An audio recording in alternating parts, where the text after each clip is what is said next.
Flaming Young is nuts. Yeah. It's like, how do you know who you're saying Flaming Young? Weird if brain doesn't notice they said it wrong. And I see why is nobody asking these things? Yeah. I guess it's because he's a big guy and he'll fuck you up or something like that. But you don't have to be mean about it. Yeah. Well, it's like, I'm finished. He's like, and then he fast. He's going.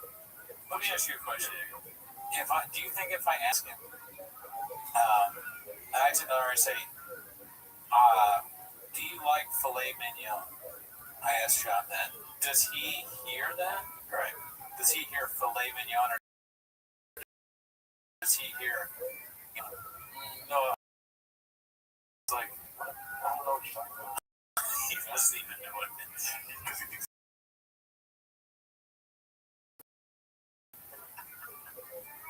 What is it? That's so he would like. Does he think that it's like they cook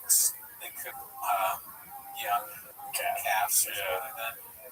That would be fucking. Yeah, that's why it's expensive. They're flaming young. It would be so. It would be so heartless to call it that. Flaming young. Also, we're gonna eat whackers pretty good. Yeah, I think that one was because he said something crazy before about Vina or Fina instead of feeding him. What was your favorite? My favorite, because I don't think I've heard that one before, is Innocent Bystander. That's a good one. Innocent Bystander. Wow, dude, I need to stop watching Brendan Shaw. I don't care. All right, let's watch this one and we're done. Yeah. Papa's got a problem with Nate. Hey, be cool, man. Posted by Khabib Time. Oh shit, Khabib Time's up.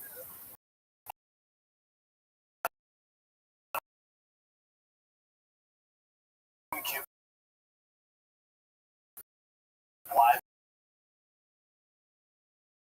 There's an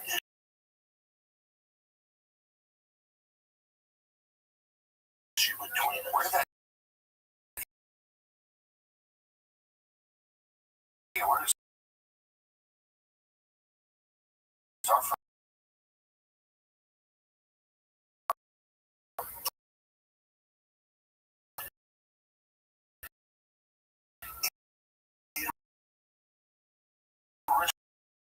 Started. That's not. What is that? That's not true. That's Griffin.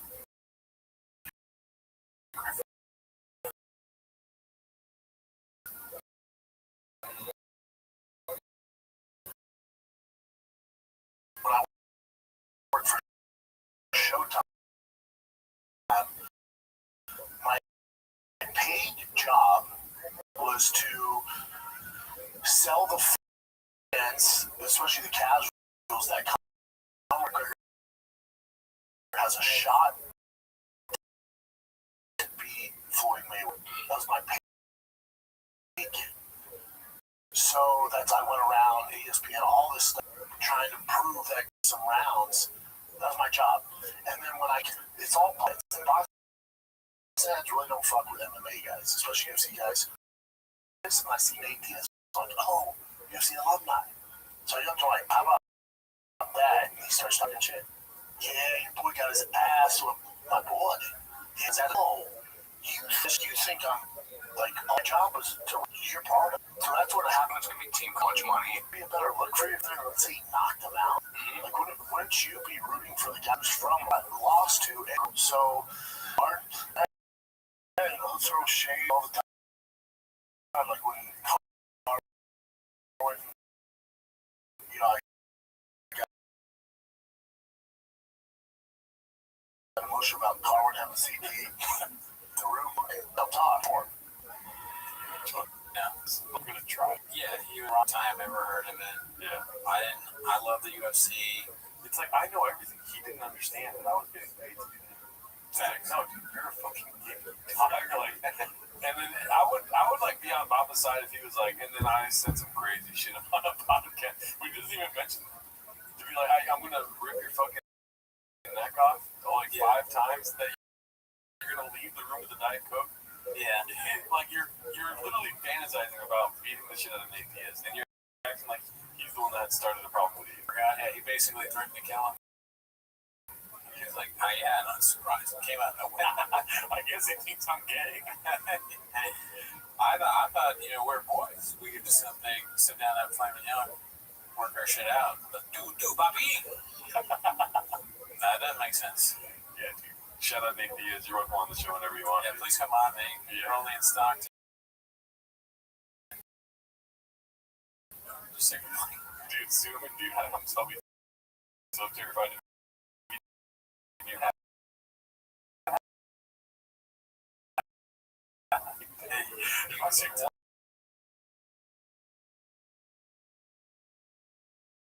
Something wrong, dude. Yeah, absolutely would get my ass kicked by one. Yep. Over here, but yeah, drink. Don't kill me. Alrighty, y'all. That's it for the John. We got sandbaggers up there.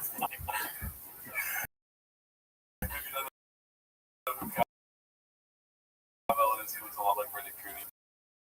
That's it. That's facts. That's kind of okay. See you guys. See you next week.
All the gays. Yeah. Most of my do. I mean, rainbows usually have like four colors. Yeah. It's not that many colors. They just of everything. Yeah.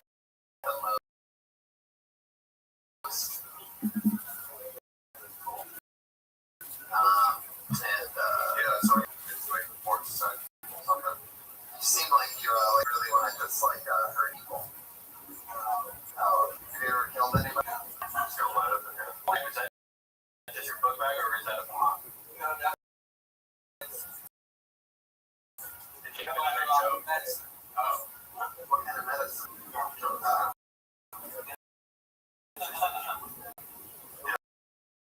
When we were on Micros. That's the advice I got when I started working there. They're like, don't leave anything. I was like, even 6-year-old sports villages do. Yeah. Don't leave that here. It's true. There's some areas where you can think you really gotta know.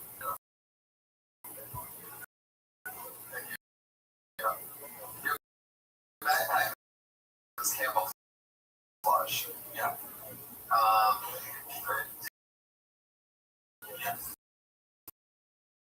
Oh, nice. I've heard of that. What'd you do? Where's your microphone?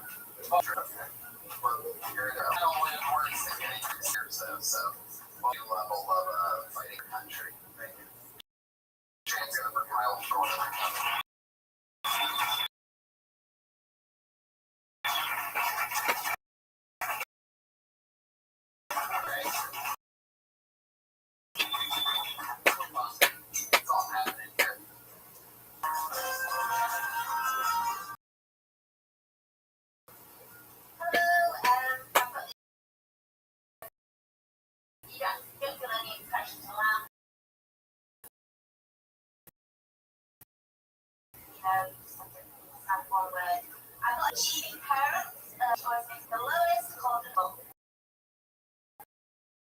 which is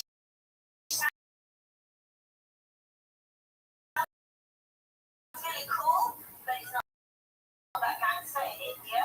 Nobody likes. So, packed her up.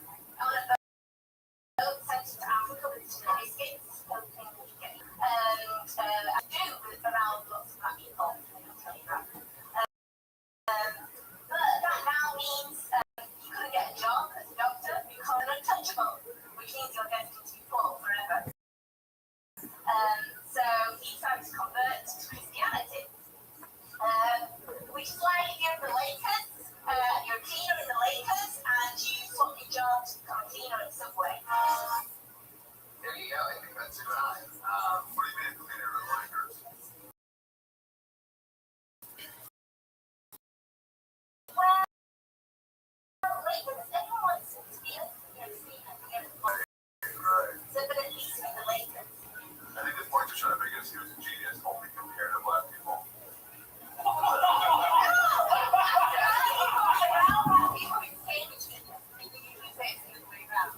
What do you mean he became genius around black people? Well, if she sent him over to Africa to get rid of him, he actually did well. He knew in Africa. I don't know. For some reason, he got scholarship. He went to school, but he didn't usually get to school. You want more stuff for you? He got a scholarship Oh, in yeah, he Africa. did actually. That's why it makes him a doctor. Really? Seriously, yeah. I said, why did you want to be a doctor? He said, well, to be a British doctor in the village. I know some people from that lower class and yeah, drop these over. Yeah, Yeah, no one takes them to toilet cleaners. yeah. So, yeah, I'm guessing I'm unusable. Then we're on to the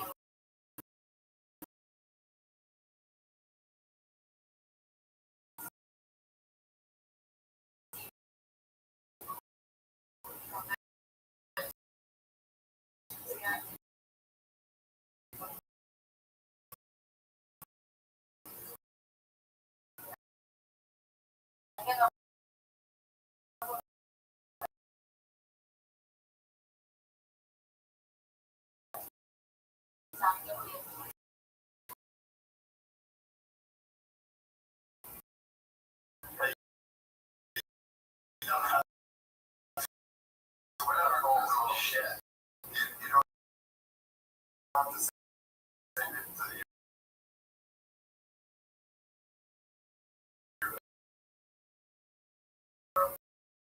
British.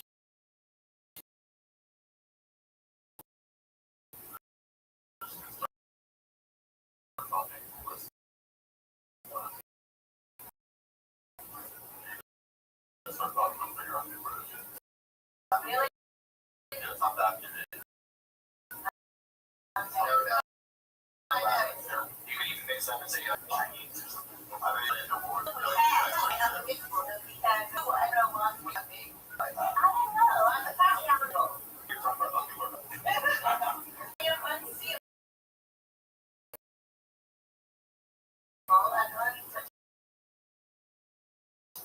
They're not in a cool way. They try to touch you.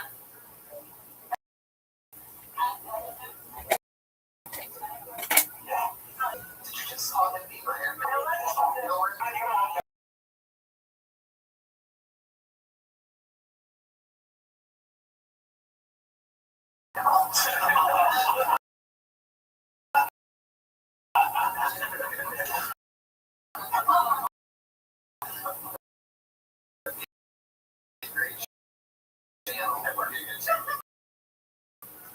People dying is always fun. Yeah, always the loss of a always. I mean, anything that I've ever seen is very impressive. What's last new work? He did a lot on Broadway lately. He's one of those actors that's like very neurotic, cool, and tough. You're good to go. Thank you so much. Sorry, I forgot you were up here, but you're so invincible that that's sort of a bad word, which could say invincible. Yeah, I know. That's like a really sad outlook on life. Do you understand anything that this? Not at all. It didn't sound like a joke. It sounded like kind of story about why did you just chime in earlier with that? I mean, with the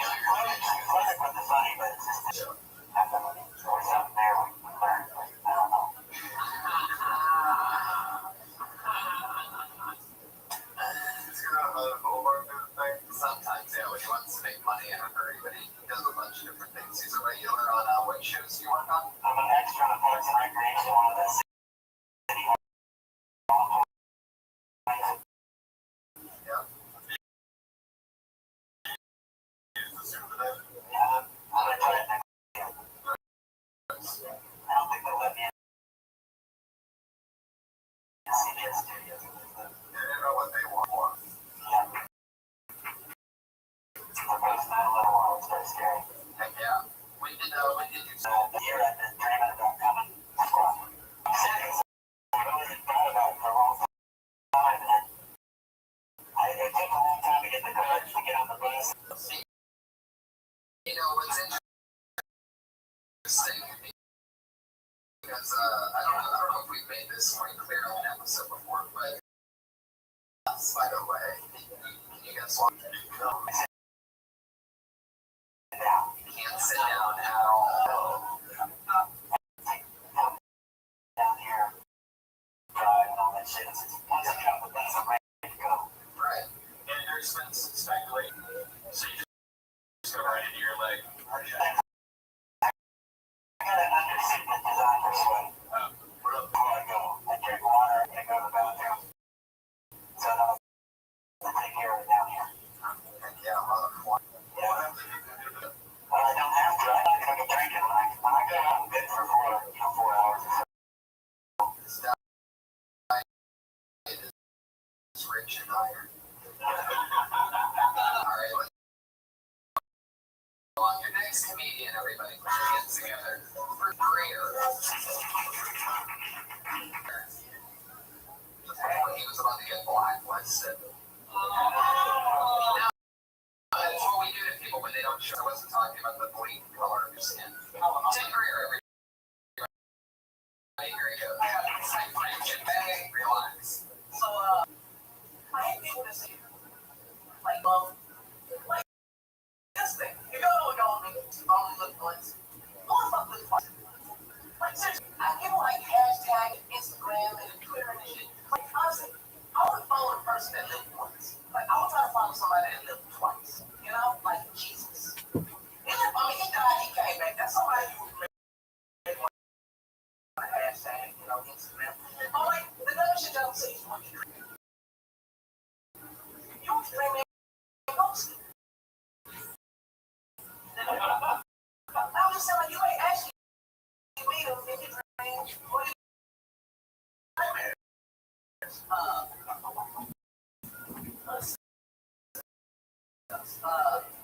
like that? Never let me play Mario or Zelda. See it for a minute? Yep. 59 seconds. Oh yeah, that's good. I like the Mario thing. I always wonder what yellow. I never do. Yeah, I'm saying that recently. I didn't know what that. Really didn't know what that is. Yeah, now. I thought it was a warning for sugar about neighborhood.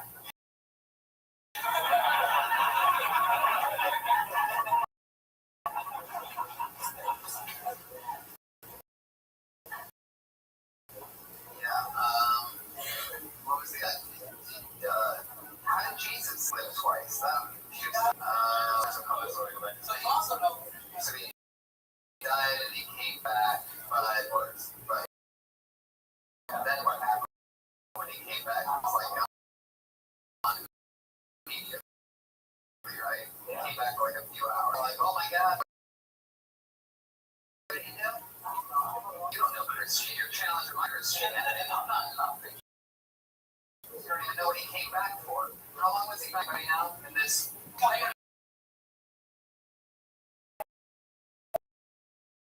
More people know how. More people don't. I did not know this, man. I did not know Christianity.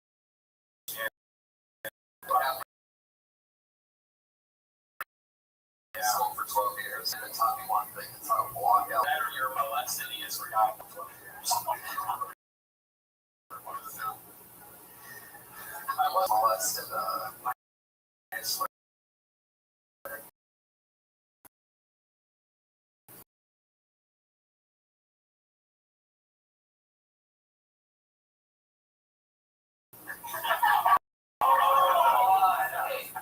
Kanye work. We talk at Jesus.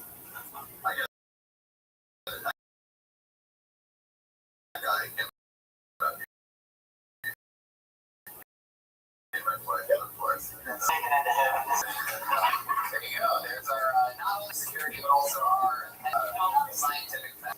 So you said that you read the voice, showed like, that have this sort of put up, through those twice, which was like, my that's third. I just think a big hologram reference was coming. Oh, yeah, maybe. Maybe something. Who else lives twice? Who else lives twice? Mario lives 3 times. Oh, there you go. You got a callback there for you. But that's there you go. Let's go make a reference to it. Mario gets 3 lives. Yeah. The most that we've ever done about was 2. It's actually,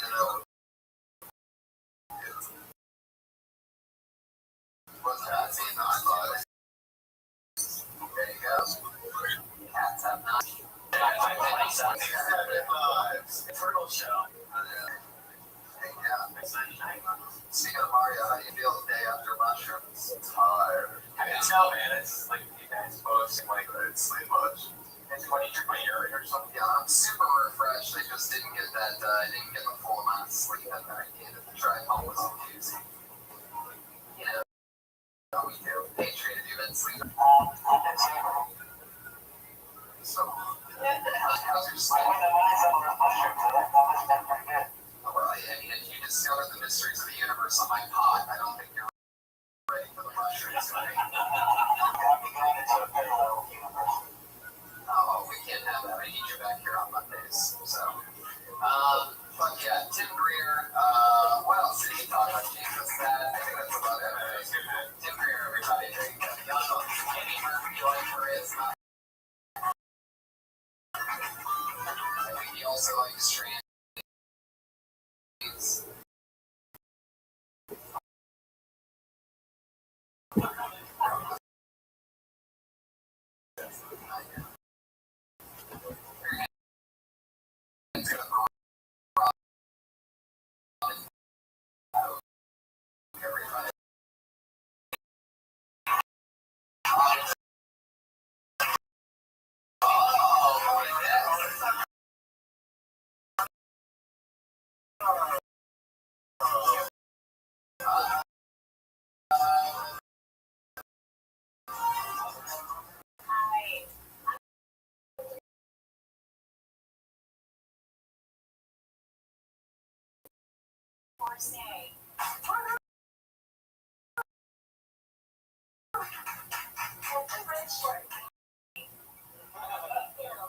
So I decided to start dating younger men because there's so much less time to my life.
Or yes, when you when you say we started off slow by Skyping, you could make a reference to your internet speed or the Wi-Fi in the room, and that was just his internet connection. We started off slow, and that is something like that. Okay. Any tags? You want to be like that? You want me to tag? Like it. What else was it?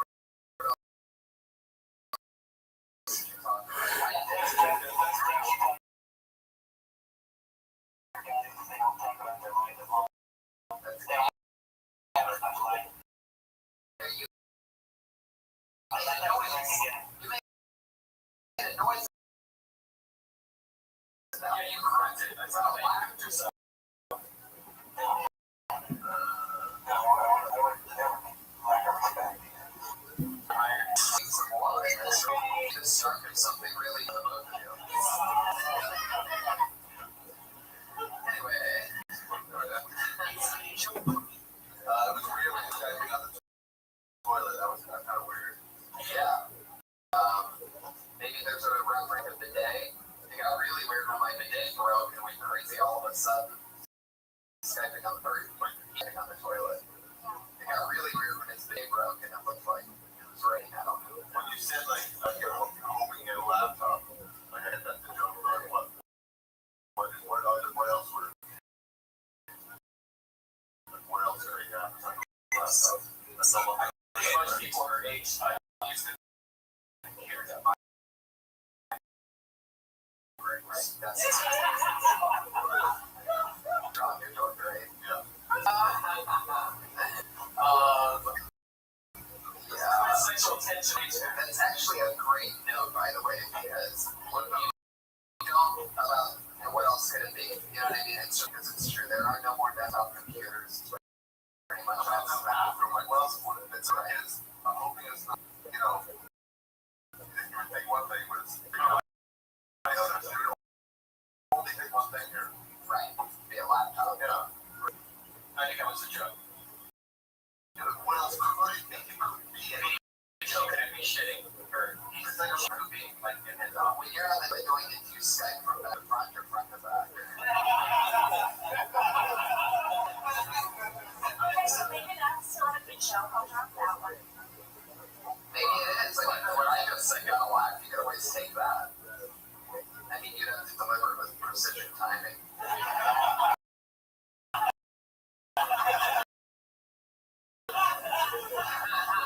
I love you, Robin. I raised the topic. That's a good tag, by the way.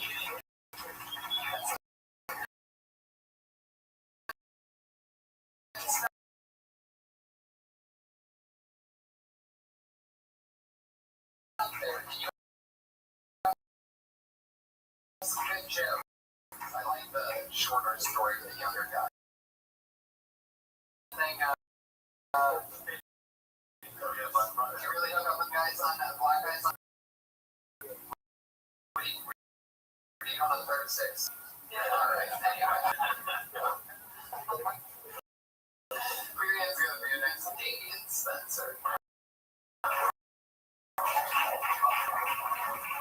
Damien Spencer is blacklisted. Have you got blacklist story? Absolutely. One more time. You're doing that with your mouth, right? All right. Your next comedian for your hands. The one only Abby Robert, everybody. Abby Robert.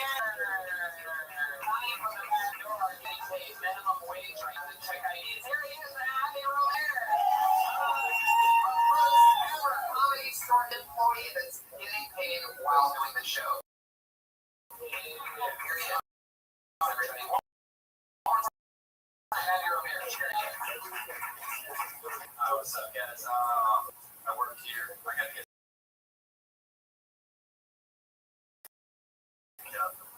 It's talking out of breath. I gotta get a second job because I need money to cover my drinking and I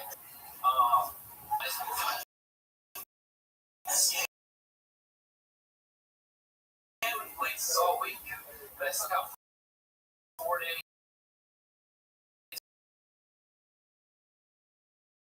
so my payday, right? So like, I know there's a lot of serious escape you guys can do.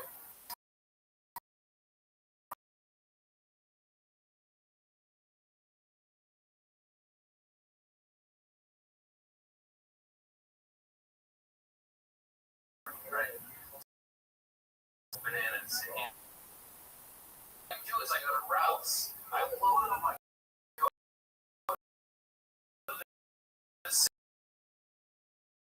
self checkout. Everything is bulk bananas. Save 95% on my grocery bill. I'll pay for it with my EBT card. If I get caught, I know I'm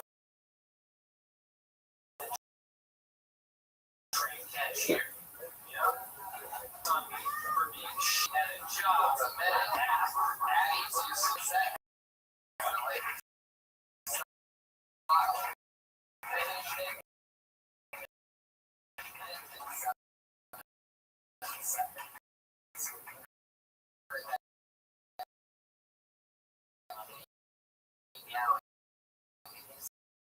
I'm not done yet.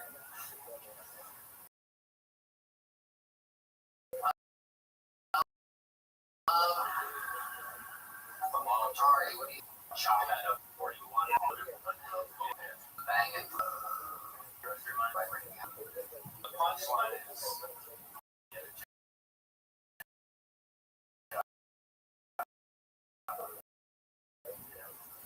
I would have got to that faster, threw in a couple grenades in the middle. I mean, the whole time to figure out where.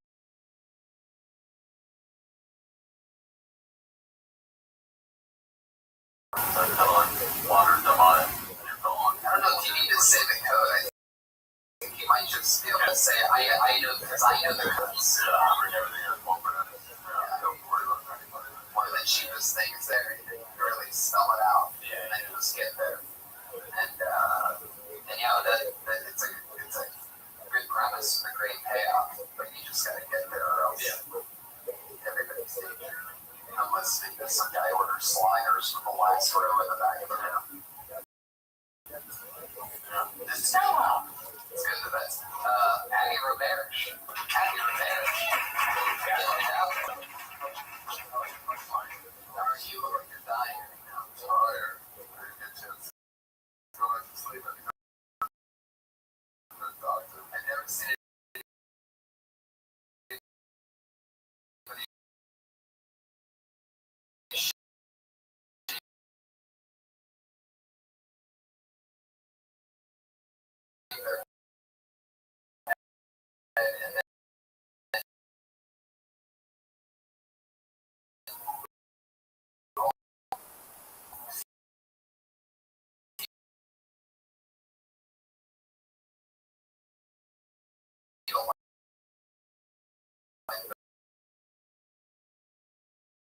Going through chemotherapy. Wait, you went to a doctor? What for? You're notorious for having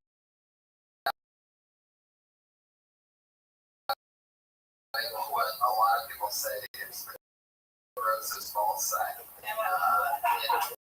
show business.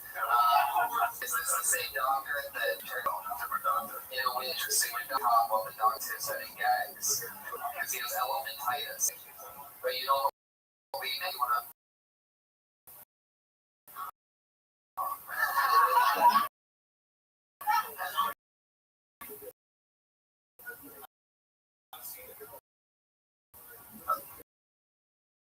Thank you. I appreciate you. You shoot the guy in the head for me, please.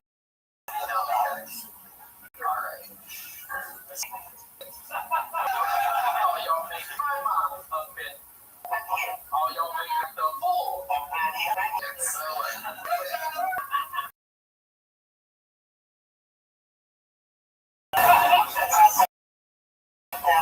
We're all gonna get laid, right? Do you have a problem when you get really big? You go to a store, you buy shit that population identified, or you just like buy things. Oh, yeah. I almost bought a Dark Phoenix sword. It's so badass.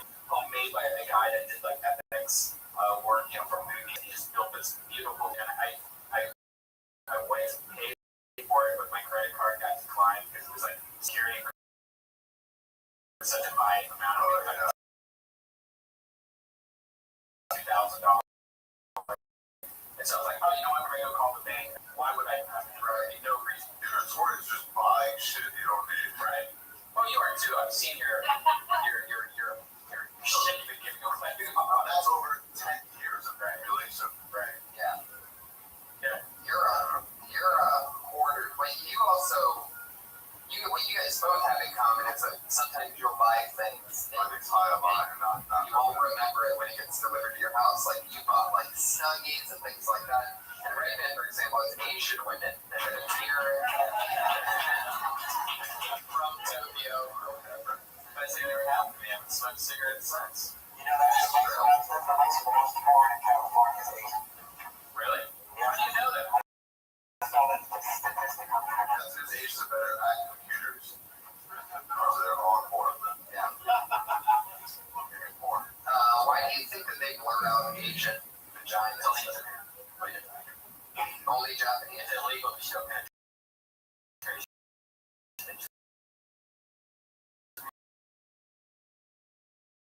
Wow. Temples coming out of it. What's the previous thing you jerked off to recently? Is the best policy. You guys like me? Wow. You're a repeat. Everybody appreciates a woman's foot, don't you? Yeah. It's hard to nice. I mean, you don't want big old gnarly long toes with my Alright, that's a big foot fetish guy said. Yeah. I don't want butt. But who has butt? You're right. Not many. Nobody. So what would be your perfect fantasy?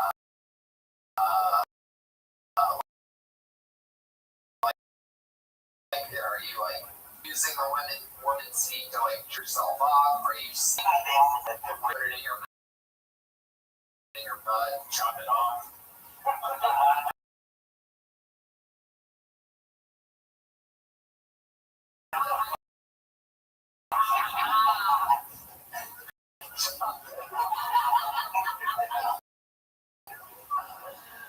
Oh my god. I think about 15 minutes. Okay. We have a bucket full of people. I already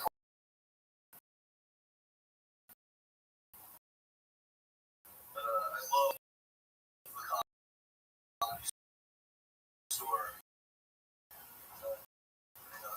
I actually got to smoke a joke night at the comedy store a couple months ago. I realized why Tupac should he died to spare me the agony. Watching him turn into ice. I would kill myself if words like commercial. Oh, you guys are right. Yeah. If Tupac was alive, he would be doing things. On NCIS Atlanta. I do love Tupac. My favorite line of his is, I ain't a killer, but don't push me. Revenge is like the sweetest joy next to getting pussy. Because that tells you that for Tupac, pussy was number one. But what it also tells you is that Tupac preferred revenge over blowjobs.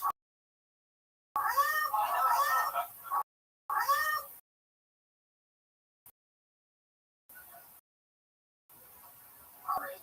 You talking about Tupac? I mean, I just don't believe it. I wouldn't have name dropped at the beginning. I thought I had nothing to do with the joke. That's the show. A lot of Tupac. How long's he been dead? You're probably not going to listen to me because you probably think only God can judge you. Material. How long's it been? It's only a minute. How much material? It's not the flavor of everything. I like the NCIS part. Yeah. But that was, I have to agree with him about the ice thing. Like, I mean, watching I see right now. Right off the bat, I'm glad Tupac. Yeah. Yeah.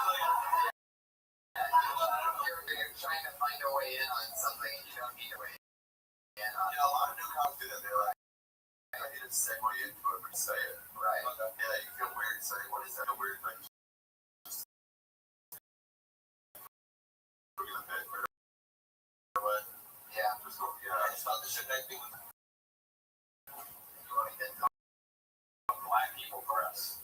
Yeah. We don't have too much. Yeah, it's really hard to take it from you. You seem like, you're talking about ice. You know about Ice Cube and Tupac. But meanwhile, Jackson. They must know a lot. Yeah, just to show how hardcore of a gangster.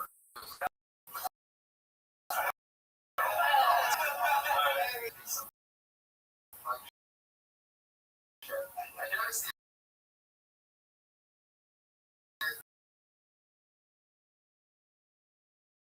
thumb's been broken for a few months. Waiting on Obamacare to schedule my surgery. Finger.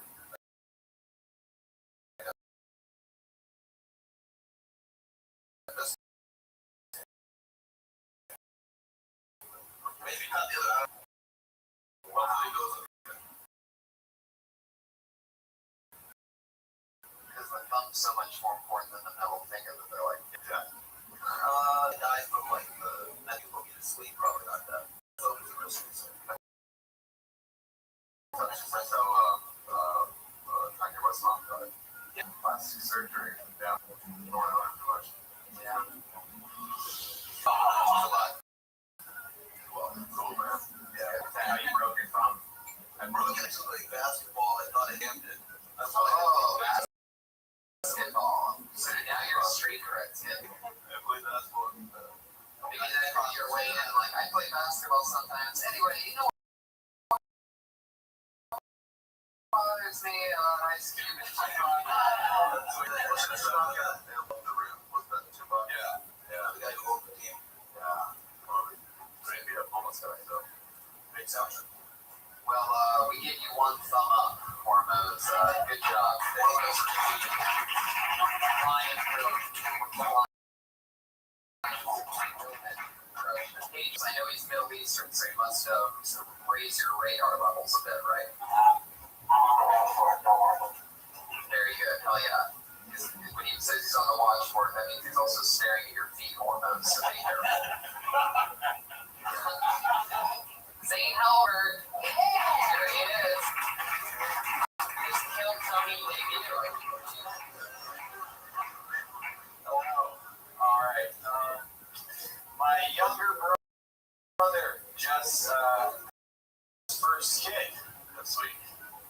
He also just quit his job as a busboy, which I think is the first step.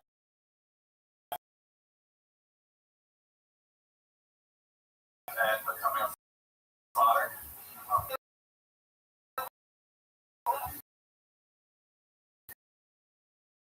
I went to Babies R Us with them, and they're already swallowing the kid.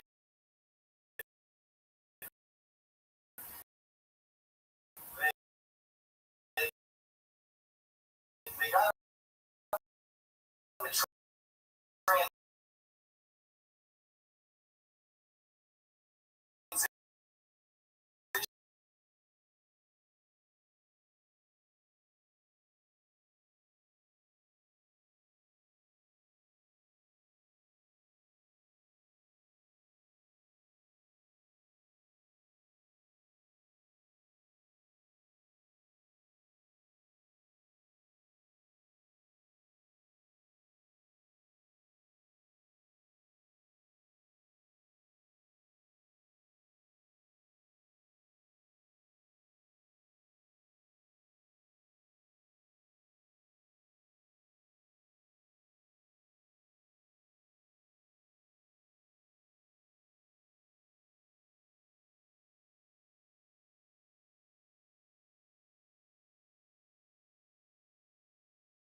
next to her.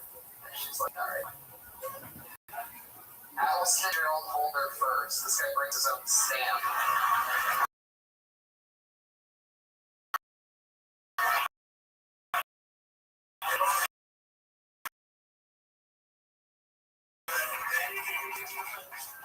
Actual stamp and fucking black West.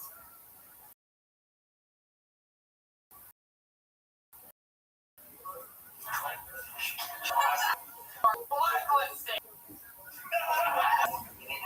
You're supposed to make the sound effect, Patriot. Wait. Allison, it's Holder first. You can stamp yourself on the black. I took my review at one point there. It was so worth it. Great. I love it. I almost hope more people get Blacklist. Oh, I'm so excited about this. My favorite rising young comedy talents for him are the lovely Nate.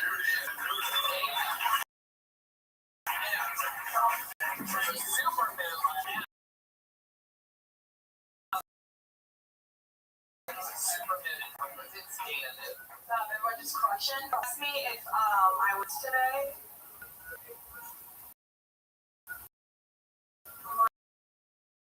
Like, my mom's white, and I was what'd you get? I just tell you, I am amazed with how much money people spend on their lawns. Like, you know how people in LA spend a lot of money like pimping out their cars? Yeah, my dad spends all his money pimping out his yard. Like, his yard is so pimped out. He has spinning rims on his mailbox. Like, his grass in a fade. Fertilizer that hasn't even come out yet. Like, he's not messing around. He bought it from the one neighborhood black guy. Because there's only one black guy in our neighborhood. He's like, hey, you want to get your grass looking green, you gotta get it looking green. And I go to the rap. You're a rap after that? Yeah. Oh my god, you sing a rap? No, it's like a bad. It's a bad rap. Oh. He's like, you want that burger? You gotta get that. Shit on that too. It's like advertising. I like that. I see where you're going. Yeah, I mean, fuck yeah, that's the way it is. Yeah, I like the first thing. It's sort of, but there's no joke there, right? What? Yeah, you're basically fine. Yeah. Luckily, there might be something in the fact that somebody asks you if they're mixed. You talk about how your dad, you say your dad's an alcoholic, dad works like that, like mixed drinks. That's good. Somebody asks you if you're mixed, no, but my dad's drinks for because he's an alcoholic. Get it, everybody? Maybe you won't work. Is your dad dead? No, I about it and it's not working, but in 2 years it will kill. Thanks. It's hard to talk on a joke about it. I love talking about death. It's one of my favorite topics. It's fun. There's funny stuff there. I mean, I don't know. It's hard. Yeah. Your dad died 11 years ago. Oh, wow. Did he die inside you?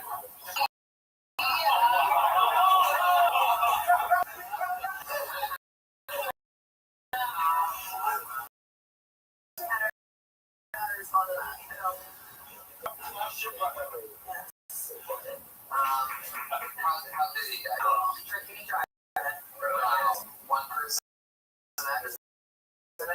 Yeah, but that's one of the bits that kind of works. Yeah.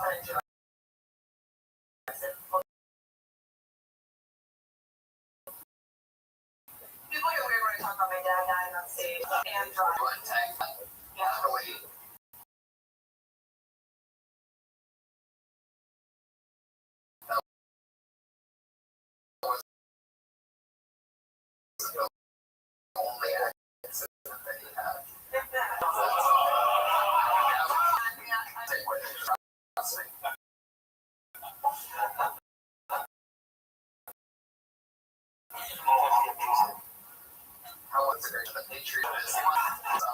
for his joint.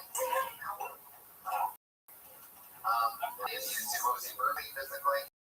Not really, like, verbally, like, only when he was like drinking. Or like my mom. Oh, yeah, that's a tough one.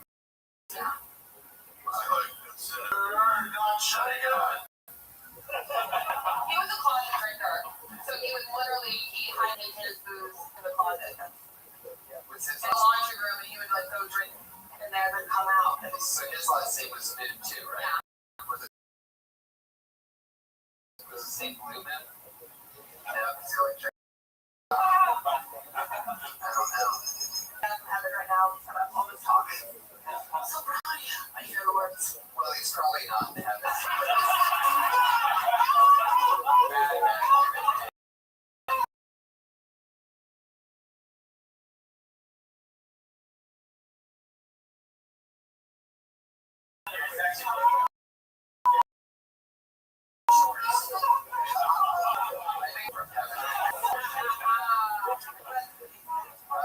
Dana, you're so cool. You're so much fun. I hope you take at least something from this. Yeah, I love your new jokes. I think your premises are great. I definitely talk more about your dead dad. You have a huge edge. Yeah. That's something that you really that makes you different. You really lucked out that way. I just thought he just went for it. Violence and terror mess, 50-50. Right. Well, I think I accidentally used that time, for sure. perfect.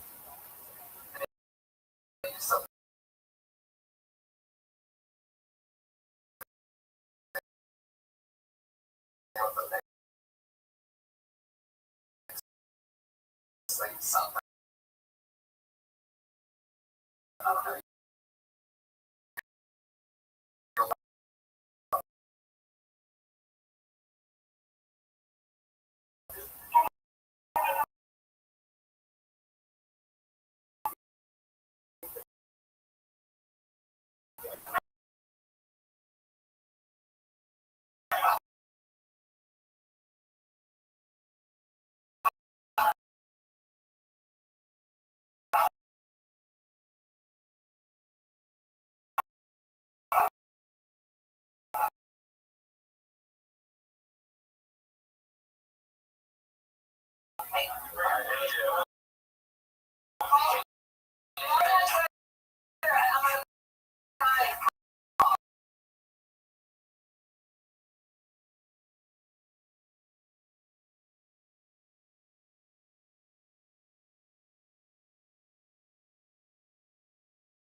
For doing this, operator. She doesn't have that retarded little. Alright. I came for the troops, I do believe. Okay, perfect. All right, people, I'm reaching in deep. Yeah, well, good. Brian, guess what, Brian Christopher? You're on the blacklist. Fleetwood is really up to him. But their society was kind of fucked up and kinky to begin with. Like, well, everyone's riding around with horses, so everyone's got whips and chains back to their house. And if you're really into bondage, that's what they get for punishment in the public square on Tuesday. And if you like that weird, like, food thing, they included them too. And the greatest love story of the era was Pocahontas, which is interracial and underage. So you've got to think somewhere in there was two girls like that. Two girls like that. Say it. Two girls and one millennial porn. But yeah, there's a lot you can do with that. Yeah, I actually got like a good 4 minutes on it. Wow. Fuck yeah. Something that's more relevant than Tupac. Hormones are shaped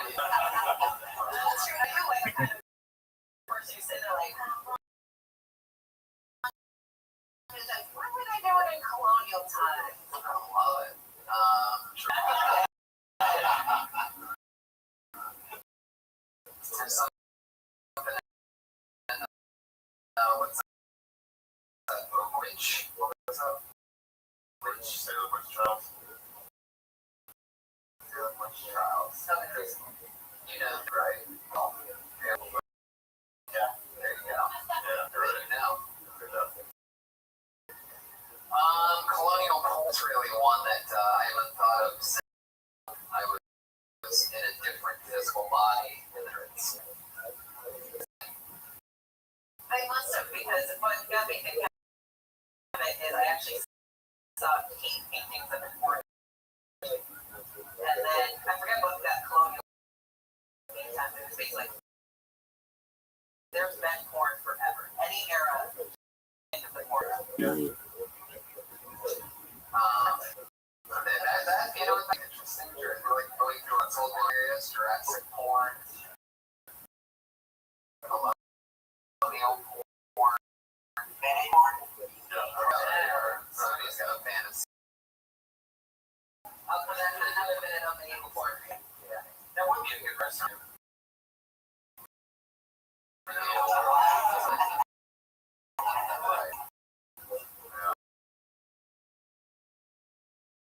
Enough with the jealousy already. That could be that.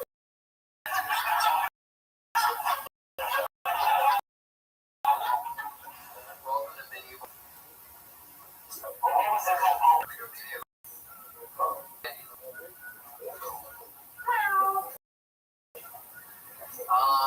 That was a tough one. It seems like there's a lot there. It's a great premise. Yeah, there's some references in there. So it's not really a little references. Josh, will you go get our regular closer, please? Yeah, she was just Yeah, I know. She went downstairs. I walked in. Sorry. Oh. Colonial, yes. I'm looking forward to seeing an updated version of colonial porn. I wish I could help out right now, but I'm still coming down from mushrooms. Maybe something with Marvel for like employees back then. Because back then they were like babies or look at what they have. They go to the hunt and house. Sorry. They were buckets. Over there, Huntington House. Yeah. It's never mind. Do some research. Yeah, actually, let's try to make it. We have totally different colonial stuff on the East Coast that don't keep for last year and that yet. Yeah, Williamsburg. Blacksmith. Yeah, they talk about how they're the real colonial porn. Titles of colonial porn, like, like John Hancock and Balls.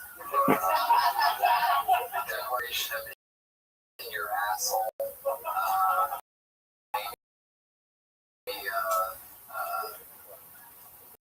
Another night in TJ with Thomas Jefferson.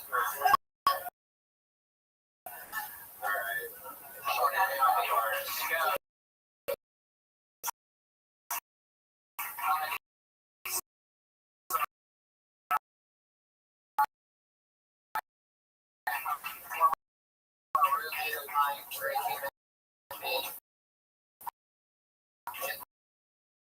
The last name called for all the comics are the show where we go with the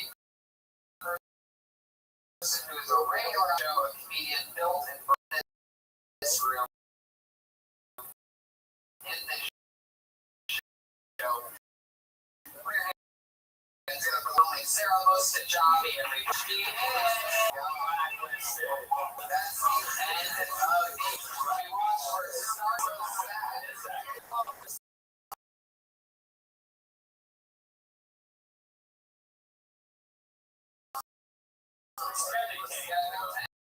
This is available right now with chill.com or more than a fucking 3-hour turnover. That's it. You're unbelievable content.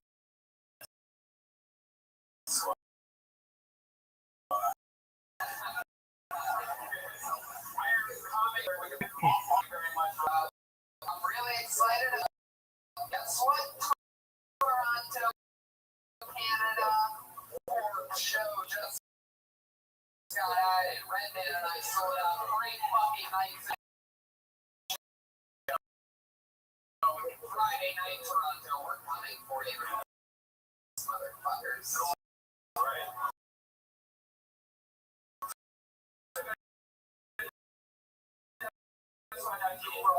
Don't forget this show.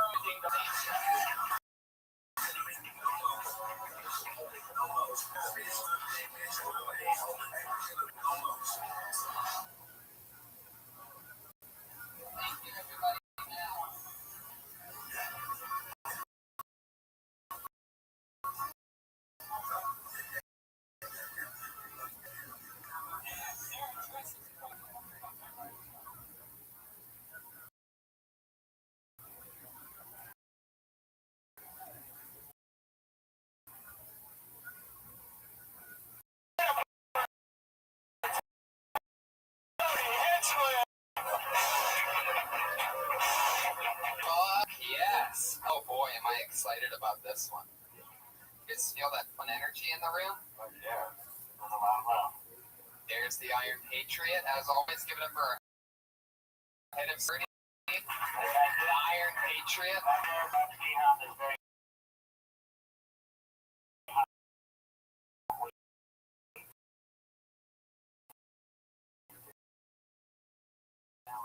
Yeah. Must be Yeah. suit. I need to get some air conditioning in here. At least my concern is too heavy. How much does it weigh? It's about 30 pounds.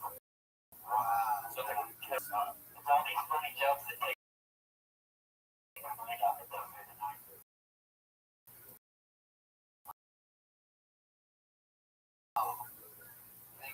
You can listen to podcasts dressed like that? Yeah, I get my kids with equipment like this. Background shaver.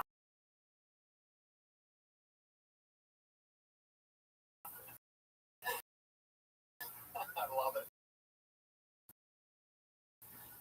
It must be a workout for like sometimes. Yeah, it's a this is now I had to go out in Hollywood and make some tips out make money. You take the bus everywhere you go. You're dressed like that, right? Yeah. Can't sit down and I don't want to have to come down. It's better to be at home when you look at Hung out with any of the other guys, like in like Superman, Wonder Woman, I know those guys.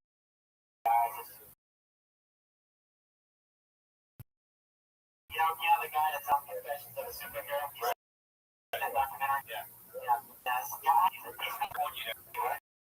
They ever hold you down, try to like advance sexually? no, he like What have you been smoking lately? not much. I didn't get any last week. I didn't see Redman after the show. Oh yeah, check in with us. Yeah, I really like that experience and at the show fest. I'd like to get into some of that. Oh wow, look at that. The Shroom Fest episode. Yeah, did you guys listen to that with Aaron Shapiro?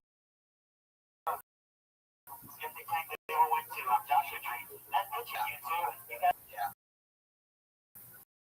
Thank you. you know, he has the hat and everybody. What do you think? What do you did mushrooms? Where would you go? Lead into the crevices of mind to ponder the mysteries of the universe. I love it. You know, it's reality. I love it. The Iron Patriot. Okay. And the security. Security. He wasn't there for me 15 minutes ago though when I got stung by a bee on the stairway. Yeah, laugh it up, fuckers. Really fun. I didn't. I must have got the side of my finger on it, clapped around, and then I got it back of the neck of all places, which was really bad because my 2 closest friends to me. Give it up for Josh Martin, everyone. That's him. Wow. He does not look like he has no eyes. Not that.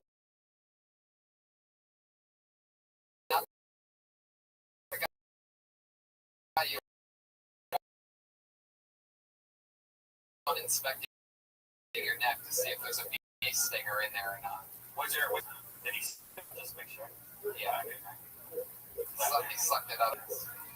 All the better. It beats in my butthole. Yeah, there's been a lot of great things are all taken off. It's all happening. You guys are part of something very everybody knows pretty much the life.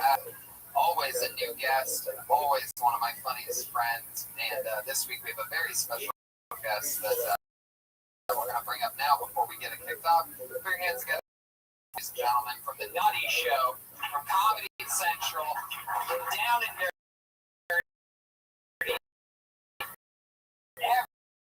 Everything.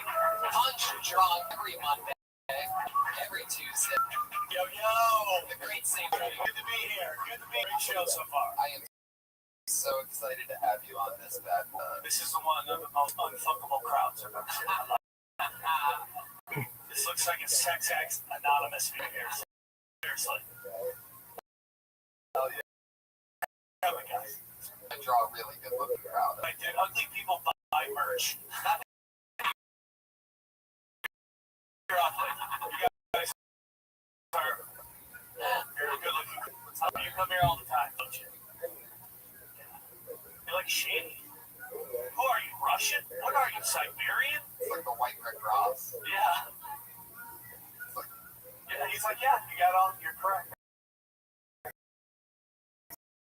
It's like Rick Ross dressed for less. Yeah.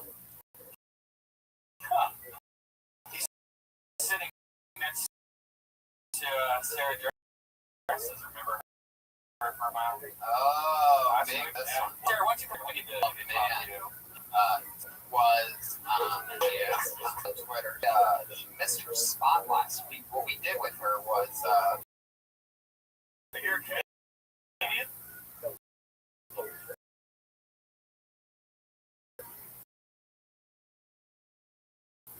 she's the only person who we don't go out of the board. She Women don't want to be part of it?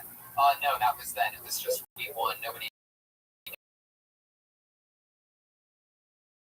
knew what was going on about it. It was just going to be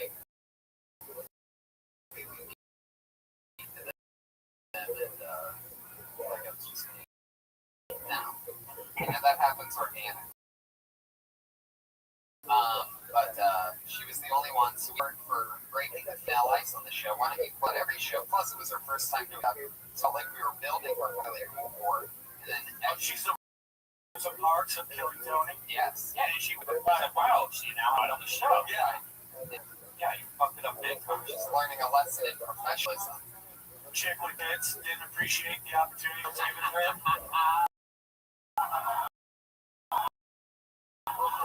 Never heard of that before in my life. Never heard of that.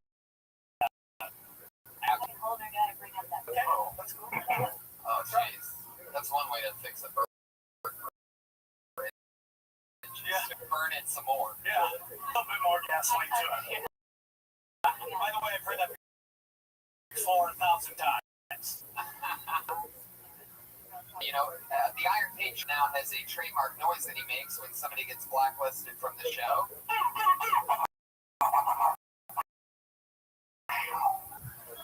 And It's awesome when that happens. because we blacklist people, and if you missed a spot before, we're trying to police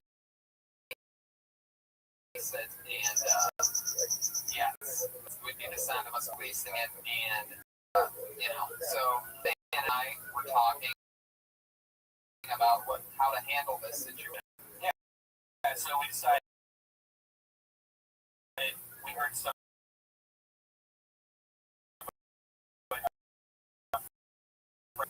Another film. Oh, shit.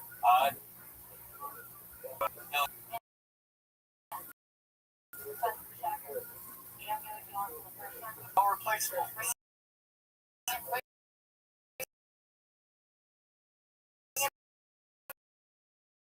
The July model. This is Hollywood. Yeah. This is how it works. That's the sound of you waking up for a shift. It's 7-Eleven.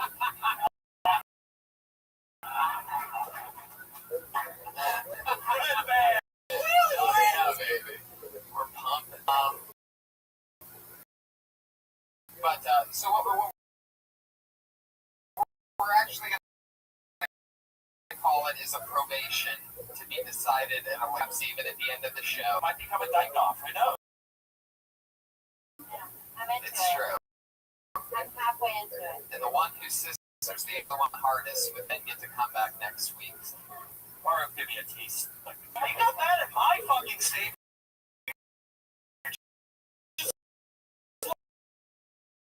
Look at their fucking statements.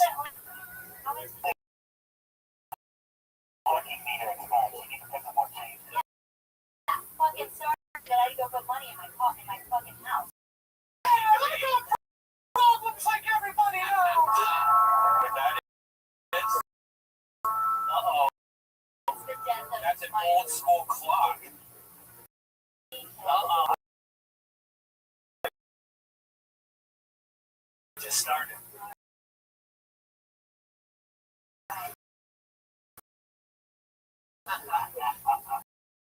But he's quick, so don't worry.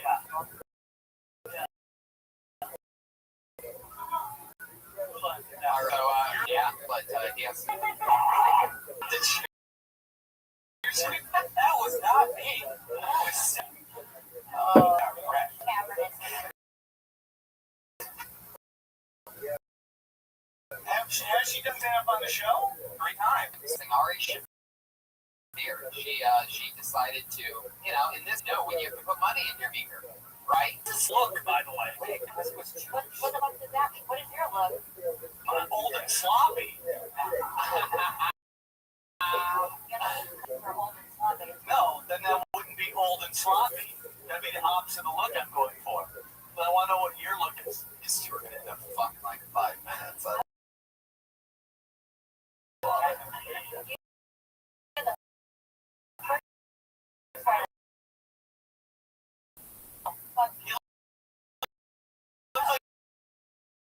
You're from the Echo Park. Oh, shock you didn't go where it's Walden. Echo Park, North Pole. Like shit. Yeah. Well, that's too easy.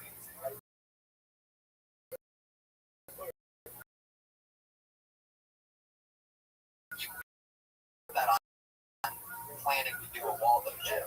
Wait. Who said we're not even do it? You know, I want to fuck elves. How do you not know that? We don't know what I'm in. You should come here. Oh, fucking with your vagina guarded up. Come on, stop for us. Hang out for a little while. Now, you can do whatever you want to. Loosen the fuck. Yeah, you have full rights. Shut the fuck up. Okay. Oh, gee.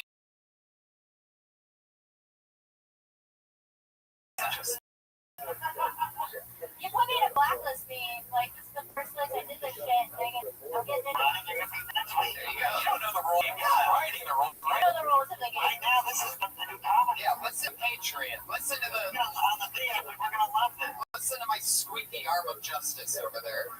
I love what you say, Patriot. Does anyone who knows about freedom of speech? Yeah. Exactly. You know what, Tony? I think it's time we think now. Oh, but you want to do that now? All right. Well, all right. There's Sarah.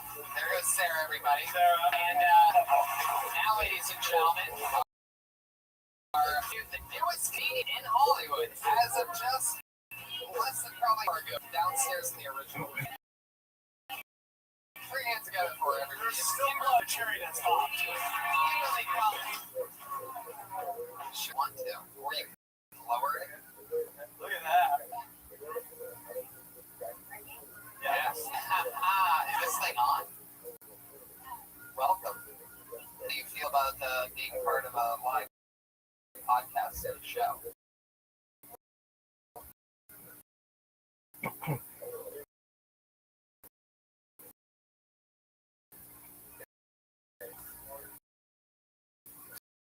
So tonight was your first night doing comedy. Yeah. You did okay. I'm real nervous. You said a joke about my dad touching me. That killed.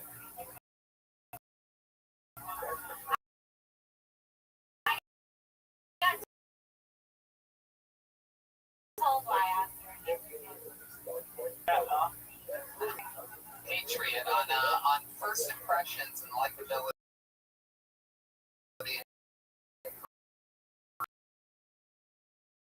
Charisma alone. How do you feel about that? I like that she had it with it. This is where it starts. You're telling her to, you know what I'm saying? Like in 2 years, she's got fucking most angry lesbian fucking. So let's not do it. Let's just encourage her to do well. Never tell when the Patriots like trying to help with audio issues and just being a pervert. Hey, put the microphone close to him so your dad did. You have a very small mouth. Yeah, I mean, you sound like you're hiding from your dad trying to touch you. Yeah. Very long. Right. How's My it? volume on that just Just okay? Yeah. Yeah, better. Yeah. Are so creepy, Patriot. Which is you're a guy wearing a suit, which normally starts at creepy. Affect you out. 4th of July's Thursday. Oh yeah, that's right. This is a big week for you, huh? And you ever know about Halloween July? You're like, what do you guys got going on? That's an interesting trivia that I wanted to ask you about, Sam. I can't tell who you're talking to. You, Okay. I read some trivia that said you were one of only 2 comedians to start off as a paid regular in the main role. The other one is Roseanne Barr. Yeah. That's true. That's true. Yeah. That's incredible. Thank That you. was the through all this, and you No, I was the first one when which is unheard of. Yeah. Era. And that's a lot of the comedy. She had a TV show that I got my nipple turned She off. got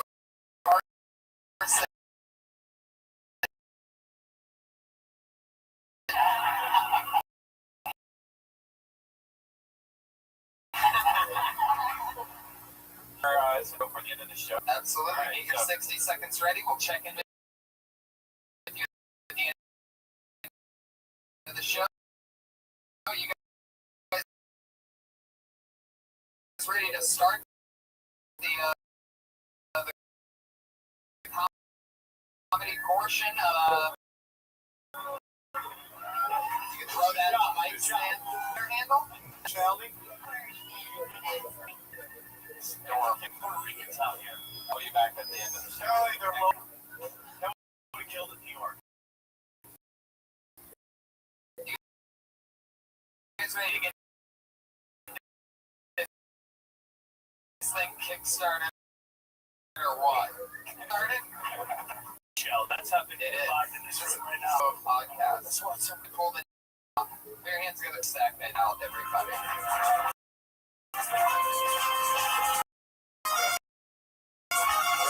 he is. Right,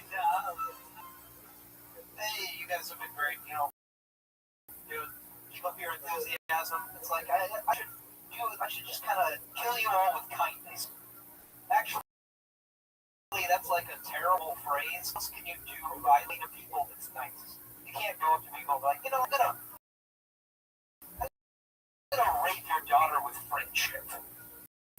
I'm gonna blunt force trauma you with appreciation. Bug on your grandpa with free healthcare. Doesn't really work. Oh, Jesus. Well, actually, I've been thinking a lot about Jesus lately. Just thinking about Jesus. Actually, I'm thinking about St. Joseph more. Because, he was lying next to her and he kind of rolled over one night. It's like, hey, I'm married now. How about we? Yeah. It's like, no, I've already had God. Fuck. How did you even compete with that? How did that even go? Was it just like through media base? I'm going to come. What that means? That kid means that's the 60-second, buddy. 60 seconds of fury, brother. Heck yeah. watched most of the seconds. Like, okay, what do we do? What do we start with the good, then go into the bad, or what? Anyway, you want to do it? Okay. Very unorthodox. I love the level of joke you're trying to do. It's fucking great. You have a creepy vibe. You're probably being coded in about the thing. You have a great vibe, but you don't Dahmer energy. Good or bad, you look like you love people. You know what I'm saying?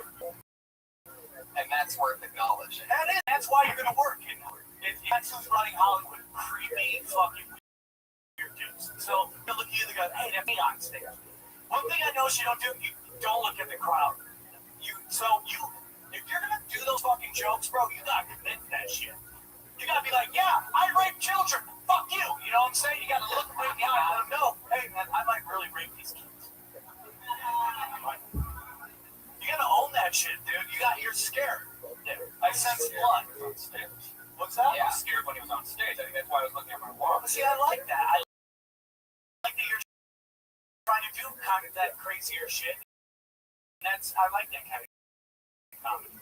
But you gotta get to it. You know what I'm saying? You're gonna rape that chick, right? I mean, even the way you're standing with your arms crossed, and like that's amazing. Like it's no, don't not do it because yeah, go back to it. She's gonna what I was talking about. No, but it was like one was just for one. Yeah, you could talk about a lot of fun, creepy shit. Yeah, you definitely had that. I think it's good for you. Yeah. He's gonna own it, dude. Because he looks like he lives with his mother. Upsetting. You know what I'm saying? Yeah. Some cool, you have to have free jokes, you have to have cannibal jokes. Yeah. The level, you gotta commit to that, bro. Right. And then you got good stuff. Yeah. But acknowledge the way that you look. So, I mean, you should have. When you walk on stage, vagina snapshot instantly. There's a couple girls here just like, oh yeah, I would hate them. So boom, headshot. Ryan down. There he goes. One down. Microphone just gave up on him. Here we go. Your next comedian, Michael Benson. Boom. Here he is. Hi, yes. To do it, yeah. I do coked out Matthew Broderick. Jesus Christ on ice.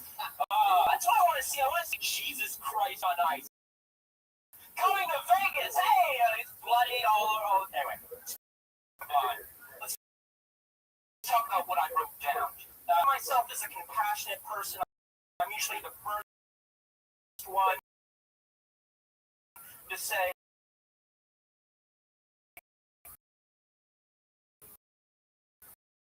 if there's anything you need, just let me know. I know you've been going for a time. That's okay, Michael. Well, then you're lost because I'm an amazing human being. Missed out on some grade A compassion. I could have been there.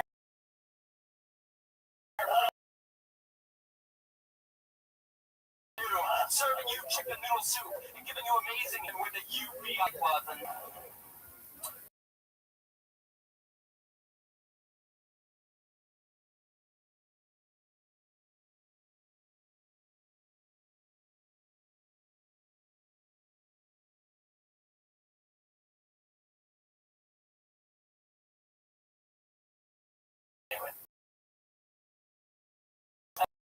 my mother thinks that, you should have called your father.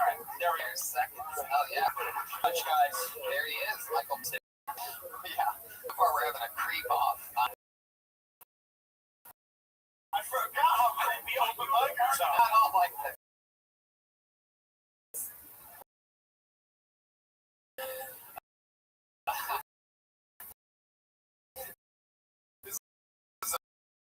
random lottery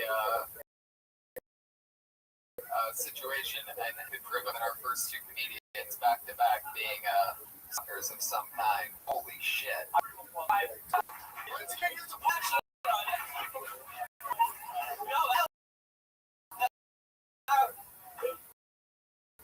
been looking for really decent soft. I've heard that a couple of times before. Good morning, Mr. Aquarius. How are you? Lovely, thank you. Just check. You ready to hit? What are you up to? And last night, I eating, I can start fast and having cheese egg, and I'm just relaxing. Yeah. No, I do this to accentuate a point or to show, hey, Hey, I'm here if you need me. I would definitely.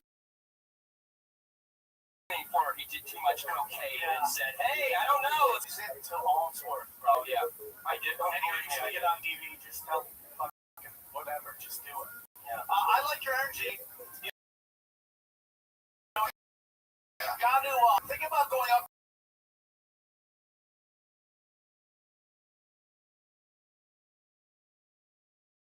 Energy like that. People can't copy things.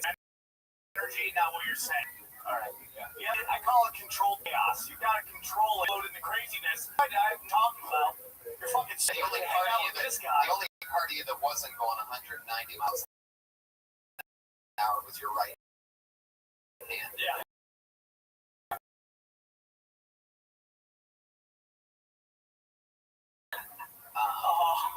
It was just, it looked. That's comedy. It's the weird. It's the hardest art out there because we have everybody in the room has to know what you're talking about. What's happening? Nobody gives a fuck about that. Here they gotta digest it. You're very, very edgy. Really edgy. Like, very ballsy material you were saying. I love my Anybody. pun sound effects. Yeah. When you sneeze, does your hand look like a salmon?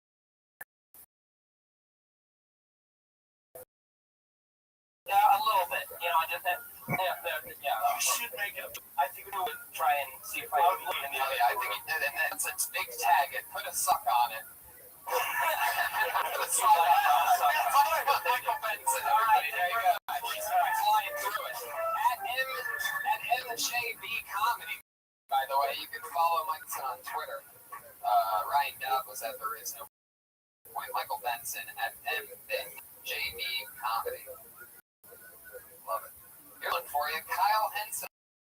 I got Kyle talking about.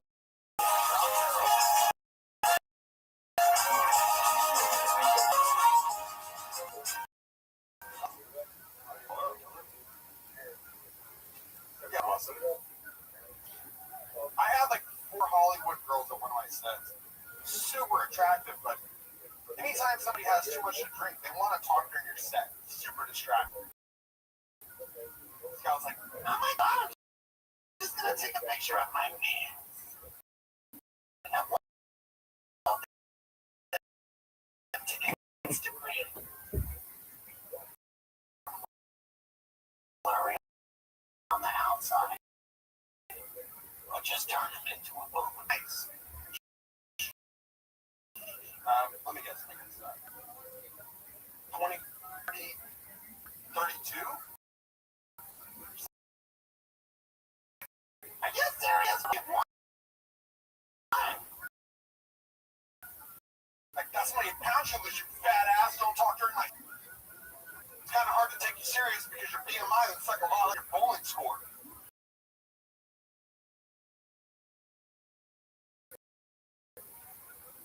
Thank you.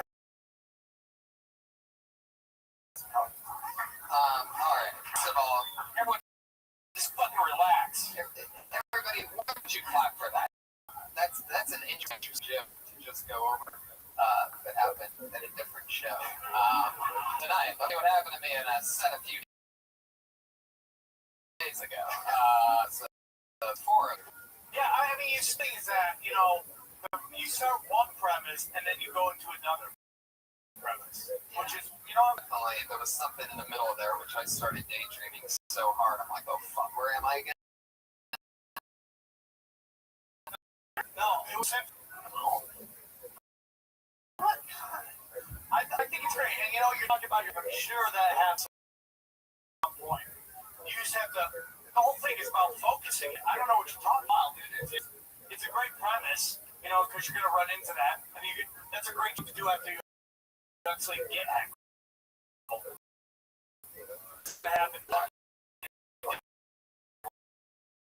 So people are a bunch of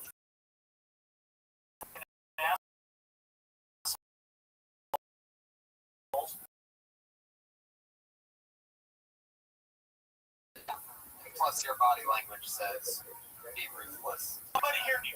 60 seconds. It's Functionality. half black, half white on a good day. What does that mean on a good day? There's no better. By the way, this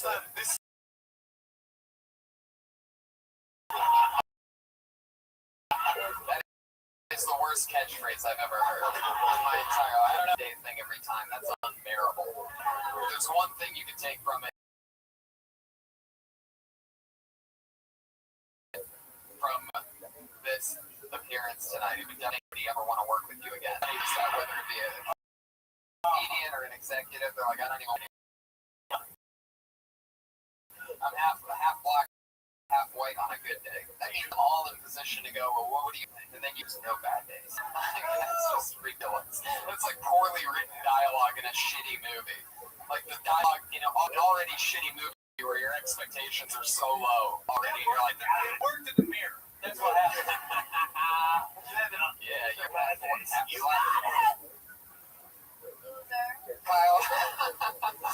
Kyle Henson, everybody. There you go. Take that with you. Now you're funny. I got heckled. I was doing a late night Fallout a few nights ago in the original room downstairs. It was like 2:05 in the morning. It's a true story. It's usually about an hour before I go up. But I'm doing a spot. There's like 6 drunk people in the room. One guy's super drunk, heckling me, sitting off to the side, and I'm laying into him because he's heckling me, and I'm laying into him, and he goes, I remember he's sitting off to the side, and I'm doing stand straight out. And he goes, I don't need to take this from you, man. You will. Still looking straight. It was an uncareer. By the way, I think we set the record for most TI looking guys. Hell yeah.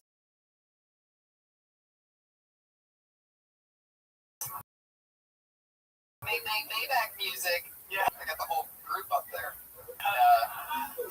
This fun train moving along.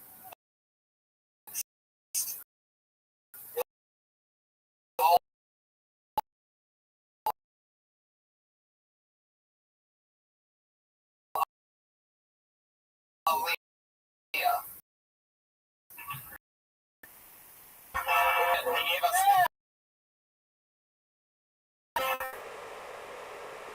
He gave us the guns.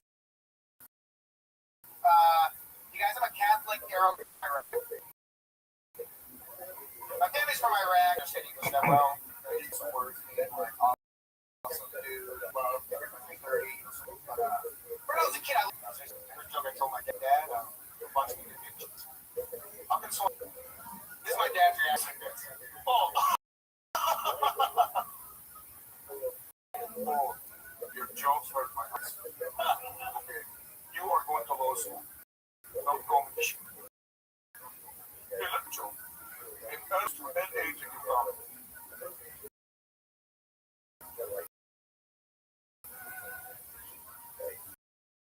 That's the joke.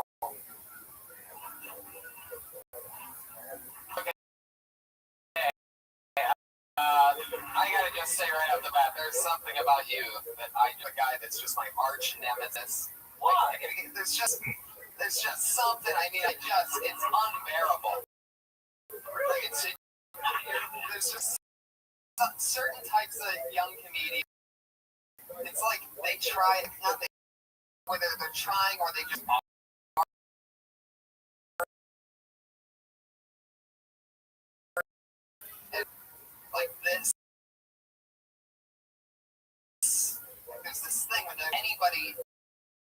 talks like that in real life. You see everybody doing this tree, and it's like, and it hadn't gotten to that part yet. No, I mean, it was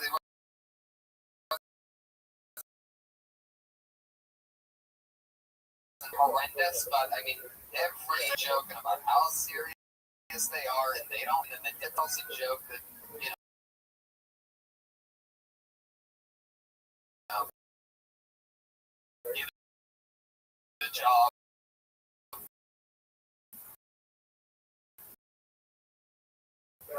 I mean, it is just, you can do better. He was on the wave. He just fell off the wave. This is my nightmare. Just getting caught for a guy who hit a suit. That's all comedy. Everybody's a fucking master at it. It is easy to sit. It's just, when he comes up on stage.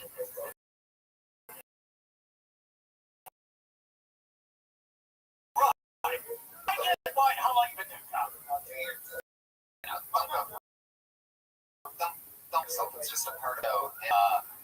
Like I was just being on. Like it's just, I don't know. It's hard to explain the feeling that I get. There's certain people. How old are you? 45. 25. How long have you been doing stand-up? 2 years. Right. I wonder what it is. Robert De Niro stuff where he's like, Any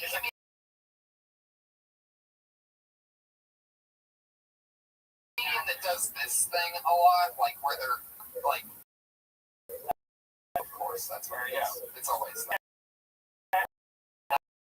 I know what you guys are saying. There's some truth to that. But I know where the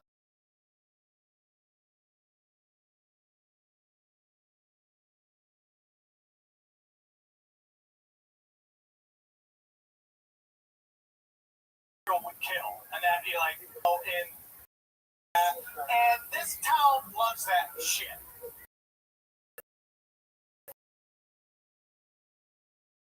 I don't know why.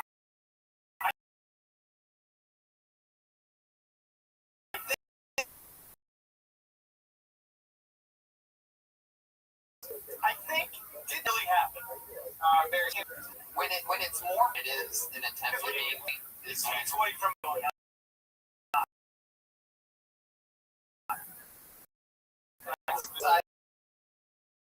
They also add elements of acting. There's some jokes that are bullshit about girls.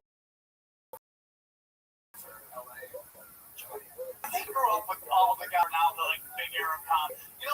We've heard everything before. I would like to have like more personal stuff to you than that stuff. I think that shit that would blow his mind. Right. But you gotta stand out, dude. Yeah. Dude, here's the thing, guys. You can do stuff that gets loud room, and that's fine because it's a quick rise to the middle, and you're just gonna be stuck in the fucking middle. All that's gonna happen. You're just gonna fucking, hey, dude, move fast because everyone's like, and you do nothing original, and you just get to the middle, and you go fucking nowhere. So true. You know, man, if you're gonna fail big. Watch your little. That's all I'm saying, man. So true. So that's sustenance because you're gonna audition for some fucking casting director, secretly because no one would fuck her in high school. Okay? And you're gonna do that stuff, she's gonna love it. She doesn't have to fucking think. But you're never gonna go anywhere, right? You gotta go out and fucking fail. That shit would have killed in the Arabian Night show. Here with these fucking they want to fucking piece of your soul, man. You gotta fucking give them something real, you know what I'm saying? What you doing? Give them something different.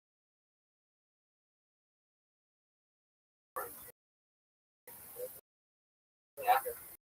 Back next week, more shit. There you go. Sign up and on Twitter. Today I tried my wood. Take every grain of salt. It will happen soon. It will. I mean, that's really a breakthrough of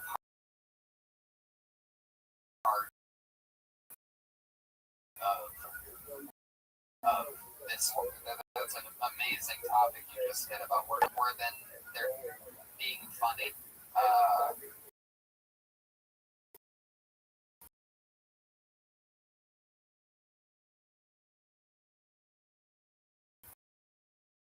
We'll get these. Those are those people that get one spot on it or whatever, and then need a half-hour special, turn out 22 minutes of that. It's people like that that you never see that people love about you. Oh, okay. Right. Who's he securing you from? Empty chairs? Well, It's voice. That's something throughout time to do. Like, because you kind of have a character, which is an over-exaggerated version. I even once had Nick Chris, which is like white rap, like, hey guys, what's going on? You know, like that guy, who? Whatever the was, right?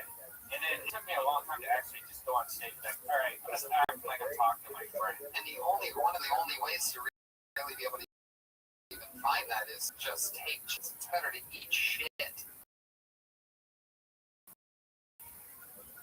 This room, really, which this room has a special place in my heart because this is where I made that breakthrough of, oh my god, because I was working here, but then at the time, I was opening up every belly room show. I mean, I was going tonight here. It was unbelievable because they weren't giving spots out to, it was just something that I was doing. I was going, hey, start your show 5 minutes early. I'll warm up the room and then I'll bring your host up. And then everybody, why wouldn't you do that? Right? So I did it all the time, and it was through all those every night, which I'm like, holy.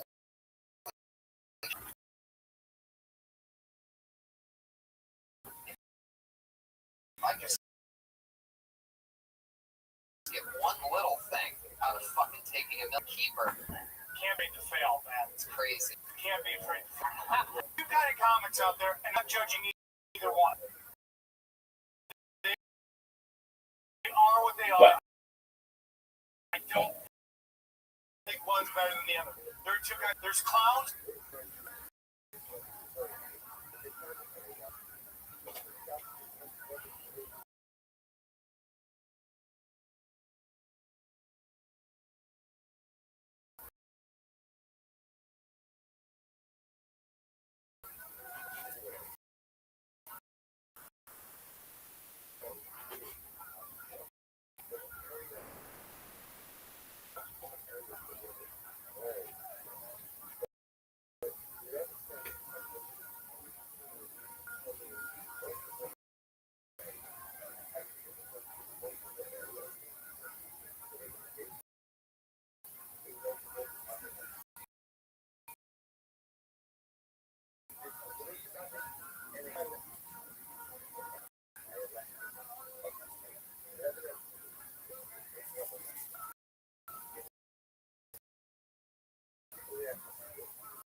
Ownership edition of the midst of an almost got to go.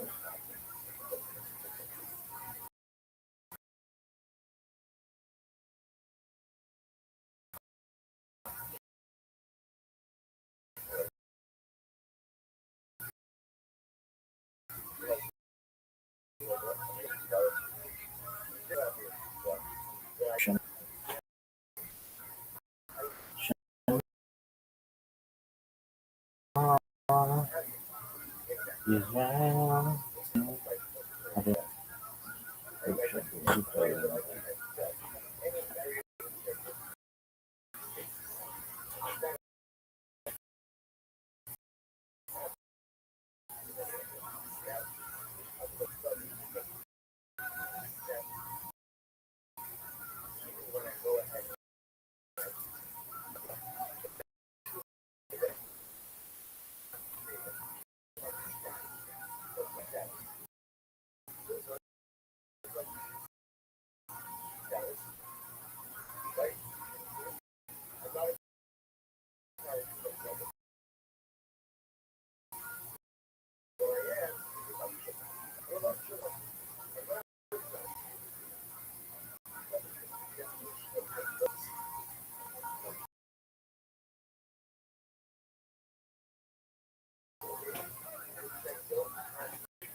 What's going on? Rabbi. Yes, ma'am.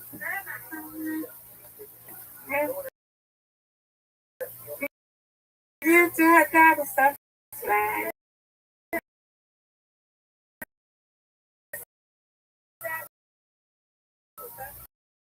What happened in Socialize?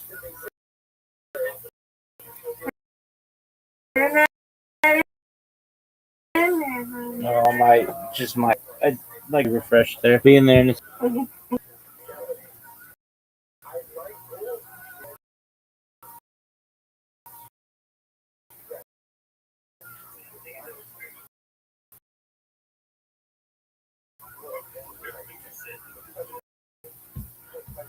how was that one? I don't know how to do it.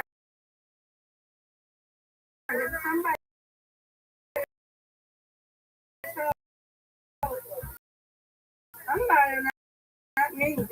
They had told us. So you did that? No, ma'am.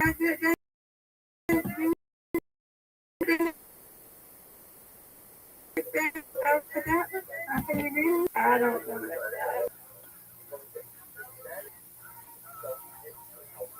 I'm good. Where I'm at. Joke.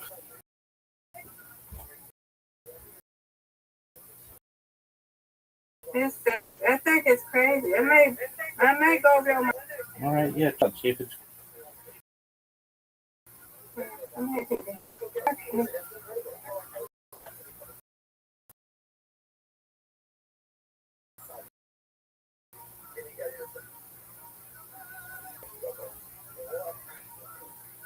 What's it? Teach my class. Because I haven't slept yet. No, we basically teach the class on. What do you teach us again? Hey, Jewish mysticism. So Kabbalah. Ah.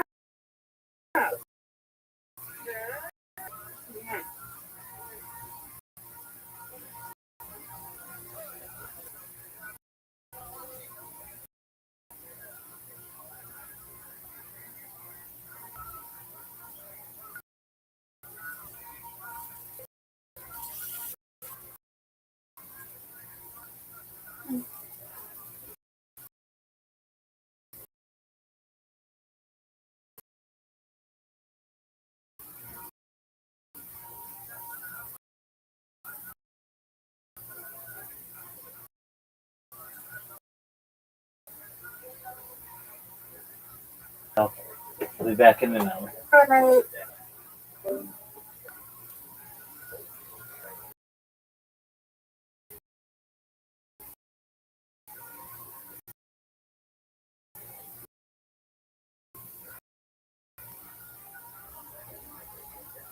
12. Been doing this shit for 107 days.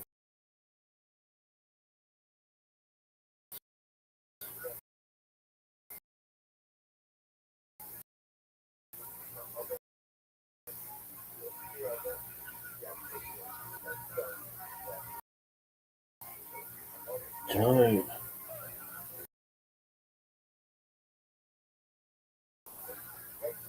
Sometimes my legs come chafed, walking, or just flopping around. Really? Perhaps. One, the creation of the world, the birth of Adam and Eve, Chava, 36, 31, 130, Seth, son of Adam, 250, Enosh, Seth was born. Do good shit.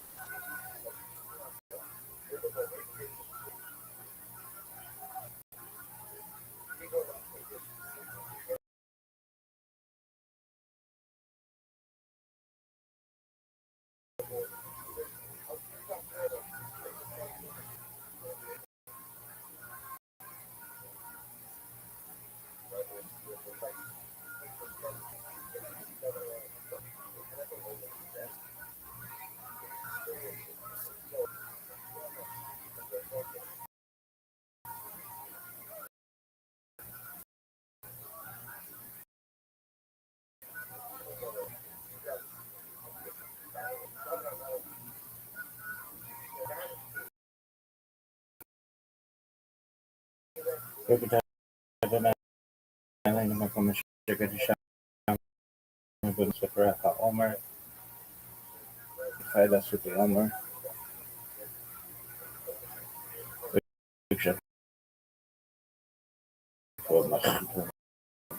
Blessed are you, Shem God, King of the universe, who has sanctified us with his commandments, who doesn't turn the county with Alma. And I've debated one of these days. Really? Yeah, why? Ripe.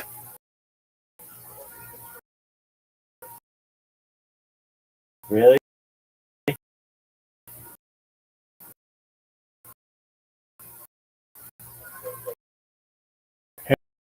Yeah.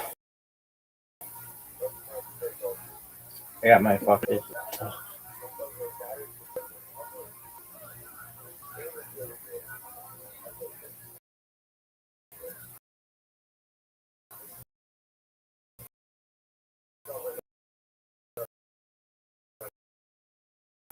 Yo.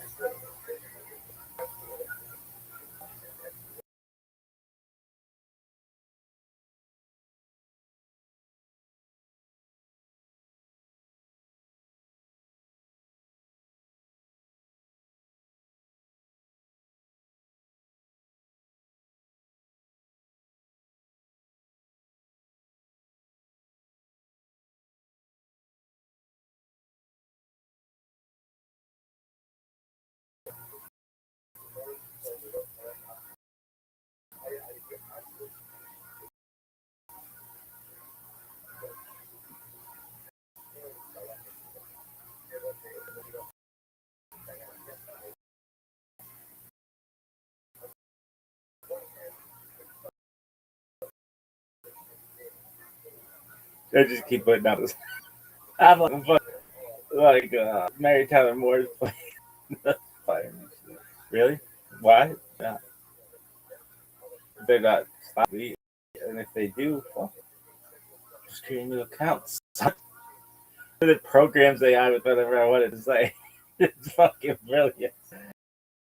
I could be like, ah, man, I'm Superman, and be like, oh, Rabbit, Superman. Thanks, dog. Really? Oh, dog. Really? Maybe. Maybe Rebel Rothschild really mom. Bitch.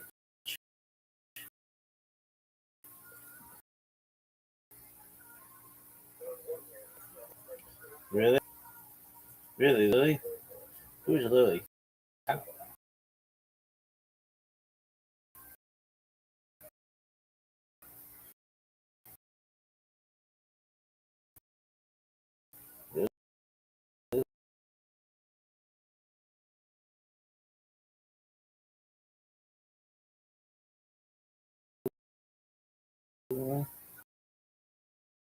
Up all night, but it's not.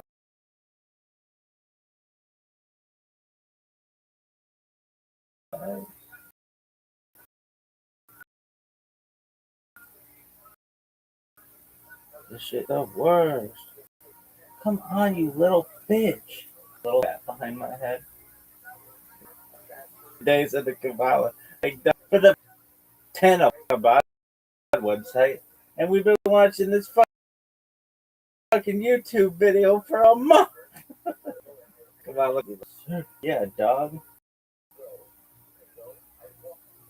What have you learned?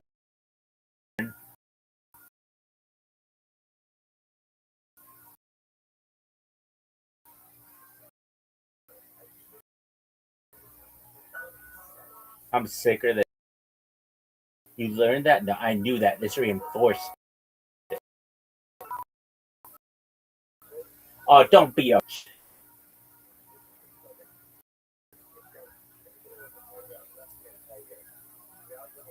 this shit sucks.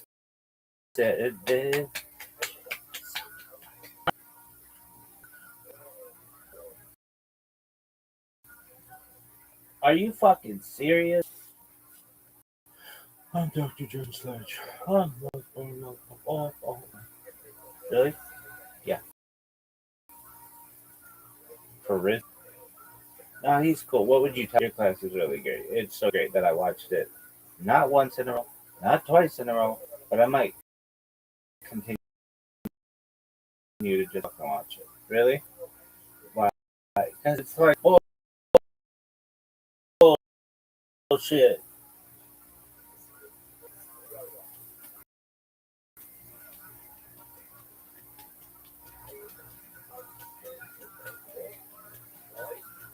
If this shit continues to, what do you call that? When it goes like this,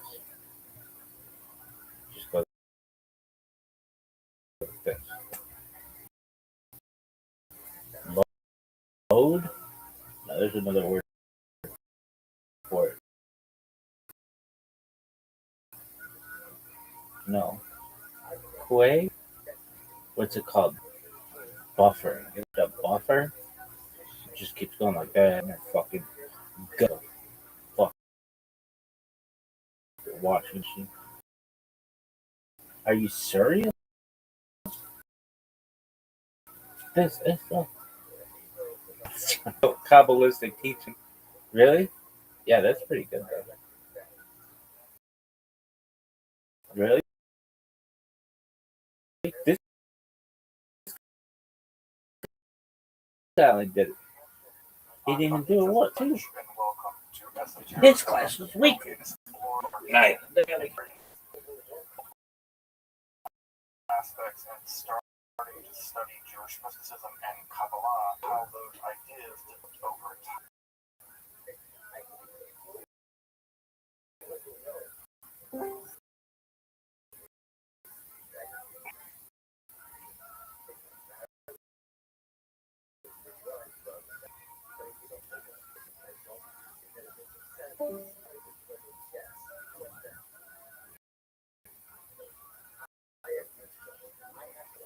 It's tempting to think that, for instance, I've just always existed in the form that we have it, or that Kabbalah is just one thing at all. Of course,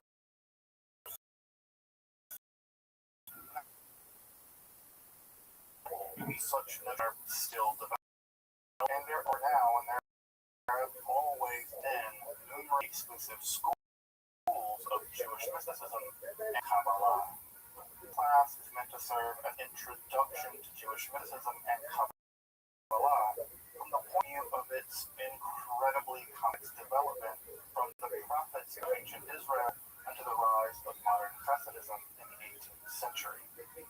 Of course, this series isn't meant to be exhaustive by any means, but only should serve as a springboard for deeper study and reflection, and also enable you to situate the Jewish mysticism and Kabbalah in their historical and cultural place here. To congregations via from these lectures reach a larger audience here on Esoterica. If you want, you can see the entire series under the playlist entering the garden introduction to them over the next few weeks, or in these after autumn of 2021, and you want to watch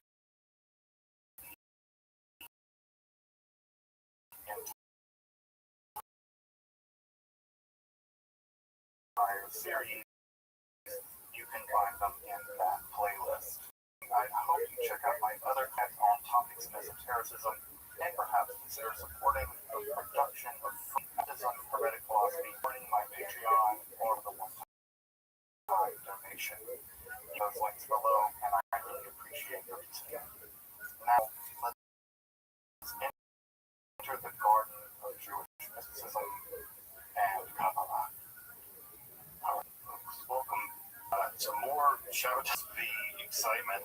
We're really going to get into some of the more technical stuff around Shabbat. We're going to talk about how what was a level of very fringe movement became a type movement in the Jewish world in the middle of the 16th, 17th century.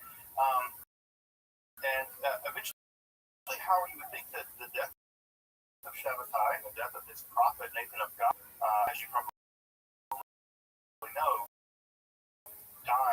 really an impediment for Messiahs. Messiahs die all the time, and their believers keep on believing in them. Jesus of Nazareth, or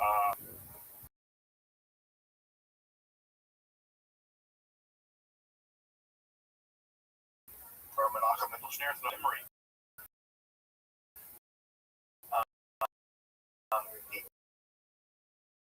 People continue to believe in their Messiah's death is just on the way to eternity.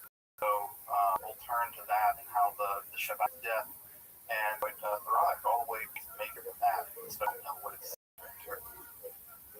So what is the recap? Well, the recap is there was a guy in the 17th century that believed he was the Messiah, and so did half the world Jews. That's the recap. There was a guy, who was declared a Messiah by a relatively minor Catholic healer in Gaza. He was declared a Messiah in 1665, although the pretensions 1648, and 5 and 6 June his messianic claims.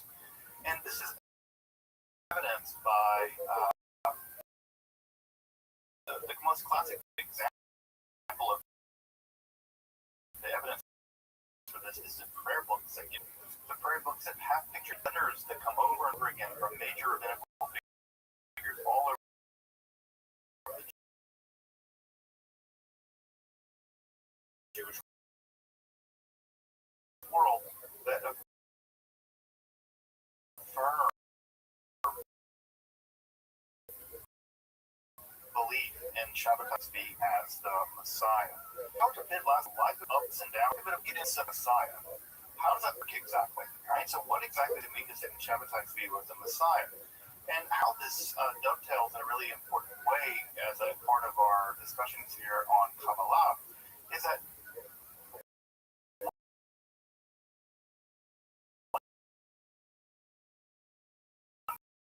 we can only understand the claims of Shabbatai Tzvi or Nathan of Gaza by understanding how, and that was just by Kabbalah. The Kabbalah Shabbatai Tzvi developed this messianic story that allowed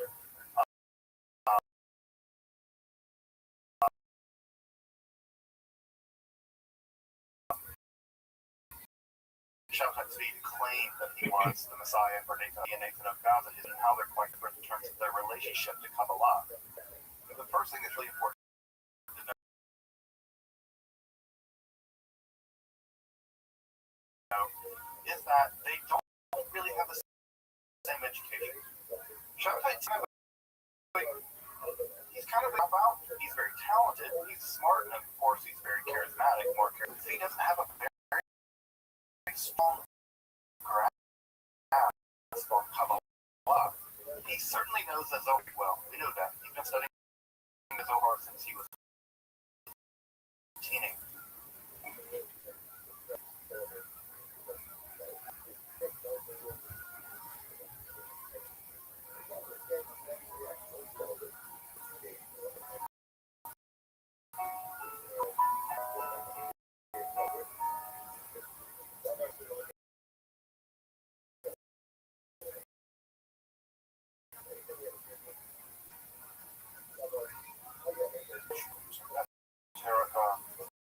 Where we explore the arcane and history. And one of the most difficult aspects of starting to study Jewish mysticism and Kabbalah is getting a handle on just how those ideas developed over time. It's tempting to think that, for instance, Kabbalah has just always existed and that we haven't, or that Kabbalah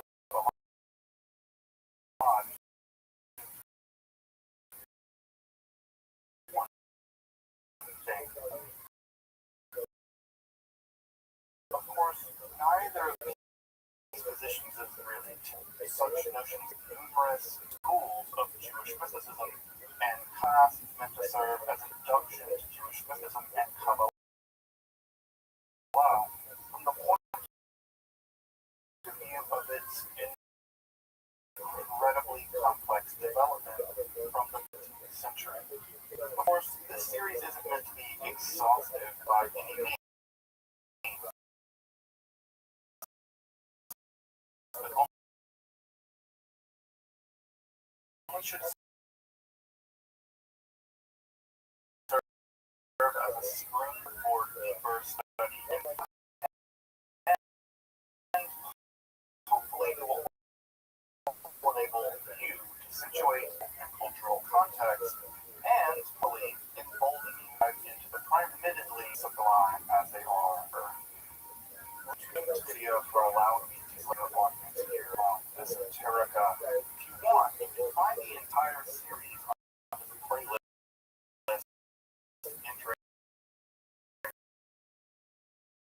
Introduction to Jewish mysticism and so if you want to watch the entire series, you can find them.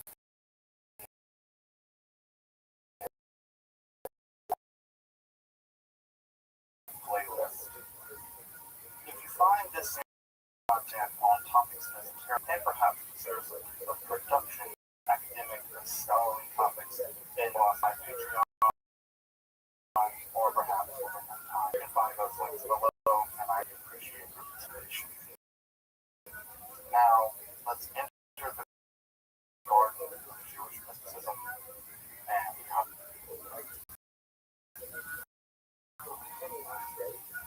so bit about Chef Type's smooth patch. I was enough time on this guy. As you can see, he's there on the left. So this is a picture from life. This is what he did probably.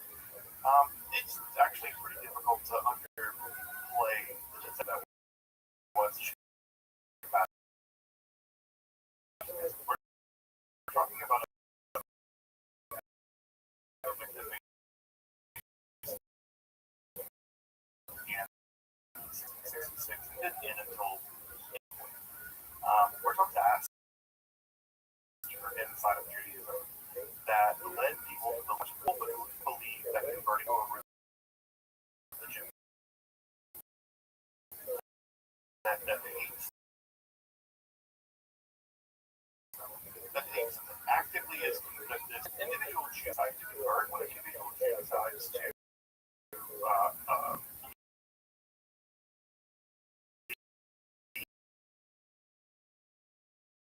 Judaism for contracts. That's their business and that's their right. Everybody, the truth of the matter is they're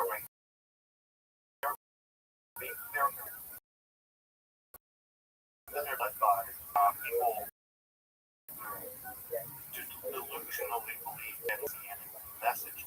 So that way, I do see this as a kind of moving disaster train wreck stretched over 2 centuries, basically. And train was especially Jews have been systematically repressed for centuries in Poland. They were brought by thousands into Catholicism.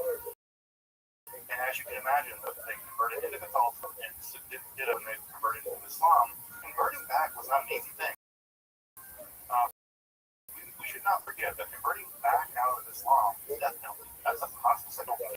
And of course, no one has to remind anyone about the hard Spanish Inquisition. Catholicism and then trying to get back. It's not going to happen. This is a one-way street, and Frankism and Shabbatism were a disaster anyway for the century. And I think these are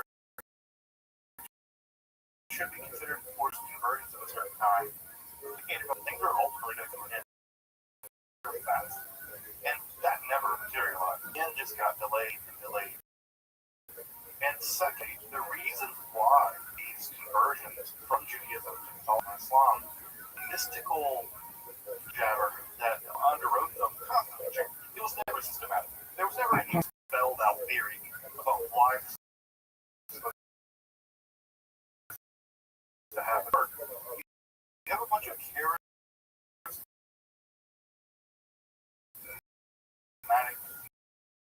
men of the Six movement who benefited greatly. Got online all racial forward conversions that were, I think, forced by the leaders of that movement.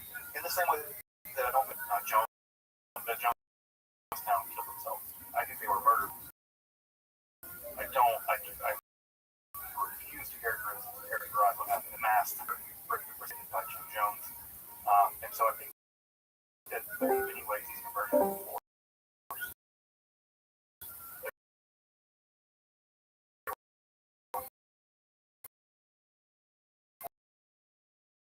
forced by the charisma at some level of these leaders. And to be made, and I would make the argument, this is what happens when mysticism is real. This is what happens when nationalism is abandoned. This is what happens when you allow emotion and you allow fervor, really understand to run ramshot. And very sympathetic to mysticism, not very sympathetic to Kabbalah. This is the gutter of the Shabbat. Now, interesting about that is that given this disaster, the extraordinarily disobedient Shabbat movement, given the Kabbalah kind of got off with a like Kabbalah certified. You would think that after all this, many people who have been seeing the danger of what I can do uncheck the whole thing, the entire thing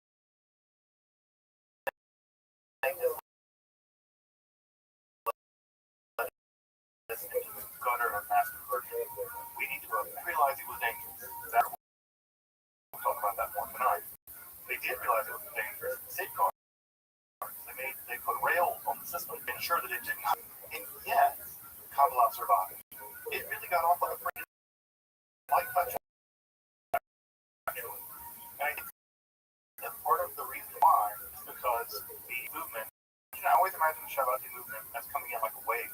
That comes in like the tide, and then when the tide comes out, all this beautiful soil is left behind with the water. Shabbatai is the water coming in with beautiful silt that will help grow the music, and then Shabbatai leaves. And what's left behind is the black earth will ultimately grow new things. So in many ways, the scholarship that we're making argues that the Kabbalah made Shabbatai possible. I don't think that's true. I think that actually Shabbatai made Kabbalah possible. And I think that relationship is why Kabbalah is so much more sophisticated, is so much more deep. The only ever, aside from Nathan of Gaza,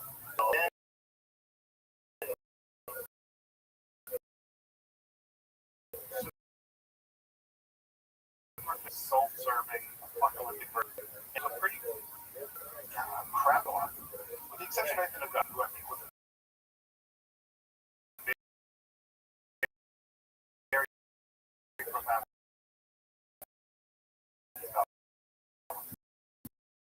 I will give that Nathan of Gaza. Frank about how his life lived, and when they left, it existed for them. It was deeper and rich possibly imagined, and thank God, many would survive them, and it survived. So tonight, aftermath of Shabbatai, and what I want to really try to talk about this is I don't want to talk about post-Shabbat, because Shabbatai to me and the movement and all that stuff we've been talking about, that's an aberration. It was sort of like a night where everyone had to like a bender. Everyone on a bender, they went to New Orleans, they got trashed, they did all the things, and they went back to their homes, and they and so you can think about the movement as kind of a big bender. They went to New Orleans, they went down there, got trashed, they coke, and they did all the things up, and it's over. And so I think of the Shabbat movement as a kind of bender in the history of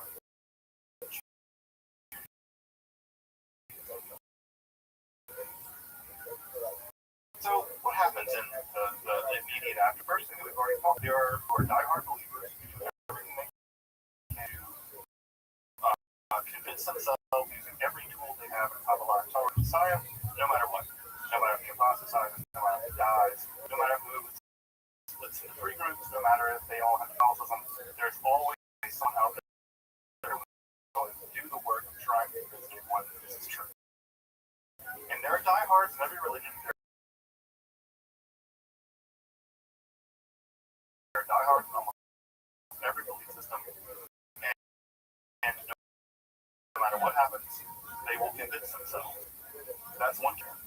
Also, in the immediate after 66, there were a ton of people who realized there were people who believed in Shabbatai. In 1666, when the apostle saw, they realized, oh, man, this is bad. And what's also critically bad is the disaster. From the very beginning, this is going to be a crazy thing. Never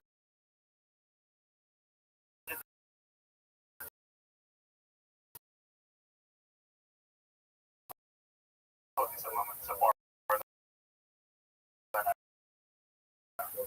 From what I know in Judaism, there's never a major I told you so moment. People say, I told you so, and you can go jump in a river. You believed in this guy, and now you're barking back in the trees. You're barking back in the booze. Seeing people say, well, come back. And to my knowledge, I don't see this at all. So they just didn't do that. They were very magnanimous, and they began to do the work. And what was the work? Is pretend this never happened. Pretend this never happened. So what did they do? The second camp, people that realized this was just happening, they went back to doing what they were doing before, labor, trying to make Kabbalah work. That is to say, systematizing. Trying to figure out how to Kabbalah. Dude, the bus drivers went crazy over this. Damn. Now, that's not to say they just ignored it completely. They realized that something inside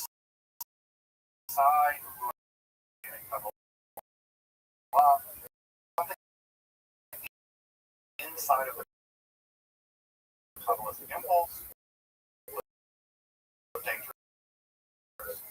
Because it had gone off the rails. So they began slowly to think about how to implement guards. Led to or have all those Jews in the valley and began to sail in the Mediterranean to reach Palestine. It could have been empire. And who knows what happened? They're going to sell by name. They're going to arrive as refugees in Christian Europe.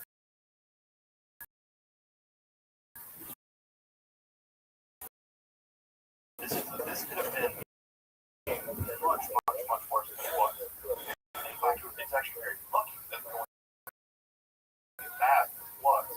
So the rabbis began very carefully going off the rails again. The thing is, public Kabbalistic teaching, especially advanced Kabbalah, just stop. They just stop. You just cannot teach people quantum mechanics if they stand into it. You just can't. You teach people how to weld if they've never held a hammer before. You have to. You cannot deliver these incredibly complex Kabbalistic ideas, which are incredibly easy to misinterpret, to a population of people who basically just don't even have a Torah knowledge. Especially people who've been in Christian lands who've only recently converted back to Judaism. So they cease teaching how public. They cease teaching how public. Well, I know that makes many of us really elitist. How dare they hide this? Well, people were playing, it's like toddling fire.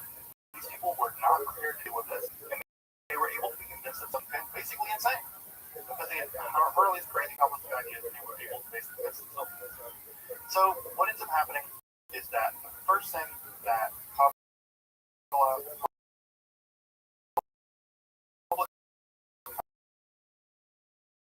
teaching begins to withdraw. Then a creeping kind of legalism, and that legalism stuff. And how do you vet? You vet them based on all kinds of other. What are those things look like? That they're old enough. You don't teach a 13-year-old Kabbalah. You should, according to this idea. You have to wait. Well, do you want to teach Kabbalah a bachelor? No, because a bachelor might get so crazily Kabbalistic. They're just married to God. They don't want to actually get married to a woman or whatever, right?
not a bizarre idea. Third, there is a shift away from a lot of cosmological stuff that led to bizarre. Last time with the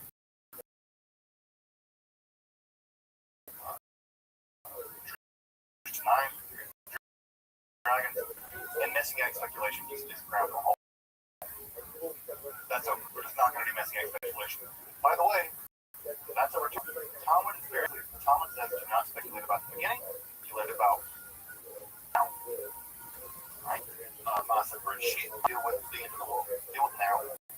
That's a return to very orthodox. And then we're going to see that we're going to mythification, mysticism of the now.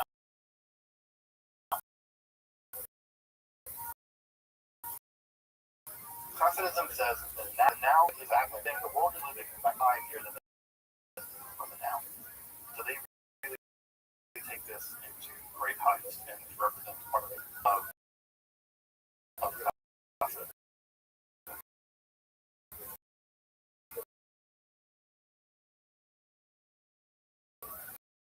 So there's a shift. And what is the shift? There's a shift away from what I hear. That one thing, the mind and the heart. It's about personal. And so it's all about fixing you, fixing our attention. We're done with that. What we do now, we now focus our attention on our inner life.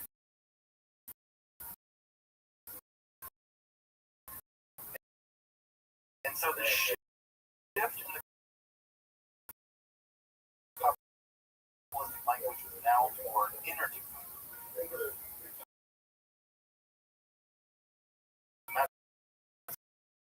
Sort of intense piety like that.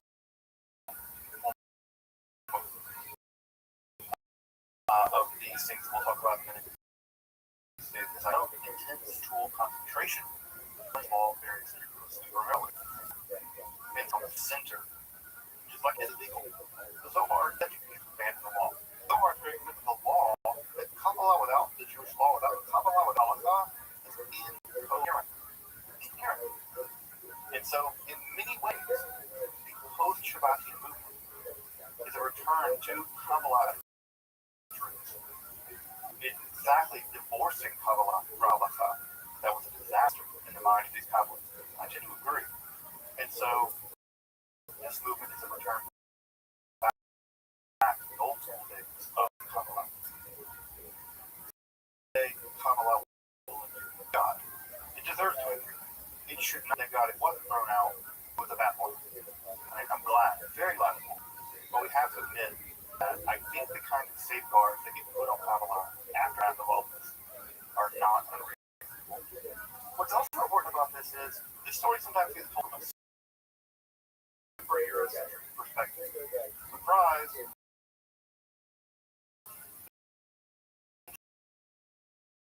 Truth of the matter also is that Kabbalistic centers are also appearing like Morocco, Yemen, Kurdistan, northern Iraq, Aleppo, and Baghdad, Jerusalem, the holdout. From the very beginning. So these centers in not a found literature. Now, the truth of that is that a lot of the literature has been lost since the 1950s. A lot of that literature has been lost, and most of it, to my knowledge, remains manuscript. When I say manuscript, I mean handwritten books from the 16th century, 17th century. So there's not even printed editions of these books. But we know, and I know this because of other scholars who sort of survey the literature, there is a mountain of published literature out there, heavily working on systematizing Lurianic Kabbalah at this time. One of the real interesting personalities that appears in all this is Athna Barzani. Athna Barzani is probably the first woman rabbi that we know of. Like someone who actually may have really held that title. And she was a Kabbalist, and she seems to have had supernatural power. She lived in Kurdistan, in northern, one of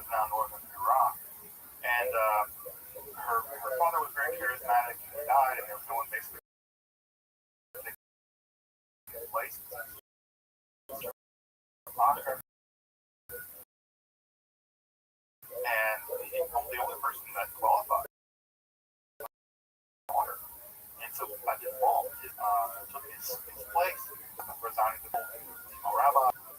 And this one, by the way, I don't know if folks have seen the children's book that's come out recently. There's a children's book about her.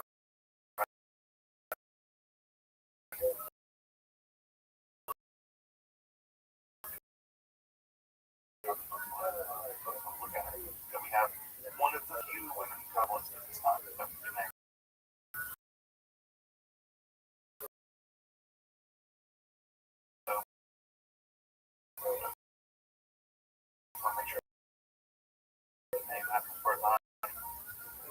There are two major centers that emerge in this period in the world of Kabbalah. One in Jerusalem and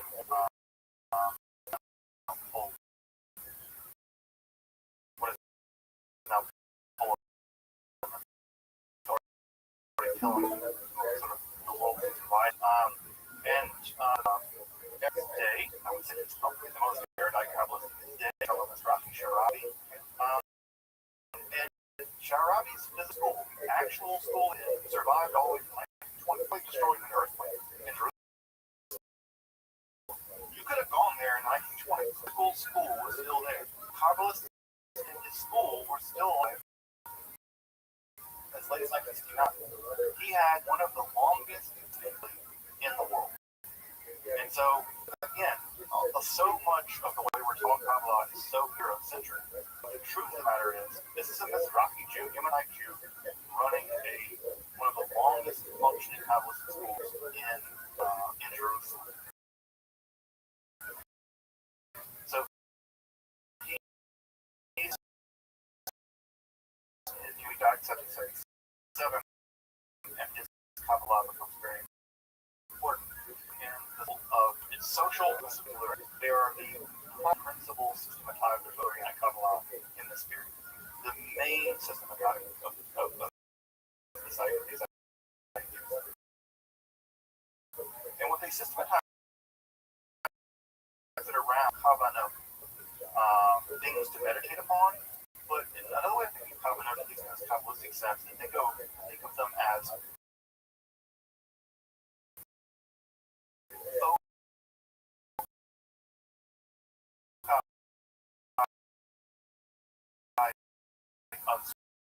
spiritual concentration. One soul as a kind of, and that in order to gain the infinite access to the infinite, you have to focus it, just like a radio wave or any kind of thing. If you focus energy, it doesn't do anything. It's only by focusing that energy that you kind of get on the wave of God. It sounds super new, the metaphor they do. Once you have this wild, you have to focus it, and you focus it in prayer. Prayer is the lens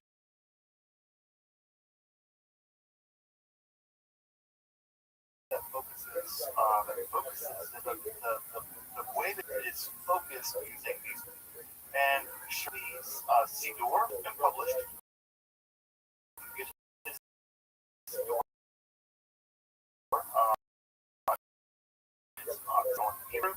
And his Siddur is hundreds of these Kavanah. And these Kavanah are sort of like aspects of your correcting and repairing and shaping your inner life. How does that connect to God of the road? How you want to complete your soul at the end of it, which is into the spiritual supernal world. And so it's through these that memorize that their exams and you have to know how to match them up apparently.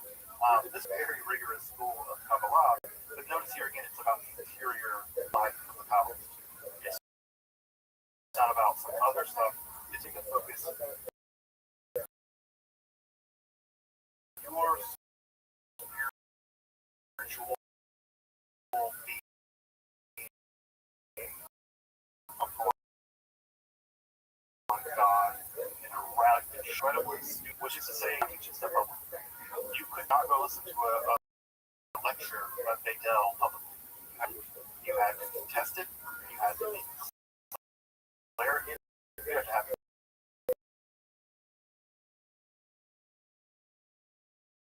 incredible levels of education on the door. not just sort of fly by night people singing songs in Ladino.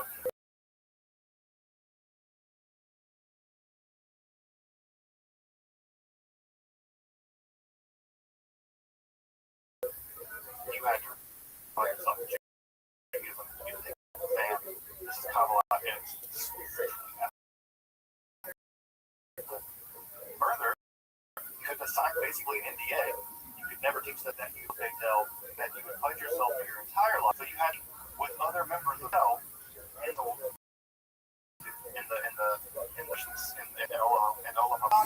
the house of study. Big Del would be there. So even the idea here is to dedicate yourself to eternity. And so again, a high level of rigor. And there were people still matriculating through Big Del all the way through near the 20th century. And I guess the last character of the school of the Kavanot of Shalom Rabbbi was he died in 1969. So this school lasted for centuries. The other major school here in Poland, right, at Brody, what is now Poland, Beit El place and learn. It was much more like a spiritual, various kinds of people moving through it, and more people sort of meeting as a general organization of spirituality. I don't want to like Kabbalist. It also focused heavily on being a Kabbalah. Notice they're all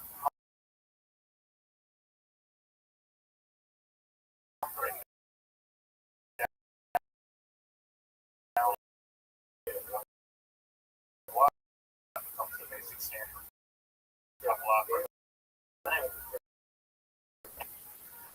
Notice about this is it's fairly attracting Lithuanians.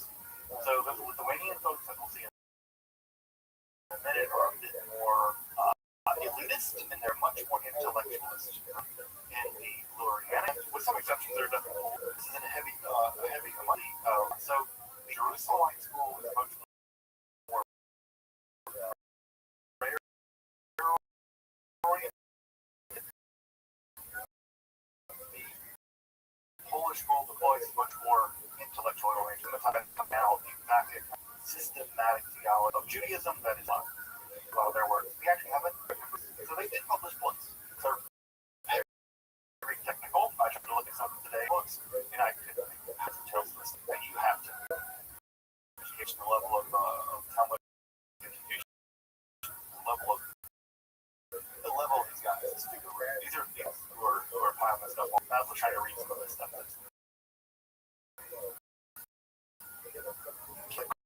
Quantum mechanics.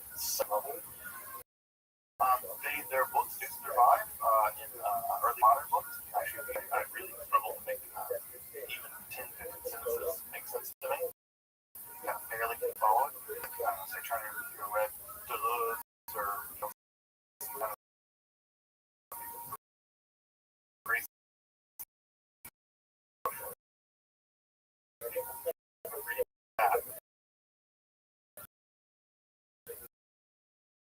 Although it's that challenging. For also, there are no modules. The reason for that actually is clearly, I'm going to spoiler to this the Holocaust. The Holocaust is the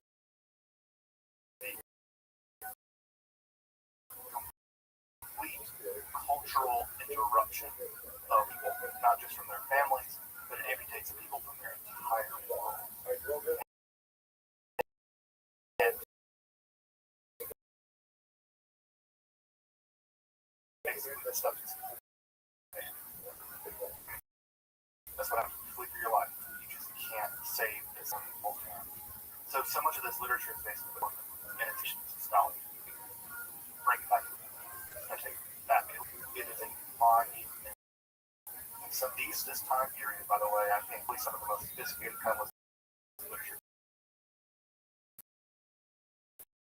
ever written. And language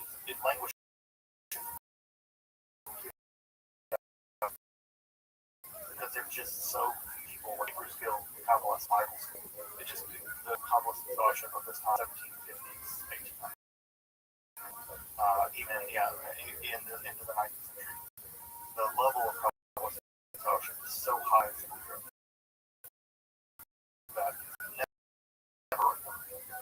never recovered. It's been 200 years to recover to get Kabbalist scholarship back up.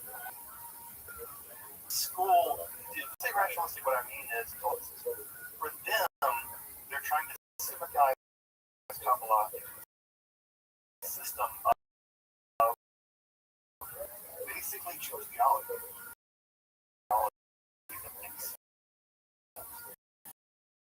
And about the Litvish world, you can probably tell I have a great deal of sympathy for the Litvish world, a great admiration for the Islamic world as well.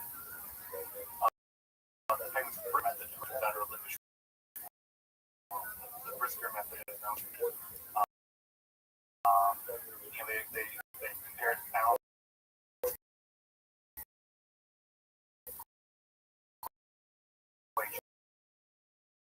It's like doing, it's like taking things apart with a molecular, but it's still picking, making tiny, analyze tiny time opposed to how do we even apply all this? They don't care. They're like, no, we must very strictly understand every single logical relationship. This is the Jewish logic. This logic that looks at halakha. The Litvish world is famous, infamous for this. And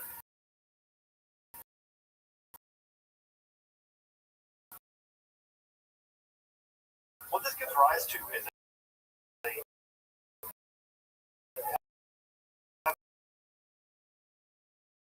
believe heavily intellectual culture. And as you might imagine, and again, in the good sense, the bad sense of that word, I mean in the good sense that these are evil scholars.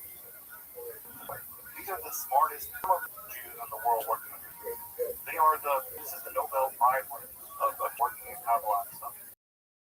Now, that also gives them a sense that they're superior. They do see outside Jewish children barely can read for education during the door. They somehow better. Somehow they're better. I mean,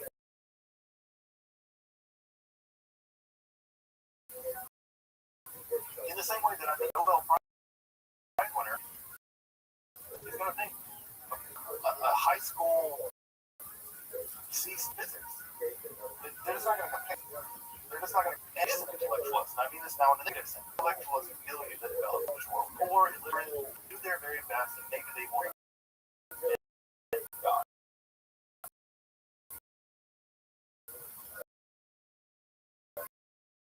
But can they serve God? Can they understand? Can they really do the heavy lifting of being? They're never going to be really,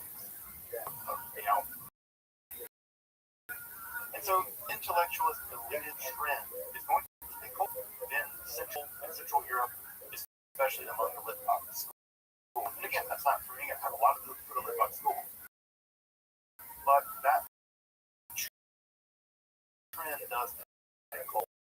And it's into that trend of customer conversion. It kind of moves away, obviously. The main thing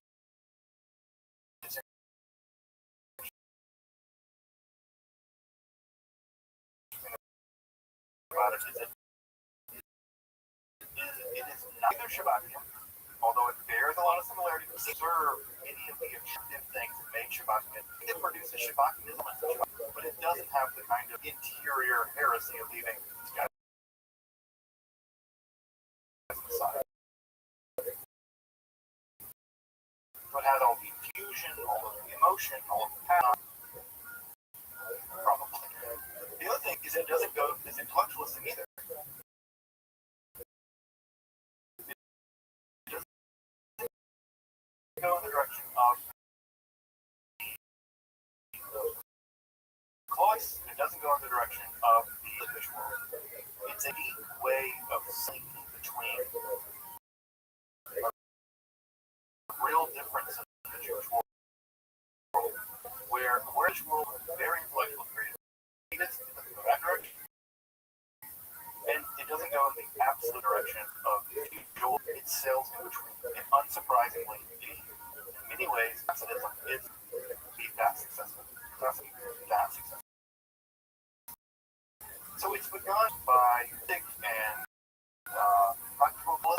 When I say practical Kabbalist, you should read something like magician. Basically, this was a thing that was practiced back at this time. Was a kind of practical Kabbalah where you would do amulets and you would do mystical herbal treatments and you would do all kinds of what we would now recognize as basically Jewish magic. There were a bunch of these guys. They referred to themselves as Baal Shems, good names. And Israel ben Eliezer was the, everyone says the Baal Shem Tov. And he,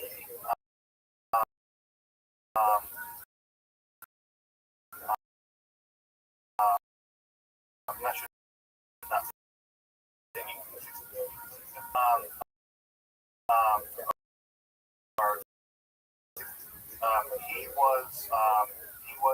did a lot of field jobs and sort of being outside of movement until he came into his own as a kind of extraordinarily innovative and charismatic preacher, teaching, although in a modified way. We'll talk about that more in a minute. And it was a very diffuse form of Judaism. Judaism that was accessible to anyone. It was not a Judaism. The idea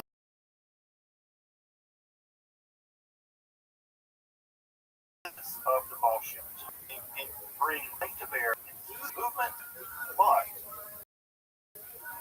incredibly important, but a halakhic rigor that in the traditional world is required. So it does the work. Alright, the Baal Shem Tov, he squared the circle. Bring the energy of the Shabbat movement, but he could also anchor it and locate it in the world of rigorous Judaism. And the main slope for the Hasidic movement is actually found in today's Zohar 124, which was convinced. And this is a I think basically I'm right. The laces are good. So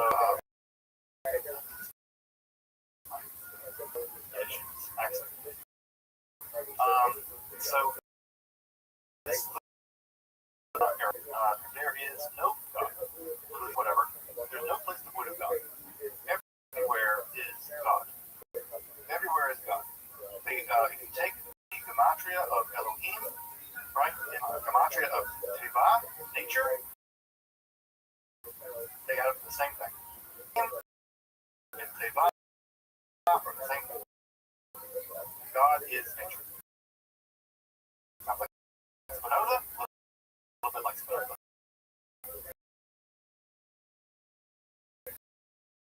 Right?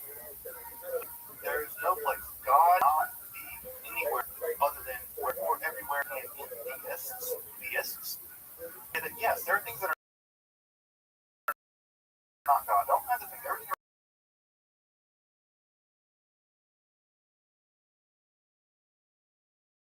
is not God, but hiding underneath it. Focus on the immanence of God. One must uncover the reality of God all around yourself and you. And this task is to show that God is in all being, God is in all things, because that even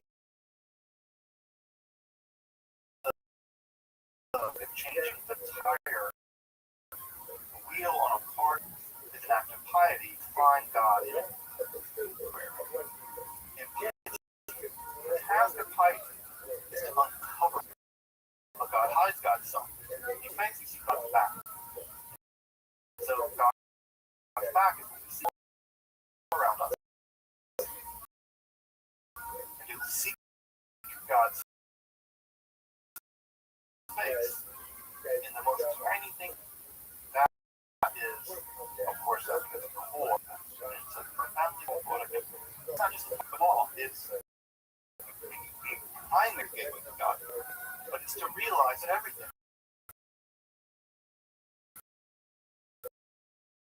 allows you to approach God.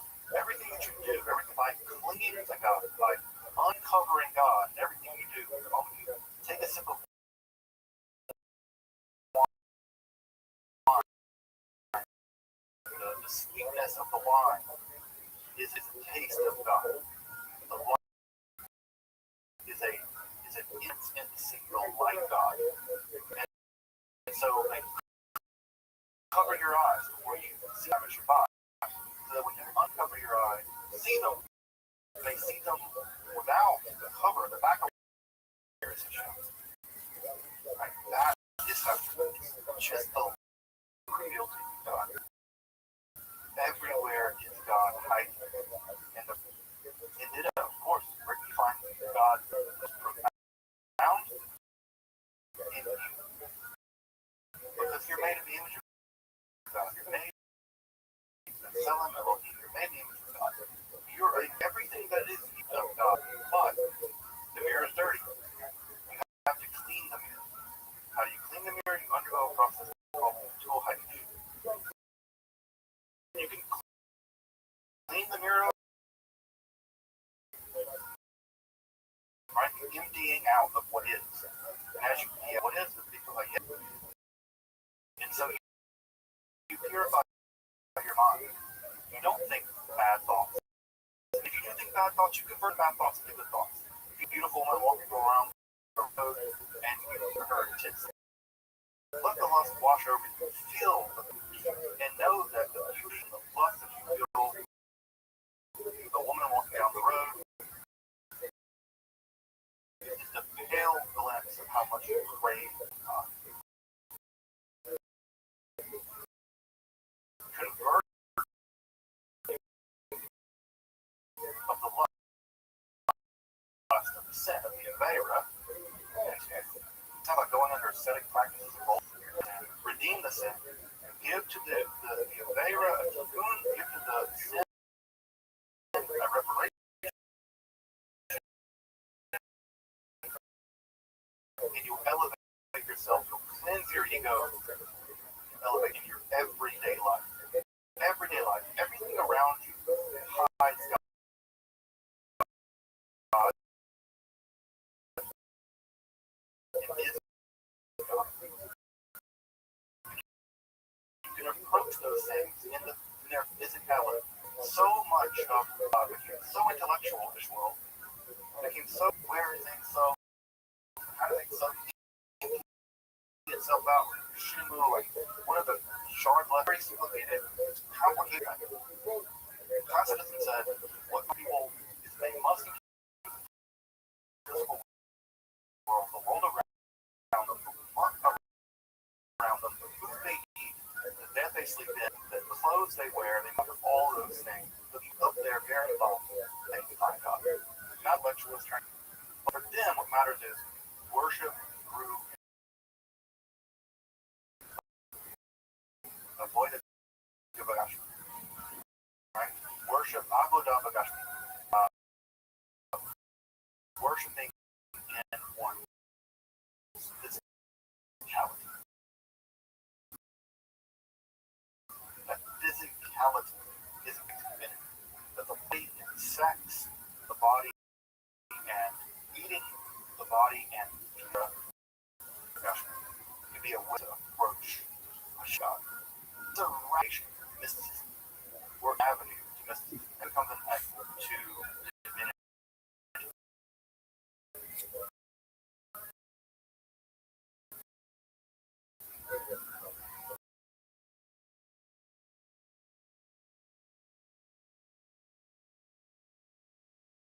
Now, this all gets focused in on leaders of the movement.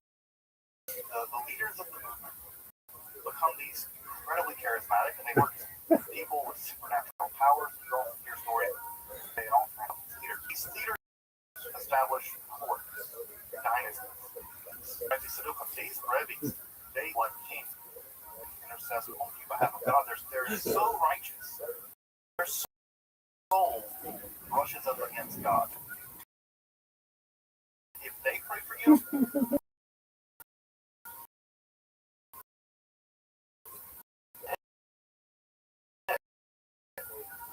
even Rabbbi dead, he leaves a letter in his grave, on his grave, prayer, you and beyond. And that still practiced in the Pacific world. These Sadokim, these Rabbis, are almost divine. Saints, basically. And you imitate Rabbbi drinks a little bit of schnapps. Before this, you should accessing mysticism. If he dances like this, you should know deep meaning. Rabbbi is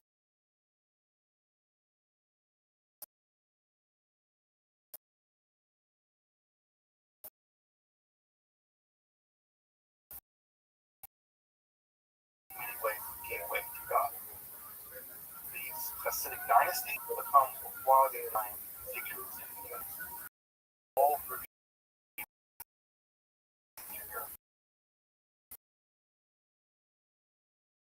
they are fabulous. You're talking about dudes wearing hats that cost $1,000 gold coins.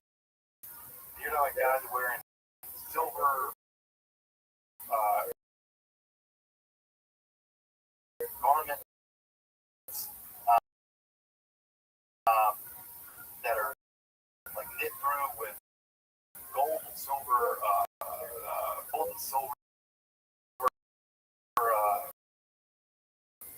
thread.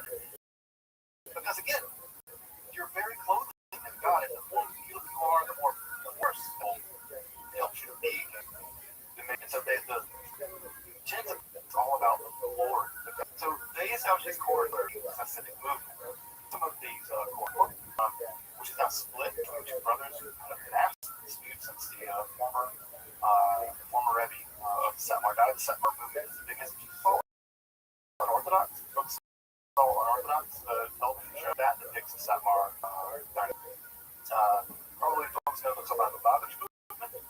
Chabad is the philosophy of Hasidism. Lubavitch is the actual dynasty. The Lubavitch movement is primarily known as Kiru, which is outreach. You're an outward-looking Hasidic movement that wants to bring people into Judaism, and they want to bring people into Judaism because that's part of how that's how they're going to redeem the world.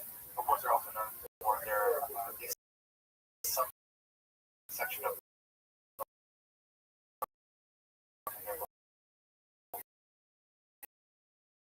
their like Rabbbi. He's married out in Queens a couple times, and experienced the grave there, the grave of the Reed.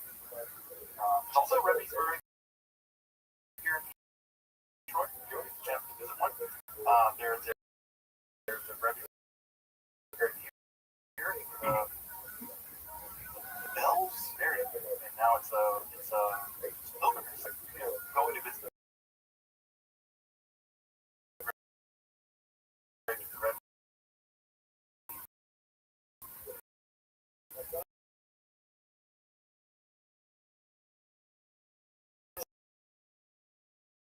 It's a big deal in the Hasidic world. You go to the year, they ship in 10 Hasidim all over the world in Vegas, Ukrainian now. For like a weekend. So it's a big deal there. As to rope people in. Many of them work here systematically, and they produce some of the gospel. No, are they as intensely focused? No, they are systematic. Treat the view of Hasidism, which seeks to make Kabbalah live. It's a thing that you live, that you experience, a thing that you embody. So it's not, in many ways, the kind of Kabbalah that exists. Or kind of Kabbalah, of course, the most famous book, which is basically for the Lubavitch movement. You can get a copy of the Tanya. Ask them for a copy of the Tanya. They will happily give you a copy of the Tanya. It's a little bit controversial.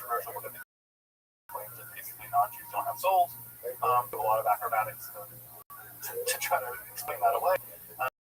But it has some pretty famous info. But the Tanya is almost famous. Their time is text written in the but basically these books are incredibly deep and complex. Now, as you might imagine, this is based in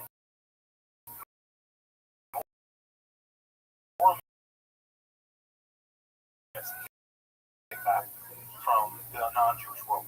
They had just dealt with like, you people out of control, you're just Shabbatians, right?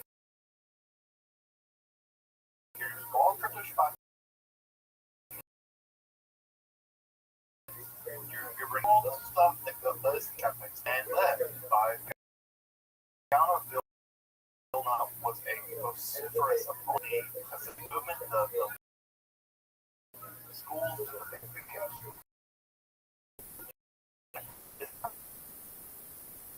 Typically, some talk about which is funny because I have lots of friends and jokes.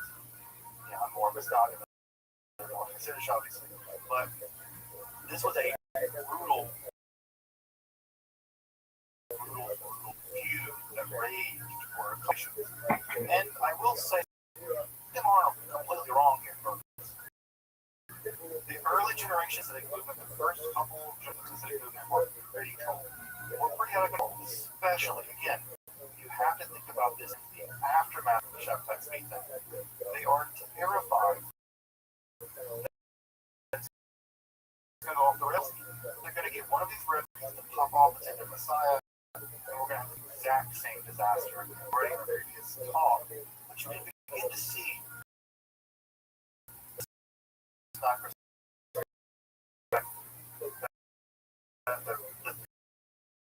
Zadi looks kind of like a little Messiah. He looks a bit like a little Messiah. There's sort of an angle here. Experience the of love. You have to convert it to God. Trust. And then you can convert it to feel love for God. These Messiahs are like, no, don't feel lust. It gets harder. Not minimize. Feel it and then convert it.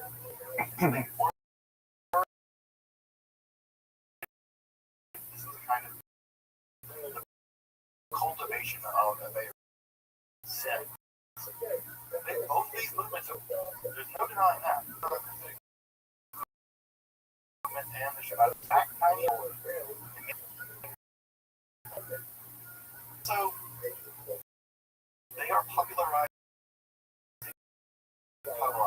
Remember, right? It looks like the tiny by that's one of the things that people are trying to stop. Now, these people were led astray by ideas. Not because the ideas are bad, maybe not because they're at their level of education. These people will go off the rails again. Pacifism says no. You bring them along and teach them to raise them up. So there's a much higher degree of willingness on the part of the big world to incorporate Kabbalistic ideas into their past entire especially. But where this is also is people doing weird stuff, doing handstands, cartwheels during prayer, people screaming during prayer, Hasidic dynasties that exist. Carliners are the most metal of all of the Hasidic people, screaming all of their prayer out loud. If you ever know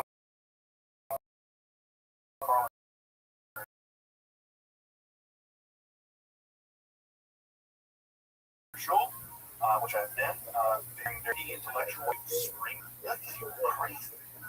This is the Shabbat again, right? So I would have got to early on was very worrying.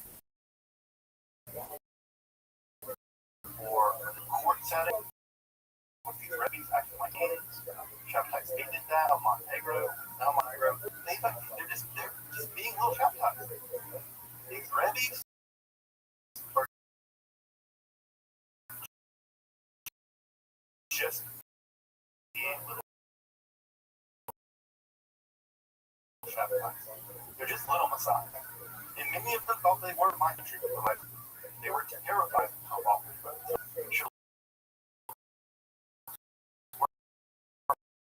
Popular among religious people.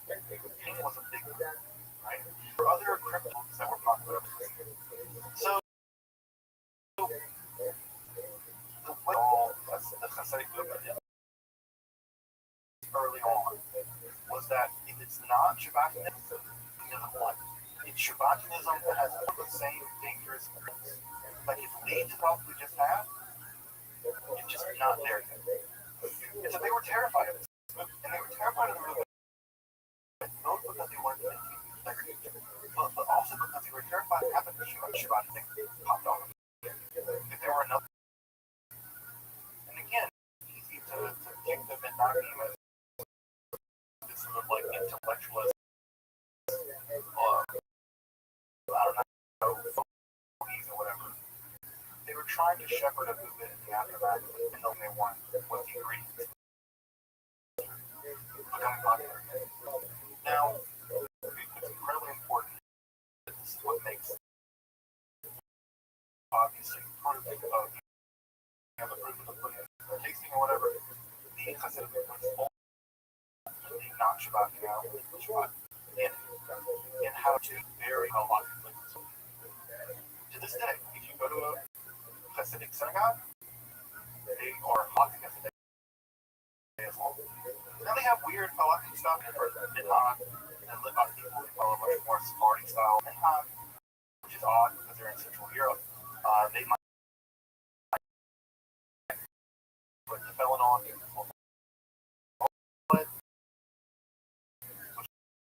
is unusual, specific.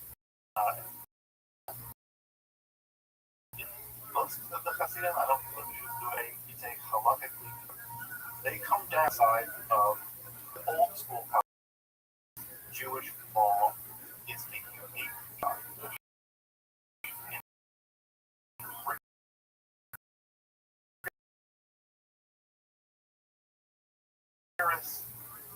followed up is a fund of all the rabbis that they do, for all the cartwheels they might do their prayer, screaming things, and whatever.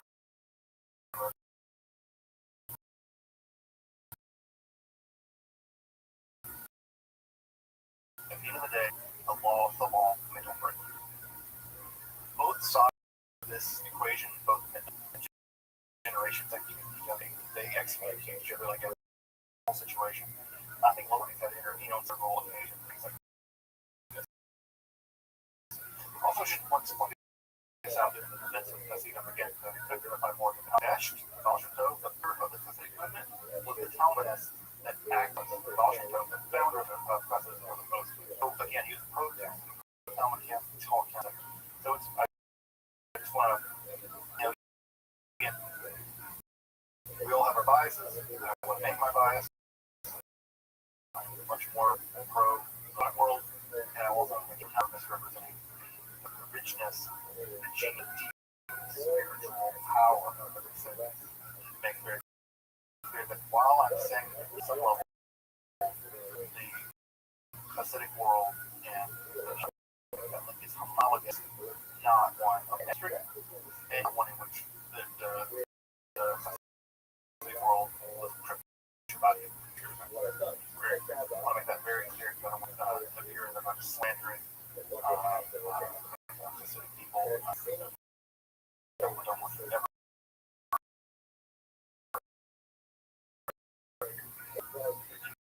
I've learned in Hasidic issue of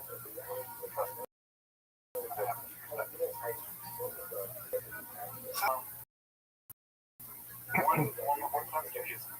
In fact, Judaism, I bet here, Jewish has encountered at some level.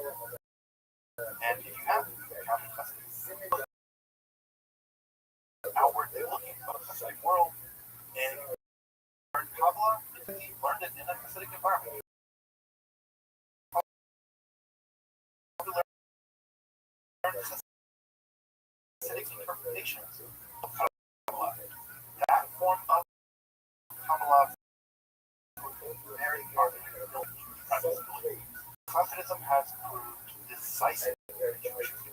Academic going on, I don't know much about it, but it's going on.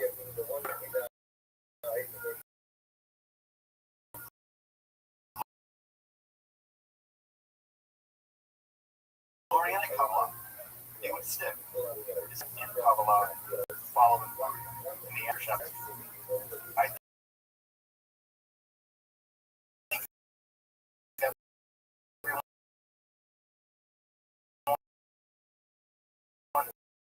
after Shabbat being so gunshot of innovation, de facto settlement. That this is change this, we're not going to systematize it, we'll continue to adopt it, adapt it, we'll modernize it, I think that there was no major public after Luria shell shock after the shell. So Luria and all that exists now is submarine. We are all living in the shadow of Luria. And again, I think for the reason why there's another new kind of Kabbalah after Luria, it's a shell shock. But there's dark cloud. I'm standing on good like these dark clouds. Or it might be the clouds finally parting. Logic. Which you might see coming is dirty, which strips the world's spirituality, subjects it to the law of mechanism, mathematics, and science, world spirituality. That might be the dark cloud that you see. If you see that's something else, same thing, something completely different. You might see the clouds of darkness lying parted after 1,000 years of darkness. The mysticism of random speculation about a world that no one has access to, a world backward superstition, a world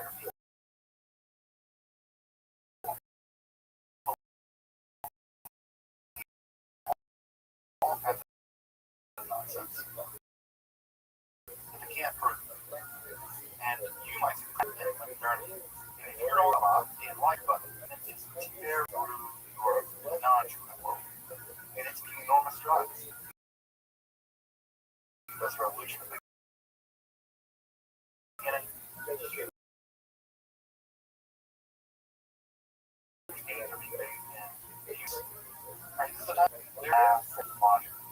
In the Jewish world, in Central Europe, there's some Jews who are beginning to look out and see Jews maybe honest, and they began to engage in the Jewish version of that enlightenment of duty. Discovered the fundamental nature of life in order to make people how the world is so different. Shabbatai is apostatizing, and Turkey in Newton is fundamentally non-monotheistic.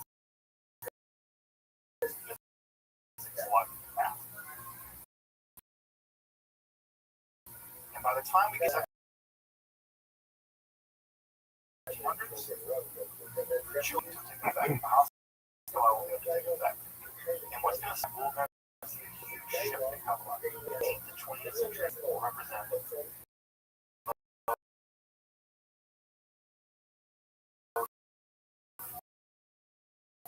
incredible loss in the Kabbalistic world. I mean, we're having this conversation right now. Your modern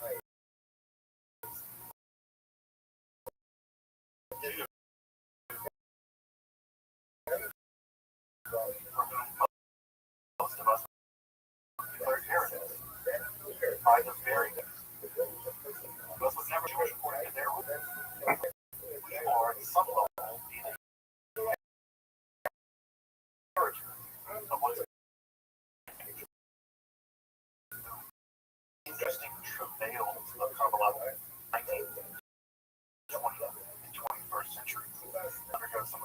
horrifying those ashes. Some of those important to detect are now the last 5 years. Looks like some are now available to us.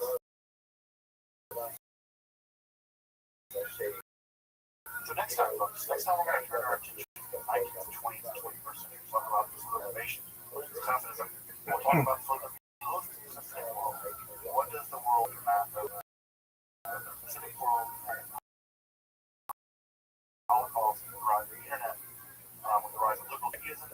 What does Kabbalah, how does Kabbalah adapt, reconfigure itself, and survive all of our things? As you know, listening to the sound of my voice, talking about Kabbalah, you know that the story is to have to survive. Talk about that process. Back for the Jewish mysticism, Kabbalah. Again, if you'd like to support my work, provide accessible, free, and scholarly content on topics. Kabbalah, alchemy, and culture, magic. Until next time, I'm Dr. Justin Slant. Thank you for watching Esoterica, where we are king.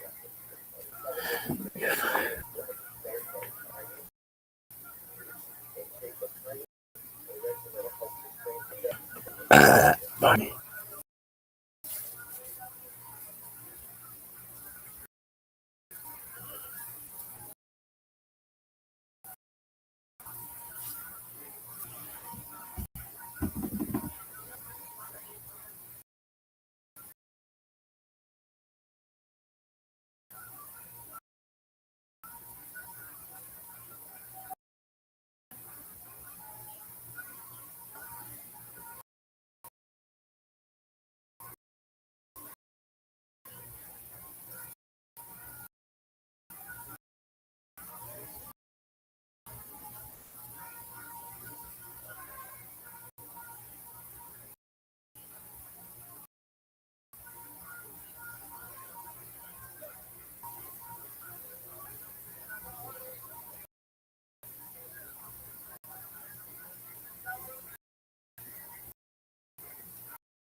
Yes. I'm excited about this one. You steal that fun Iron Patriot, as always, for our head of security. Iron Patriot.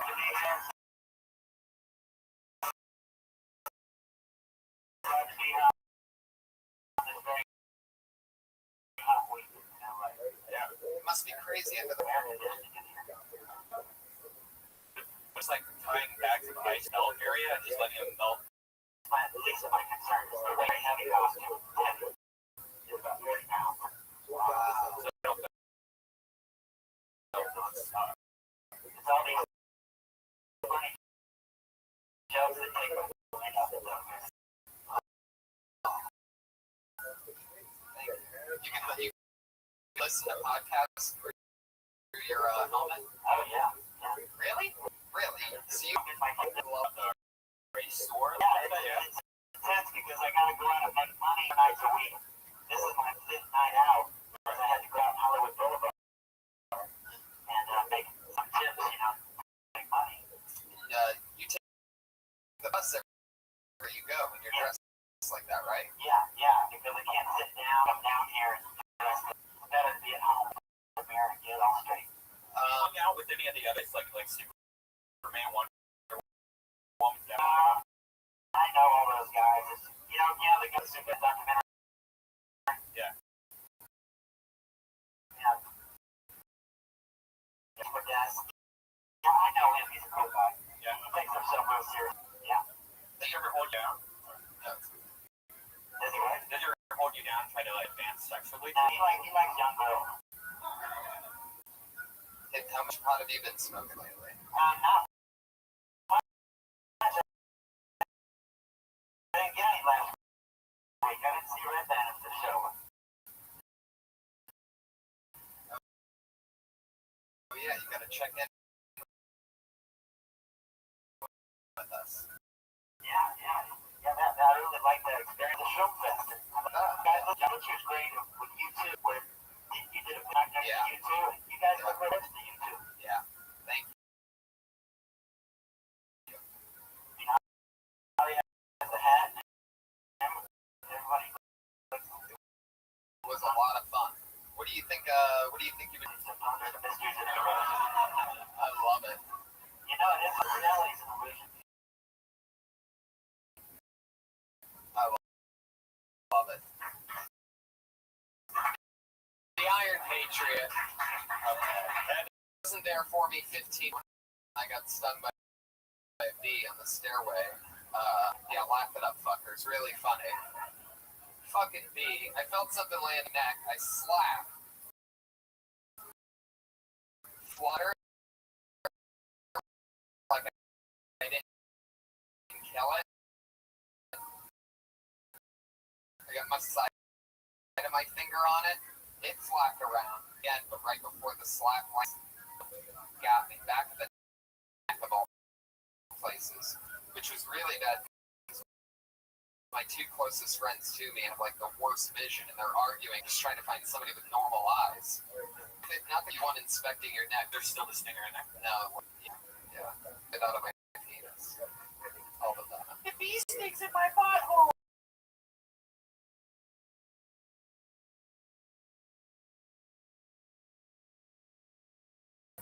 Well, as you know, people, we have a lot of fun. There's been a lot of great front of the show. Things are all taken off, happening. You guys are part of something very exciting. It is most pretty all guests we're going to bring up now. We get it kicked off. Put your hands together for him, ladies and gentlemen. From the Naughty Show, from Comedy Central, down and beat everything.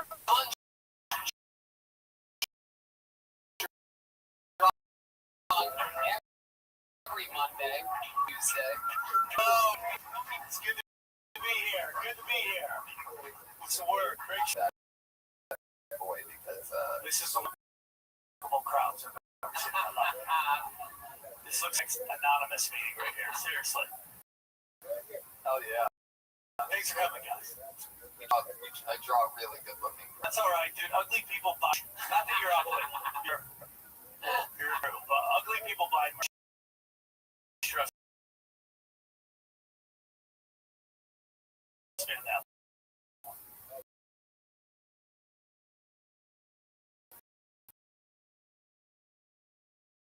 I like who's this dude? You come here all the time, don't you? Oh, you're correct. It's like He's sitting next to Sarah Dresses, remember? big drama with that. That's Yeah. fun. Well, yeah. She looks like big drama. Sarah, why don't you come up here for a second? We need to. Well, Sarah, she missed her spot last week. What we did with her was You're a comedian?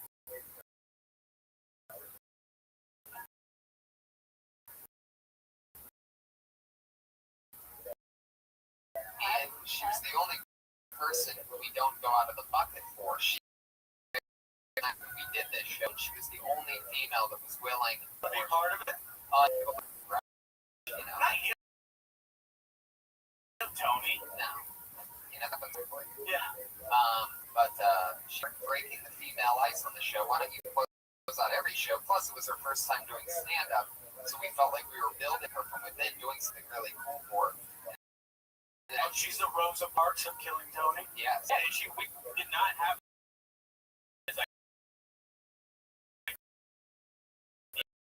Before, just kind of organic. I was like, wow, she now has a spot on the show. Yeah. And big time. She's like, You're telling me that a young chick with big tits didn't appreciate the opportunities that was given to her? Never heard of that in my life. Exactly what happened.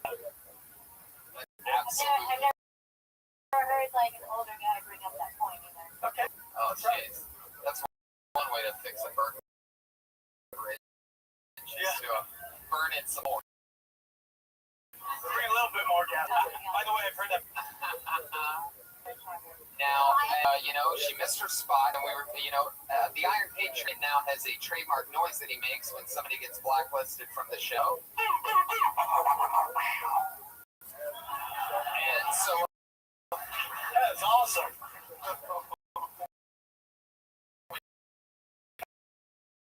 That was the police academy for 2 seconds. blacklist people, or we're trying to, would be the send out. So, we're talking about how to handle we decided, we heard somebody, a friend of ours, another female, sexy female. Oh, shit. Did comedy for her first time downstairs. Billiards be the second Chrissy. Yeah, but we don't give it to us.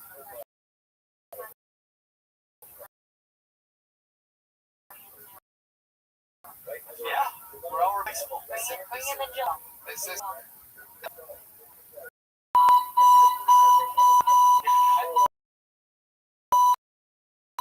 That's the sound of you waking up for a shift.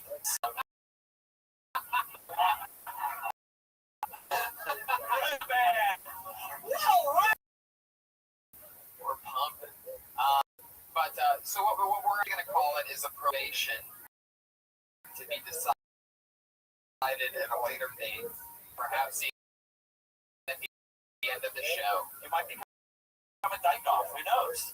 It's true. I'm halfway into it. One who scissors, the other one sweet. That would be how God does solve. Or amphibious. Whoa. You're not mad at the fucking statement. You're just love the fucking statements. Like,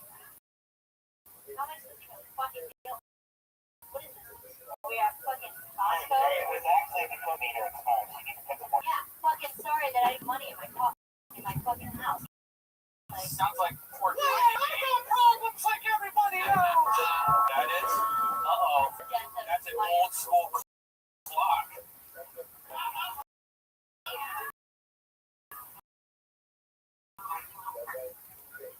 you guys Just started. But he's quick on it. All right, so you're blackballed. Yes. Can we blackball audience members? Yeah. That's all. People's lives. Anytime you call it, he has to make that noise. So.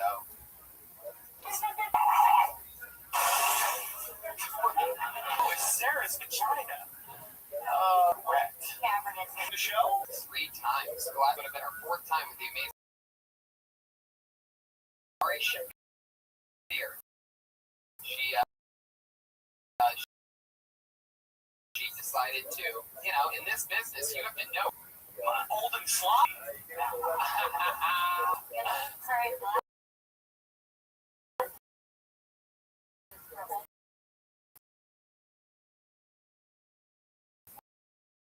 No, then that wouldn't be old and sloppy for. But I want to know what you're.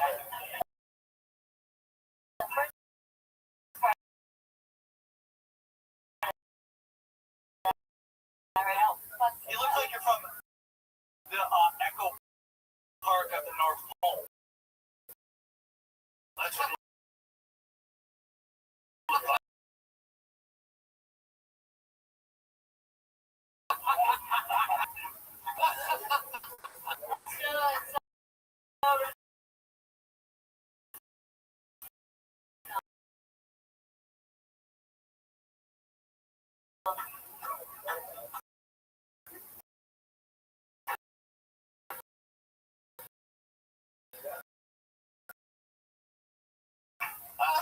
shocked you didn't go where's Waldo.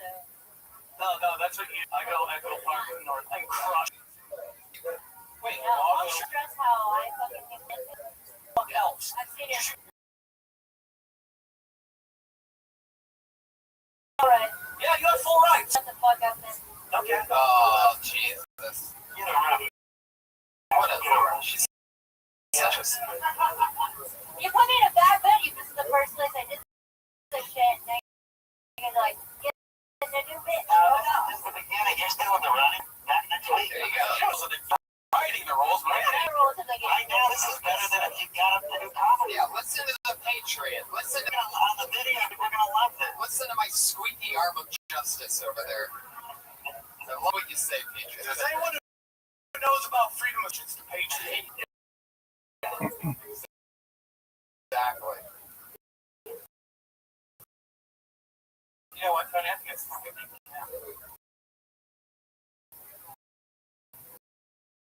Oh, but you want to do that now? All right, there's Sarah, ladies and gentlemen. Hollywood, half an hour ago, downstairs in the original. Kimberly maturity that's hot. Kimberly Condon.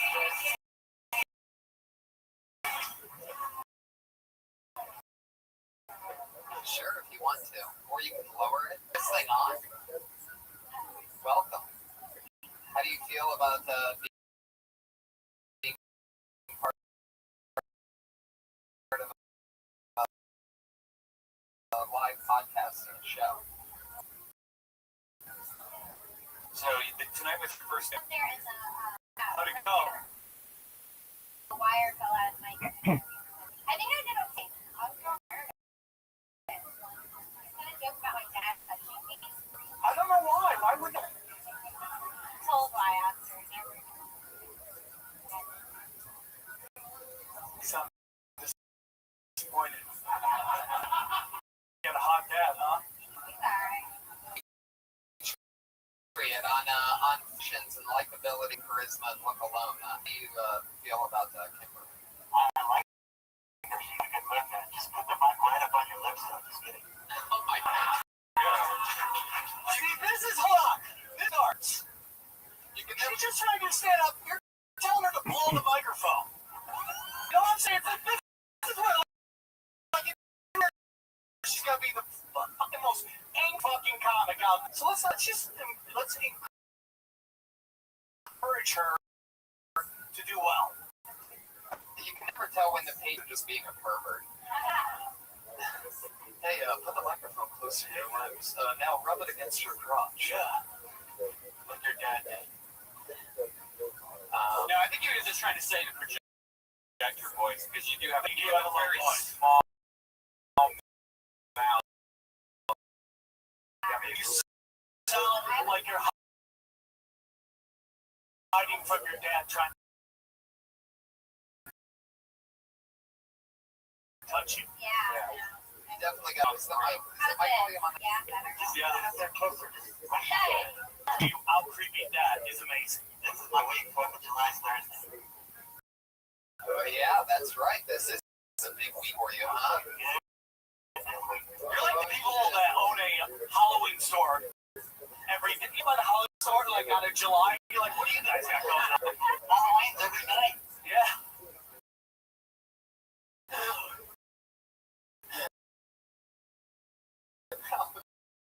I got some interesting trivia I wanted to ask you about. I can't know who you're talking to. You? Oh, me. Okay. I read some trivia that's incredible. Thank you. It's the first one.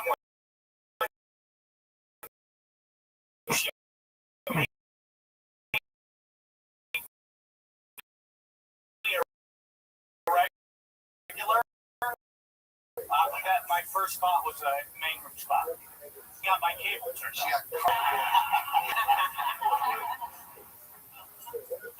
Oh my god.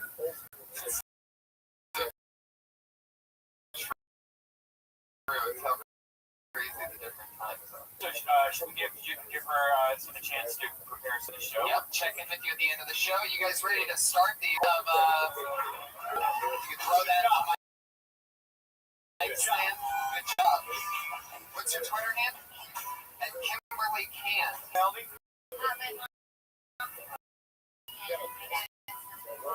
Something like.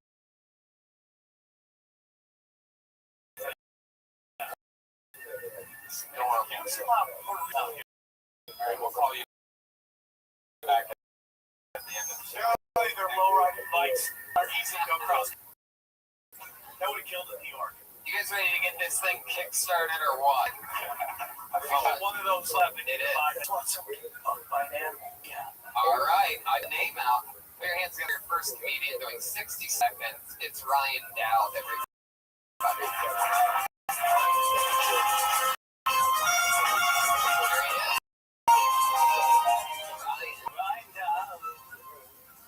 Hey, you guys have been great, you know.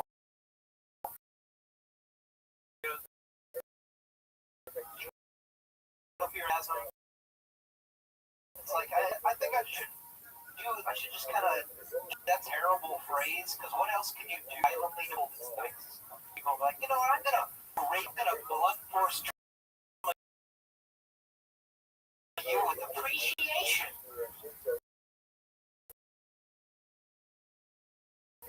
I'm gonna pull the plug on your grave.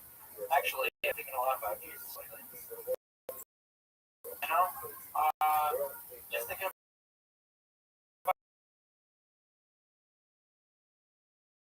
about Jesus. I'm thinking about St. Joseph more because, like, he was lying next to Mary, and he said, "Fuck, how could you even compete with that?"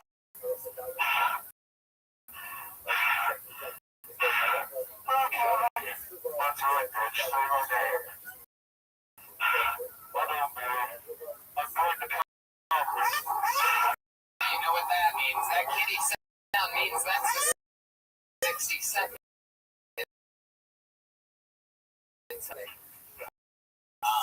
seconds of fury, brother. Heck yeah. I watched most seconds. Like, oh, man. I was like, why am I staring at my watch?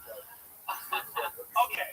You know, what do we do? The level of joke you're trying to do. Great. But you have a creepy vibe, and that's a good thing, because you're probably being coded in about 3 weeks, okay? You have a great vibe. You'll open up with a rape jail comedy. Yeah, it's like that's all.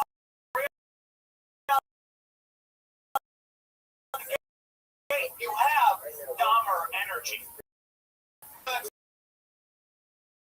good or bad. You look like you love the word knowledge. It's just fucking weird.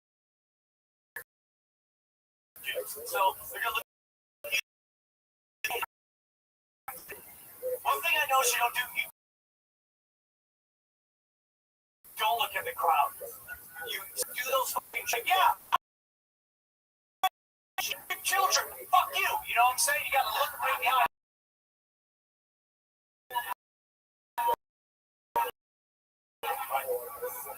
You gotta own that shit, dude. You gotta stay there. That's why I was looking. See, I like that. I like that you're trying to do kind of that crazy shit, and I like that kind of comedy. Commit to it, bro.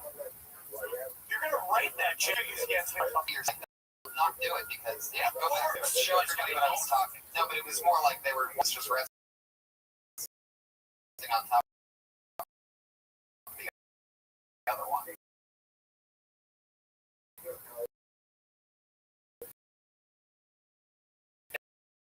Yeah, it was like that. Like if you did that and kept the mic, Yeah, you definitely. and then You live with his mother, right? oh, totally. But your mom is dead.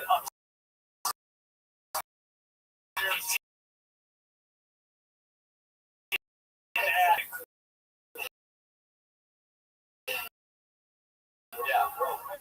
You know what I'm saying? Yeah. You have some animals. I love the level of comedy. And you got good stuff. Yeah, but acknowledge. I mean, you when you walk on stage, vagina snapshot instant. Except for there's a couple girls that would hate him, so boom, he got shot. right down. There he goes. Good job. 1 down. You're all dead tonight. The microphone just gave up on him. All right, here we go. Next comedian, Michael Benson. Boom, here he is. I do cook down Matthew Broderick. Jesus Christ. That's why I want to see Jesus Christ on ice. Coming to Vegas. Hey, bloody all the anyway, let's move on. Let's talk about down. I'm usually the first one to say if there's anything that just let me know. And your girlfriend just broke up with you and I'm sick, but if there's any, just let me. And their usual response is, no, that's okay. I'm fine. Well then, fine. Fuck you. You're lost because I'm an amazing human being and you need a compassion, baby. I could have been there for you, serving you chicken hand jobs because my left hand has twice the strength as my right hand because I'm handicapped. But get that tubbin with the UBIN. Anyway, my brother. All right, there we are. I want that guy to protect me. Can I sit by that guy now? Guy that was on stage. Yeah. Oh yeah. No, they're not all like this. This is a random lottery.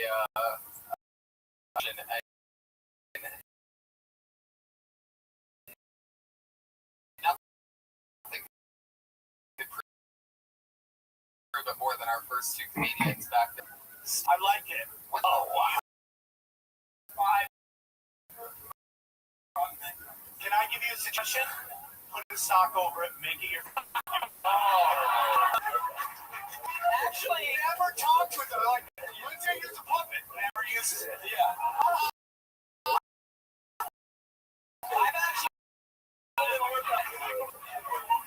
No, I've had a couple before, and I've been just trying to find a bit around that. But yeah, thank you. Oh my god. Alright. I'm single dad. I'm not serious. Alright. Then stop it. Calm the fuck down. Alright.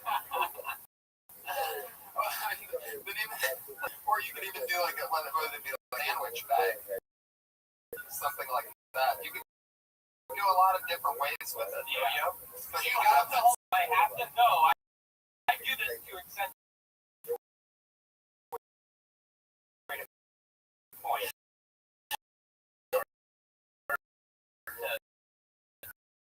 So hey, I hate you. What? Well, yeah, it was before he did too much handicap thing.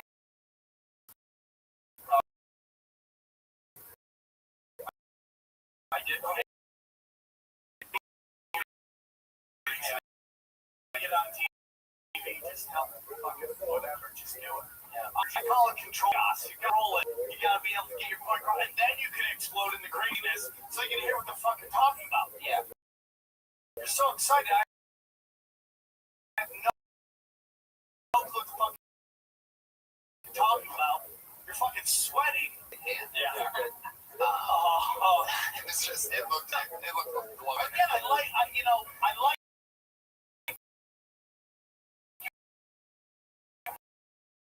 what you're doing. Yeah. You just gotta because they get igniting you're saying. That's comedy. It's the weird. It's out there because we have everybody in the room has to know what you're talking about. If I'm rapping what the fuck I'm talking about, they don't give a shit. They just know they're in the club. You know what I'm saying? But here they guessed it. So you gotta slow down. Very Paul. Sneeze. Look like a salmon. Yeah, a little bit. You know, just that. Yeah. I think. Yeah, maybe would. I think it would be the most hilarious thing ever. I'll come back and do it. Try and see if I would love to see him. And that's a tag it. Put a sock on it. There you go. At M the Shade B, you can follow my.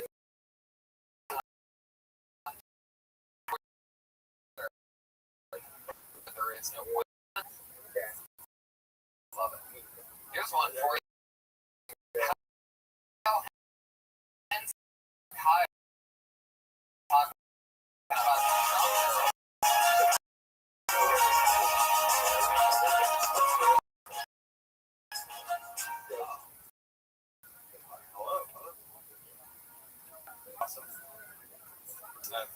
Anytime somebody has too much to drink, they want to talk during your set.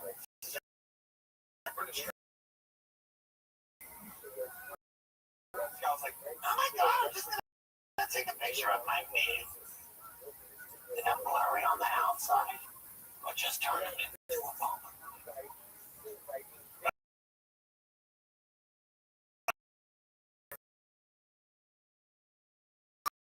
I had to bring him in.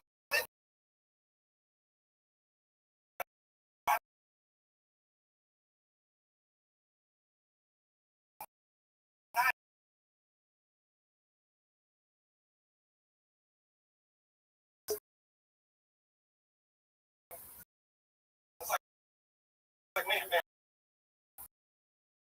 Excuse me. Let me guess. 5:30. Serious, I'm only 21. Badass, don't talk during my set. They can shut the fuck and take you serious. It's like a lot like your bowling score. Oh, are you fucking serious?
anything for tonight, but let me put me in a set a few days ago.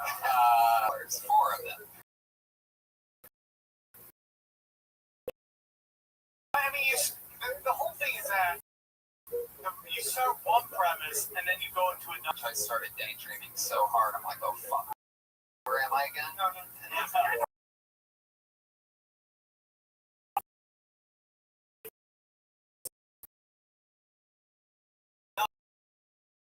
It was Marge Simpson.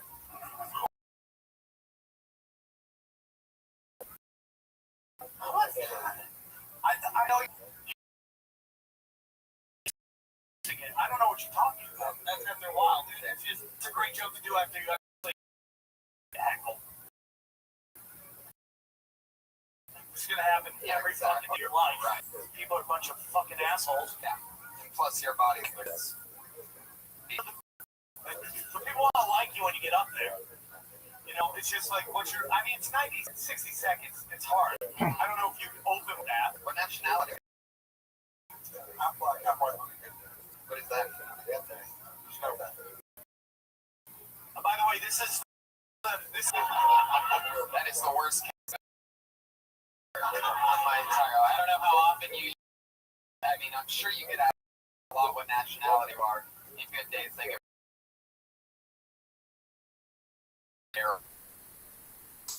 Take from this. Anybody who hears that, whether it be a comedian, like I don't even want to be near this guy anymore. I'm half black, half white on a good day. I mean, you put them all in position to go, well, what do you mean? And then you go, there's no bad. Ridiculous. It's like poorly written dialogue in a shitty movie. Like the dialogue, you know, already shitty movie where your expectations are so low already. You're like, it worked in the mirror. Yeah, you're happy. I was doing a late night Fallout a few nights ago in the original room downstairs. It was like 2:05 in the morning. It's a true story. It's usually about an hour before I. And I'm laying into him because he's heckling me. And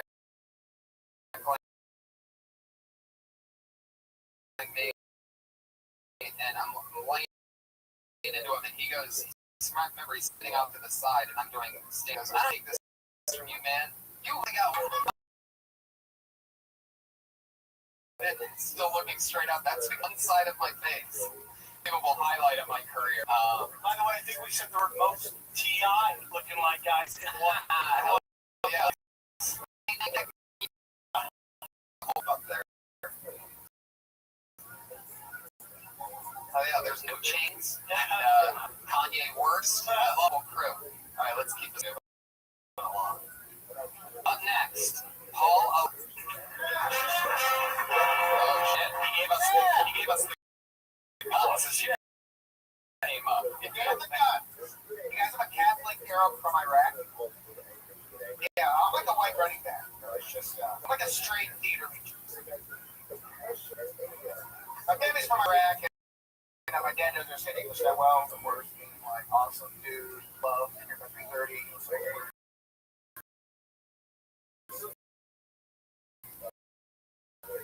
When I was a kid, I loved doing comedy. I was used to tell my dad watch the news like. And apparently, some guy did conversations. This is my dad's reaction when he was like, "Oh." Your jaw hurt my eyes. You are going to lose. Don't go. Hey, let me tell you, Joe.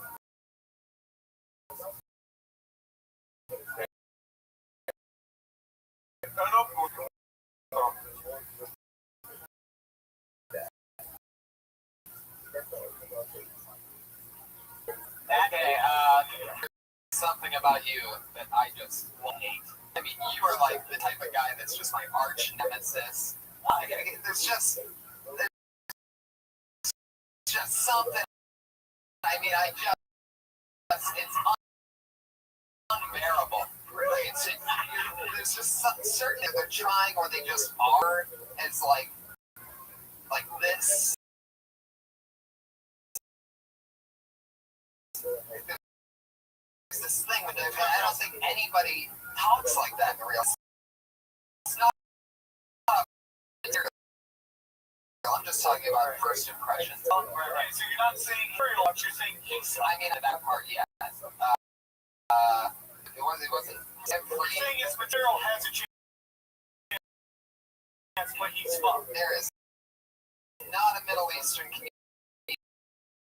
that I've ever heard that doesn't have telling their dad a joke about how serious they are. They don't laugh, and the dad tells a joke that, get a job. Right. Like, it is just.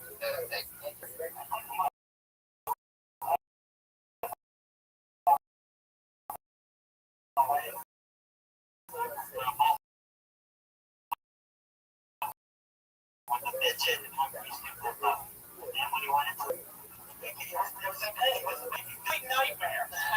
For a guy who in a suit.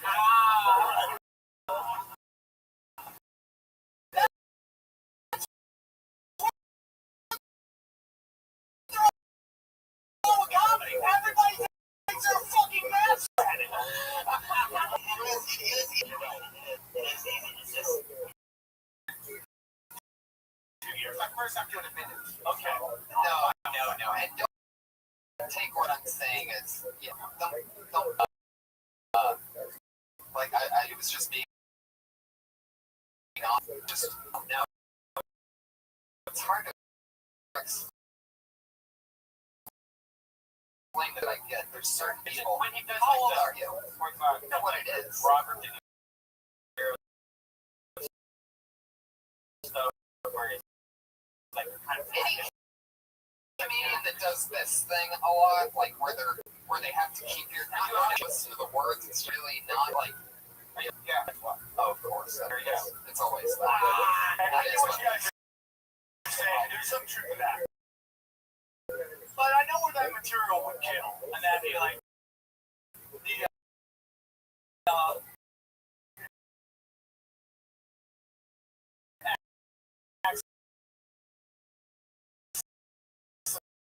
the people, stuff like that. And this tower, you're Right. but you're gonna adapt it in art. I don't. Story really happened. When I first came out to LA, I told my dad that.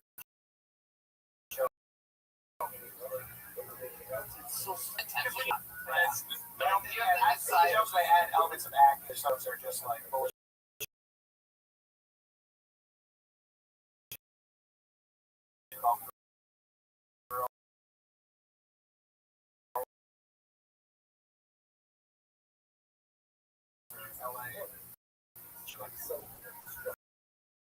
I think, I got what you got it. Because, all the guys who like big era comics, and, we've heard everything before. I would like more of than that stuff. I think, great starter, but I still fucking hot. Right. Yeah. Listen, guys, you can do stuff that gets in the room, and that's fine. Because it's a quick rise to the middle. It's going to be stuck in the fucking middle. That's all that's going to happen. Fucking, hey, dude, move so fast because everyone's like, and you're doing nothing right. You just get to the middle and you go fucking nowhere. Why? You know what, man? If you're gonna fail big. Why don't you fail? So true. Right? And I get it because you're gonna audition for some fuck shit casting director, secretly fucking race. No one would fuck her in high school. Okay? And you're gonna do that stuff. She's gonna love it because she doesn't have fucking thing. But you're never gonna be able to Harvard. Right? Then you get off there and fucking fail. Show. Here would be soulless motherfucker.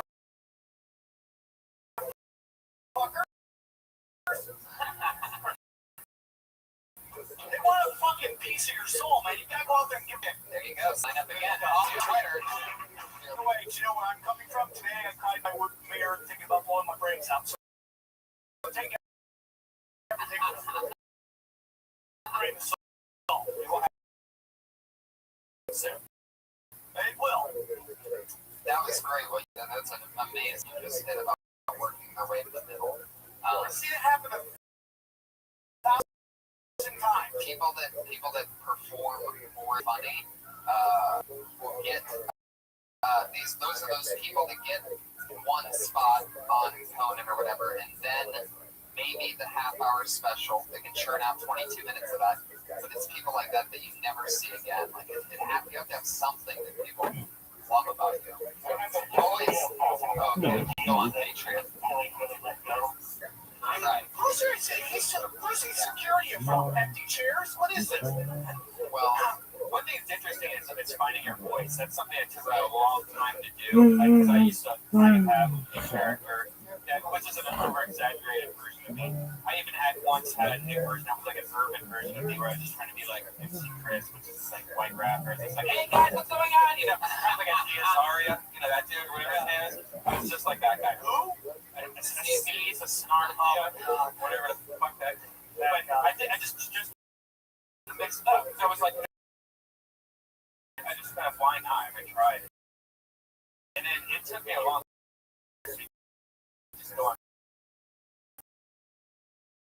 stage like, all right, I'm just acting like I'm talking to my friend. And one of the only ways to really be able to even find that is to just take chances. This room has a special place in my heart because this is where I made that breakthrough of oh my god, because before then, or back then, and it was unbelievable because they weren't giving spots out to New York. It was just something that I was doing. I was going, hey, start your show 5 minutes early. I'll warm up the room, and then I'll bring your host up. So I did it all the time. Through all those, and holy shit, if I one little thing out of fucking taking a million chances, no. Fail, man. It's crazy. Fail. Here's how I think. Slow clap on that. Here's what I think about comedy. I've said this before, and I think there's two kind of comics out there, and I'm not judging either one. They are what they are. I don't think one's better than the other. There's two kinds of comics. There's us and there's shit talkers. You have shit talking clowns, so you have some clown shit talkers. Okay? Truth of the matter is, clowns work more. The book commercials, the book fucking sitcoms, they'll work more. But the legends are shit talkers. No doubts about it. The legends are shit. You know, you're going up there because you want your reaction from what you want to say. Not you don't want to say something that gets a reaction. Do you understand what I'm saying? It, man. That's all the great ones. I know guys who sell out arena. I like shit talkers. I'm not judging it. God bless you. Whatever you can do, do. But the guys who sell out giant theaters, never mentioned as one of the great ones working right now. And that's at the end of the day what everybody wants. Be considered one of the greats. It's true. And that's why these dudes who go around stealing jokes all the time, it's like win it all costs.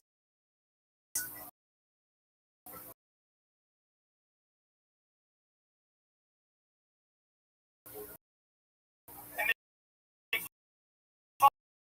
fucking get busted, and they're automatically taken off the list of the people who are the greatest. Never gonna get. That's all they did for it. They wanted to be the GOAT. And see, it looks like he has full-blown. Is that okay for me to say that? Brian was the cameraman, the original during the famous Rogan incident. Put your fucking hands together back there, you sons of bitch. What are you, men? See hands?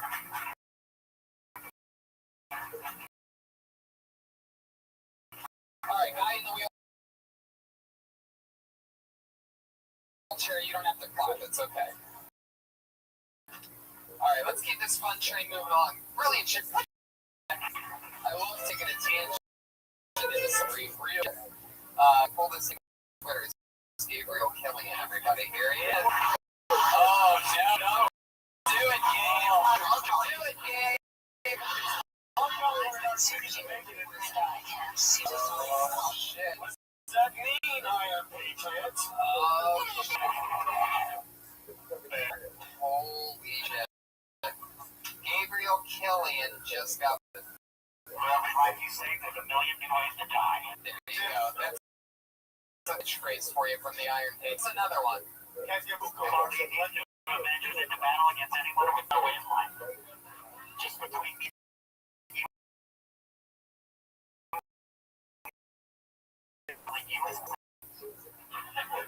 Everybody. Tony Stark, everyone. Tony Stark. No, but he's supposed to be the black guy. Yeah. Wait a second. Get the fuck out of here. There's an actual guy called Iron Patriot. And you're that guy? No, he's not that guy. No, I mean, I know he's not the guy from the movie. Whoa, settle down, Patriot. First of all, this is your first week with the microphone. Just relax.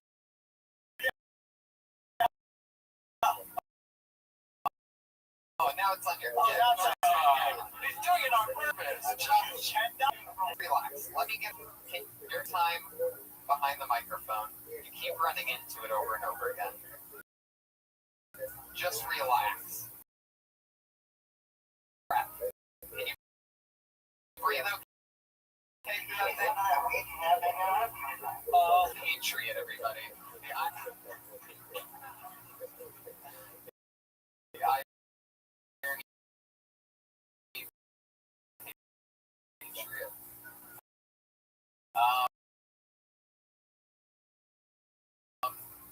So you're a white guy, right? Well, actually, in the Iron Paper, they changed it in the movie. When he starts talking about Somewhere there's a chat board missing its auditor. Once it comes to the dollars, sorry, okay, let's keep this fun train moving. We just lost to Gabe Killing. Your hands together. Okay, we got you. Don't be racist. It means you did mean that, by the way. We make that disclosure. Disclaimer. I'm really I love it. Kyle Shore, everybody. Kyle Shore. Noah Ark. He's doing a Noah Ark joke. Some people might think it's too soon for a Noah's Ark joke. It's right on time. Here he is.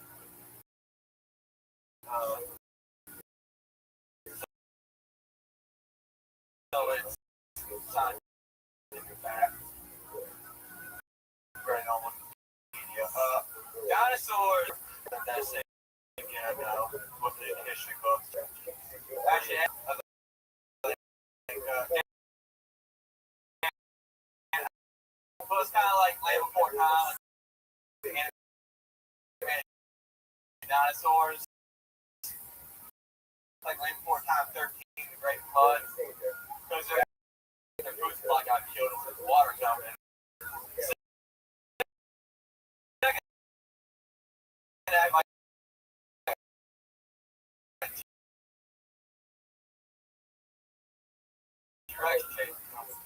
And like the third act, they found like a white dude by a boat who just had like a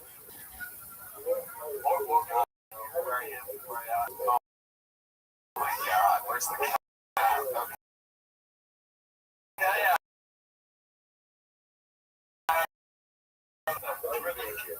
Jeez. I mean, what happened in the stage with the energy?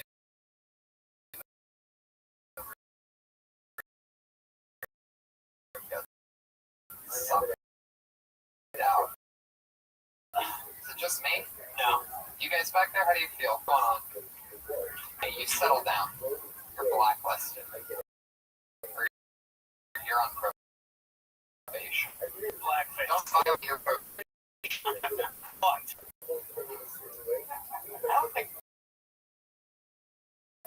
It's an interesting theory. I think it's too soon for the dinosaur. People are ready. edgy at times, you know. Some people, you know, when people die and like tweeting them out there, it's one of my favorite things. They did 9 on James Gandolfini, right? By the way, I fired my memorial coach. I mean, my memorial agent. He couldn't get me in there, so I'm like, fuck you. Done. I dropped it. What's memorial agent? My agent gets in all the memorials. How much is the tickets? Did you hear it price at all? It was Black Tie Fair. Yeah, it was crazy. Yeah, I was pissed. So you like the premise? You know, it's just like weird. You know, it's like I don't. I think I saw that joke chiseled into one of the stones. You know, when it comes to dinosaurs and Noah's Ark, it's just like no one wants to even hear it. They should. Bring that fucking.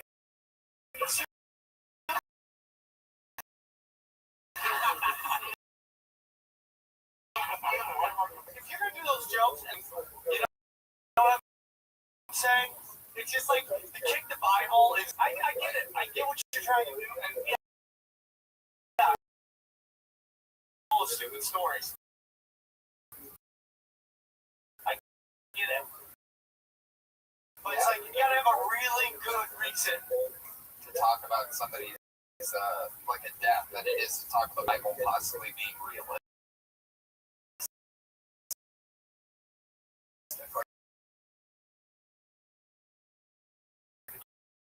Just makes people uncomfortable nowadays. Something's happened in the last, obviously a little bit before that, but you know, just before many of them. Like Joe Rogan, that was the biggest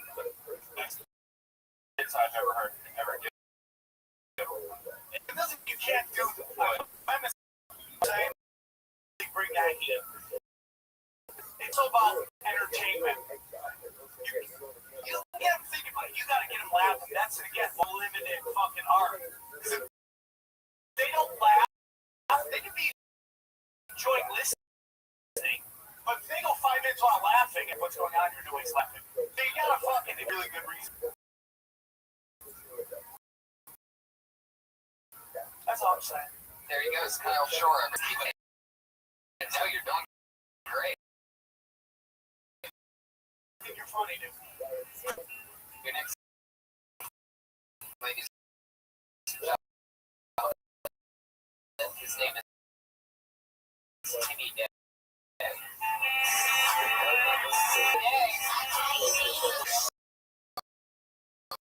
What do we got here?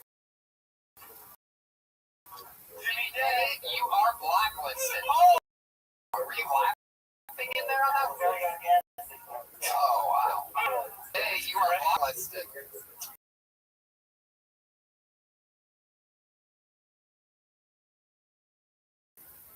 Yeah. Put your hands together for Jason Bogan. Jason. Have fun with it. Yeah, no, I would consider myself a stereotype.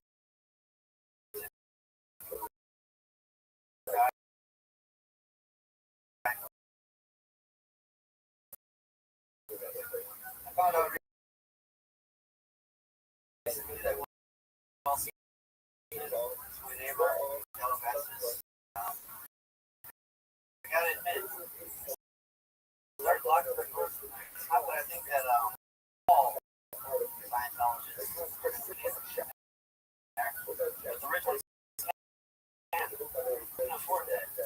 You get put on the stress testers or they'll see the fuck out, and then your steering wheel all going to throw in your lap on my fucking religion. What I don't want to do. Freak me out. Stay on your side of the fence.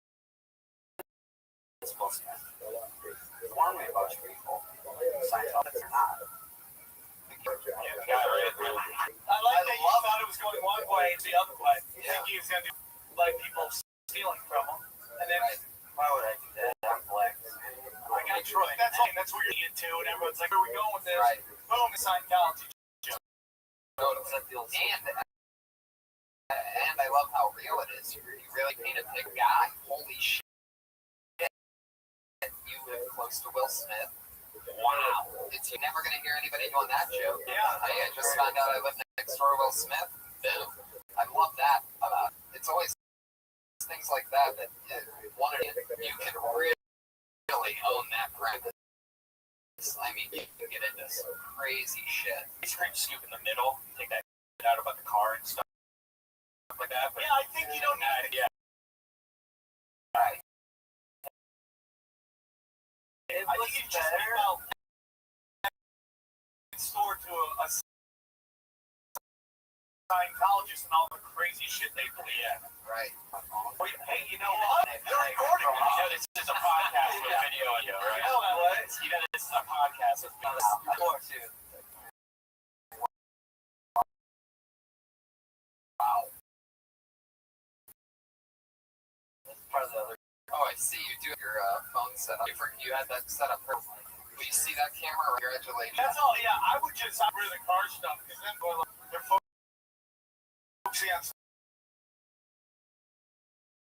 They don't need to.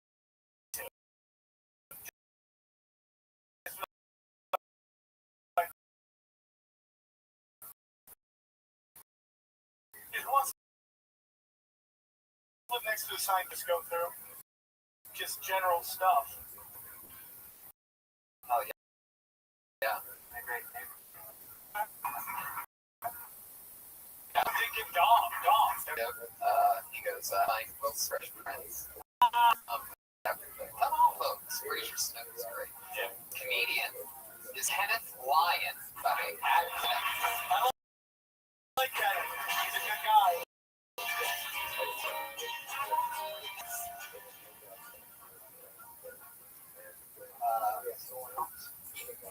How are you, bud? It's good to see you. Hello? Wanting to bring first decision of my life.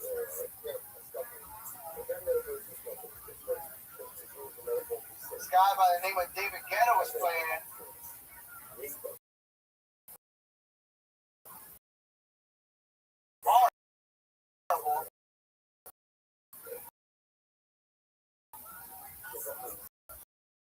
I was in the crowd yelling, David!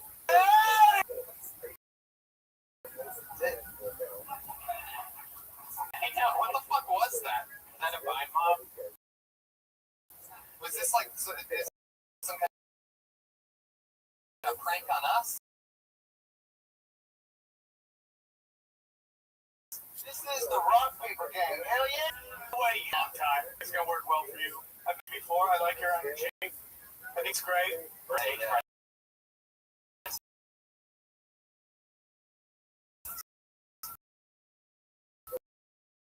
I thought the joke was. I mean, if you're in the range, you probably know. David, get out of here. I got you. I might give you some tips. Never have your phone on. Even at a comedy club. You have Chinese writing on your shirt. I even think that's. Do you have bound feet too? What are you doing, bro? Go get an agent. You're so super Asian. You're gonna work like a motherfucker. You're gonna do Panda Express commercials. You're gonna be doing Verizon Wire. You're just fucking so much work on it. And you're just being a lazy fuck, man. Asians are hardworking people, bro. Make it out there. Make it happen. Why aren't you doing it?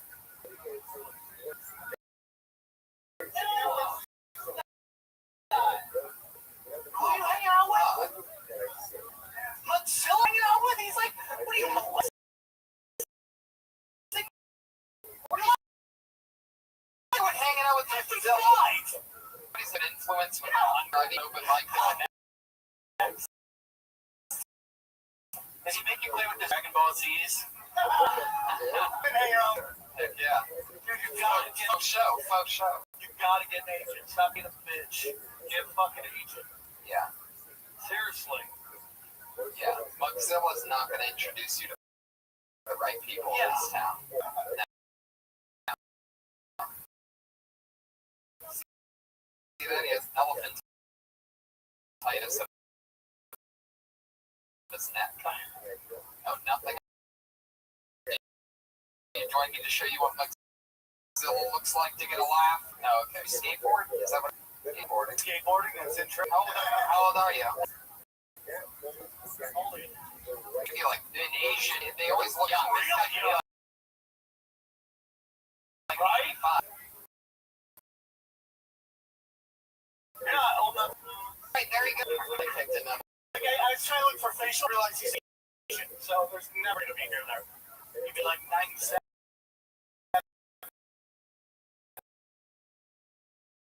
Yeah, you can never tell with them. Get a fucking agent.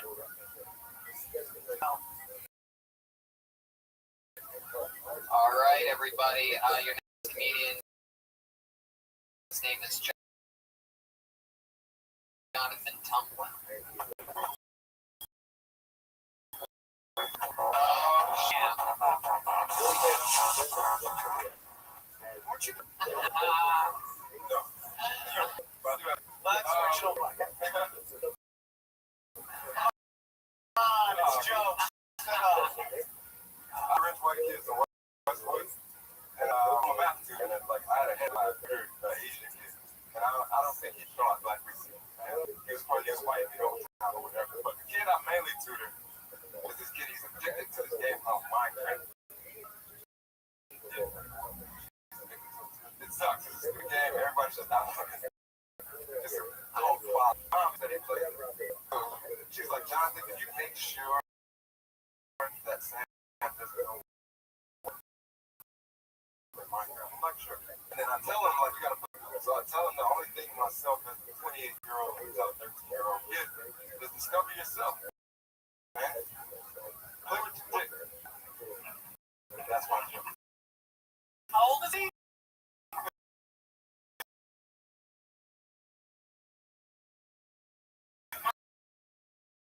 Oh my god. That's what brings me to that inspiration. And math thing. How long have you been doing comedy? When you say the detail he likes Warcraft, is that what it is? Mine Warcraft? Minecraft. Minecraft. Well, now you say that there's comic, you want to overpaint the picture. Much detail that you're.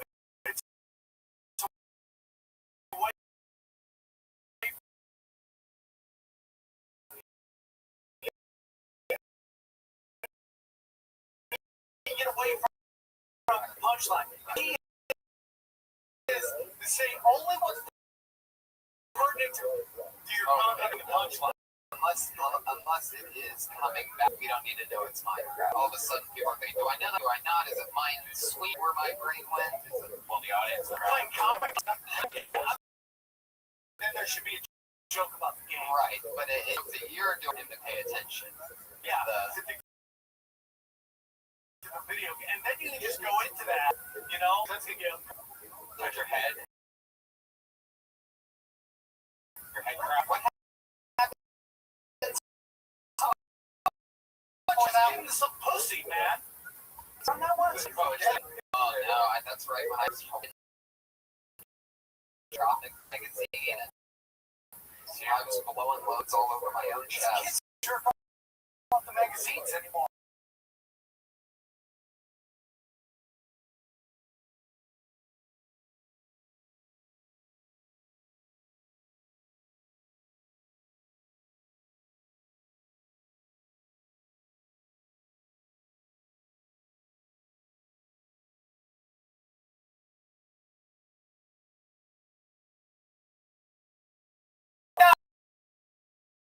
Then tag the fuck out of it. How? That's what you got. I remember learning that about 5, 6, 7 months into doing comedy, and I learned it in La Jolla, and it changed the game for me. I went in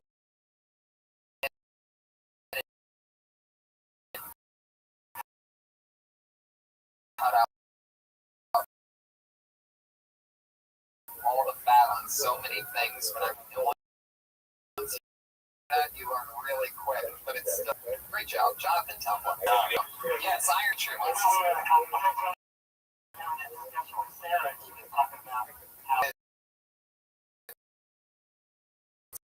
All situation. Right. I'm born in the Cecil games.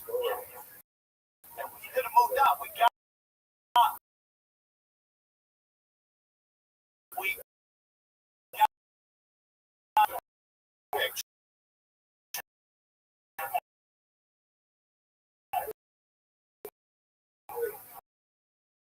Is Addleston Fitzgerald Holder here? Blacklist him. Blacklist him. Chippy Lou, come on, sir.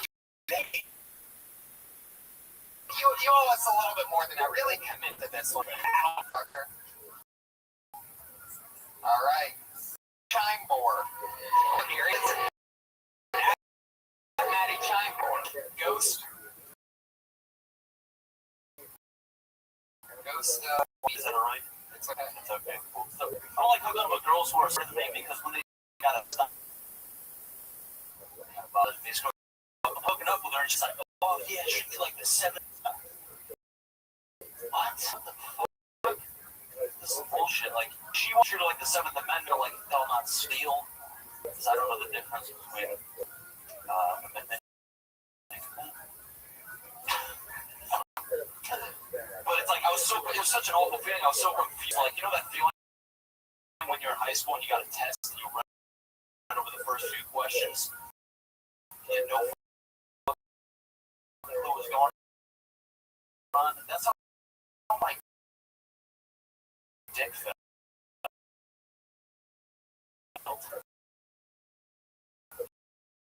Pretty bad. And that joke was thanks, guys. Thank you. Nothing about shit that's just creeping me out. Like Scientology hasn't been a topic for 2,000 years. I mean, literally all the jokes about religion, I guarantee you they've been done because there's just something in my mind that just shuts off now when I hear the word Bible or commandments. Something I'm noticing about myself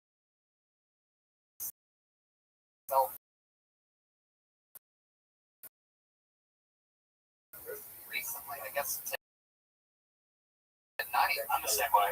It's weird. Yeah. Like something's going on to where it just seems. What do you want to talk about? Dolphin pussy all day? I talk about dolphin pussy all day. What do you know? I think you would get a better of what you could say, and you just, you know what I'm saying? But I think it's a funny premise. I like it. How long have you been doing stand-up? Like 3 years. You've lived in LA the whole time? And, Like fun. you've been single the whole time? Have you just tapping acid? Got you good weeks and bad weeks, you know? I love that. It's been a good day since I so good. I like it. There's drugs.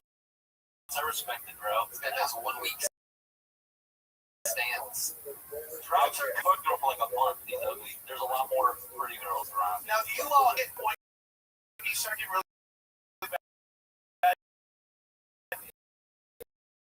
You bang fat chicks? Yeah, it's all bust. How old are you? 26. Yes, man. I go 2 weeks. It's like I'm crushing pigs. Really? Yeah. What is wrong with you kids? It is. You guys do that. That's where you do it, Vegas? You do it every time. Dude, you know what, man? Sometimes you just get laid for a while. Girls know that. You go Jack in the Box. Yeah. Looking for pussy. I like that. See, fat chicks are easy massage breaks for $40. Doesn't count, dude. It doesn't count. Something about your soul that just eases it. When a girl it the Cool Ranch Dorito flakes all over your chest when you're done? Well, no, you have to take down a slow one around it. You know yeah, sometimes I want an easy kill. I don't want fun. Chase the gazelle. Right. Right. This one, crush the old turtle just walking. I can work way all over repeat business. Yeah, exactly. Want a good Yelp review, you know what I'm saying?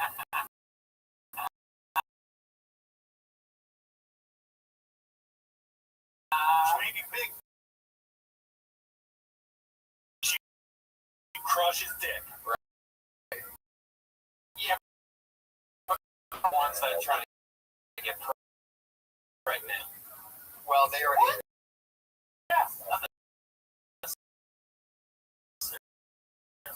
Yeah. We got late years. You probably were the first person to film and think, no, that's.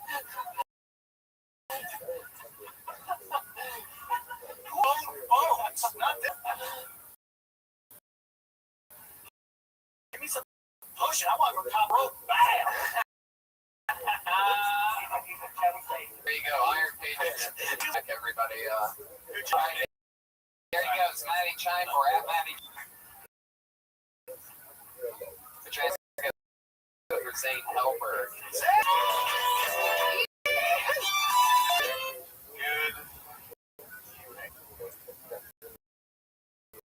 So that's alright. My girlfriend are engaged away together. I think we've got about 50 pounds right now. Causing fights. The little fucking cherubs. She motorboated me. That doesn't resonate with you. She put her head in between breasts. We're in the shower together with our fucking fat, disgusting bellies together. And her boobs are getting bigger, so she gave me the little, the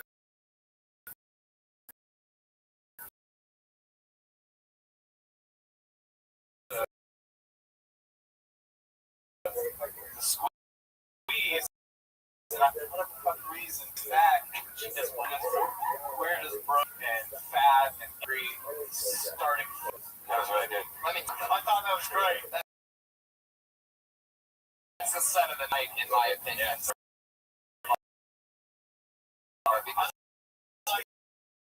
So it's such real, honest, owning it, and it's fucking hilarious. I found myself laughing throughout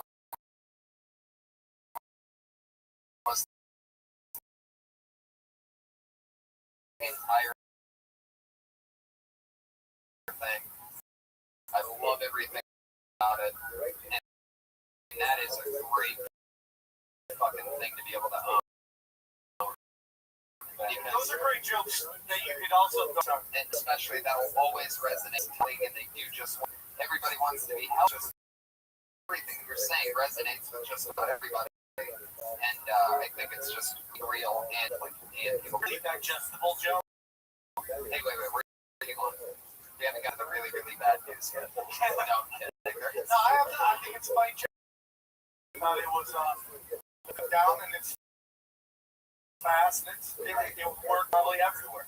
Right. And those are a couple of those jokes. Yeah. So then if you want to go do all more smart jokes where you want to go, hey, look at fucking spam, you can do those too. You have a couple of those that are just really great fucking boom boom, gonna kill anyone.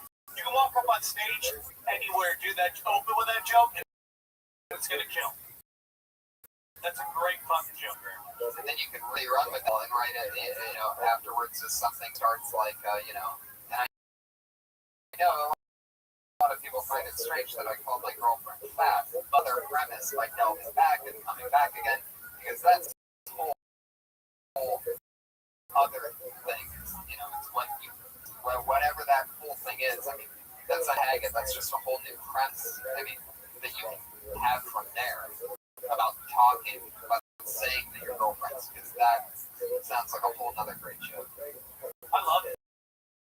I want to talk you. St. Albert.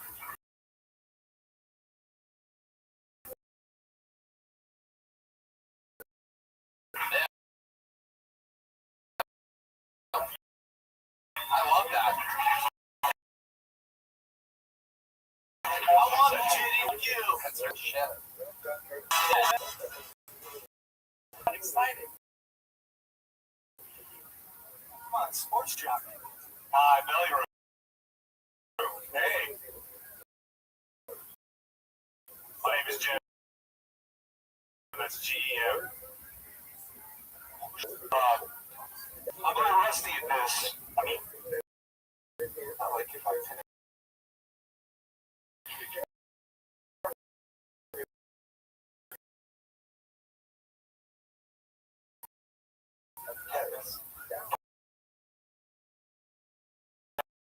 But, it's been a while. I moved out here 16 months ago to Los Angeles. When I first was in my car. But when you're living in your car, people mess with you once in a while. One time, this guy was like, I was walking my dog early, and this guy was like, why don't you get back in your car and get the hell out of your car? I said, his mailbox on fire, and got out. All right, my name is Jeff. Thanks. I don't know where Tony was. He had to snap one off, he said. Sure. Snap one.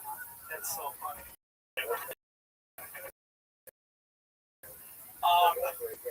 The joke, I think,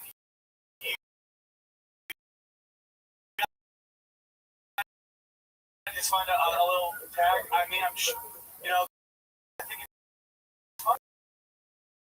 Yeah, I mean, your bit was cute where the I did the joke you wrote. I wrote you a joke. How'd it go? But it went all right. They liked it. I loved it. Yeah, yeah, but you got me back because you weren't here for it. I was like, because you did it, Jim. All you've been doing, 64. Oh, wow. $84 being a comedian. Yeah, that's cool. What did you do before that? Marijuana. They're legalizing weed. It's like, what are drug Molly? Molly.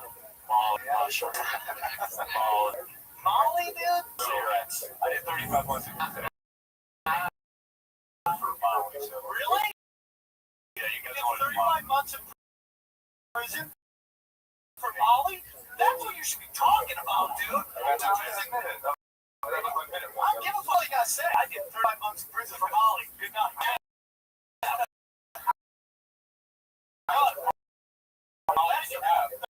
Baddest motherfucker here.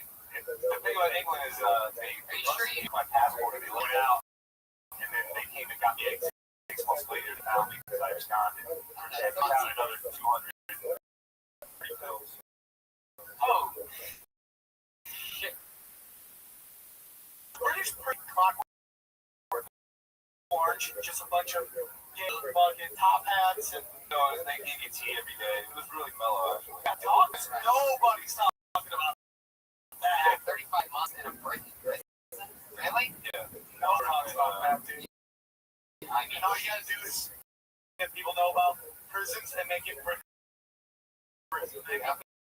They crush you. Get down there. Yeah, I mean, I think great. Yeah. How polite are they? Censoring your arms. 3 years, right? We're just under 3 years. You did no. No right. Yeah, some heroin. Are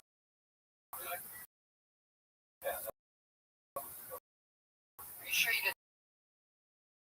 rape somebody named Molly? Yeah. Is that how you get raped for Molly? Yeah, I got the might be some good on Twitter. Yeah, Jim Funny Book.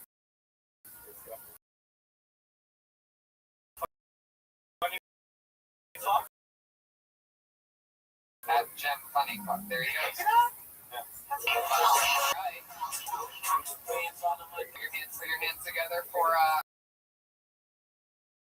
and not.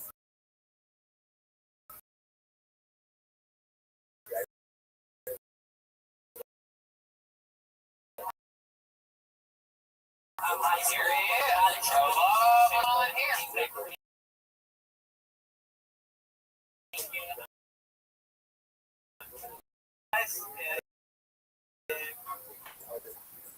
So, Mary, this is not online. Sense of one of the made by yourself. Those are good odds. So I would think, if you're doing online dating, you gotta be creative. Like I mentioned, this tall girl, beautiful lady, childbearing eggs, and I messaged her.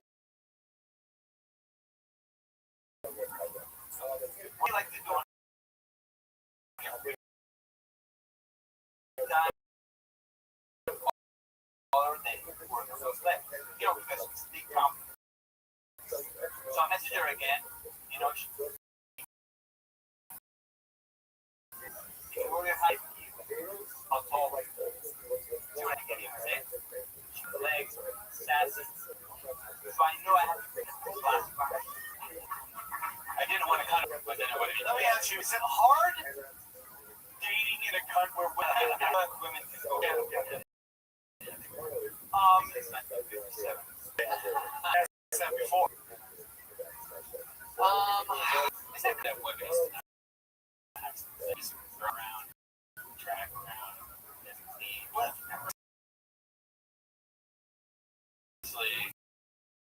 I mean, I guess it's like just like racist people. Yeah. But yeah. Well, what are you thinking? I don't know. I'm cool with that. It's just weird to me to think about it. I saw a documentary recently with an old guy treating a woman like shit. Yeah, I love old commercial highlight reels where it's like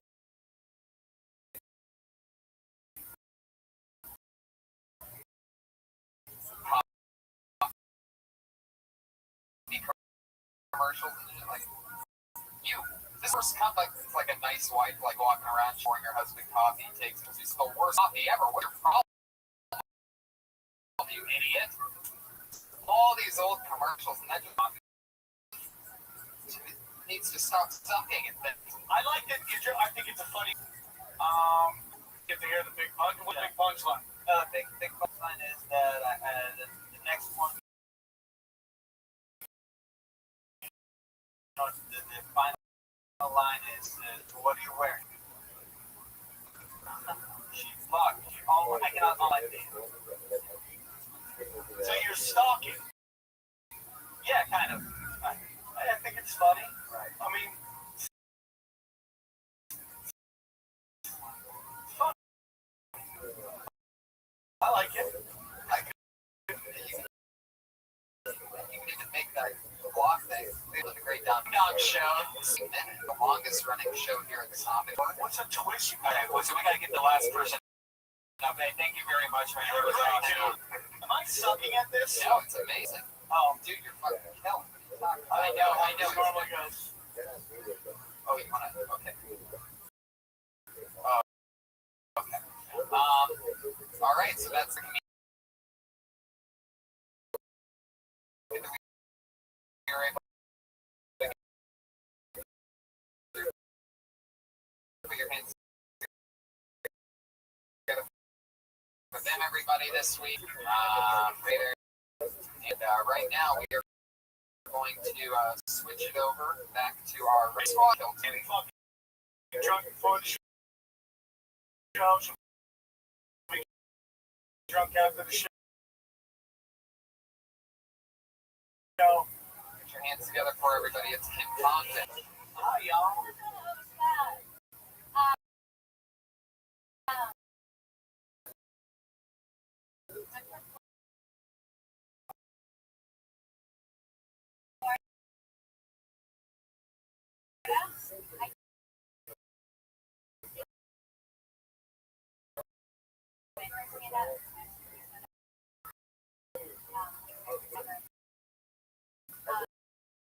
My mom is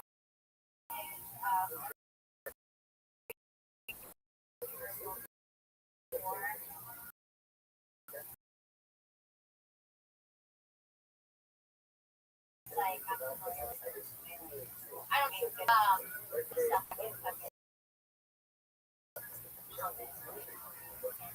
Water.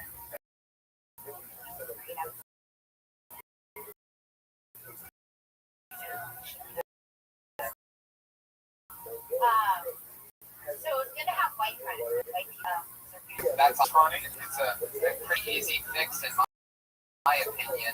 The way to get it off that would be to do the word appetite of it. You know what I mean? You started off with appetites and then you hung out with my we had something that we never got growing up the way I did. That's one thing, this way it pops because it sneaks. You're sneaking in a punchline in the front instead of coming in the back. Like I want to hear your 10 cents on the new now I'm exploring now. What? Your outside concentration? Yeah. Is that a new thing? Yeah, that's like a minor, I guess. Why do they call outside concentration? where the fuck are you going to college? Nazi Germany. If you were to listen to like what you did also, there's a lot of parts where you're like, you know,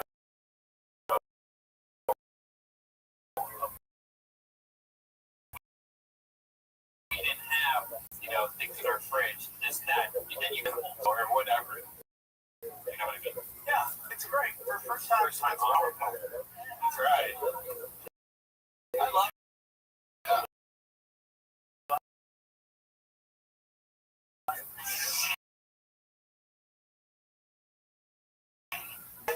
So she's out the show all the time? That's right. She's out until Sarah's off probation. Decided to the once we do know that. Oh, see, now I get to talk about realize what she's done wrong and go to another week guaranteed. You know what that horn means? That means probation. Just is Letterman. Letterman. Now he was spending money in my fucking meter, David Letterman.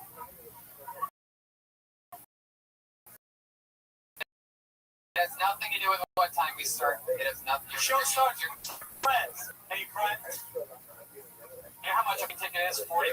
You know how many people pay $40 to be on the show every week? A lot. 2 people. We'll do 2 people. Okay. $80. All right. 30 seconds. Here's the thing. She might be a superstar. She may never relinquish this. Luckily for you, that scenario. She could be the Lou Gehrig. Has to go back to college in a month or two. So, hey, Where do you go to college?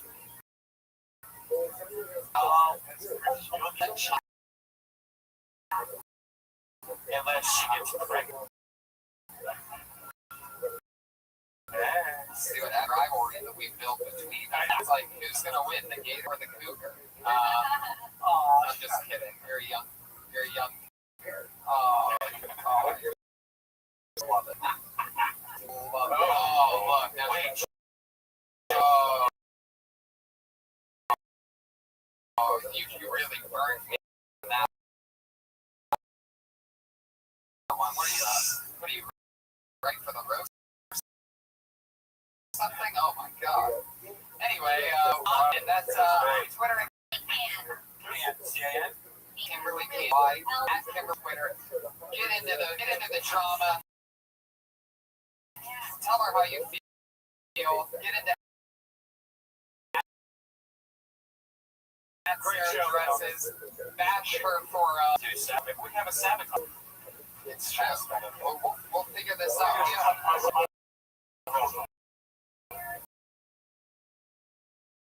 Oh, there you go.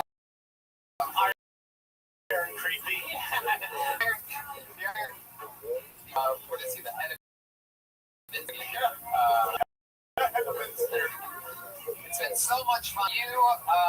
I knew when I came up with this format, I would wait to get you on the excited. I want to kill myself. Such a funny job. Listen to everything that Sam does. The Punch Drunk podcast. Go on, Sam. I hate life. Light it up. The naughty show's going So, Armstrong Sports. Check them all out. iTunes, Stitcher. All very fun. Twitter. He's here every week. Lighting it up, literally. I'm at Tony Hinchcliffe on Twitter. The one and only Red Band. Thank you. It's so much fun. Thank you, everyone, for coming out. Come back next week. I love it! Kill time.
Another beautiful day. We have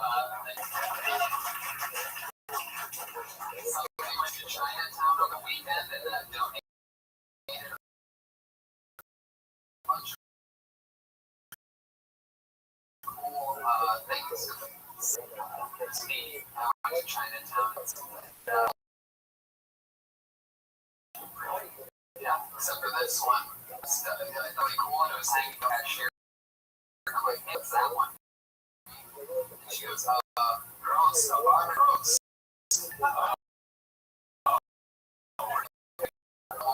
Thank you. Experience here at that's what's I'm mad in Chinatown. That's kind of fucked up. Yeah, it's a terrible day today. Yeah.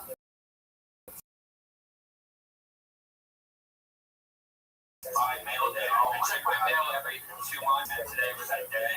What would you say about your bill to paycheck ratio? It was more like your hopes to do this shit. Okay. Yeah, like, oh yeah, license plates. Oh yeah, driver's license.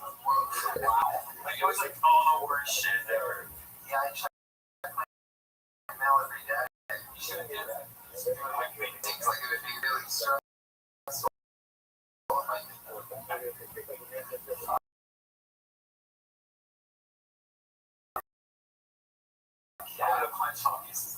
Well, no punching because you know who's here to make sure nobody has it there. Whoa.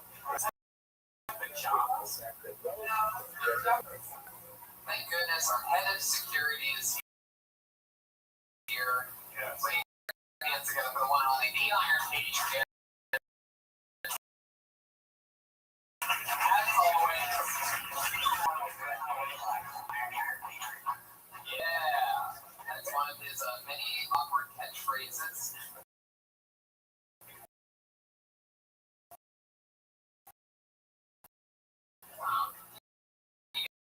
Give us another one. He's saying there's a million really have no idea where that microphone is. It's funny. The noise, it's just gonna get knocked out.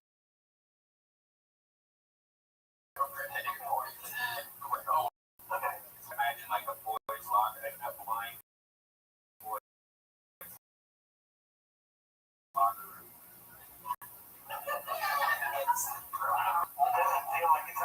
Just let go. Misogyny don't take any. I noticed now. I've been watching. I have a good. I noticed the last week. Say something you get excited forward with your palm out in front of you with that light. A song that you wanted to do. You sent in some type of track. You wanted to do a song.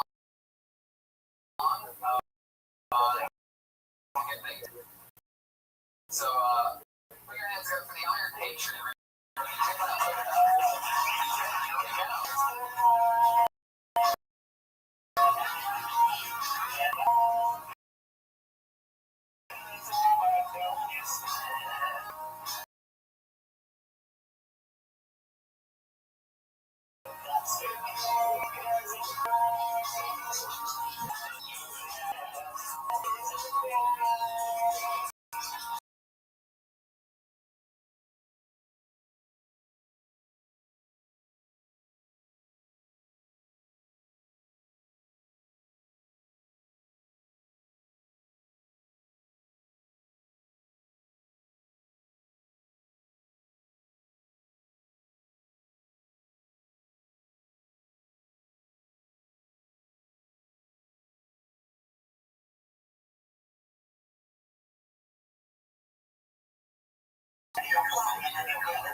I can tell you're better than that. Either that or you're choking out you saying the N-word with too many action over it. You're gonna wake up a little temptress back there. First of all, alright. That was I was sitting there to be, I was expecting when I heard that hit song from the late 90s. It would be like Iron Patriot version of rap. What I love about Patriot is that you didn't even do the whole song, but only the first two verses. Cuts it out before the third verse to memorize. Right? Yeah. My routines. What I love the most though is before this, you say I sent a track in. I emailed the track to the show, and I asked him how to on the steroid, not even 10 seconds. I don't know if the body armor suit, that was not 90 seconds.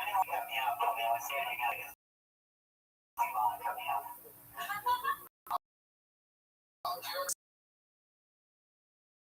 say the N-word when you're not in the suit?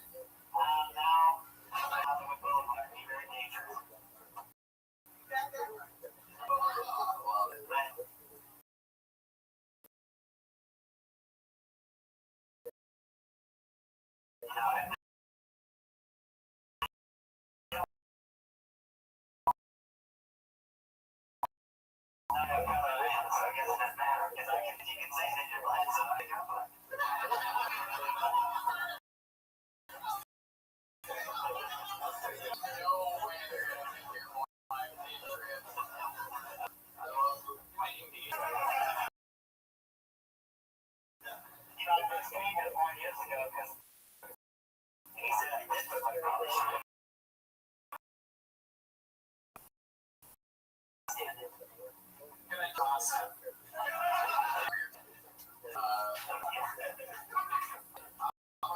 you guys be pumped up to get this. You guys ready to bring up our two awesome guests tonight? So excited about this. I guess first I'll bring up writer for Comedy Central's The Bird and the Howard Stern Show and many other great things. One of my funniest friends, regular comedian. We're going together for a very funny thing. She goes, Rollo!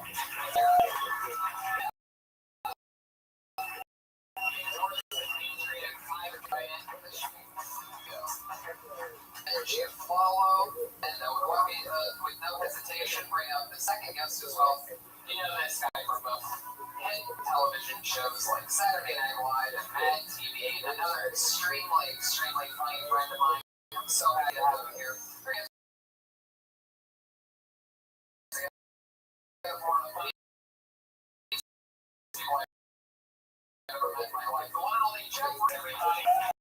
Live in the flesh. He's here.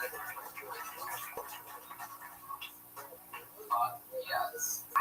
Don't judge him by now.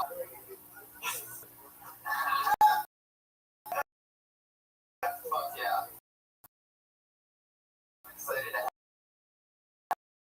have you guys here. What do you think so far? We're supposed to make it a year and a half ago in Norway.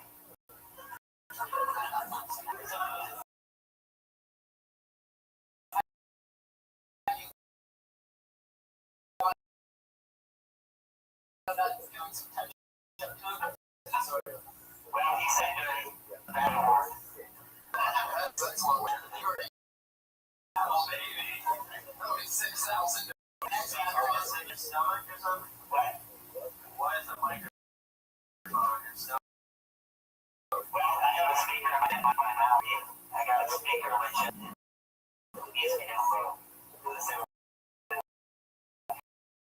going to find out that he's actually a little person this whole time. Two are like on each other. There's like shoulders. This is what Brad Williams said. Alright. That was a major joke. You get it. Fuck yeah, the Patriots. That's all happening. So you guys know what I'm talking about. April. And then we're supposed to get the invite. We can go invite them, feedback, do anything. Talk about who they are. We can talk to them for a couple minutes. Alright, I'm down. Sure. We're going to give it up too. We can jump in and be crazy stuff. That's right. And at the end of it's going to be a closing exclusive release here on What's Killed Tony. Him and his band are going to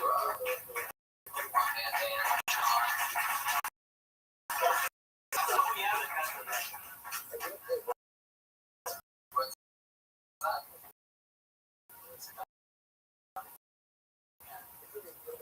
There you go.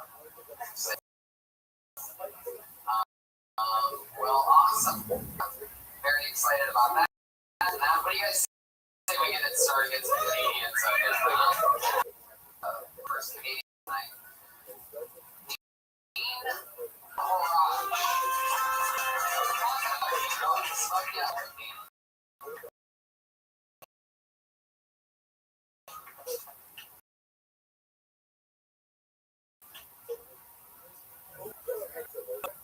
Sort of like check out the members.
Really, so I wanted to answer your whole thing, but there's a smaller person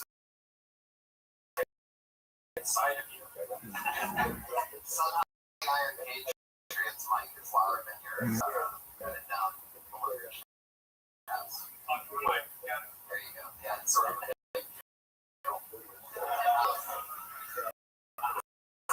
joke. That's fun. I like how it's interesting. Most comedians like to, start with a laugh. You're very patient. The last one, I feel like you open. I don't know.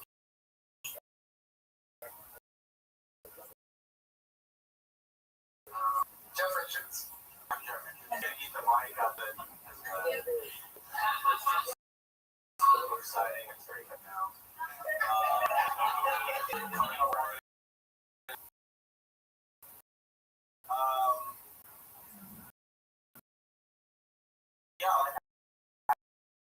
And this Moses said I couldn't hear it. Right here. Yeah, and I guess I'd say this because we all learned something here. Maybe like, because it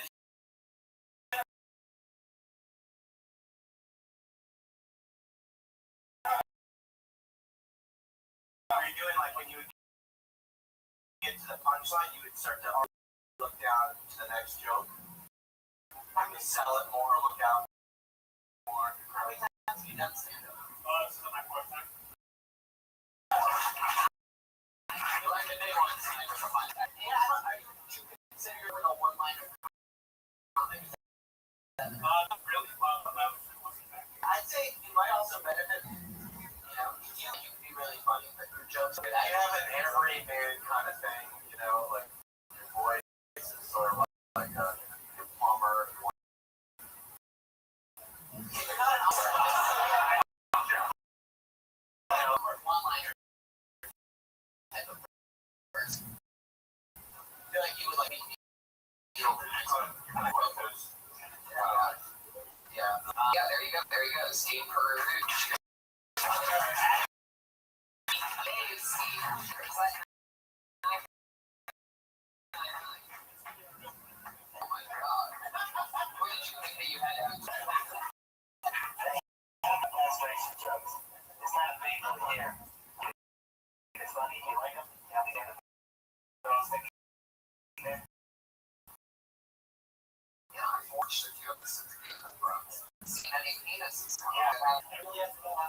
Oh wow. Yeah, that's sort of ruins it for me. That's why alright.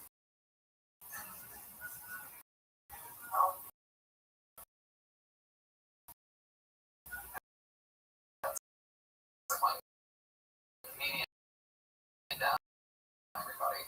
Hey, at many fast line about free. You late much? I was so used to all my roommates like fucking chicks all the time, like listening to fall asleep to that. Now I need to put porn on to fall asleep. You know what I mean? Sleep around here. Weird dude. I don't know. So when I do get laid, I get laid once. They don't want to sleep with me. And I can't figure out why. I don't know why. Maybe it's probably because, I don't know, I go cross-eyed when I fuck. Just me? 1 minute of jokes. So one day, when I have kids, I want to talk about my experiences growing up. I mean, I'll talk about that. I want to talk music generation. You can't do that. Because my dad used to listen to classics. Because, my pop. It's right here's a classic. Right? There you go. It's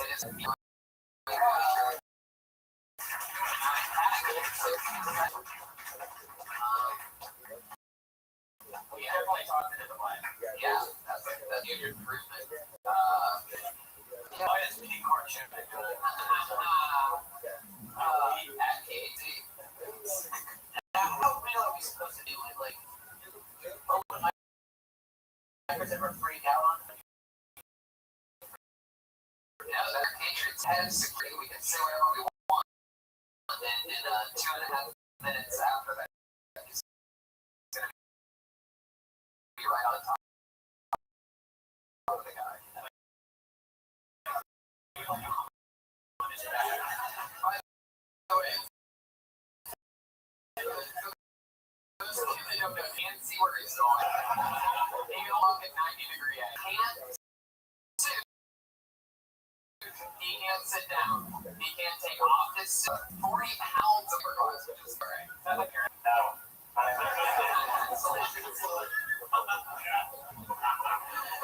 that made of cotton candy? Maybe. How dirty is it? Like, you sweat in there, you can't dry clean that, so you're disgusting. A moisture made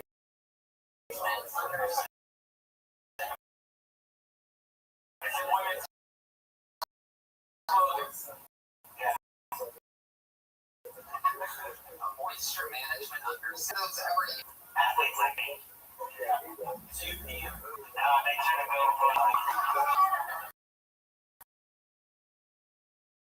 do you play pieces? We did one last week with the ladies. I like that porn stuff right now.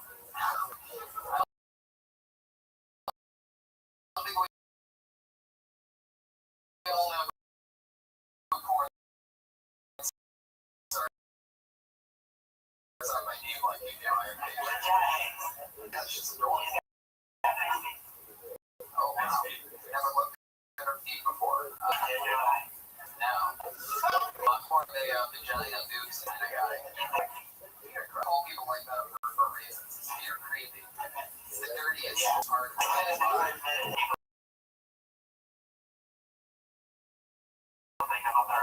Now it's really Iron Patriot, the rule of American defenses. But once you go into moisture management, I would think he would be. I like that part of the body. That's not the nice one. And then that's the straight.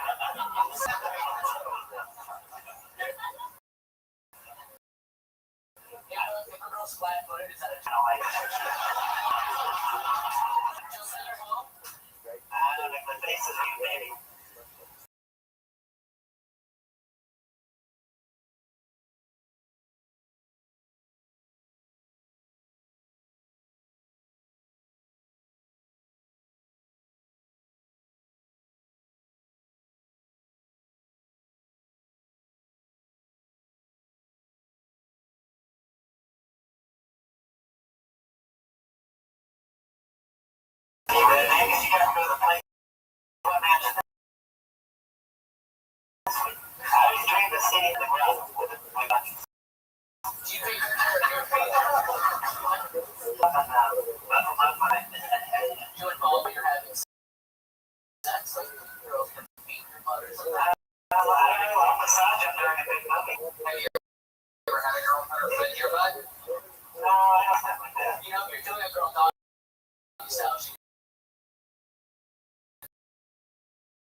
I wouldn't do the one about your pay weight thing. That's the most my parents had. I just throw that away.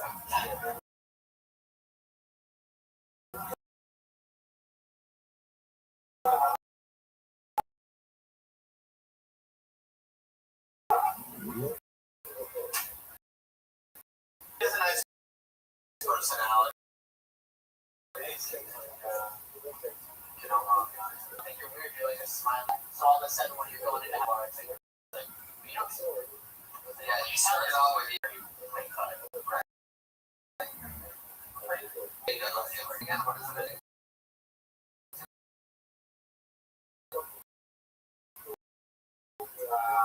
I have a number for like, you guys talk a little bit louder, like 3. Like, I mean, it's that upspeed, like, you know, and you're like, you have nothing close to bumping. Right. That's pretty wants to get eventually. You want to be a creative. I don't want to be. It's just not you. It's not you can't stay. It's just like I have to tell it as you go. Where should there? I come in iron sheet. It's not the iron sheet. The guy next to you is both sheet and iron sheet. Those guys are Patriot. The difference will be like from Iran and a guy who's invented an American star in the middle of his chest. Right?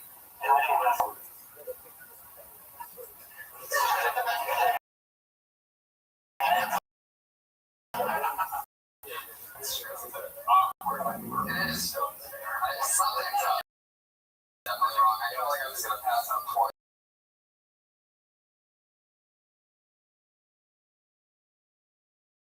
So Patriot talk about I'll just take the way ally attack for a minute. But there's something weird going on today's episode.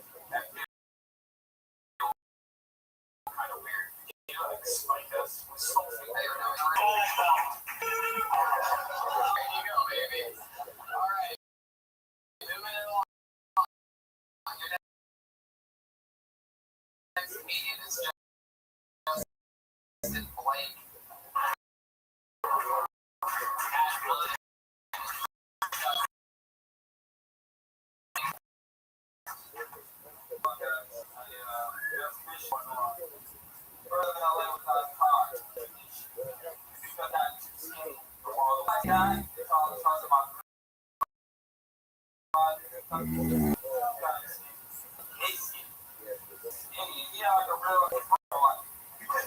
Trying to check a woman, like that.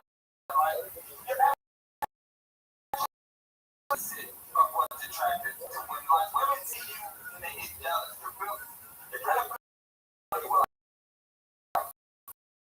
5, 10, 120. Like there are women in the gym trying to look like that.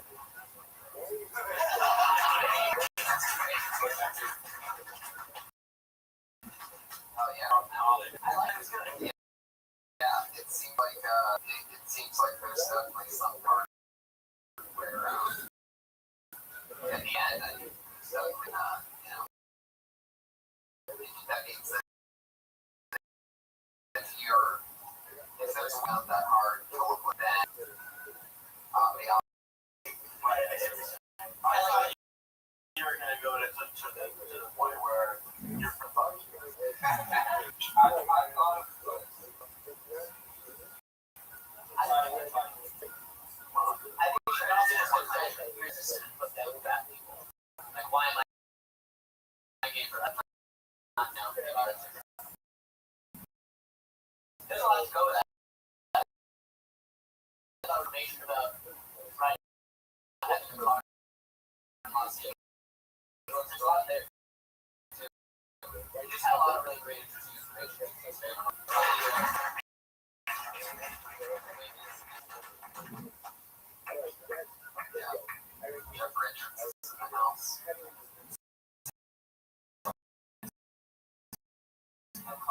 It really is true. And then the ones that do have cars all live in. What you're on and now you're so. Yeah, that's how it works. Yeah. It's really.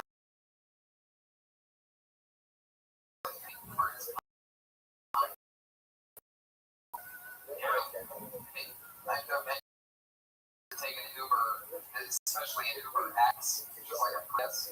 So you're on an Uber, you're on every part of it. You know, and a car gets a map, and then they pull up to you, and they take you where you want. But don't use the other people with the mustache, it's just fucking sick. You know, I actually take Lyft, which is the pink mustache, hippie dippy, like your friends. Why do you take that one when you go Uber on your phone? Because whatever, like if it's closer, I'll just do that. Yeah, because it's for like a couple bucks. I save a couple bucks, and if it's closer, if it's between Uber X and Lyft, I'll do the Uber X. But if I just feel like it's closer, wow. Shoes like that, would like extra time to wait and spend the extra months roll away. And you also have vast sums of money, by the way, from Beverly Hills. It's not Beverly Hills. Everybody that's not Beverly Hills and not Jewish. See, You hear that a lot, and I think it's just that there's a lot of poor people. So if you're not poor, poor people think you're rich. But I'm not rich. I'm poor. See what I'm saying? I'm rich to you guys because you're poor. First of all, I didn't say you were rich. I said you have the money. You go, no, but Beverly. I mean, you know, I don't have an different outcome.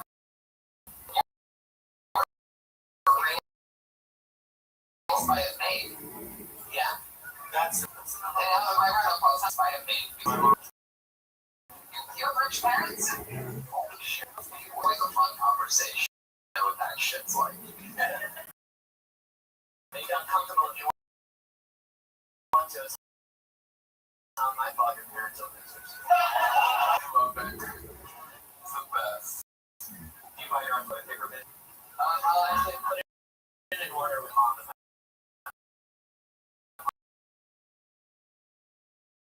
Mom will buy it for me. But technically my mom's assistant.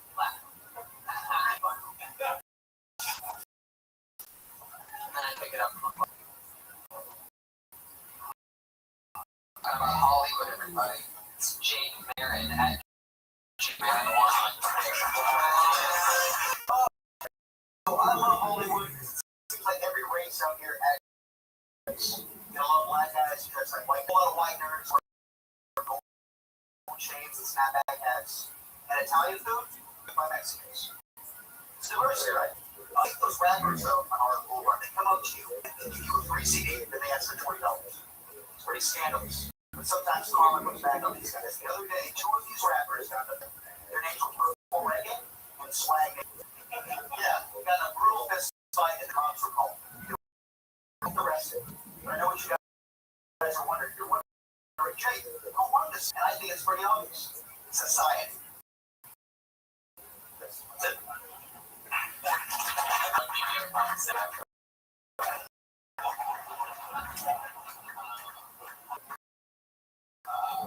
No, I will say that.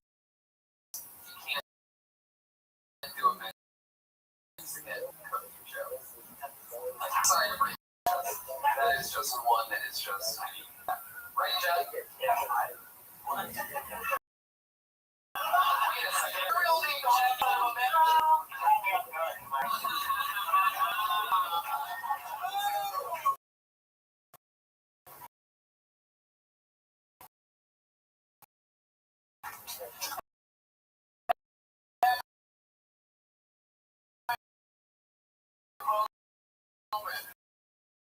oh my god. That was awesome. Now we all iron Jack.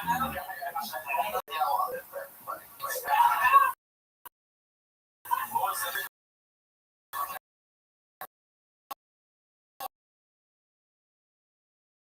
the whole show? Come on, man. That's true. It's like that's what the 8-year-old guys been saying for the last 50 years.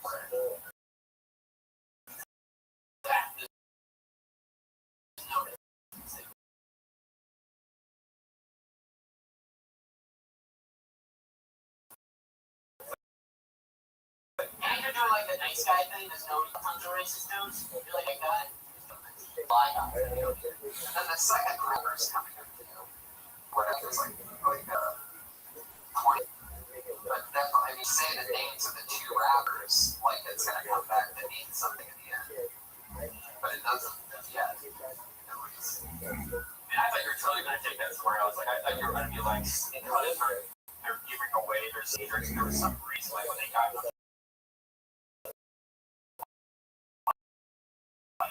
was some other kind of outcome because of that, you know, there was some kind of like, yeah, that you go to a misdirect at the end, it's all that build up that we were planning, that there's a chance to get their nation or purple rating, and all of a sudden it goes to society. Yeah. Like something funnier is coming. You're trying to be smart, right? Like, I'm gonna blame society, and that's the big joke.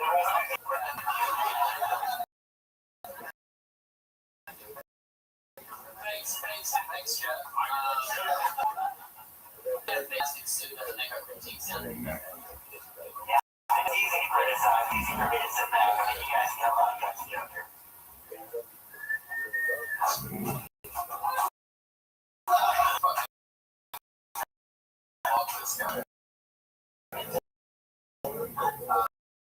Jeff Richards. I mean, I think you like James got answered. They want to like you.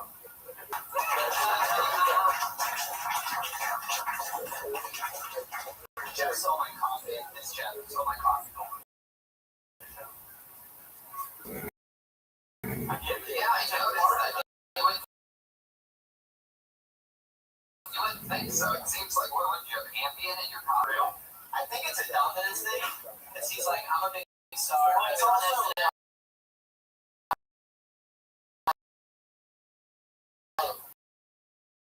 I look at a show, kind of a joke.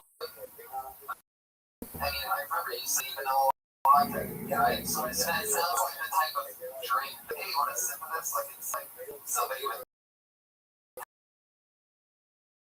power, only somebody with power. You know, fucking, you know, either it's somebody with power or it's like a guy with it. And I did try. You did share with me. You shared, I gave you part of it back then. Awesome. See, you can't do that.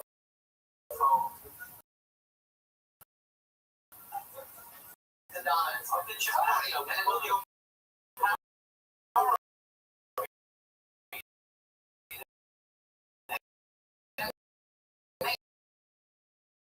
makes sense. That's what you work hard to get on SNL for. Once you get on SNL, you can fucking take somebody's.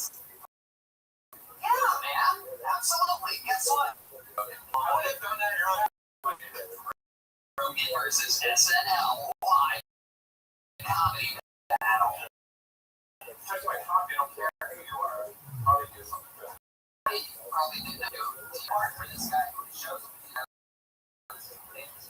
Man, you guys. What am I supposed to do? He's bigger than me, stronger than me. If I resisted a little bit more, I would have probably given it back. Resist at all.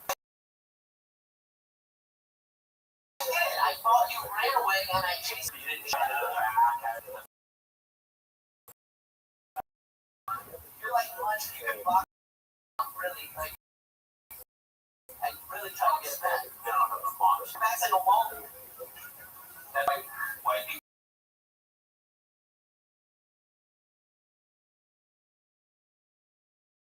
but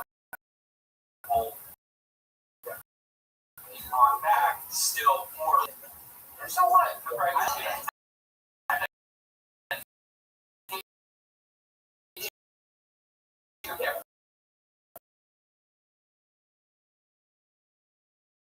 fucking sneaky asshole, man. I've never been in. I love it. Ultimate guy. You know what? That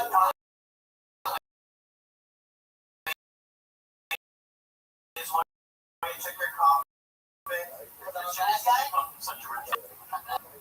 That's so painful because you know you're like tips into your latte and you're like, let's keep going, vibing, bam, he steals it. I just feel more sips I would have gotten a little he had a lot. You're next to me. Like that segue there? Alright, everybody.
What did you guys did the girl actually hang out with you? Did that actually happen? That happened. What did you guys actually? She called me over like a night on Valentine's Day, and we hung out, and that's the goal. Single too? Wait a second. Did you try anything? When she says like, I quit her.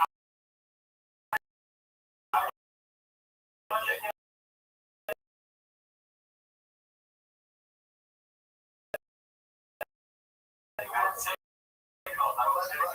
talk about what really happened. Let's find it.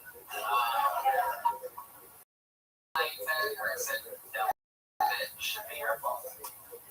Probably was my fault. Let's talk about what happened.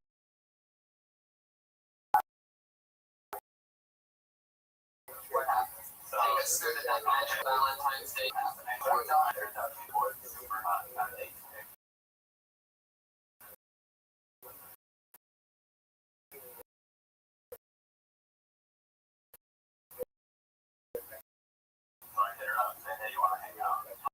How did you hit her up?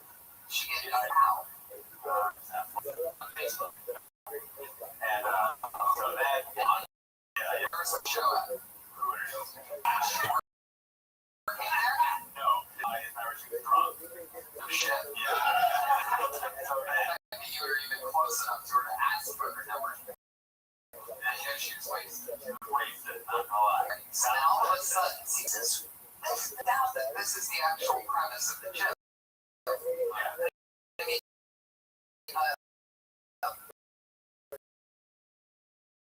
Should show it because it seems now the stakes are raised. It gets there, not to mention it's Valentine's Day.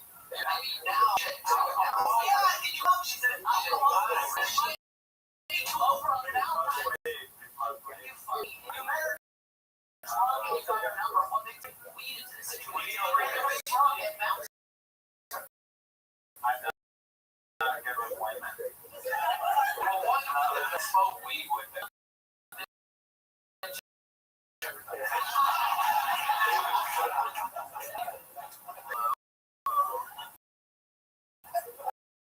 Wow.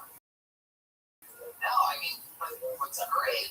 So, it's okay. You guys press it. He tries to play a little bit. It's easier to fuck. I already know. He invites you over and you weed. That was it. I love what's going on here. I'm about to get your punchline right.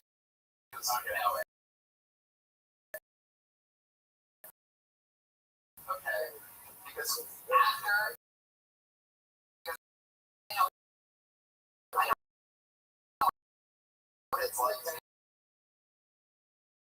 you know, struggling.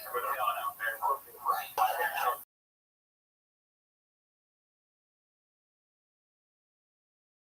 Okay. So, here's my question. I want to adjust my shoulders. And I guess you can make a whole joke about having Dutch as a dumb bitch, and then you walk yourself back and forth, and you're a dumb bitch.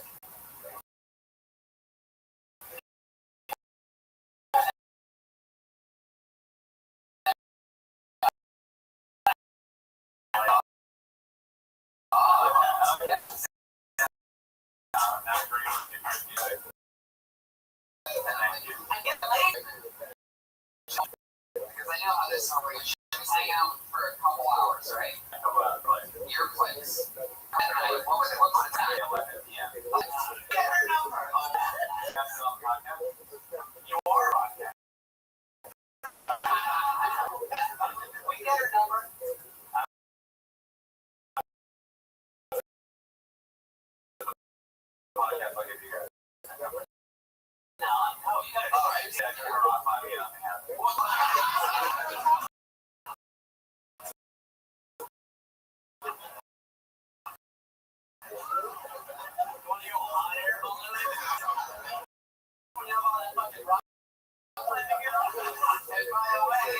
That's another part of the joke. This is unbelievable.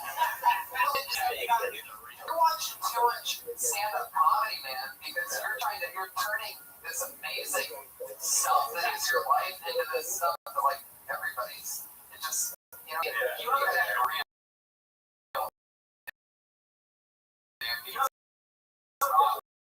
Climbing after we find out all that other shit. That's the worst possible fucking craziness. Like, can't think of anything that's fun. Like, it's like water rapid adrenaline rush. That's just what's, better looking richer guy's cock. I mean, what do you think? No sweaty.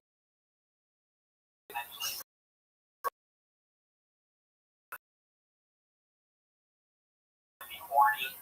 She smells like shit. Well, I know if you invite her to go to a bar or your house or something like that.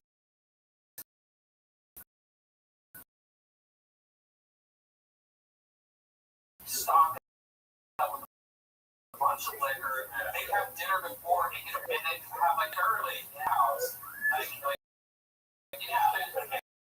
It's all alcohol in house. The carabiners and unless you're gonna make the kill.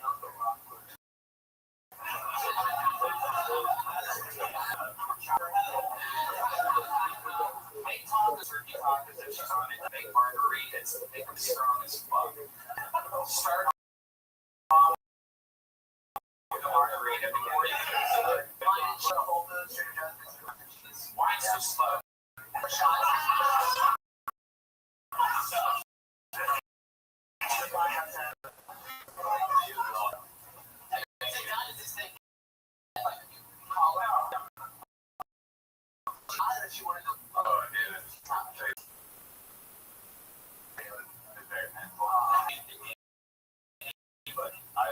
Then I'll do that. And you come back here and let us know what happened.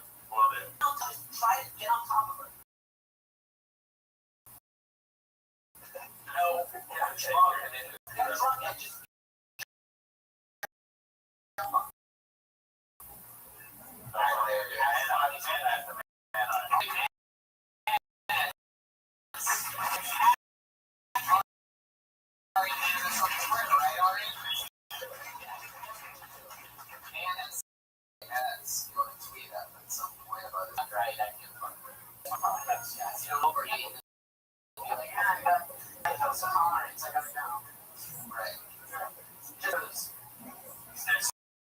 Sour cream used like a yogurt, non-cracked yogurt. Is rock climbing your idea? Of course. Getting liquored up and having not rock climbing. She totally thought you were going to get her liquored up after that, by the way. She's fucked, man. She's actually locked at 1 a.m. is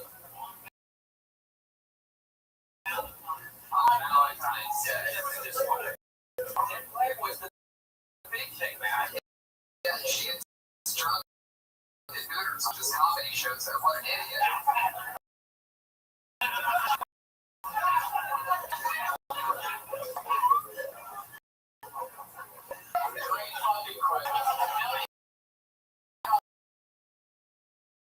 Question from me.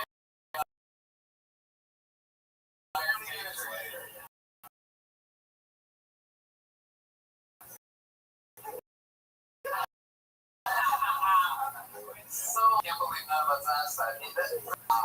Holy, you can like see that. She's like struggling. can't do it. I don't know. Do I look cool? Shoot the death. All right. So we'll go with at Father Flynn Twitter and saying this for Carlo.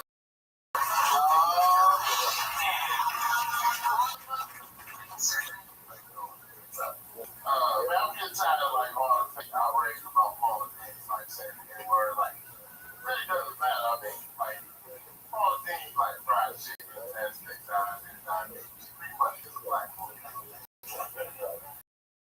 It's not a bit like you sit up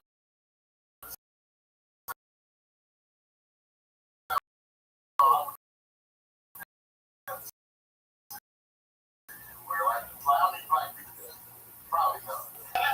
Some people would kiss a stray dog, like I said. Like, I don't know. It's just like racism. I don't know. You got right to be whatever you want to be. You know what I'm saying? Like, really,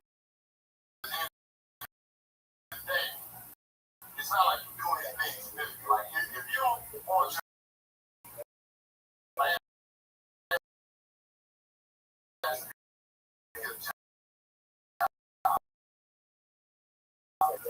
person will say, like, but if I ask you what your day consists of, I woke up, took a shower, I walked outside on the ground, Kitty Calvert. Fuck yeah.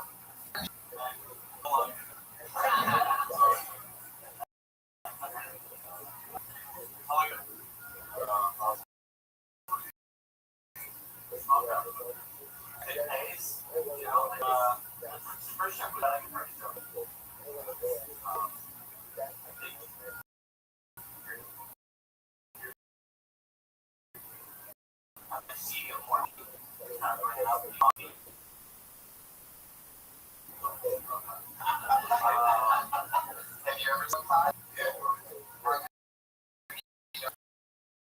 it's not like someone is around. It's not like someone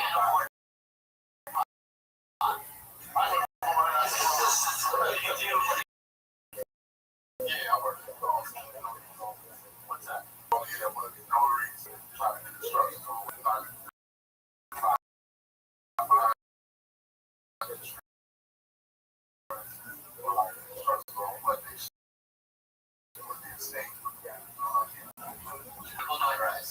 I don't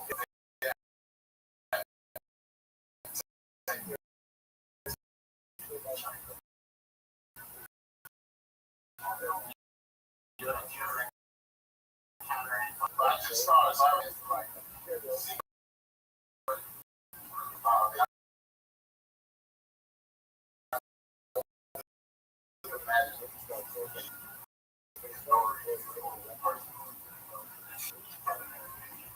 Right, like, I mean, that's the real thing, you know? Yeah, still, that's gotta be, like the, you know, no there, so, like, that's gotta be on its way out. No, it's pretty important to know. Somewhere, and you look at the guy and he signs his name. Yeah, the retard.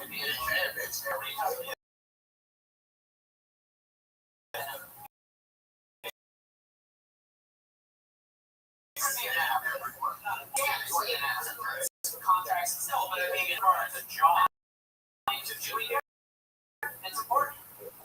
Well, I mean, you would be the one that would say no because of chewing, but for like half my because they're chewing like we need people online, you just charge people. Seems like a notary.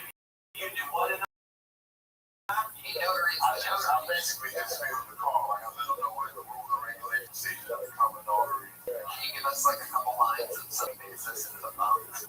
I see you don't have mind insurance, you might want to get that more expires that like October 14th. I love that. Wow, it was a lot pretty until October 14th, 2014 to get that shit done. People in the call like that, they're always so boring. I think I'm trying to imagine it.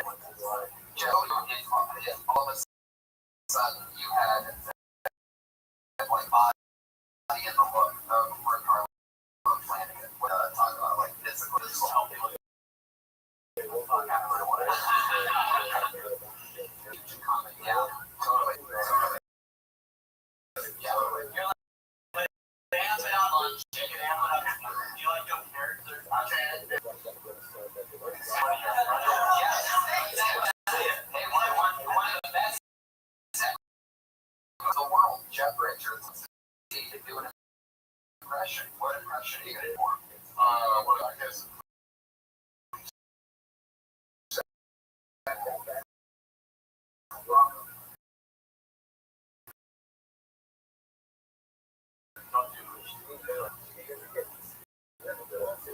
Like a fourth sweater.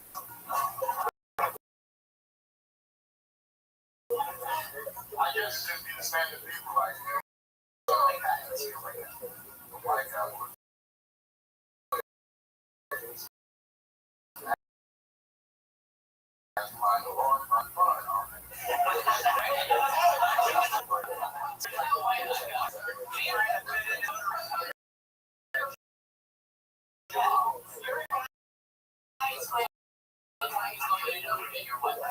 well, there's a lot of that.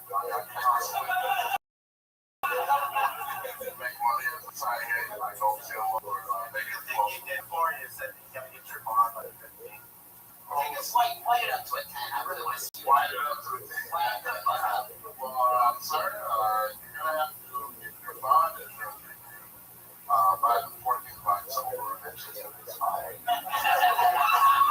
making a white face for that. He's making a dumb face. I guess something white people are. Well, that's like, I don't know. That's how white people are. So I'm just saying that people.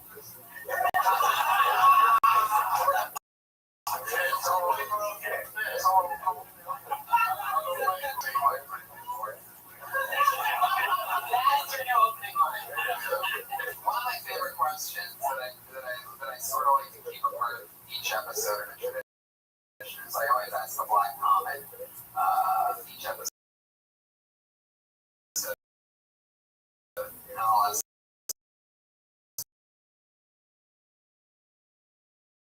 you this time. Why is it if you had to speak on behalf of all Black people, why lights do that? Lights like the internet actually like be the ambassador of all Black people and answer the question why.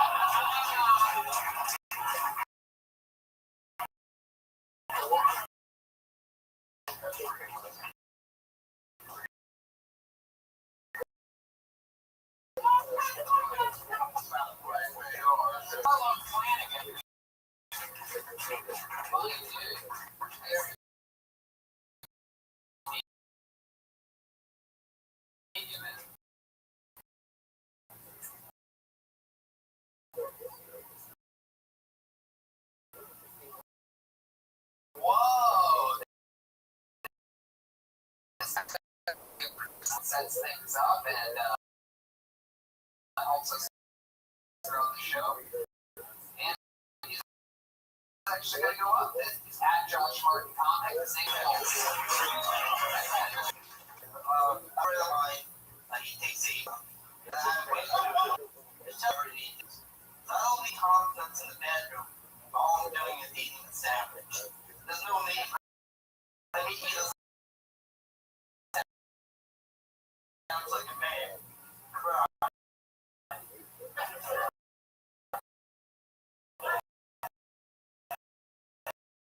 I'm watching it tomorrow. I don't need It's funny. I feel like it's missing something. Why do I need confidence? I don't need confidence. The bedroom. I don't know where the part is.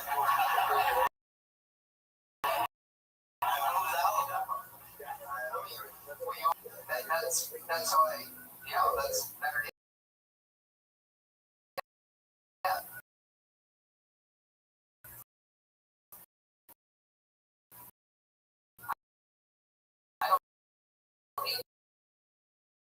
into the bed, the mattress. Confidence in the bedroom. That's why I'm so really confidence up there on the new.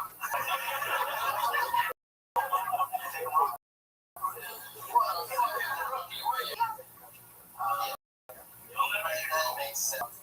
Yeah, it just, oh, it just, yeah, you already said that, and we said a bunch of stuff that was funny.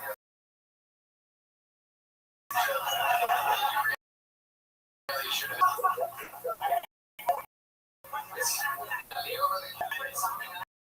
Yes, it's a common thing with new comedians that I don't get paid or I accept it. I still do that, and I'm wild, but like, is there the right or the wrong way to do it? What do you guys think? You just look like this, then you get nobody wears. It's like, and then, it's not always a look. I mean, all right, man, it takes girls rock climbing.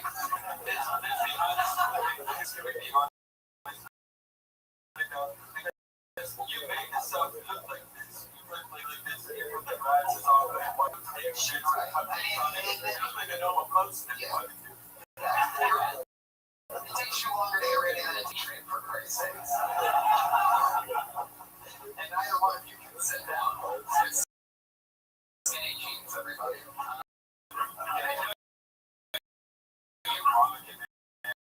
I know you go.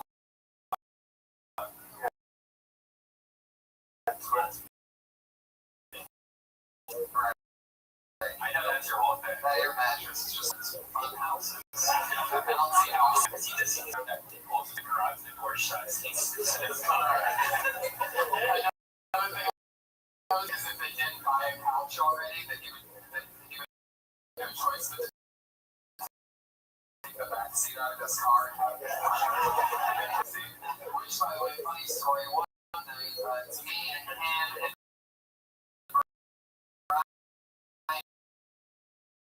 Moses is going to do a gig in Pasadena. Brian Redknapp, and just driving us and sitting in the backseat car right where Josh kept his head off the freeway. And I got him on them. We start to pull. First day, he's like, oh, trouble, big trouble. Like, what? He's like, hey, and I can't off it. I am just filling your back. Josh was dealing with just a month ago. This is a new place, a new things. And now the Josh wanted to comment. Everybody on Twitter. Here's what good news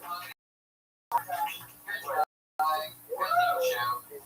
Oh, finally, that's Jen and this party. Put your hands together for this funny young rising. It's at Kelly Landry talking about anxiety.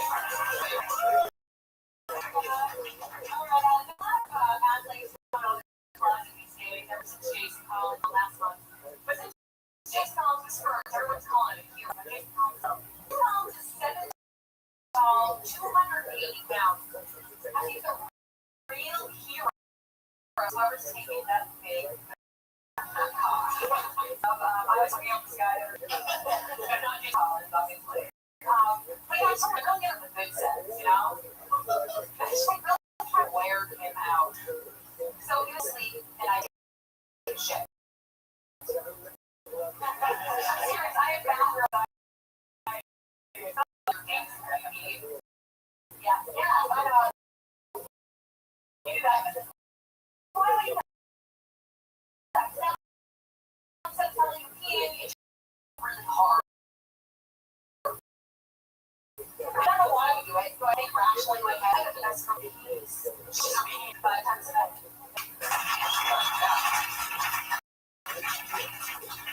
I think there's something like too. You could follow that up with it, you don't want to get the poop. Like, what else would you do? Or dry your hair after eating Mexican Valley. That's safe. Why should we be in the bathroom after we eat one of them?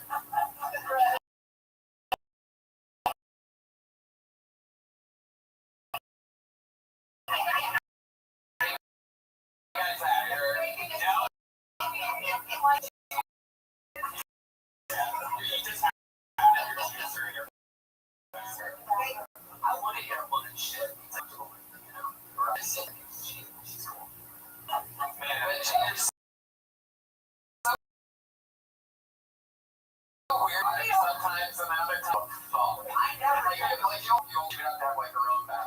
You say, well, I've never heard a girl shed. Every girl dumps me. So I want to hear a girl shed. Maybe you want to hear her wrong before you dump fest, everybody.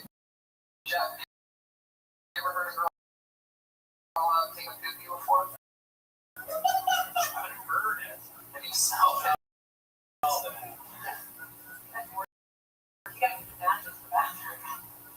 Yeah, it needs noise, my water pressure. And so you just hear like every little part, little so I do try to turn the water, but I also have to like accidentally knock stuff off, like the bathtub. But I mean, you do the shampoo bottle, just like everything like inside the fragrance, inside of trying to do so weird. What do you do? Like, oh, like, I like, what is that? Like, a little light something, and like, stick. And it worked. So now I just, no, boy, that didn't work. So good.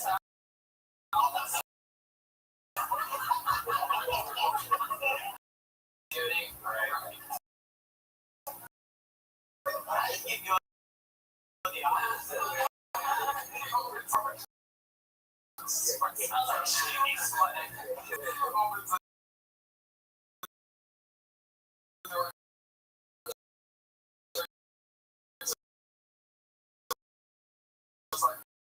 Oh my god, you take a shit? Some soap in the towel. Or the whole, no, just put it for it and then you 100% do it. Perfect little lady. Shit out of my ass. Speakers, like another girl. That's my other person.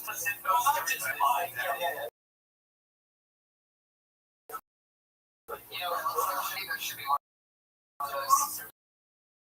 You know, what else do you have here? And whatever you dump into the toilet, that comes out of the other side. So he has like souvenirs. I have a friend whose underwear ended up in his laundry and he saw skid marks. Oh, that's not using the blood skid marks, like the period underwear. Shit looks like fucking somebody died. Period panties. Yeah. Here, you know the best way to save the underwear is like that? You just take a bar of soap and you put it in it. Your next thing you thank you. So women's world. Your hands together for Dana Newt.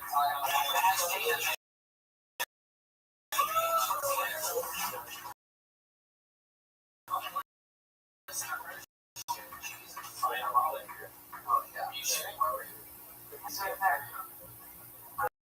is how I started out. Dating history. I want to say I'm a ghost hunter. And I feel like most girls are concerned that a guy is going to use them for sex. Pretty sure that's using me for my house. Because I live in an old house. Like there were two, he ever wanted to take me out home with all of his equipment and bring it to my bedroom and shut the door. And I heard from outside, he's like,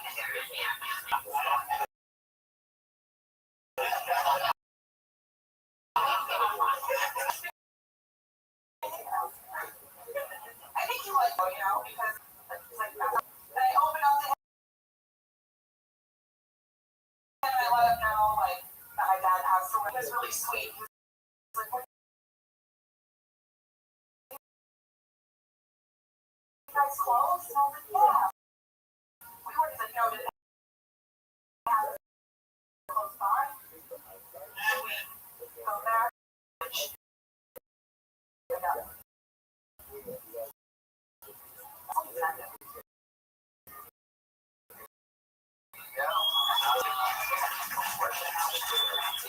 want to first check in. What do you think about that, Patriot?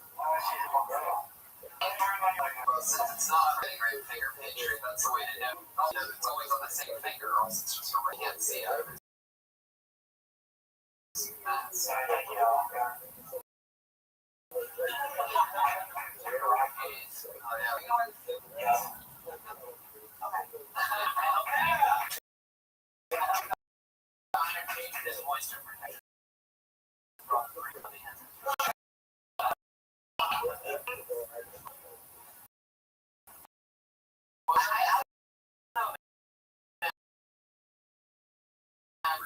I think you gotta dig harder on that. I think it's a funny premise, but like we already kind of saw the game.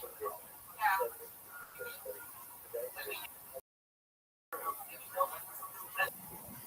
I don't think it's really funny.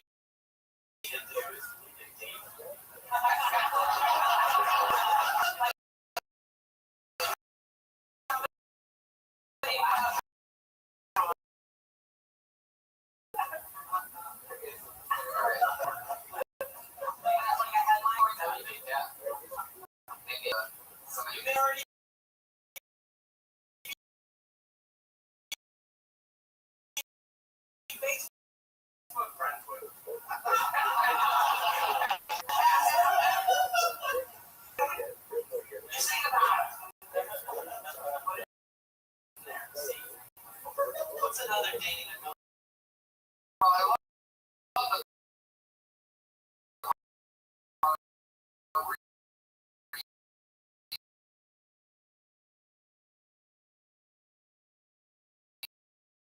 say, oh, no, here, or anything to bring up. I dated like about a month. So it's over? Yeah, I feel like they don't like me at all. That's like, okay. So he really rejected you. Is that what we're getting at here? Hey!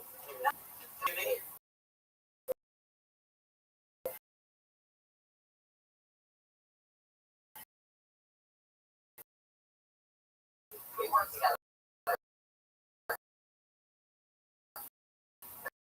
I think it's funny that he didn't believe in you. Things like ghosts.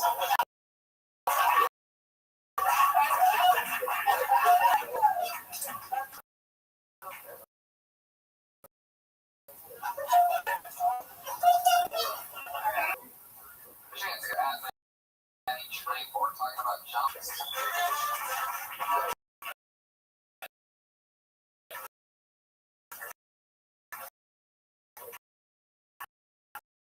When I moved out to California, I did some things. So I went to a job. It's weird. I was talking. Next time they're talking about it, she thinks something she was. I didn't really care. My friend was like, "Yeah, he's retarded."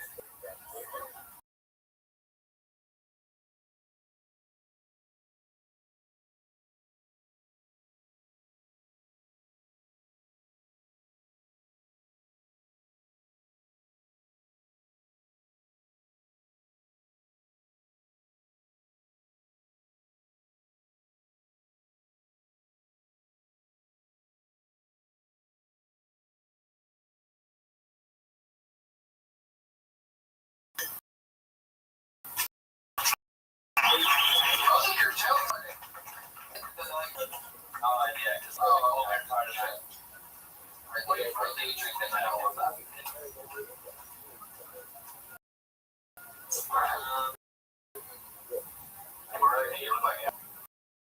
I've got, yeah, I got, I think it like boy band or there's a lot of references to English. Yeah, it's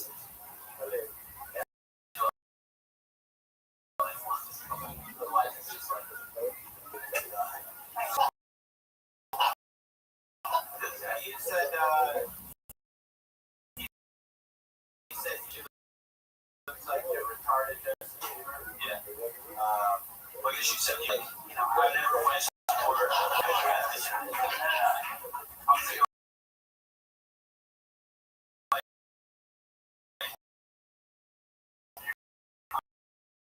I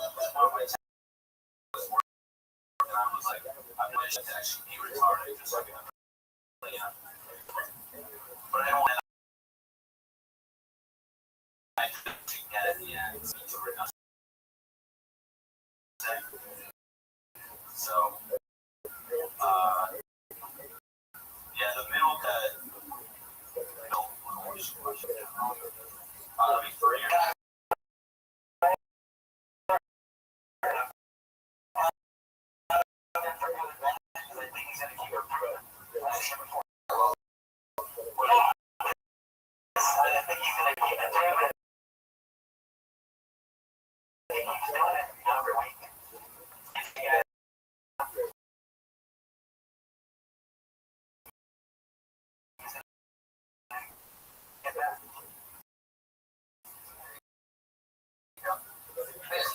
Keep it moving here as we get to the songs.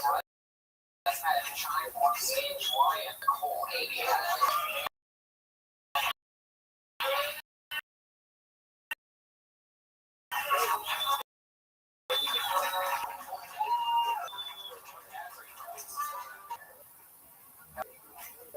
So, just got, Josh.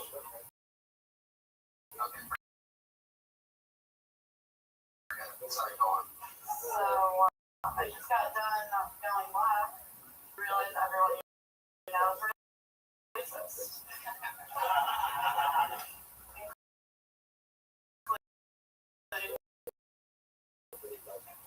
Would call me that, as part, she was gonna die early. I didn't get that in school.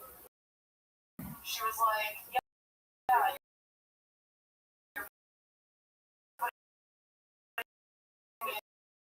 into an early grave. I'm like, Mom, if your racism is slowly difficult, since I have any idea what it was like to raise a racial child, how difficult it was. And I was like, no, Mom, you? What?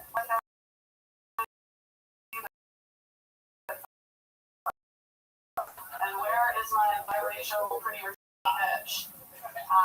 So I told my mom, other guys, we had the marriage.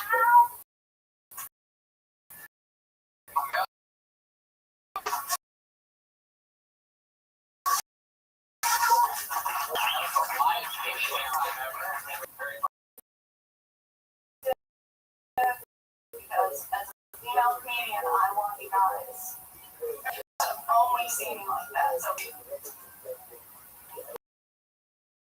that bitch started trying to hook with me.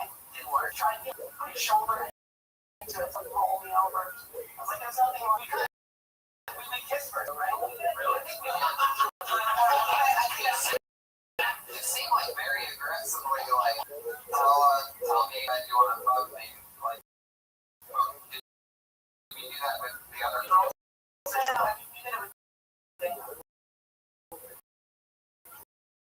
Yeah, well, we also gave her great feedback. And Dana, did you feel like you were taken advantage of up here? He asked you to go on dates.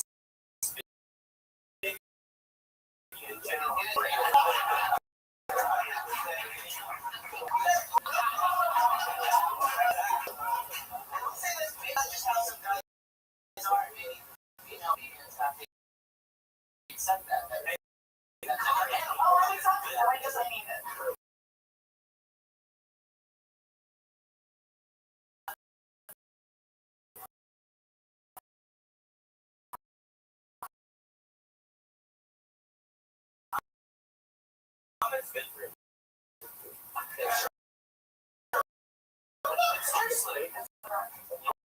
Vitamins and nutrients necessary. It's really good for you. Yeah. Wait. It's like, I thought He's not a black guy. as we found out earlier, he can't rap. So The new guy is fucking black. I'm like, Jesus, you're really racist.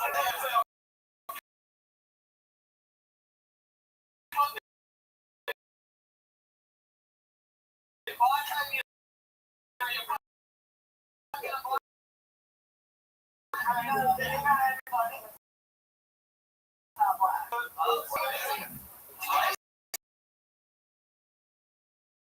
the N-word? Yeah, so yeah.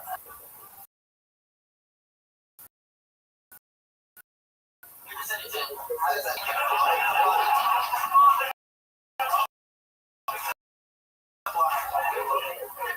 usually it's like you fucking Jew. Then they don't tell me what. That's advocating on Twitter.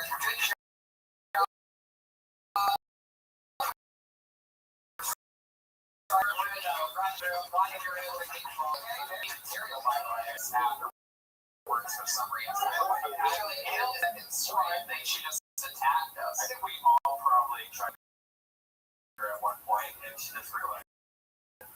I don't think so. Why would you? She think I'm gonna do? You're pretty friendly. I like you. I might try to sneak it in you. I'm sorry. Sorry for the people that weren't able to get on. That was that portion of the show. That was the tag it or bag it right out of the now we move on to as every week originally started. We close the show with one of our own special creations. We have two of them here tonight. We're going to get a solid 45 seconds. The calendar, the person who's on probation, for somebody who started here a few weeks ago, right? On the show, making her return after is going to at Sarah Dresses and Sarah. So I've been going in and out of this relationship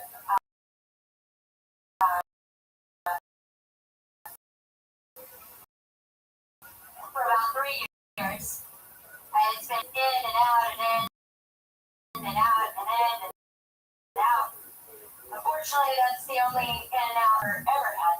I get access pass to it. All the fucking are open.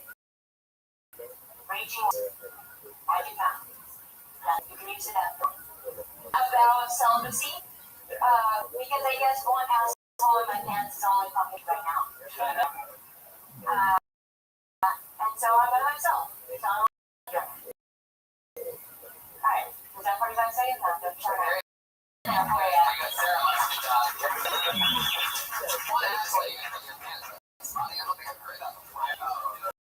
Like an 80s joke. I'm serious. Yeah. Seems like it would be. Yeah. I had never heard it before. There you go. So, and, alright, let's go there. Let's Jolly.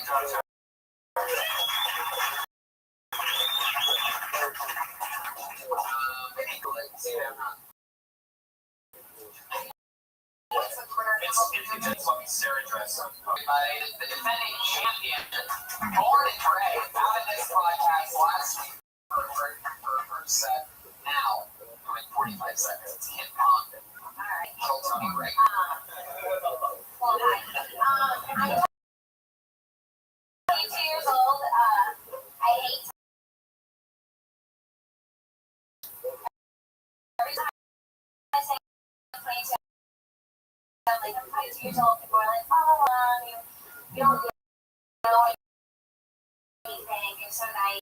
You don't know life. And I'm like, the flower and Britney. I know what happens at the end of Titanic. I drink Stella Artois. Okay, people, I'm an adult. Stella Artois. So we need to get Jeff Richards to do a closing song. Right. So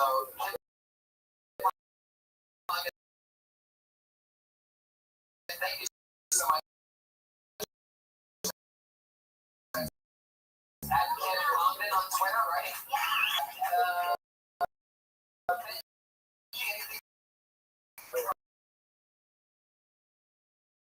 And Jeff, real quick before you do it, THC Jeff, there you go.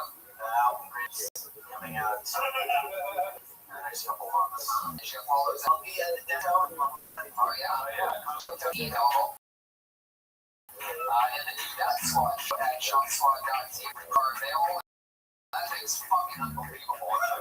I'm excited to get one myself. And now,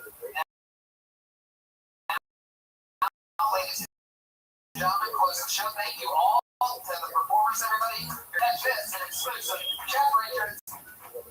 Here you go.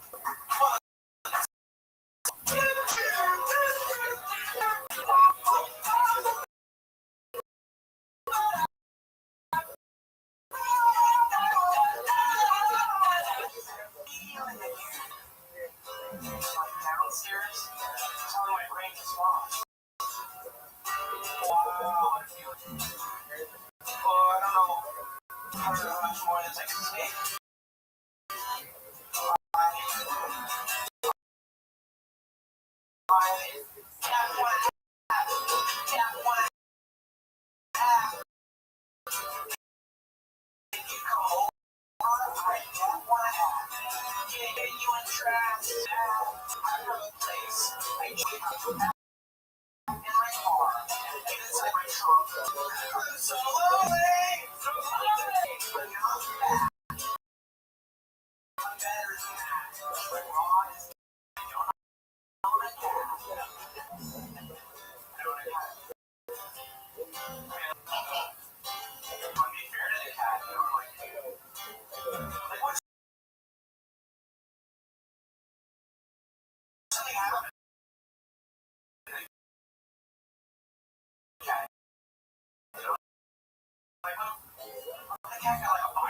Some shit, you know what I mean? Excited to see my ring. I read that cat.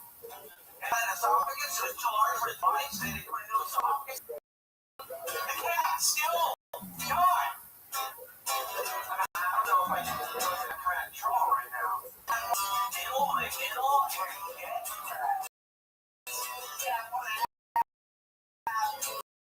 your legs, like, look at your chest.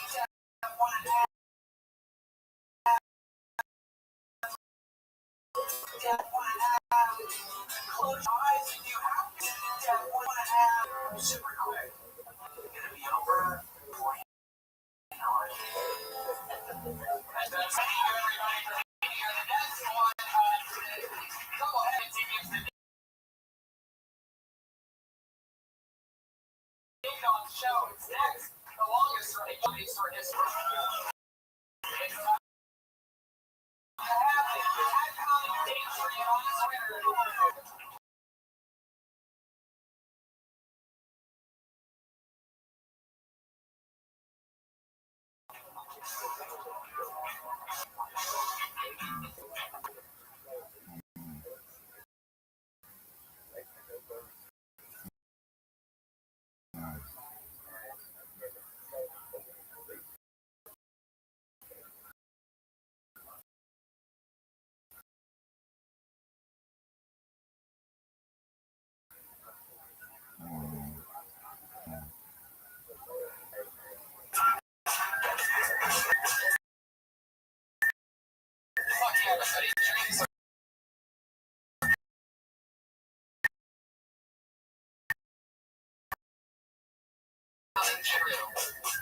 welcome, everyone. You guys. It's all us that are where. I guess you could just Taylor. Yeah, that's very eager. I'm excited. David Taylor's so excited. I've never been more excited than when you see David Taylor. We just got back onto why we're wearing baseball jerseys. You know what? What you were talking about, I just figured out wearing a Blue Jacket jersey. Have you said hockey? Yeah. Oh my God, that's so crazy. I just realized because somebody asked if I can, and I'm like, no, why would you ask that? I have Blue Jackets, and I looked at your back, and it had a baseball logo. I'm like, oh, wait a second, where? This is baseball. This is their professional baseball team? Yeah, the Toronto is the famous baseball organization. United States versus Canada?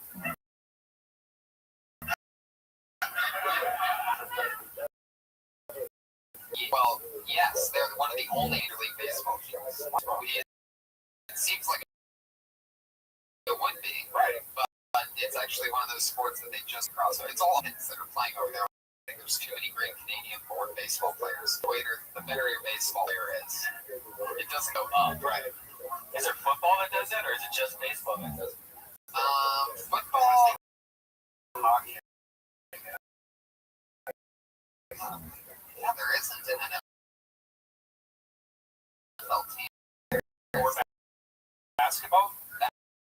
Basketball, yeah. Yes, but they're always horrendously bad.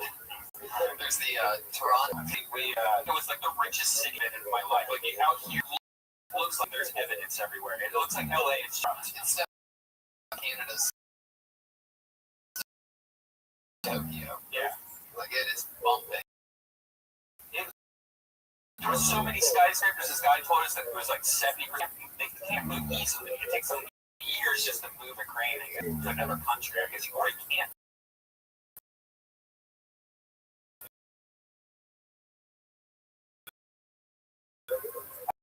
I don't know. It's all bumping, and the energy there is crazy. And I asked somebody, why is this all possible? If people are drinking because they have no guns there. So people just don't carry guns anymore or have them at home. And he explained how that makes it so that you can have fun all the time. And it made sense, by the way, when he was done. It's sort of a crazy thing that I learned when I was Don't know where you're playing on your face. What is called popular in Canada, called greenouts. Yeah. And this word, never heard it before. Have you ever? never saw a few cases of greenout. See what the Canada is. Have the beaches that Southern California has. You have to be the guy that controls that room. That's your Patriots, but here the way. You know you can't go backward. You can make all your body like you can only protect this from what's in front of them. The guy is that a line just going like, catchphrase you say? Whatever line you say, there's a million. Yeah, we're just doing that in Toronto. I should ask you for something. Yeah, sure. I noticed on Twitter that you Jimmy Hendrix said that you touched the sky. I was wondering if you brought me anyone from Canada so I could touch the sky. No, I didn't bring you any weed from Canada. I have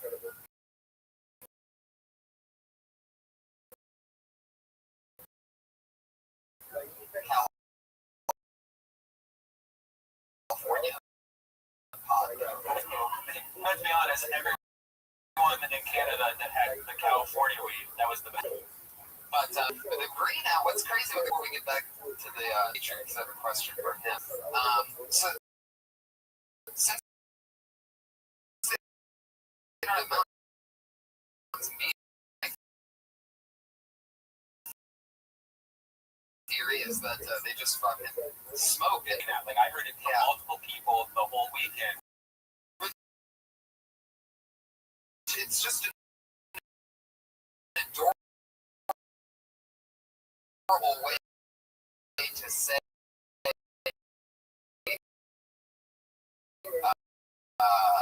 passed out. Yeah. Like it makes it seem like it's unhealthy if it's a green out. When it was either you on stage or the under opener, there was a twisting drop, and that was a person. In which I myself, thank you, and did Canada all the way, was in the bathroom at one Professional use a lot. Probably more than me. Well, I don't see it all day. I wait a little bit in the afternoon. Well, I mean, comedians' days, till like 4. When waiting, I get higher if I wait till 4 or 5 or 6. So you're in the bathroom. I'm in the bathroom in Toronto. You're freaking out. I brought you on stage. You're about 20 minutes into yours. By the way, give it up for you. Killed Man, longest set ever. Unbelievable. I mean, it's always fun to watch a friend get on set for the first time. Like we always went, 8 to be a fun night, but we want to do rocket. Yeah, totally. And anyway, I'm in the bathroom. There's a little door loops that you put in the. It's not like a twist thing. It's one of those. Because Canada's gonna bother you. Like nobody even knocks on the doors there. They just wait for 5 minutes. So there I am going to the bathroom, and all of a sudden the thought of a heart attack hits me, which is crazy. I was doing a bit about like I'm having a heart attack was just too high. That's I know I'm high enough. Anyway, the last thing, like to fulfill the prophecy of my own, wait a second, and I just start sweating. Boom. I'm like, oh, the good part about passing out before positive is that you learn how to pass out better.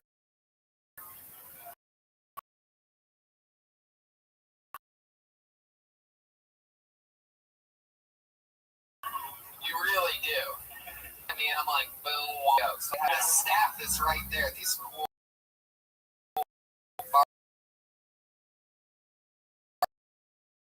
bartenders and every puff Joe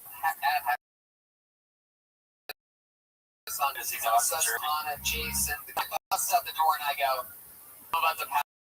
I open the door, I take one step out, and I'm like, I'm about to pass out. Crawling and like, you know, I just benched twice for 45 minutes. We'd all been having a fun weekend. They're all like, ah! And I'm like, no joking. I'm like, I'm about to fucking pass out. And they just they split up in 4 different directions at the same time. Grabbed one went and grabbed a wet towel. Another guy did me inside, and a little girl. It was unbelievable. There was no baby. Oh, yes, there's a little baby there. Imagination land. And fucking, I was right on that rim of passing out, and it didn't happen. That sucks, man. Nice people. There was a shirt off. Yeah, we'll just give Tony's not one of those guys that just takes his shirt off. Right. He actually wears multiple. He has like 7 shirts on right now. Yeah, he always wears multiple layers, 2 pairs of socks at all times. Usually a pair of thermals under my. Yeah.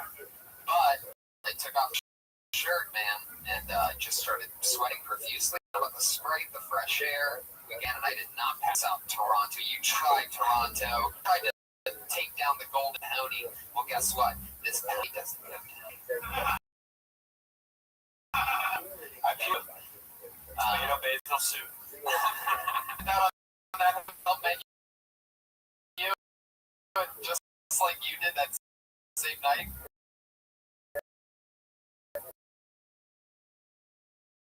Was it Friday night or whatever night? And I'm like, oh yeah, this is gonna. I looked at that tomato soup, it's like one day, like I do want to say, wake back, my throat has that little teardrop or something that's going on there, like a little itch. And and I stand up, holding my mouth together like a clothespin, just blood. And when you're half puking, and I was it was fucked up. Yeah.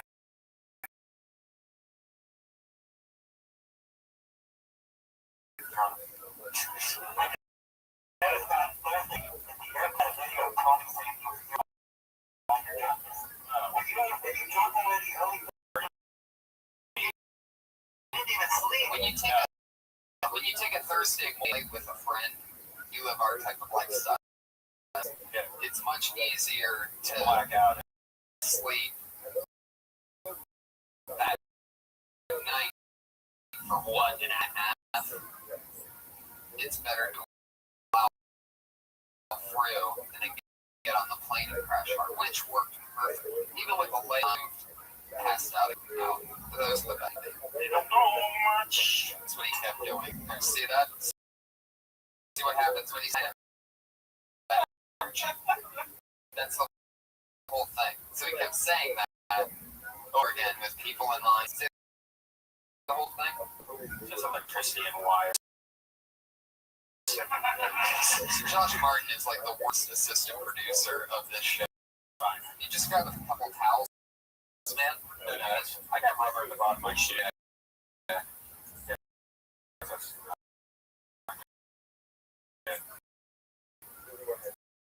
It's just. I love how he's back there. Not only was he walking, he was also. I love that he's part of the fun set though. Like, we really have the worst assistant producer guy helping us that you could ever imagine. How about this carpet spread? It's your million dead comics. So just coloring the red that you last week after the show for your purchase.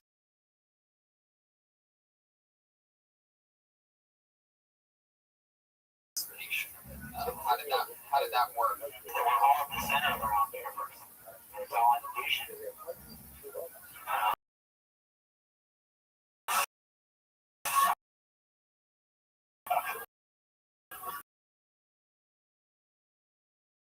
Like that Corey guy, he just died in your imagination. In another universe, he's going on. I believe that I die almost once a week.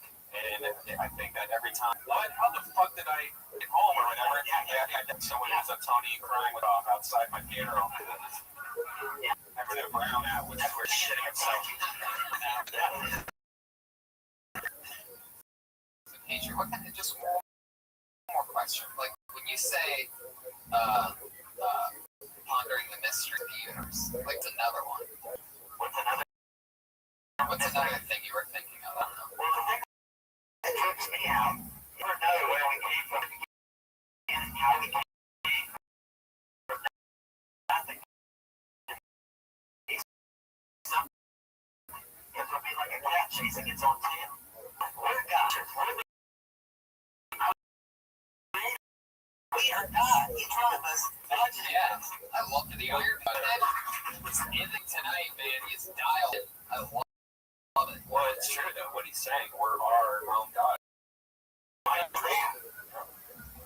But it doesn't mean that it's not true. The sun is not as bigger than the earth, and then they found suns that are a million times bigger than the sun, and so on and so on. But then you start to feel insignificant if you look at it that way. But when you realize our imagination, you realize it's us.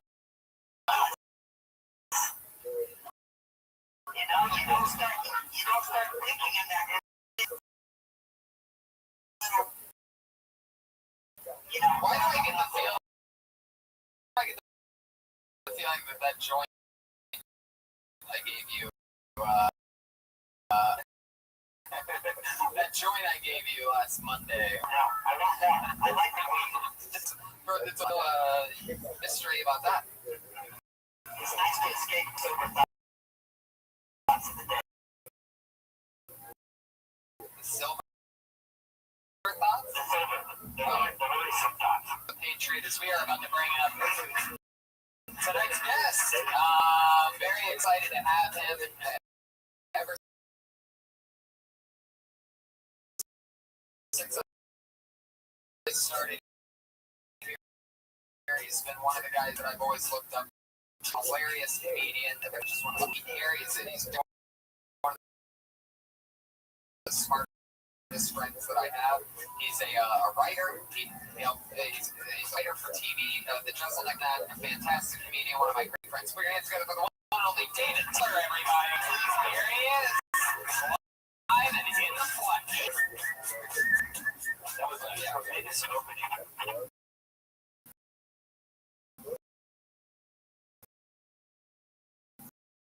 Very excited to have David.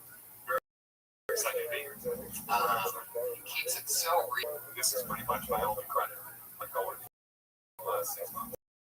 Now, you're the guy that also in you're notorious for your for these awesome parties that you have, the Barbie. So there will be no more.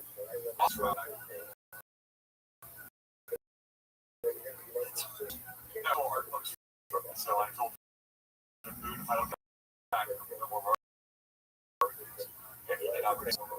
Can I tell you something? That is not fair for me, who have been years, to not fucking back Moon Chocolate. He's still.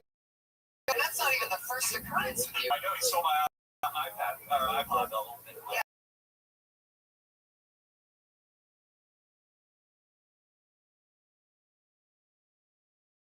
He's such a chocolate. I know he's adorable. To all you people out there, give it a few years of that crazy me. But this is boo for you. David's part of this lot. He worked years to become a paid regular here at the Comedy Store.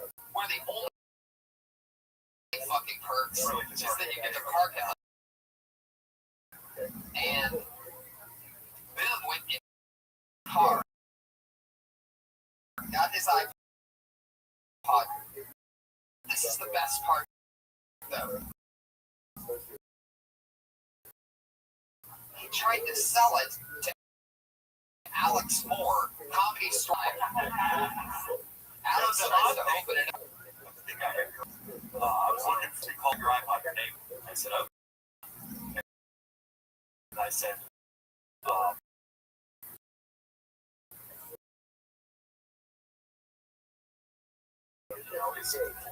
yes. I don't want you to try not to steal shit out of the bars and then resell it here.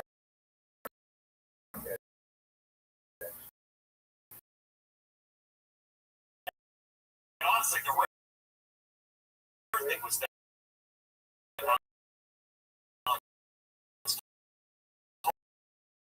lot of people just said, oh, I get there's iPod. Just use it.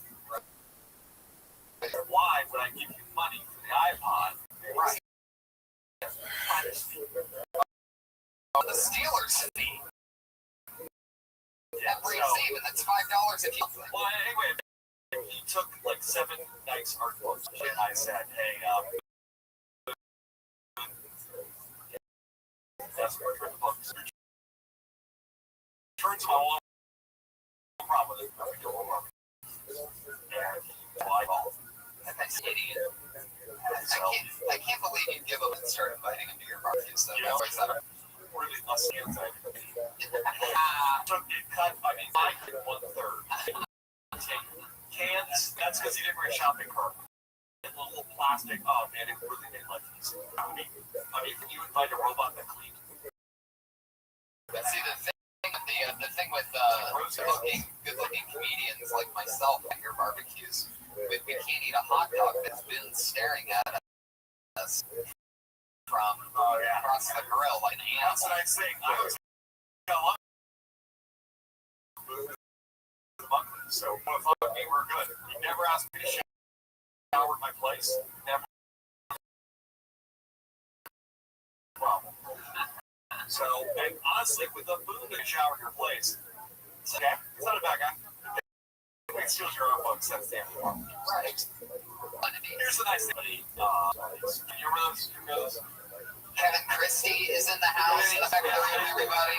She threw the fucking best. The only one I missed, they were like, oh my god, it's they go, you missed the kissing.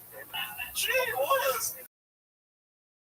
Because Stephanie was, attractive and I sexually brought the girls. Whereas mine is very.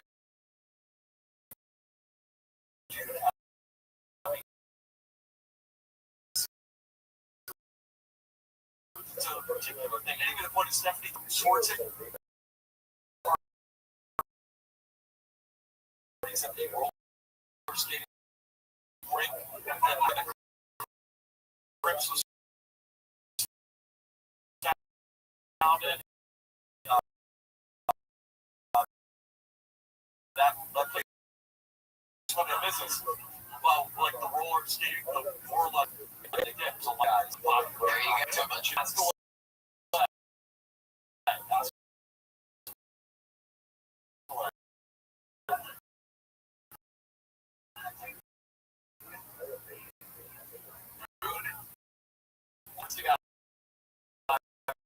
it's here as much as we all do.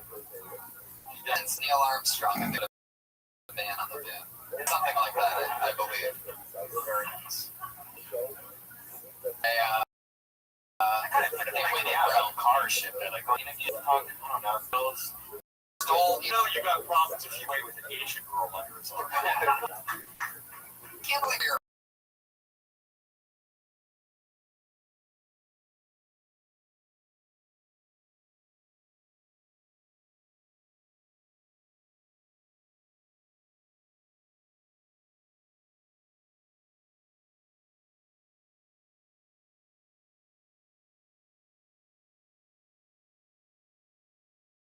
Coolest and whatever ballsiest young stand-up talent get a chance to come up and do a minute and then be on a podcast and talk with me and a guest that you can call the tag and it's just sort of into it. Yeah. So with no further ado, What did you say though? We can go over 1 minute. okay.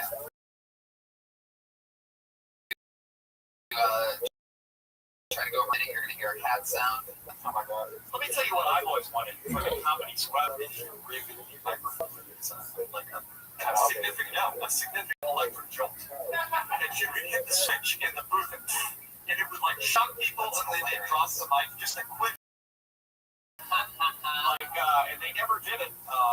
Maybe because they barely had the microphones working by sound. I had a dog.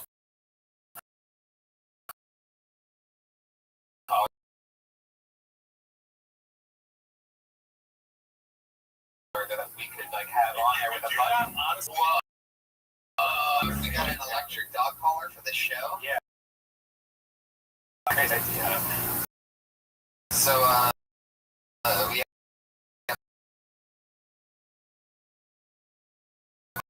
a bucket full of comedians. We pulled them out of a hat. All right. Are you excited? Ready? Awesome. Justice will triumph over evil. I love it.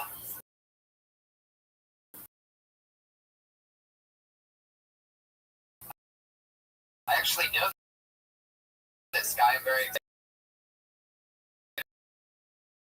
about this. So put your hands together for the one and only Russ. Russ, good evening. Welcome. I'm Russ Gupta. Thank you for welcome to the country. So we do the bit, right? We do the bit. We bag our taxes. Just do the bit, right? All right. Talking to us, yeah. Do the bit. Oh, okay. So I put my Italian white of a local tomato son. The only other way to make money besides being a comic is being an actor. I have to audition for a lot of shit. I'm getting a little bit slightly racist towards sexy Australian actors. Sexy American accent, okay? Good job. People think it's Chinese, it's Indians, it's Mexicans. It's not sexy Australians, okay? You see a sexy doctor, lawyer, or television.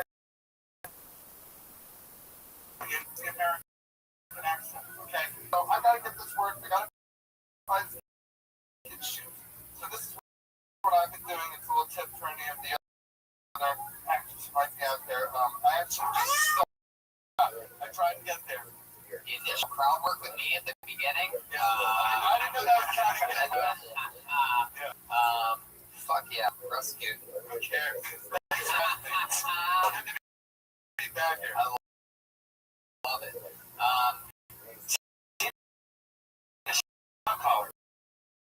Perfect idea.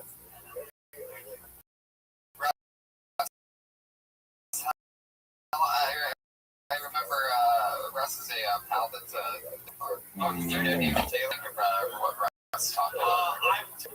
But other than that, I actually like. Thank you.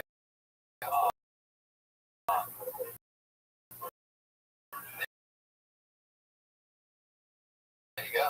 Thank you. That's well done. Although maybe too on the end. Yeah. I've never done that. Thank God. That's the worst for the child.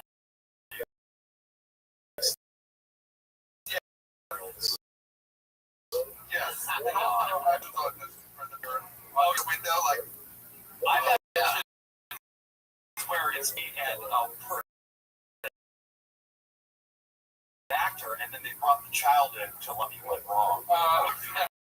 I went up time, the kid gave no. during an all was it? It was slowed down. You're talking like, wow. Patriot, what'd you think about If it turned out to be like, that could be okay. Great for McCauley. It's sexual abuse. Yeah, sounds terrible. Perfect. And also Michael Jackson. Yeah, but I got somebody, his younger brother's doing Are we talking Australians? And I missed it. Wait, Patriot, what did you said you saw a movie today? just the younger brother. We're already talking about that. No, Kieran Culkin, right? He was in Ink That Goes Down. Kieran, It's my younger called did you see the movie today? You said? Yeah. Oh, on Netflix. Yeah, I also saw a nice documentary on Carol. You just live in the light. Oh my god. You're wondering what a pain does in the afternoon. Is there nothing the Iron Patriot can do? I'm gonna tell you, she definitely made me into my husband. Deadpool was actually.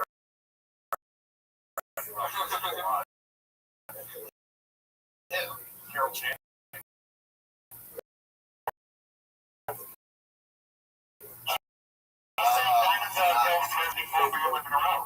Oh my god. 49. It's relaxed. Patriot, can you hit that note for us sometime? Yeah, I can. Yes. Yeah, I didn't know Don Cheadle. He can do everything. Oh, all right. Take it easy on him, bro. Oh, I know. I guess my head is security. right. One thing he's right. No, when he's doing impressions.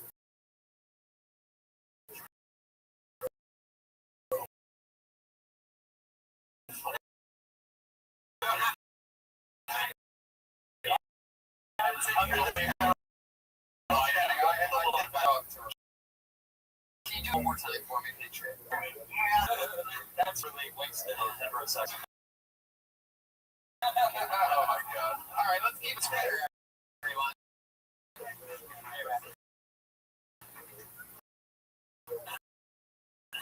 Oh, this is very interesting. We were at New Friends the past couple years, and he's over there for Joshua Myron. How's it going, guys? My name is Joshua. I have Asperger's, which is a form of autism, so I cannot relate to shit. One of the main facets of Asperger's is anxiety. I get some anxiety attacks. I got one recently with some shit. See, some schmuck decided to come up to me and he decided, hey, the movie Demolition Man sucks, and my brain just went, like, I went to mental field for like 2 weeks. It was not fun. I started. I'm not happy about my torso. It looks horrible. If you're gonna tell the hair, it looks like a sad ghost. It looks like a ghost. I can't have nice things. Also, it looks like the Elephant Man trying to phrase the question, who? Or John Ross. I mean, I love it. Of course, that's always. You're one of my favorite comedians. That's it right now. I'm on board. I love John. Yeah, thank you guys. I appreciate it. By the way, to have all for us to that one of those eclipses. I love you guys. I know. I'll relate me to her. Yeah, the only time I relate her is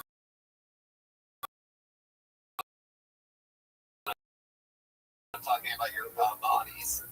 That's true. Harry is leaving the picture without having to have your shirt. Can I make a side note? I think, yeah.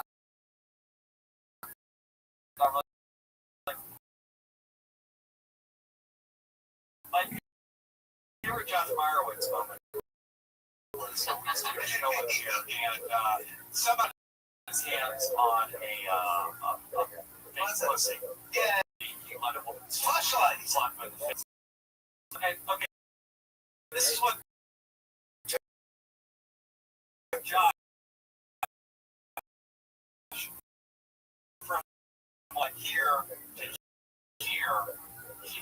cooked it in the bathroom. Or at least I couldn't. No. He asked me to do it, and he actually went and did it, and then reported and admitted that he couldn't get hard for it, and I appreciate it. So while I'll agree, showing your shirt might not be the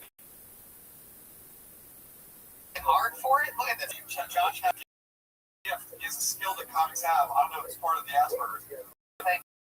You take the shirt, do what you want to do there. But my point is that willingness to do that was just but you weren't pressing on the frog's throat.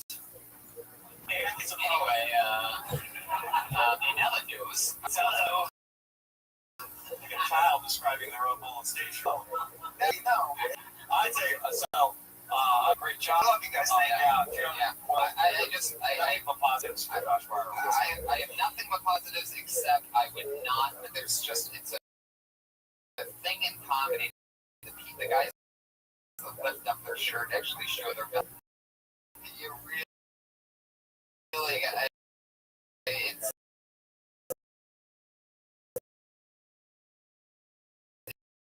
it's just it's known amongst comedians. It's like an act of desperation. The ultimate prop. But a mentally handicapped comedian. I wouldn't say stop yourself. Exactly. That's natural when you show a bunch.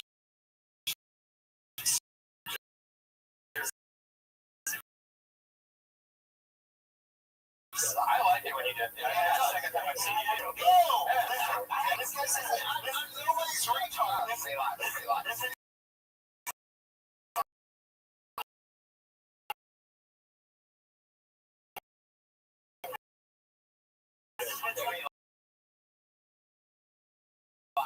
Relax. Just relax. Last week, I saw the Ding Dong show last week, and there was an older Armenian gentleman that they had let him take his shirt off, and livers and man boobs. Patriot, check it out for Empires. This has got me thinking. Please fuck up on the show. It's not an do the party fun show. I watch it all the time. However, it's not right for you because you want to be a stand-up comedian. You out. You know.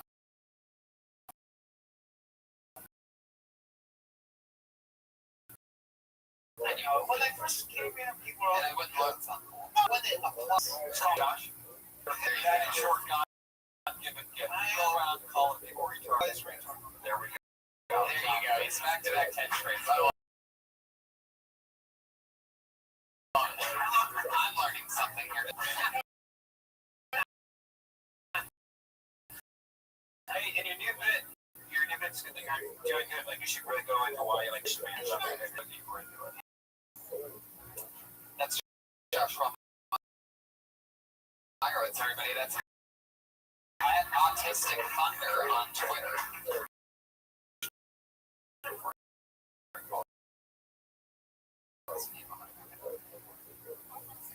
This guy is what? Greatest comedy story right here.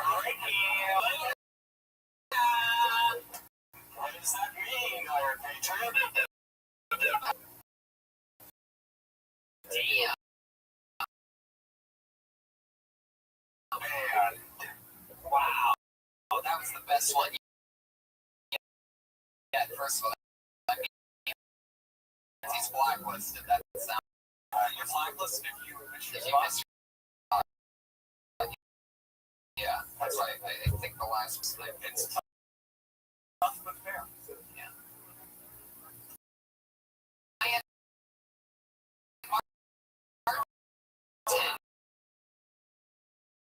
Everybody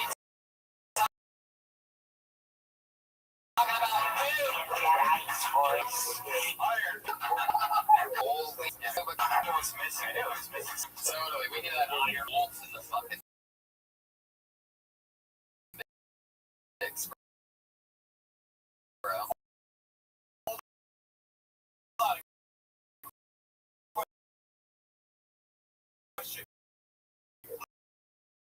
Lucas, how you doing back there? Everything good? Good. Lucas, everybody, for produced footage that you're gonna one day make. That's right. Years. It's at Dude City. Amazing. He did my one. Your next comedian is Soul.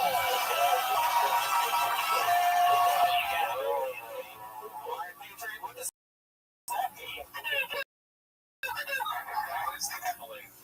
There was no how page. I need the fucking how.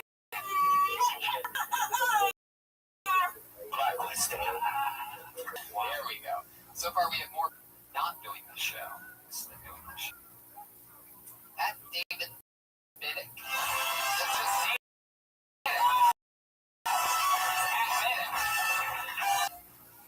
Okay, talk about headlines. I'm not talking Zimmerman or anything like that. I'm talking my favorite headline of all time.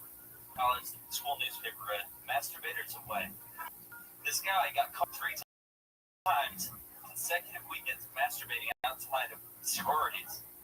And all working a 9 to 5 and telling his wife that Thursday nights is poker night. She wants to watch like some fucking Real Housewives, just needs to get out of the house. Masturbate.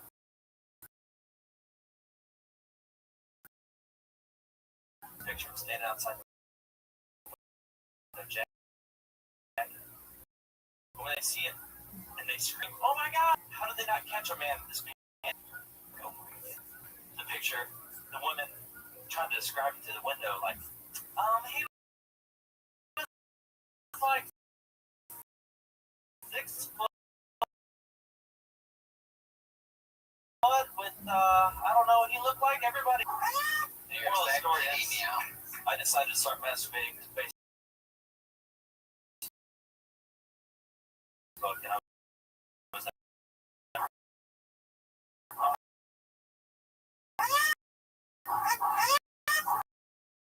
double kitties. Oh, that's a penalty right there. You're trying to finish it. Obviously, you get enough. Yeah, that's what that goes together about.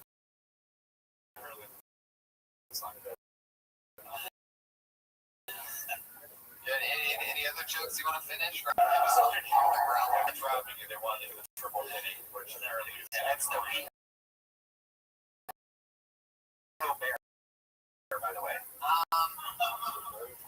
I have to give up headlines to zip thing and then a bush. I mean, I got lost over and over again. Was it? I tell you right now, no, I agree. I would have shortened the lead in and used the phrase, I can picture this less because you do that once, it's probably good rough. I think there's a solid bit. There was the act out. I can't even do an act out now. I'd say overall, let's hit it. You're way ahead of the game. She's a predator. Oh, yeah. You're gonna sleeping on her. I don't know. In third or fourth, at this point, offer right. Stage presence is good. See it come from third or fourth time. I think that was excellent. Third or fourth time, it's unbelievable. Now it all makes sense. Stage presence was excellent. I was impressed. And with the type of hip beard look that yeah.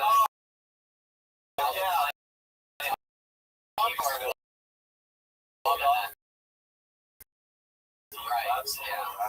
Faces, David's the only girl. You're gonna be at 10:30 before us. I was hoping to play like the evil wizard. Yeah.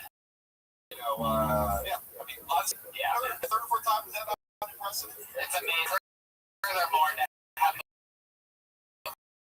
calls to do something like this, and this is a renegade. Tony was like, ready to rip like the comics. Congratulations. Just tighten it up. Tighten the story as much as possible.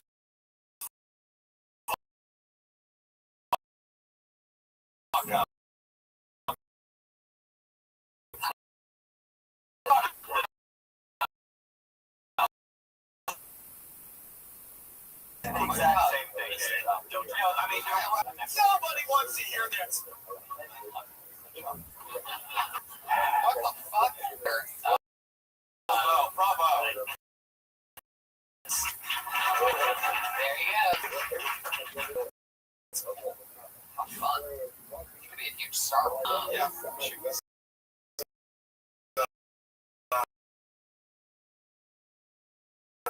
just as bad as she is now. Well, continue. Really is interesting. She really Must have sucked Satan's up. That's the only solution. Well, I just pulled the name out. I'm going to keep that right in front of me for a second. But I want to acknowledge something that I noticed. Ricky Lewis in the room. Oh, everybody's does he have the toy? Ricky, did you bring the toy? Perfect musical accompaniment. Is this bring something I haven't seen days of a drag? You know, since my guest is so excited, we're not going to do the thing, but let's just listen to a minute of themselves these days. Are you talking deep throating the... Yes, what else am I talking about? The Ricky thing. He's the door guy here, the stand-up comedian, of course. And one of his areas of expertise is deep throating a dildo. That's an actual thing. Teacher, what do you think about that? There you go. Thank you very much.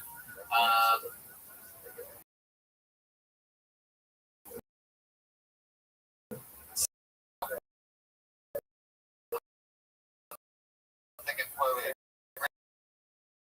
Ricky, you want to do it? Should we let him? Yes. My parents call me Pussy Bottom Faggot Jr. Does that mean that your father's Pussy Senior? Yes, that's correct.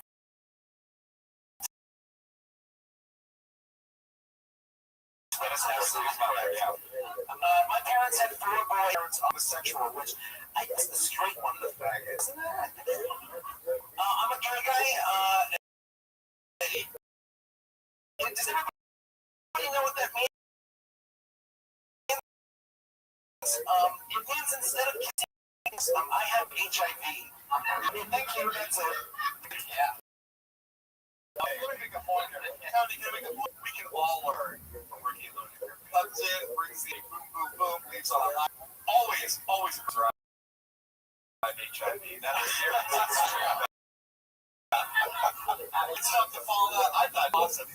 Ricky once. And he did wear his name Nuke down. He won't let himself get pussy in that way. That's how gay he is. He's anti-pussy. Yes, well done. No, nice. No coming up here chatting. Just comes up. Yeah, That's true. well. Good mic control. You know exactly how to. Although technically, it's right. Works in a deep throat, so you're really good with the mic. Like it's like you don't use it. No point can you put it in your. Don't do that anymore. Why they say something? Because it's electric and it just maybe it's. I don't know. It's easy. No, not on this show. Yeah, not a good thing. Other people have to use it. And I think you can have to marry guys. So it's not like. I mean, I don't know that they're married.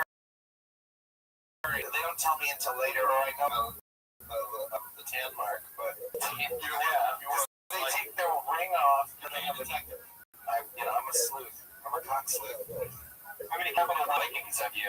What'd you say? How many Capital One Vikings have you? Only one. Great. Ricky Lune is also notorious. Mention which one though. We don't want to get a yank from the cafe.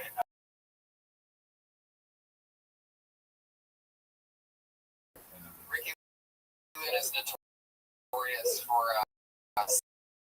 sucking off one of the Capital Kings. You definitely noting. You know what I mean? That's a resume thing. Yeah, that's hard or something, you know. I feel like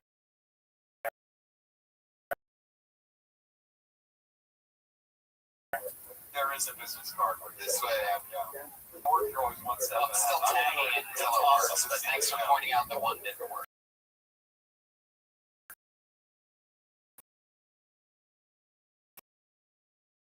No. You know what? How great you are. Yeah, just keep coming up with it. Yeah, I shut down that pan. That's what. No. The fact that you can come up with Capital One line. Hold on, that's just, yeah. You said your wallet. Yes. It's a shame I'm not doing this kind of this talking. That's so fun. So, Ricky, what would be interesting? Me and a Shakespeare play downtown. Wow, that's the gayest thing I've ever heard of you do. Hold on. That's gayer than sucking off a cat bite. Are you? You're playing. I mean, it's Shakespeare. No, but you. The Tempest play Juliet, or yes, you're not Romeo. I'm the nurse. That's so. Yes. As a gay man, I like the documentary of David Geffen. He's a gay man too. Yes. Make an exception for Cher. Would you, as a gay man, Actually share in a suit. It is the logic of the plastic surgery. What the fuck share? I mean, don't get me wrong. I would like for a dyke to fuck me in the ass with the strap on. Oh, That's always been one of my bucket things. Do we have a bull dyke? You are a man. Mr. Choppy, would you fuck my ass with the strap on? Okay, cool. She said, yeah. Dude, doing your own little tangents, huh, Ricky? Sorry about that. He's a young right? Dude, it's also called a peacock. I'm in the comedy side. Dog. Yes, he loves fucking sucking dick, that guy.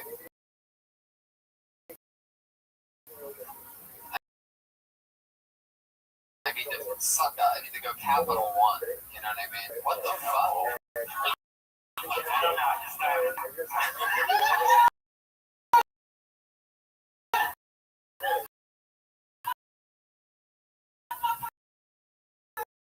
I bet you did. Swallow a whole. What would even a banana be? Oh, that bad banana's going to Joey. Oh god. Oh shit. Yeah, this one. I already pulled somebody's name, so let's just keep it fun. Dave, you having fun? Doing great. I love it. It's real. I've enjoyed the people you've had on. I love it. My favorite is Luna. Darwin's two of my favorites. Yeah. Shaggy. Here he is.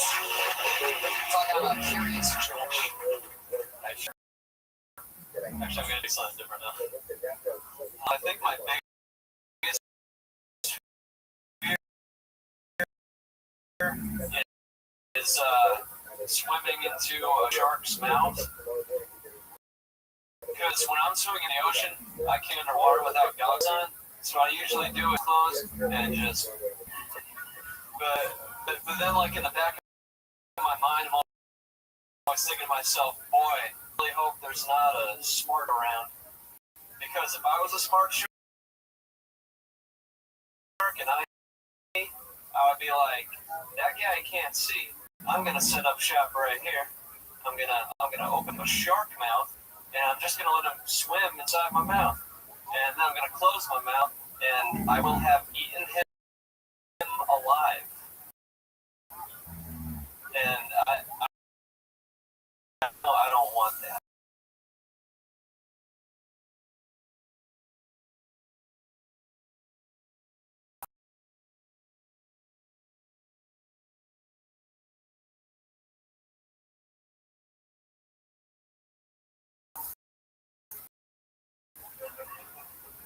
Thanks. The first, they're like, I like that, but there's something more. It was, he said, like, you're gonna follow your heart. Stuff. It was very like, Oh, copy or punchline. You have an interesting look. You look like the guy from Ghostbusters 2 that's painting Vigo. All the time. Vigo! Yeah, I want want you to be part of like Stuart and my group of Stuart and the Thompsons, my group of like graduate students that are going to take over the world as they do it. See what, Amy? How old are you? Yeah. How old are you, Sean? Wow. Where do you went to school? Like Emerson? No, Ithaca, in New York. Ithaca is the second best school. Ithaca is number one college that sounds like it's a prison. That's good. Yeah, Cheeto State. How that so funny? That's like see you pretend like you're I don't know. David Taylor's one of the quickest guys in a state like that. Like it's nothing. So you take your little in like you're like it's coming. How many times I've been doing it like a year now to get upstate New York. Just in school, basically. You know, wow. Yeah, Enriquez. One of our friend. He's outstanding. Smartest, funniest, really smart. He just a job working on Family Guy. Yeah, big deal. They didn't know until I was fired. That's 160 back. You know, you contact him.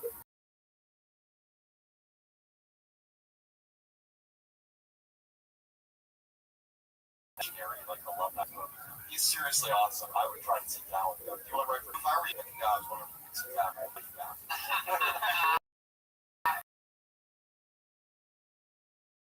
Wait, really?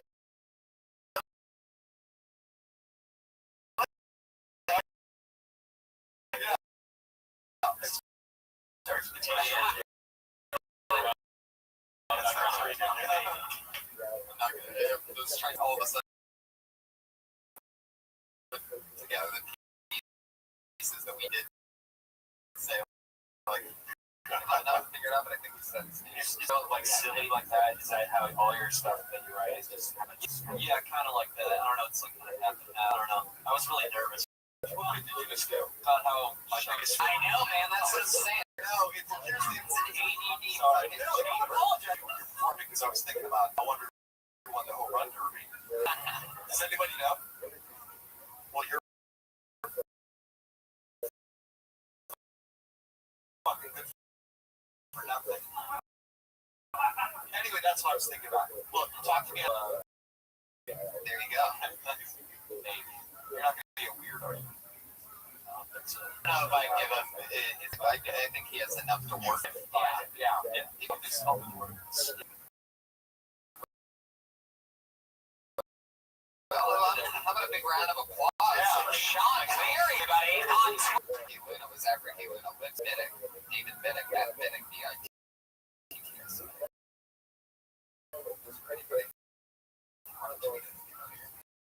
Like that. Young talent. Oh, look at this. I love it for Crystal Oaks. Hey. So I'm dating a Jewish guy, and it's going really well. I'm learning a lot about Jewish people. Just found out that rabbis can date. I did not date a rabbi and rabbis. He has a horrible reason for breaking up, though. He claimed a very big bush, and it wasn't the seventh. I'm guessing that's a lie. So, hey, guys, I'm Kristen. It's so us. You know what that sounded like? That sounded like a story from life in the United States.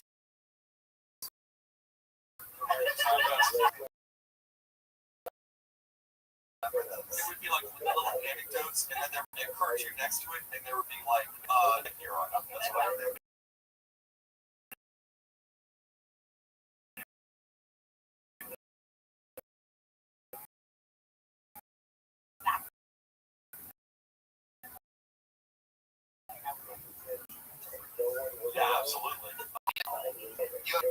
Yeah.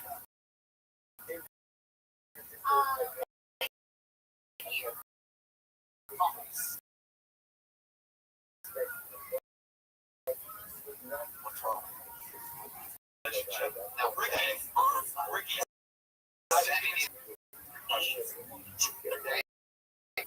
You're good at sussing out problems with relationship have sex. What do you think's going on with the rich guy who dated the rabbi? What? Rich, you are the best. That's the problem, isn't it? That's exactly the problem.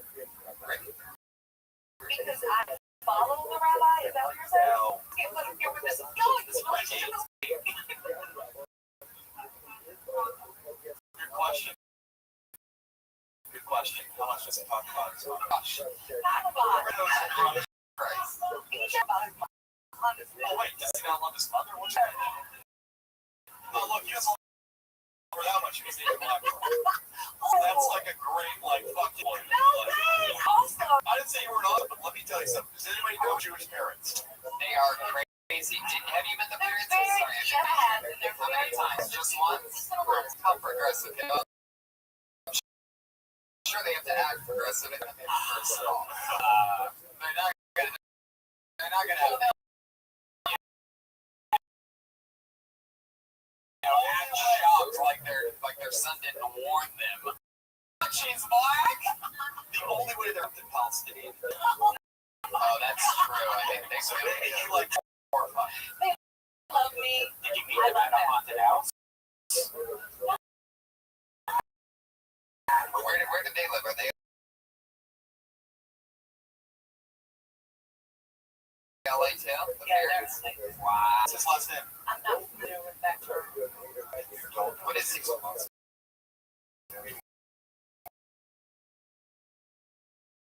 What does he do for a living?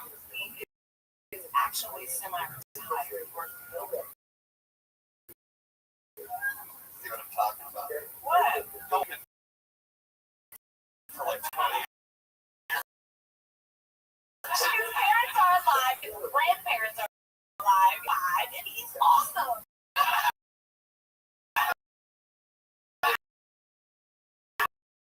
The stuff that you have to convince yourself when you're just spending something so funny. It's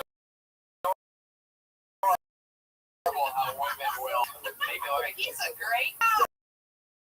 I'd love to see how you felt about it. You'd be out of there in a beer mix. So he talks about his ex-girl. Sign me up. Part true. Oh, it's just a joke. Joe. And she was a trust him. There's nothing good.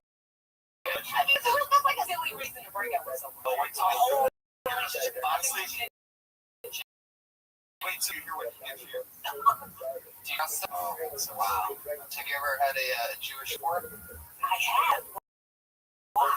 How'd that work out? It worked out wonderfully. We won. What was that about? Accident. Just for Chris has a lot of personalities now.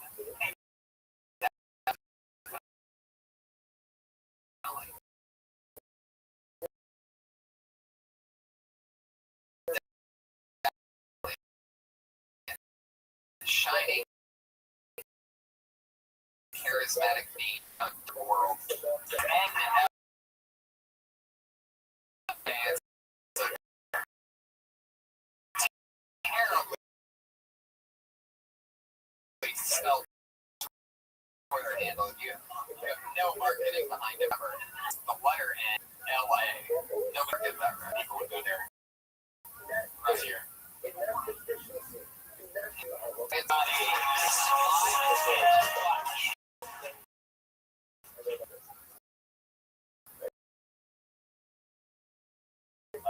I hate when my friends die. Yeah. People on Earth come stuff like, oh, I'd like to take Mark from us.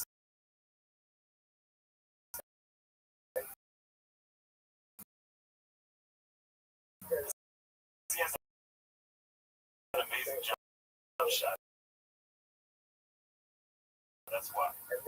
Did you have to talk him too? Yeah, he's 6'5". And Hitler, Osama, and they. Him has been trying to sign Magic Johnson for years. No? Okay, let's make a sun gaze.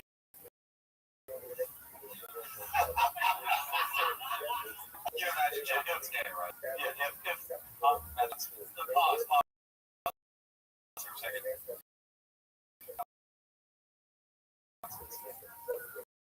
Oh, okay. I'd actually think that. Well, I'd just say we're all like going to be like Magic Johnson, you're listening to Kill Tone. Like Martin Luther King discussed this Malcolm X. And like defense. Land it right there. Yeah. Can I make a point here? I would suggest maybe, possibly one was just benched up for they really, really selfish GM. That's that kind of press that you could stretch that out to be some crazy 7-10 minute long closer. You know what I mean? I was. Heaven and hell. And I was gonna use the stretch to talk about like because I think I'm on this show because like if you're listening, it's kind of fucked up anyway. But like in a good way though, in a good way. Listen.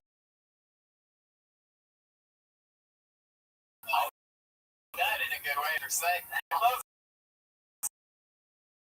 They love me. And Geronimo. They love me. But this guy goes in to promote me. I've been on there like 3 times, and they you know how like they were saying like someone was yelling help on the 911 call. I was gonna be like, you know, Martin Luther King got but and that's a good joke. And I was telling that to somebody earlier, but it's just not. I don't think I could ever get away with that. I fucking love it, and I totally think you should do that. Trayvon Martin. By the way, you can totally make that, you know. I thought I'd be able to get away with saying that. No. That's not how it works, Dave. No, actually, I just came up with this great idea, and I think it's going to be great. I love it. Thank you for helping me with that. There you go. By the way, no, that was like... That's...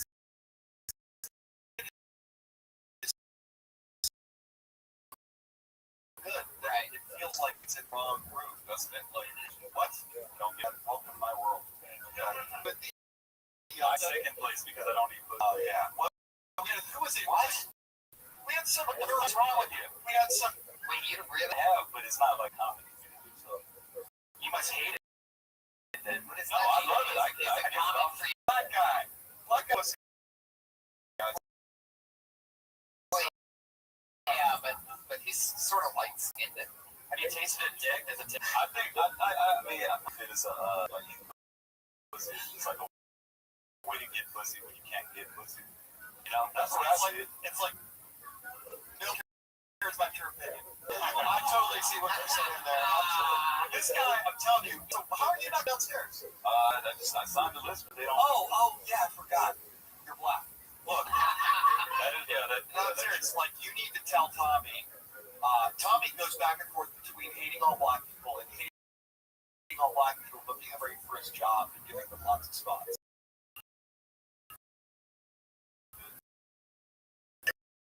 Catch him on like the second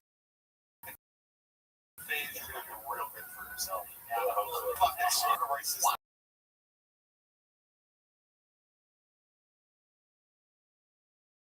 There he is. Ordinance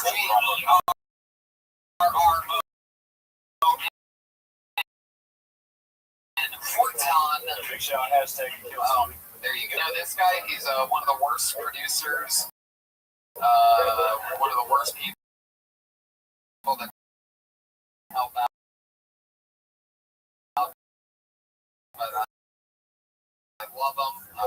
He employee here and a very charismatic over Josh March and everybody. I'm being like, wow, I can't believe if I could turn back. Oh, I have everything for you. Here's some more of those songs. Hello! It's me! You got it. I recently saw a picture of my nephew. I love this guy. He's a kid. And I feel like I'm just like my sister in real life. I feel like there's no moment prouder as a father than holding your baby up in the air. You look at those beautiful eyes. Those eyes look back at you. You realize you made the worst decision as far as you can. Like, that's what I would do. I'd run. If I said pause this here, I'm going to stop because I can't think of another thing. Here's the thing. I won't go to the hands. But I'll say this. You wipe out like you did in the middle of You have to figure out. Just relax, Josh. You have got. I've never been this direct with anybody ever on this show with an immediate game-changing piece of advice. You have got to do whatever it takes. And noises like that.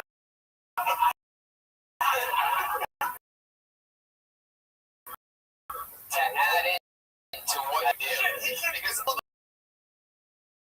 a sudden your words don't even fucking matter. You're asking for a lot of vocal control. It's the speech impediment comedian. Man, that fucking wipeout. I love my nephew. I love my sister's ex-husband.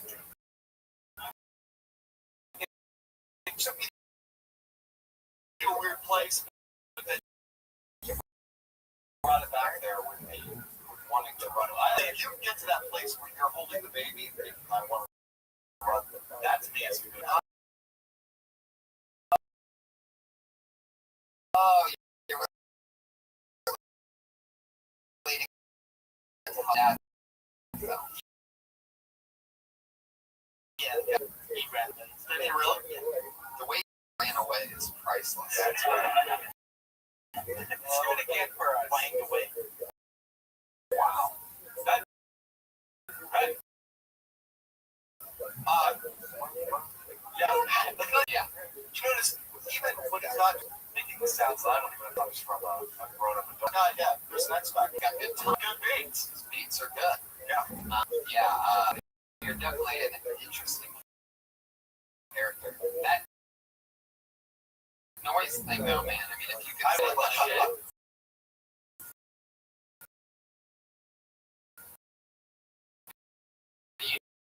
You need to figure out how to do that. That's what I'm saying. Is we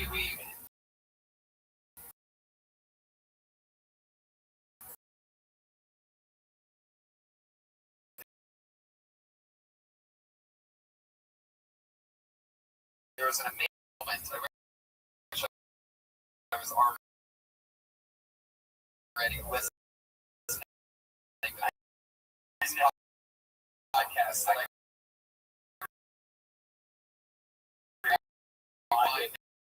And I mean, like that almost made a little peep come out. Like I almost got where I was having a nervous breakdown of laughter. That wasn't good me, but then hold on, Kevin, did you already go up that street? Are you going up anywhere else? I'll wait for podcast. What? Or you got 20 on it? Okay. Well, I like this how you're like you recognize this. Oh, yeah, like, totally. Oh, that's me. It's yeah.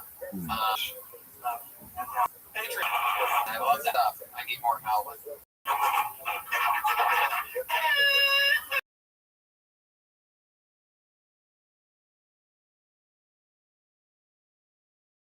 love it.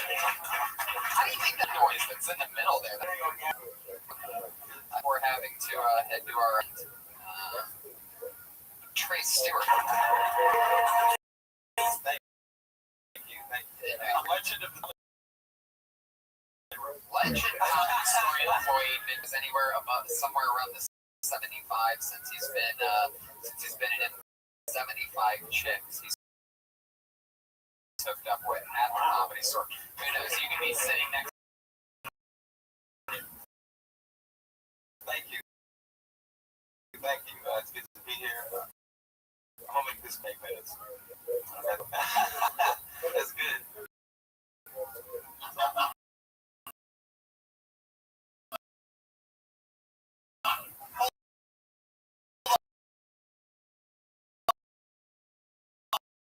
Oh, I can pause here, guys. This is Matt Golden. Okay, here's the deal. Let's give some feedback about this comic. I think it'd be great.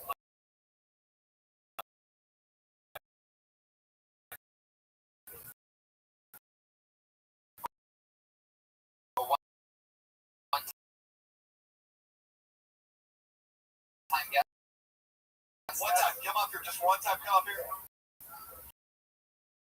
Just come up here and tell me what you think about his. Come on up. Golden. Real life. Nice to see you, man. Yeah, Ryan. He used to work at the St. Louis Court. But now we don't work. Okay, just sit here and listen to his feedback. How's it going? Convicted of sexual assault, Trace Stewart.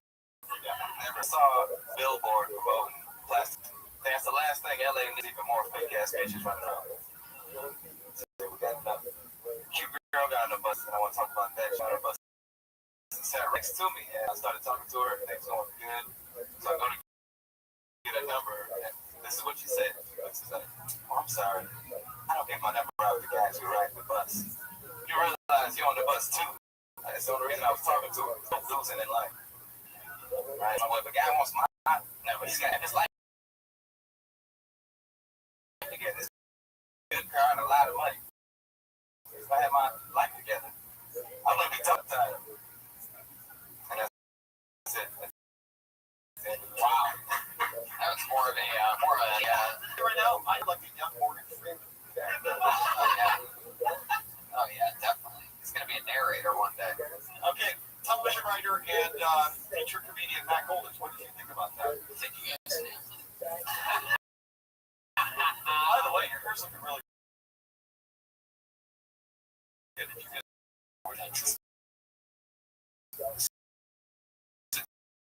TV time? No. Most TV. So how did it go? I have not seen that yet.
That's not even an answer. So that is the answer.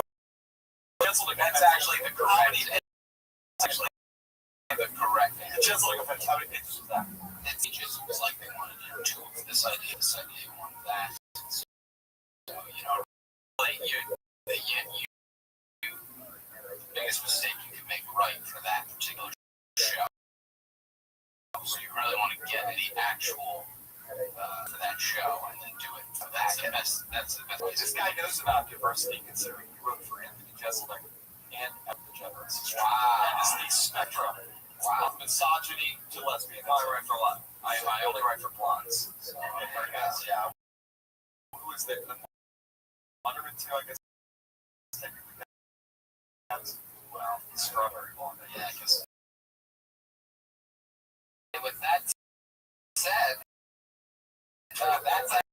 Matt Goldich, everybody. Follow him on Twitter.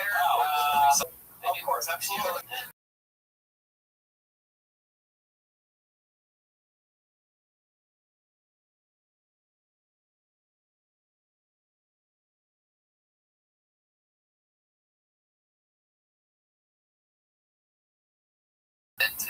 Trey's one of those guys that like can't hide how much he loves women. So like if a strange girl walks by him,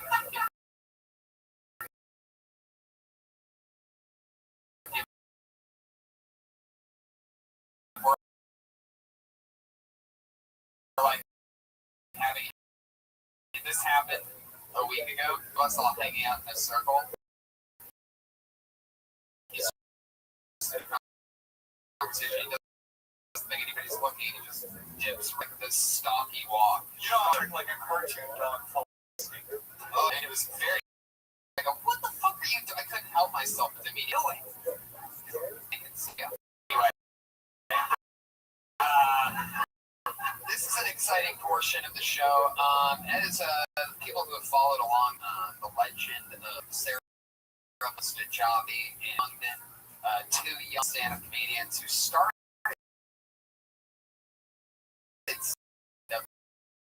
basically in this room and have been progressively being built.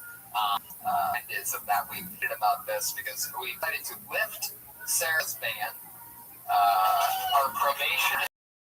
She's temporarily off probation. And last week we kind of ran out of time, but then you guys both did it. Right. Yeah, you guys said 45 seconds each. Like we were running out of time. Purposefully put a few minutes at the end to be able to cover this because it's a part of the show that I always like, and it's because not only are they both getting back to their full minute of material, but you know there's no competition. It's sort of organically, we're just gonna Unless they don't show up there. right, and then you hear that noise that somebody makes.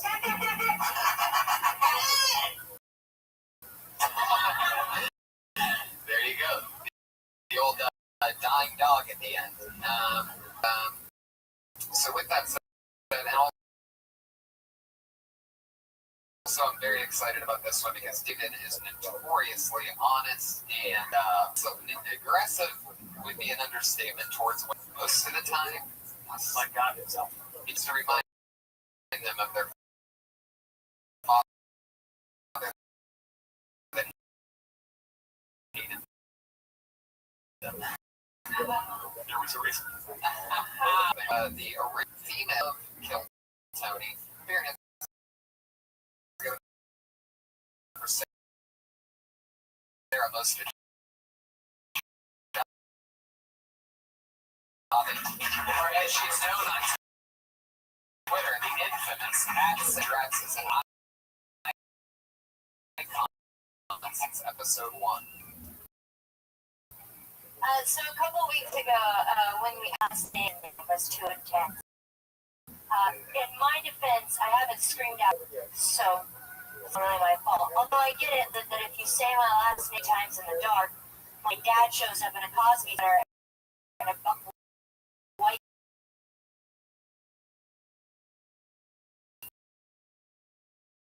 BMW and chokes you to death with a gold chain. He's wearing a Cosby sweater. He's not. He's just not wearing a shirt. I'm not hearing his friends in the family, right? I have to shave my body.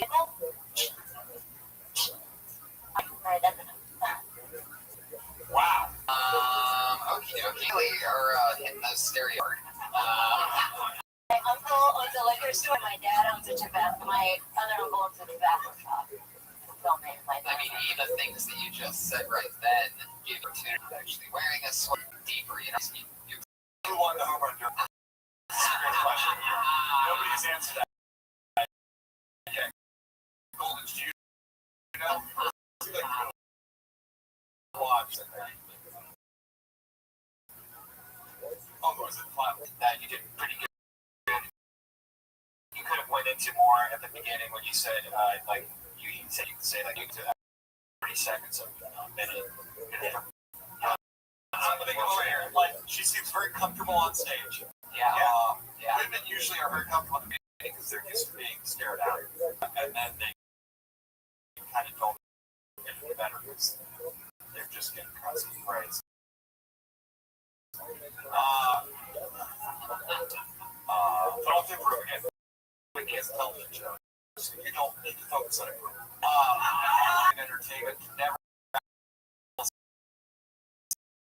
silent. There were always going to be fucking opportunities for a brown woman. So if I were, I wouldn't necessarily hammer the stereotypes. We'll talk about their family experience. I'm like, you wait, hold on. You don't want to do that, but then you just did 45 seconds about screaming jihad with your pussy. It's an actual. That was Kohler. No, that really wasn't. I'm saying shoot your Where are you going?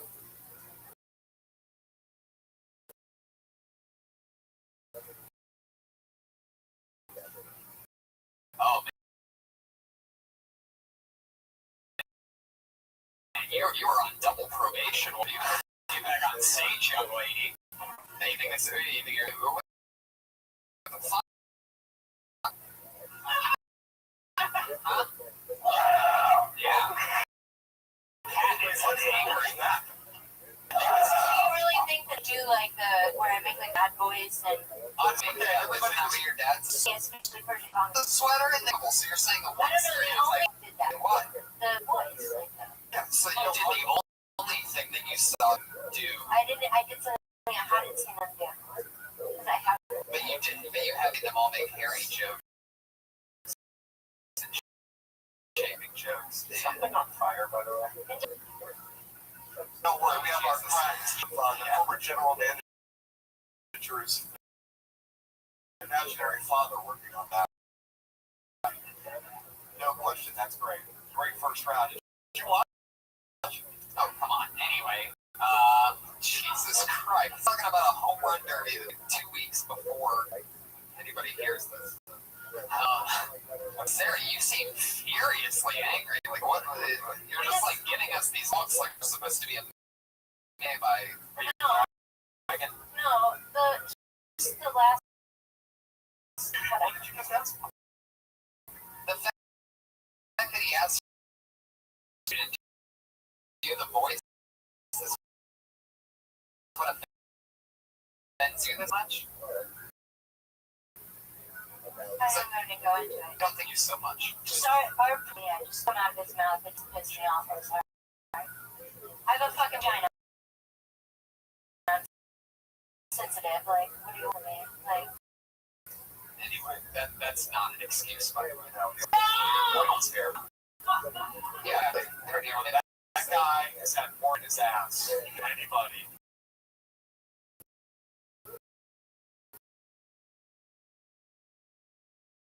Honestly, he's under. Yeah, he was able to take criticism and respond. I thought that was fucking great. All right, Ricky, great job. Stay up, so. Yeah. Most of Johnny asses. Look him in the eye when you see him in the hallway. It's way to get. Yeah. And don't try to make up for it. Like, it'll just be weird. Yeah. It just gets meaner in a second. Yeah. Well, I'm excited because this is one of my things is she replaced Sarah missed response. We'll check put your hands together for Kim Condon, everybody.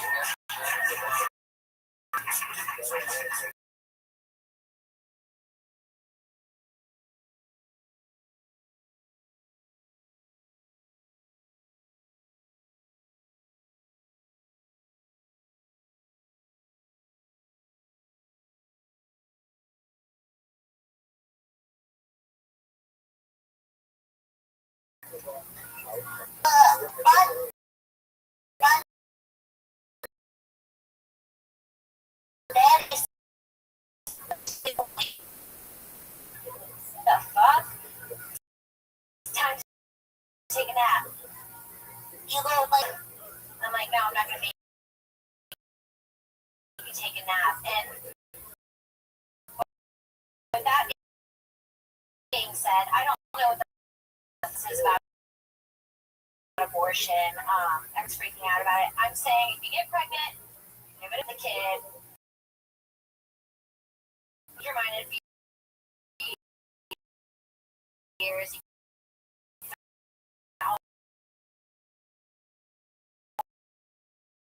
Always post-abort in Florida. I hear it's legal there. And that's it. Always adorable, always likable, with a smile. Yeah, very impressive. It shows you what could be done. You know, it's so refreshing to see someone with talent on the stage. That was Tony. Thank you for letting me see that. It makes me feel so much better about the last 3 minutes. David, you're not here. There's a scanning taking place right now. I don't know if the cameras are picking that up. And high fives are happening. You're leaving? No, what are you thinking about? What podcast have you been on reading that? And everything is going to be on down. Okay, that was really good. And I'm still surprised. Hey, we still have to share. We're going to get some out. Anything you want to plug or anything? Kim, by the way, what is your official handle? It's Kimberly Funk. Right. T-O. Sarah Rest, of course, notorious baller. I like his followers now. So, You know what? yeah. You made it up to 47. I hope. Wow, Somebody else David is Taylor. Still respect. And you've been doing spots other places since Yesterday I did a couple of shows yesterday. At Hooters, right? Nice. Yeah. There she goes, Kim Condon. Awesome. Always a bright. I don't know if I've ever heard you do the dry booker voice. Like you hear it in real life. That voice was really good. It was probably great, you know? It's kind of like the Zimmerman voice. Was it richer, but did I every second? Yes. I grew up in a black neighborhood, and neighborhood. And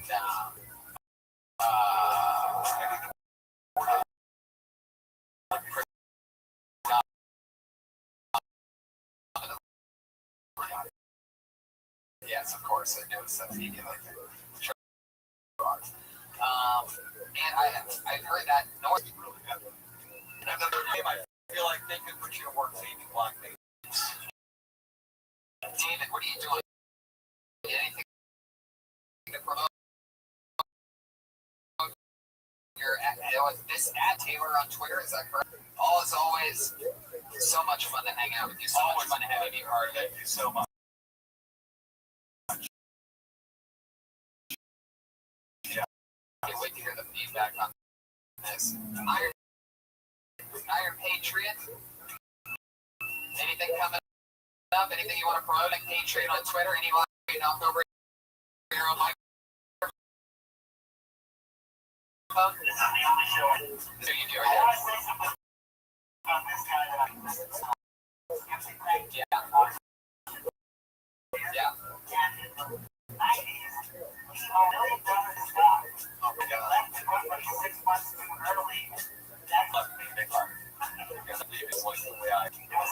Thank you so There you much. go. There he is, the comic patriot. Iron Patriot, comic patriot. City, Bill hanging out, producing, taping, being a friend. Addresses. Kim Congdon, Josh Martin, everybody. Thank you, Toronto, again. Listen, you saw the jerseys. We wear them with pride and proud. Thank you so much, and we'll see you next one.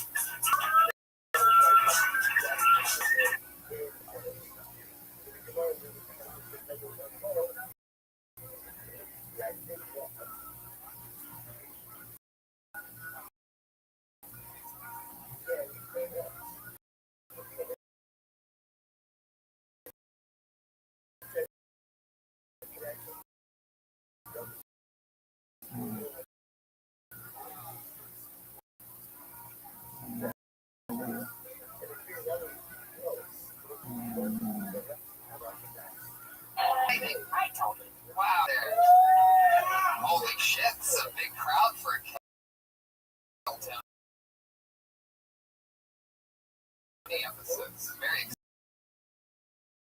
exciting. Word's getting around. Growing and growing. Fucking love it. Fuck yeah. I'm so super walking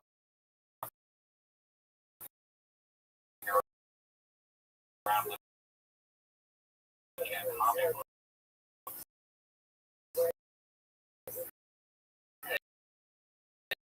Yeah. Brian was in con at San Diego leading the Death Squad regime into the American Comedy Company for big midnight shows. Yeah. And I was in Corpus myself doing gig there. Yeah. Well, that's like near, it's like in the middle somewhere, right? It's actually further east. Yeah, the Gulf of Mexico. Yeah, it's right there with Selena's from there. They have this big statue of Selena. Right. Selena. Gomez? No, the original Selena. Her name was just Selena. She was like the Mexican Madonna. And she got shot and killed. She's like, yeah, it's like a whole big deal. Oh, hey, everybody, the Iron Gate's here, obviously. Holy shit. This guy really knows how to, he's like that big man with Tourette's. What were you saying? Just like to get a word in edgewise. You talk so much. Well, I didn't introduce you yet. We're at the podcast where a bit say hello, we tell you, and then we check in with you. Look at you. People have been hitting you up on Twitter so much here. There you go. Luckily, it still fits. And then, Like she's laying down like her head. oh, her alive. They didn't take the part where she was a corpse and make us do that. But that would be something. Like Morpus or whatever. Yeah, they need to do more dead statues. It's true. Why do they always try to encapsulate these heroes at their greatest moments when they can get them at their Like a funeral. You're seeing them like what you didn't get to go to a funeral. You get to see what they look like dead. Yeah, like they're just resting. I'd love to see like a deep. I guess the wording would be a statue of a decomposing John Lennon. Yep. So Iron Patriot. Our Patriot. Yeah, there was tons of. It was really comforting, and you were the only one that I know that had a voice modulator though. Really badass guy. Like there's one guy that had like this huge turret that would like rotated like it was shooting and stuff like that. And he comes up and like, oh, it's that.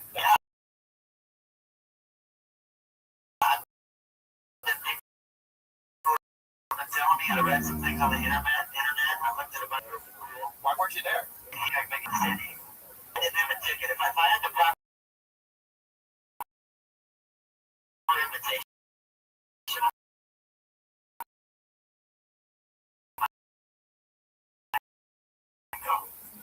You can't travel suit, right? I know. From where he lives. Because he can't sit down in the suit. That's not a joke. He literally, like, if you offered him a ride, he wouldn't take it. He has to stand up the entire way. So the only way he can charge. No, they went by me one time too because I didn't pass. They thought I was crazy. This is exciting. He started the company, I believe, was 90 to 93. 2001. 2001? Wow, brain fart. But it's those train ports. Wouldn't it be awesome if he had that, like, somehow attached? But the Patriot makes it. Last week. The what? Feel very special. The what?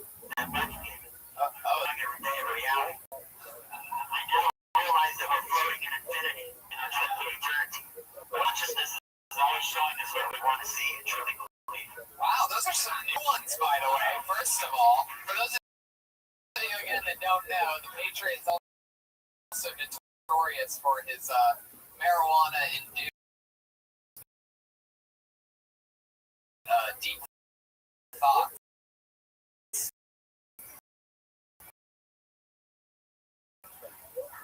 It's very topical at times. I like it so much. I am programmed Lady Steel. I have some aluminum and circuit.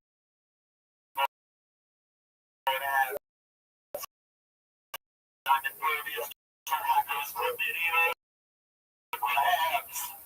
Supersonic. It's doing a Broadway musical, calling it Supersonic Sexy, because that's what I am. Yeah. Very I good. could definitely see you on Broadway. I mean, not inside any of the theaters, but outside on the sidewalk, totally. That is amazing. Right there, that was awesome.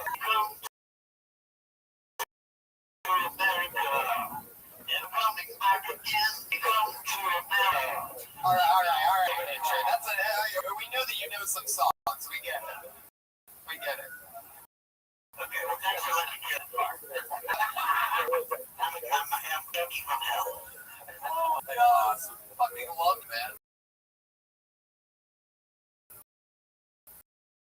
Now, Matt with this guy, he makes these videos though where he's just driving down the street and just lighting themselves. And Did you like? I had a lawsuit up until last week. Wow. Did you cause an accident or something, or make a dog a seizure? Some hearing loss. Really? wow, they didn't think about that. How'd they get you? They sell your license plate. Someone was at a car show. They honked the whole. I'll get back to you. So is it technically legal?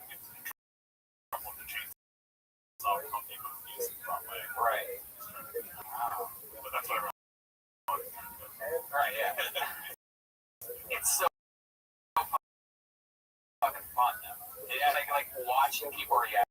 I saw one of the funnier videos of my life. I can't remember what it was, what the actual thing is. Somebody in this room might know, but they did this prank on people where they put this scary little girl in an elevator. Oh yeah, that's awesome. I was an assist, but I mean, it was unbelievably fucking hilarious. So they put this little creepy girl on the other side of a panel, and then people get on an elevator. Just fucking lose their shit. It's unbelievable. So check that out if you haven't. If I say funny fucking video, that means you have to watch it, right? Right, you know, you do. I would love to do it. Oh, so much fun. Oh, absolutely. That's the, Yeah, like he was in college. He created because he was.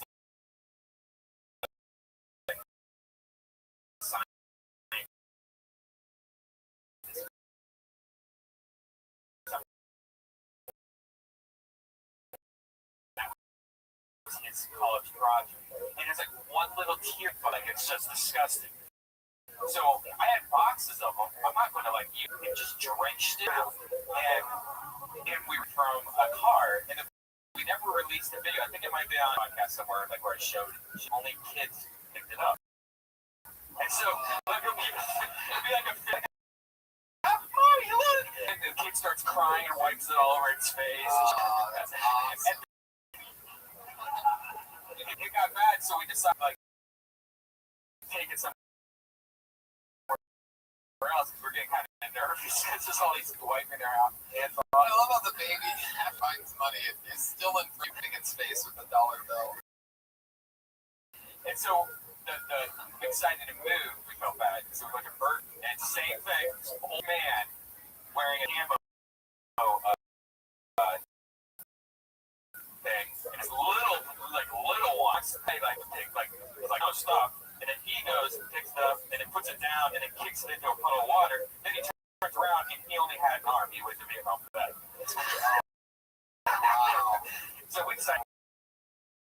board anymore. We were like, this.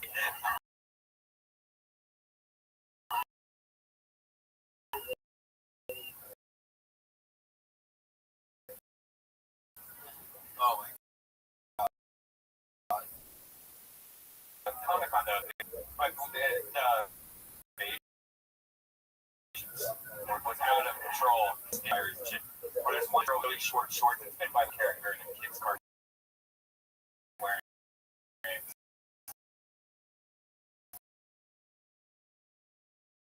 fucking hot as hell. It's like a tranny somehow or something. And I'm just like, wow, this is awesome. I'm like going like this, and it's suddenly this big fat guy in front of me wearing nothing except a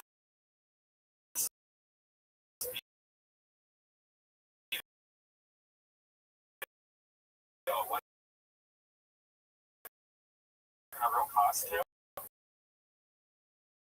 He just was like, oh, I could go for a speed up. And so this thing, like he just was there to get these cards where you can just touch other people. I think that's what his costume was like, crazy. And I looked over, it was Wolverine. Oh. Made it out the same point. Comic-Con, fuck all this other stuff. Comic-Con was just amazing. They haven't made it there, but I bet it's just filled with adorable little Asian girls. Just chicks, and a lot of Iron Patriots type people, like crazy costumes. You got a Chewbacca costume or something? I thought you was brown and furry. Oh, no, that's I bought a new bathrobe. One of the cool things I saw on Reddit yesterday was that Bryan Cranston from Breaking favorite shows. I don't think I saw this, but look it up. It's hilarious. He wore a Heisenberg mask and was walking around all of comics. It's, I guess, a mask you can buy. And so then, oh, it's him. It's his character. He's making his own mask, right? But he's totally mingled with all these people. And then they're doing the panel. They come up. He comes out of the crowd dressed like that. He takes off the mask and it looks exactly like wow. The place goes crazy. I mean, it was on video. That guy's so fucking cool in real life and just and professional.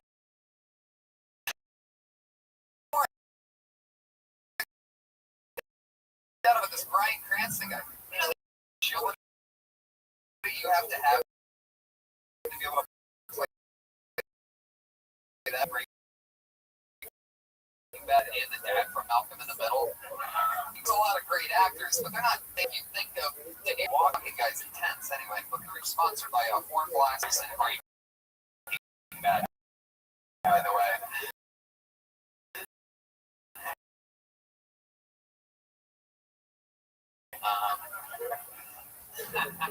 Well, the first guy I'll bring up, I've known him for years.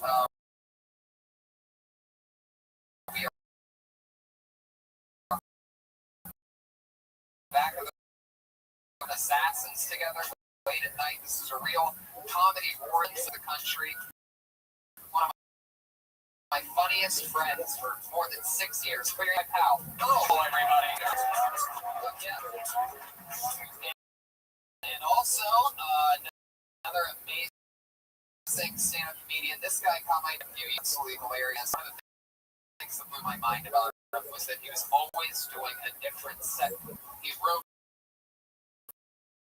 more than I couldn't believe it. I thought I was noticing every time I hosted it. That became my intro for him, and we made friends. I think he's the future of Saturday Night Live and one of the best impressionists I know.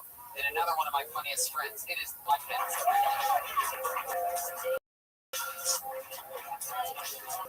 This is exciting because you guys come from two totally different spectrums.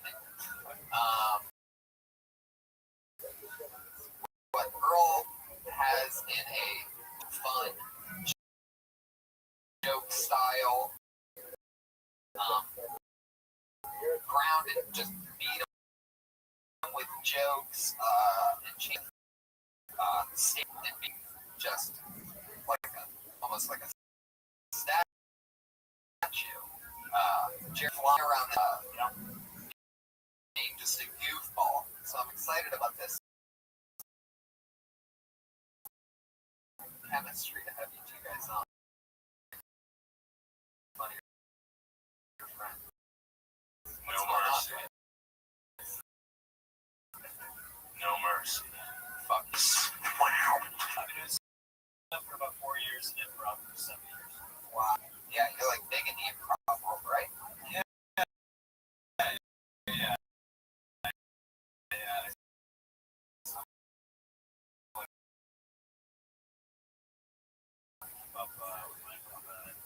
Instagram. I've seen both of their asses before. Really? Oh, yeah.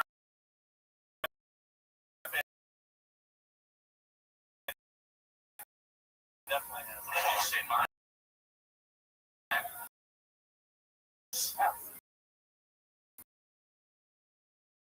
She,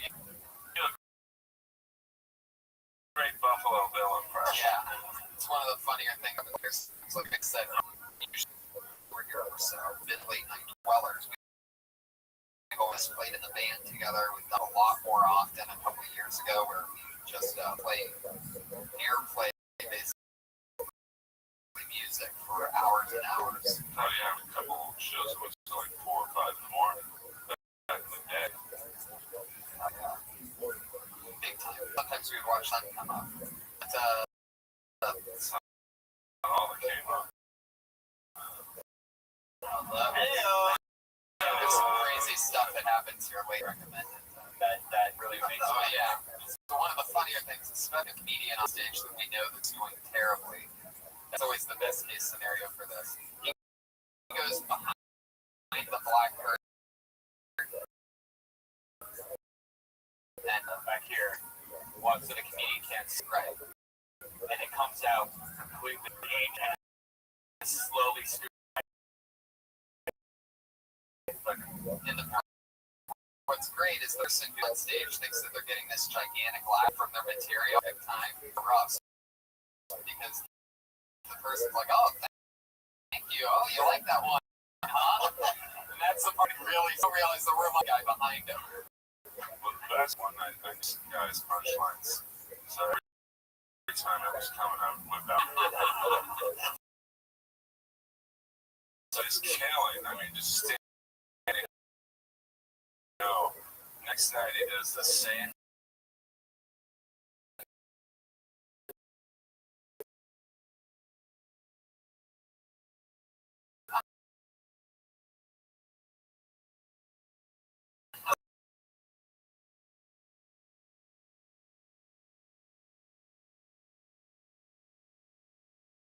Nothing. And he comes to grow. I don't know what that dick was about.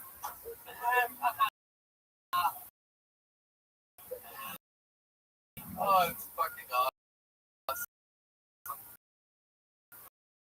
Just trying to help.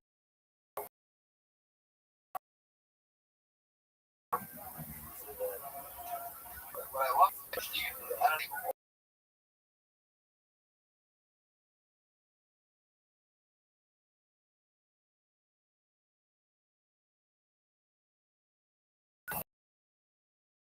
love how you picked two guys' name and pop stars, but My dad is in the Iron Maiden. oh, yes, it's Mr. Watkins. Yeah. Oh.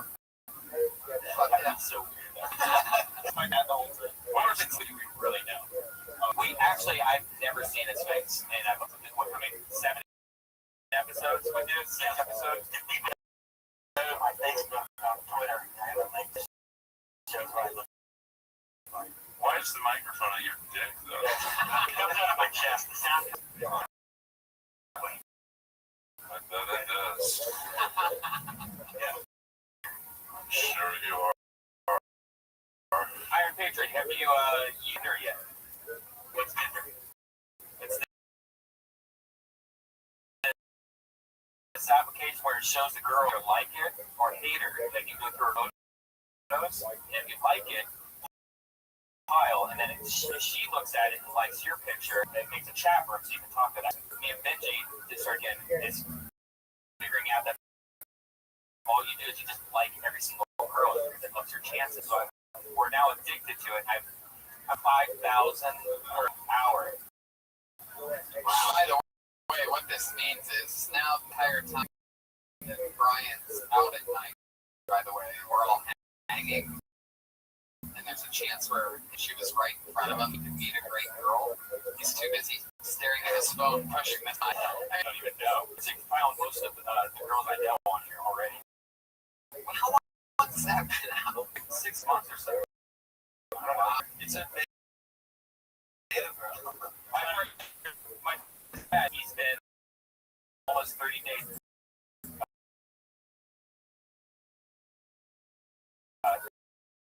Girls with Tinder, he's hooked up with almost 90%. Oh my god, That's pretty good numbers. That is good numbers. But if you want the flame.com. fuck yeah. Well, what do you guys say we get this party started? As always, we have a ton of comedians that have signed up. At a record tonight. They aware of running over their time by the famous cat meow.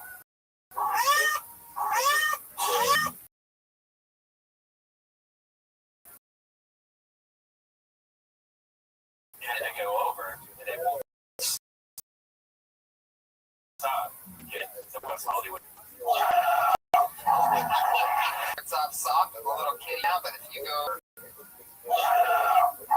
and whatever you do, you want to have to make the Patriot make his noise when people miss their spot blacklisted.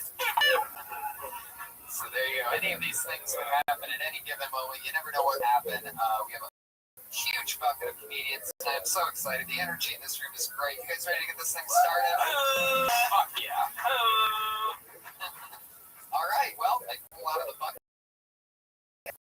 Lucky number one. David Liu says, oh, David Liu. Blacklisted. Oh my god. David Liu, everybody. Oh!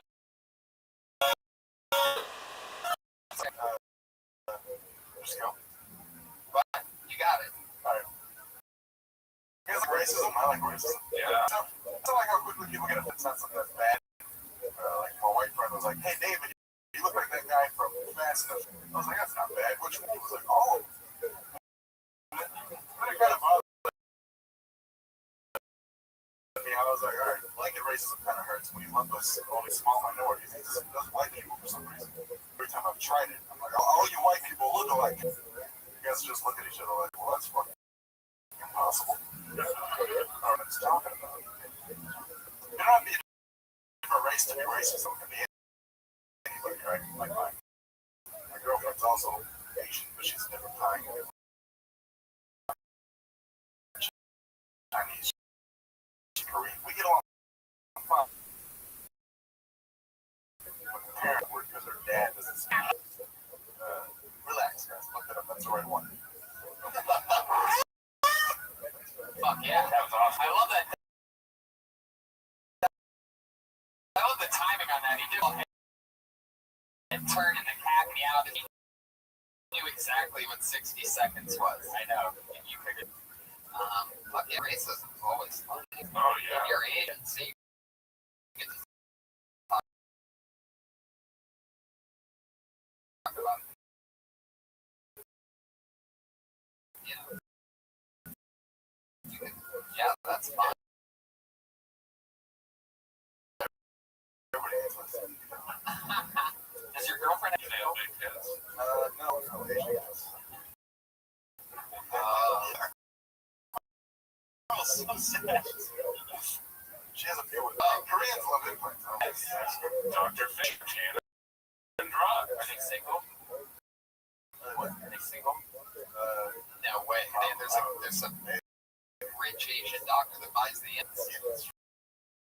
They're not getting those from their shipper at Spa Day or whatever the fuck. If they're traditional Koreans, though, their parents will make them. Wow. Do they work at any? Through a cell phone later on. What kind of age? Chinese. Yeah.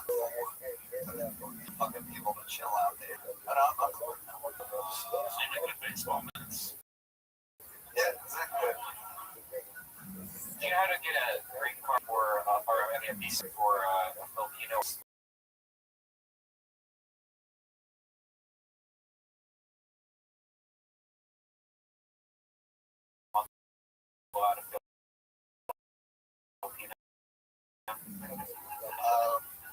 asking anybody that actually has one. No. You can add all these questions that we're asking you to your racism.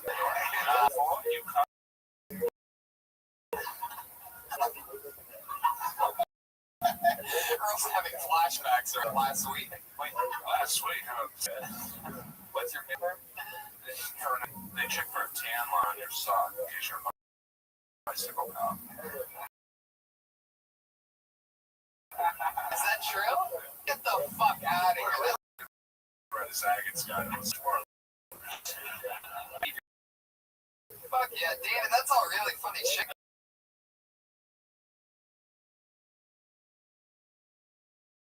Yeah. Keep doing your thing, man. That's awesome. That's really great. On Twitter, LIU. That's a 1 for 1. Love it.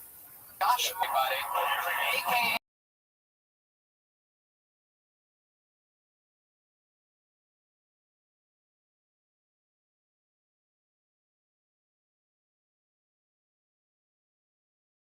We're calling an apartment and sleeping, which is great. Use the sleep.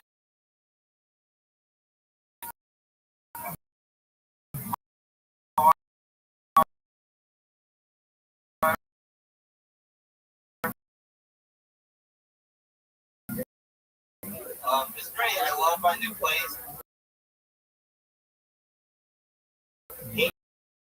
My roommate now. It takes a lot of dick. Why these encompass the bed and the living room? Not needed. I'm just gonna. I'm actually lying. Everything I just said. I don't have an air mattress. It's just my back seat and my room. I took it out my car. It's great. Yeah. 3-second suicide note. I think way to improve this percent is if you change it to weed up. I think that will like beat a kid. Yeah. Oh yeah. Amazing. You know. Fucking doubt about it. On the top, on this sign-up sheet, it's dick pills. Next time I see it, it better be WEEN. Did you do that same thing last week? Yes. Oh, Jesus, really? Took the change of the bathing. Well, you're on 2-week probation. 2 weeks? Yeah. There's tons of comedians here trying to get up. You're the puts the names in the bucket. How many fucking Josh Martin did there be? This thing's spilled. I only won. All right.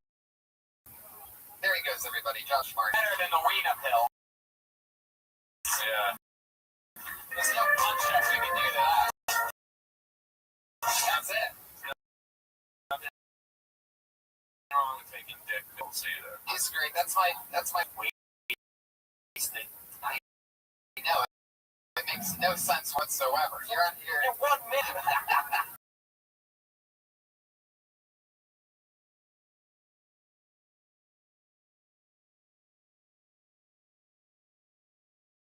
Yeah, talk about rape or something. Specific 60 seconds. There's just one with this. I think he's doing it like a press.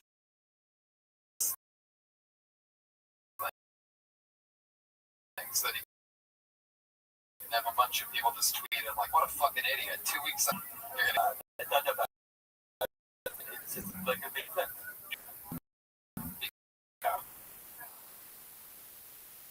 Anyway, your next comedian just pulled out of the bucket. I believe that says Melissa Cho. Yes, the body. Look at that. Yours. I love it. All right. Starting? So I'm a guy right now that I met off Tinder. Is so hot. Is so hot, almost forget he has a car.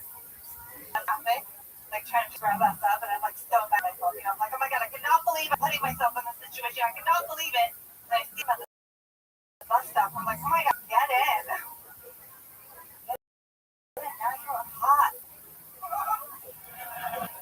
But here's the thing, because he doesn't have work, like he doesn't have a job. Because I pick winners. And like I asked him to go to a meeting.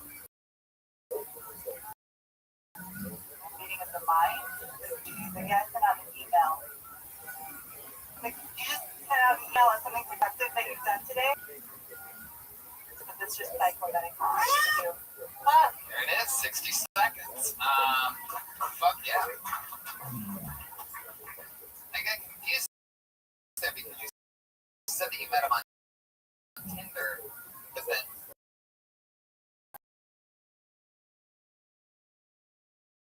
what about the bus stop? He told you to pick you up at a meeting. But you found him at the Tinder chat.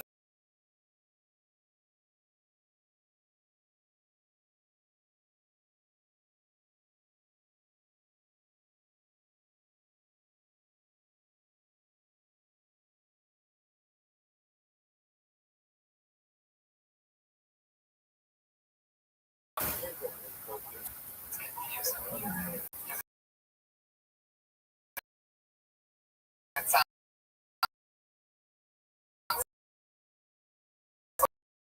like you're talking about two different guys or something. Now it's weird.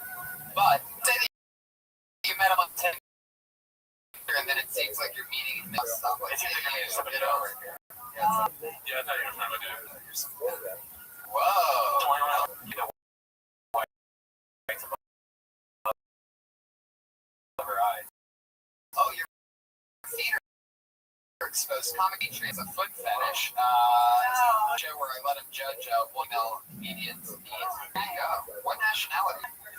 Wow. Right? Anyway, can you see? I would like to make her my person.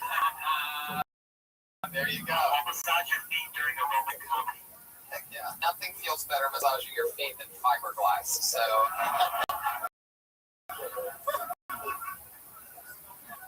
It doesn't stand up. Wow. In LA? No, Seattle. Oh. How long have you been in LA? For a while now, yeah. Well, I've been down to college, and then I went back to Seattle, got back here again like 2 years ago.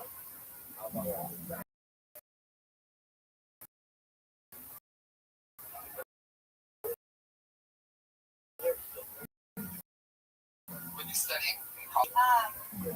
Really? Yeah. I didn't want to be a lawyer. Communication was like the easiest thing ever.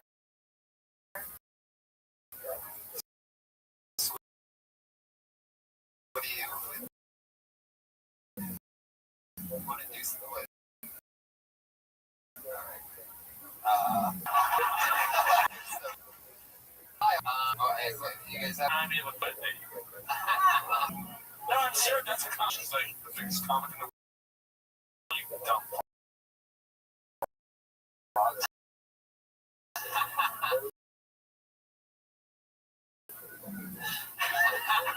Running. You have the best of both very successful worlds.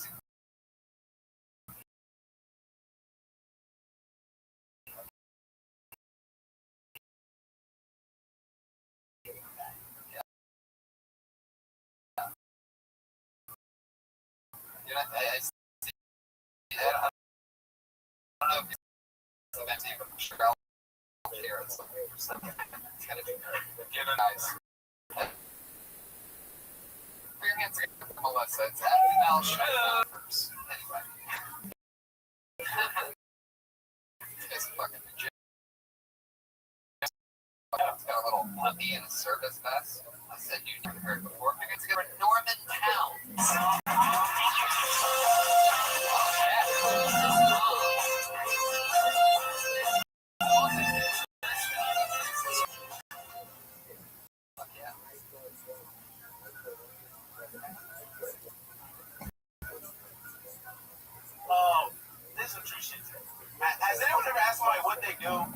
tell them everything, what they do. And they're having it. So I met somebody there. I was like, yeah, what do you? He's like, oh, doing it, making it.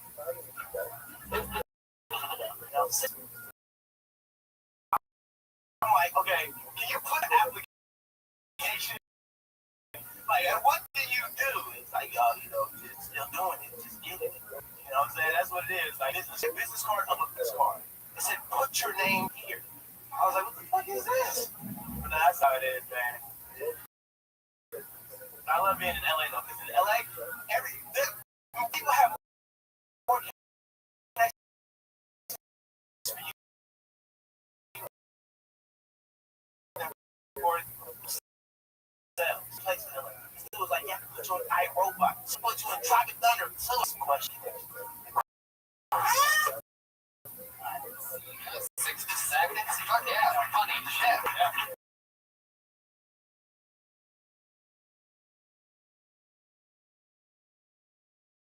How long have you been doing stand-up?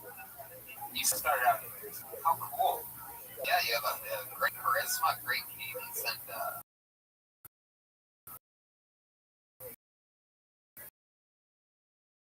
that's fucking funny stuff.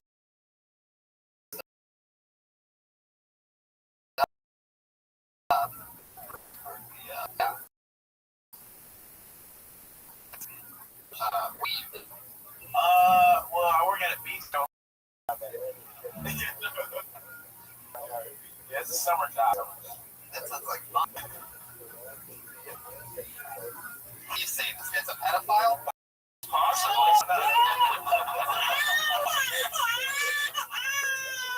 He's likable and funny. That's the personality. It's awesome. Oh my god. I'm gonna be Think of it. How fun that would be. Just like take castles and take castles and serve underwater. Yeah, it's a lot. You can kidnap those kids and think about it.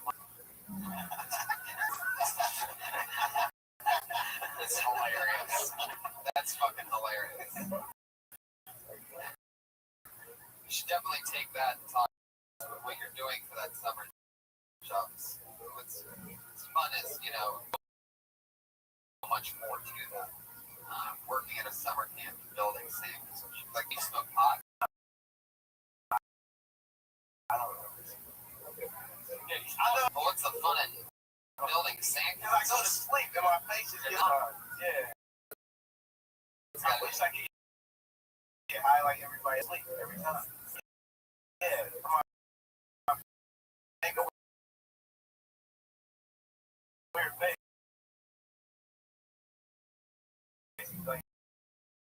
I think you're hanging out with boring people, man. He needs to cut stuff, probably. Really big sense.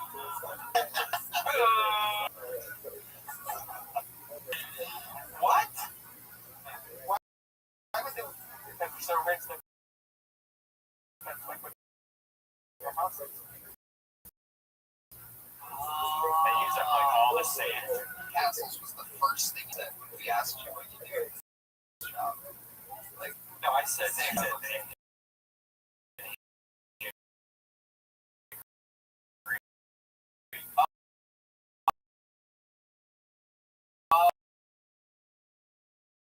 oh, okay.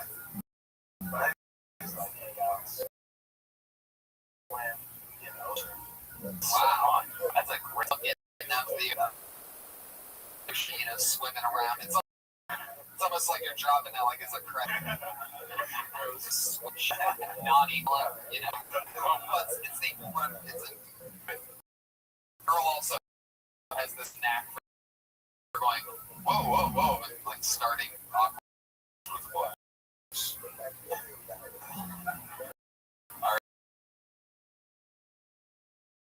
What part? In the opposite direction.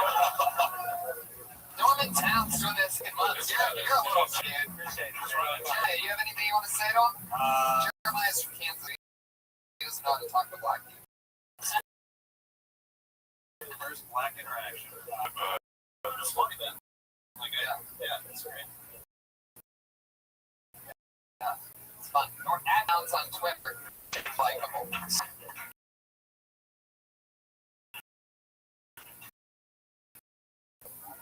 Now, look out for that guy. He's gonna be good. Face fades. Jesus Christ. He's a dorker. He's also one of the gayest human ever.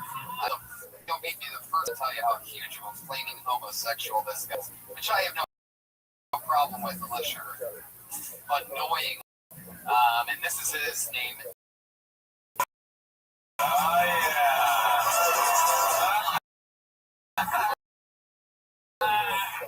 Yeah. He has no one.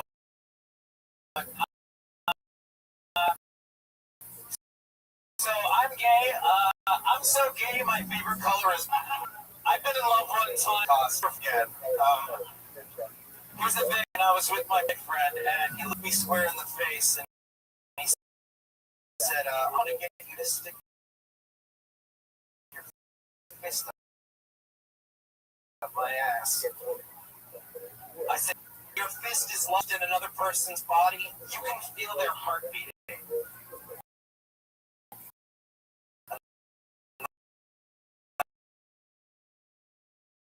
That is so romantic.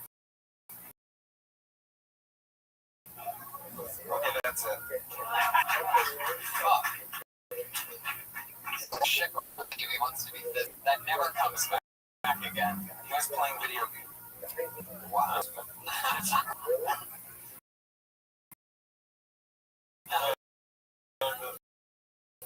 the heartbeat. Oh yeah, you can feel it. My God. Jack off, pretty much Philadelphia. I never seen that movie. Do you like says?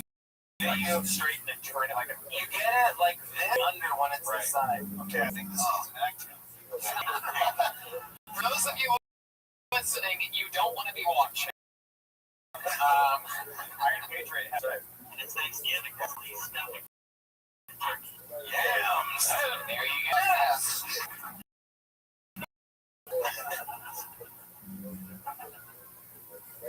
Patriot, hell, you over there. I love it. What do you think about the Iron Patriot, Ricky? You're so gay that I want to know if you hook up with the Patriot. Like, what type of work would you go to? I like furries, thing and all that. And this is kind of like weird, like cosplay stuff. So, Fuck is I she think, a thing? yeah, thing, dude. Their sex act is called thing.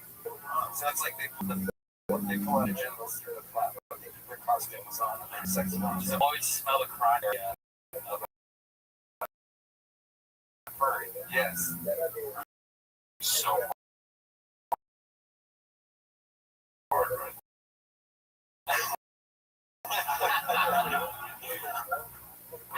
Yes, I did. Yeah, you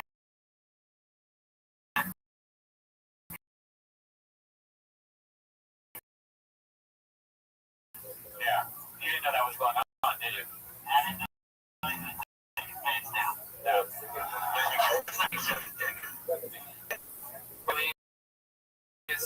He just pulls down his pants, and I also took a photo. I think we just don't put that online. I like, he just did this in the Parking lot outside. I don't understand why. Not one about the other. Ricky, you're really great, and are you really doing like your whole act is completely. Yeah, I'm trying to get. I'm actually If you want to talk about cleaner stuff, also wants to talk about his real life. Those two are not conflict. I need to step out of my comfort zone and then I get it. Yeah, maybe. Bell shit or something. Belching. I don't do that. I also am pretty curious. I hate that, and material just make it seem a little bit more cute instead of. I like a second. Right. You know what I mean? Right. Because the thing is, I have to do is like give a little fisty too. Yeah. I mean.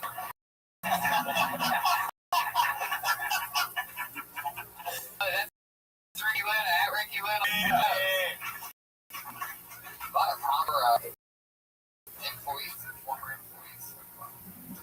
Oh yeah, this is cool as fuck. Very fun to watch, young rising stand-up comedian.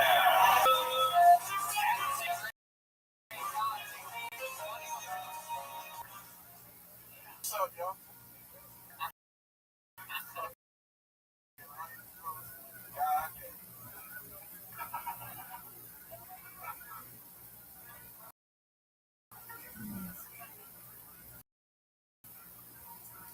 Are you black?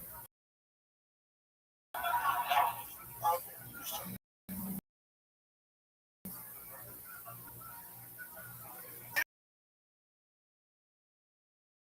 You didn't mention this when you didn't mention that I'll be staying like Hollywood Boulevard. No.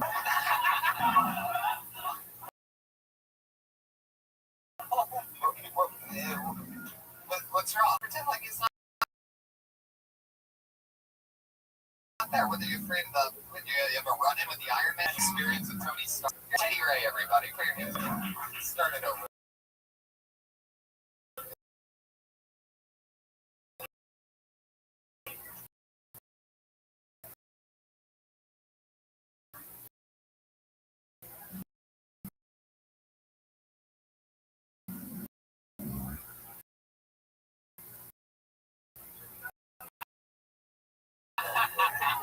Get to it. I don't. People think I need like their help with getting bitches. I hate people come to me and they say, "Oh, Teddy, I got the perfect girl for you."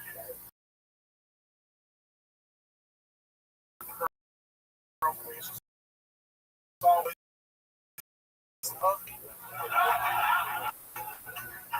Just want the fucking bad all by myself. Trying to be famous or something else. So, yeah, alright, for sure. To me, I am, but they're cool. I gotta write these little movies myself, you know what I'm saying? So I'm writing this movie. I don't know if your question is further. Sorry, big.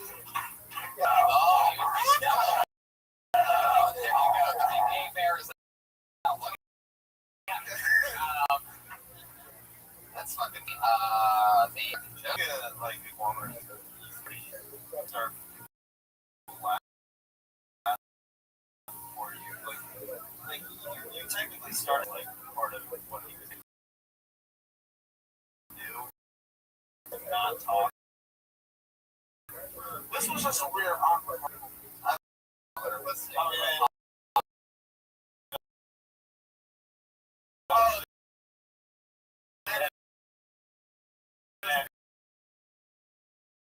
Oh yeah, that area. If you want the audio list, you're asking, yes, it's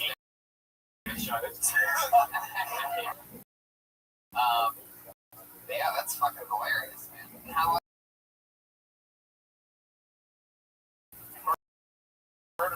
yeah.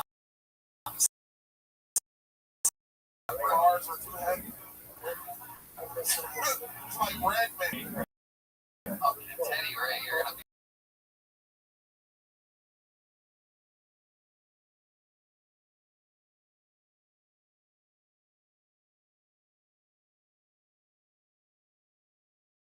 You fucking star, man. Yeah.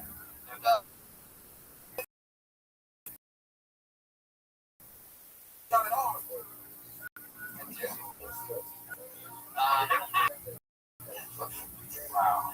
Wow. Everything's good. People keep Out of here. Well, congratulations. That's awesome. That's so cool. How long are you gonna do on that? Is cool, bro. Look at you. the most. So I think they do, but they don't hear. Oh my god. It makes set it up. They have the camera in, but they wow. That's important. We got The Voice. We got America's Got Talent.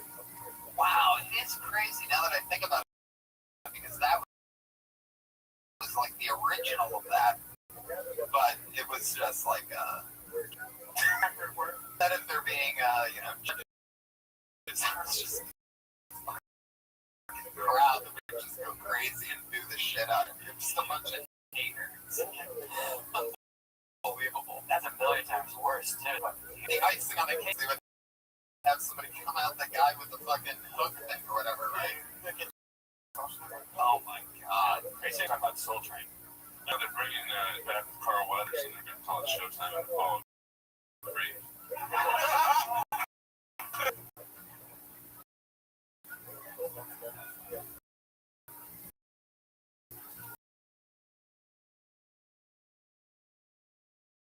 You haven't gotten to do that shit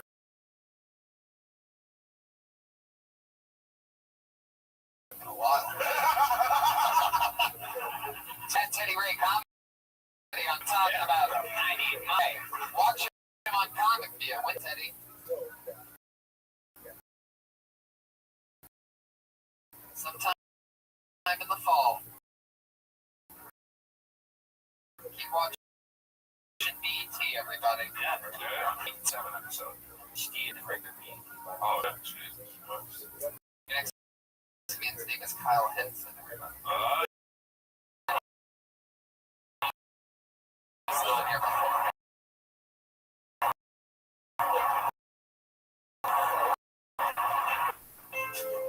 This guy's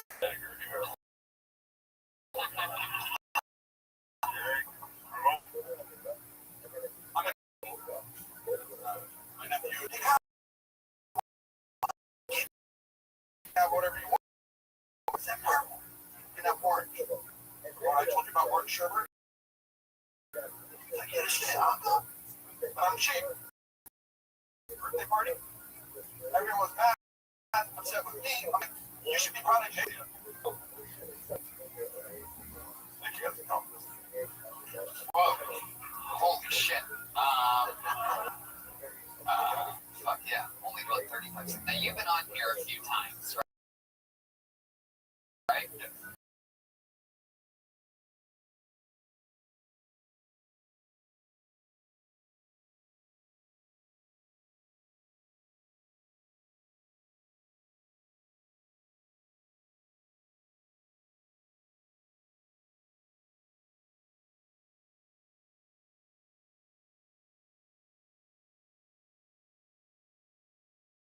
You hang out with nephew with that thing? Jesus. It's right in his face, too. Shame. Go to the beach camp. What I hated about what you just did is it your neck talking about? You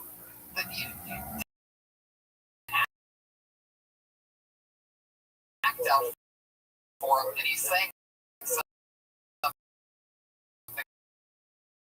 out whatsoever. It seems like it wasn't real. It's just you're just getting people to. It's the thing that I hate the most about the comedians that I hate is like Jeremiah does a lot of physical stand-up,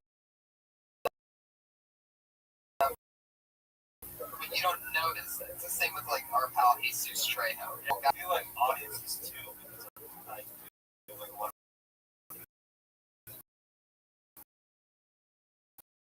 stuff, they will get mad at you if they're like for like what the joke ended up being. I usually don't tell people like you don't. Oh yeah, that's a good. You probably don't need to have the conversation with me. Right. If it's real, and it's something you're talking about something so real, your nephew that should be real, but it seems like you're going like whatever garbage that I hate. Anyway, I've been nice, and tonight's not one of those. I'm sure you wore the worst jeans ever.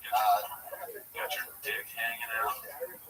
Well, what's the deal with not buying a new pair of jeans, man? What's going on in your life? What do you mean just a hole in your penis? It's right at the crotch. It's right where your dong comes. It looks like there's stuff hanging from the crotch. Like that's a new hand. I had my shirt one. Like there's not a hole in your shirt. You're responding to me like, oh, there's a kind of stain near the ankle on that. Like that would be like, all right, you're dealing with right there. It's not good. It's comedy, not the fucking AVN award. Jeez, Kyle Henson, everybody. He's been on the show. Like, I don't know how his name gets pulled all the time. Oh, look at this. It's supposed to be like on like a little like. Your hands together for Derek Gruber, everybody. Derek.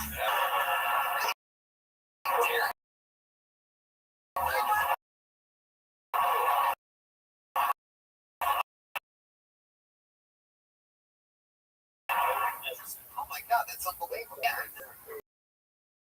Wow, holy shit. Okay, E-rated restaurant. Right? There's a great AV closer to it, wipes the vomit off it. It was actually a fucking G. It was a fucking G-rated restaurant. But it was weird. You would never guess it by the name of the restaurant. You know, it was just a test. It was just a test. You guys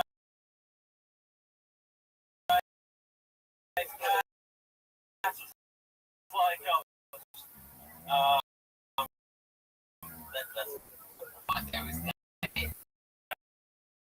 okay. The grading system for these restaurants, England, cockroaches, there's nothing there.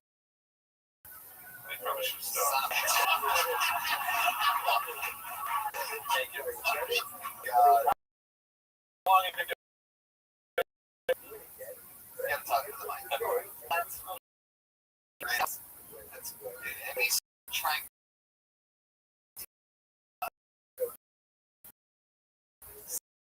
Subject. You're trying to grind out stuff, which is just enough to where if you're gonna go for it, I mean, it really is something.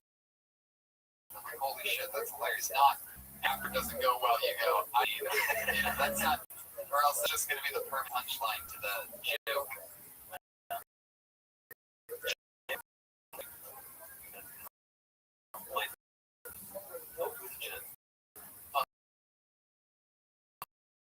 Unless you're gonna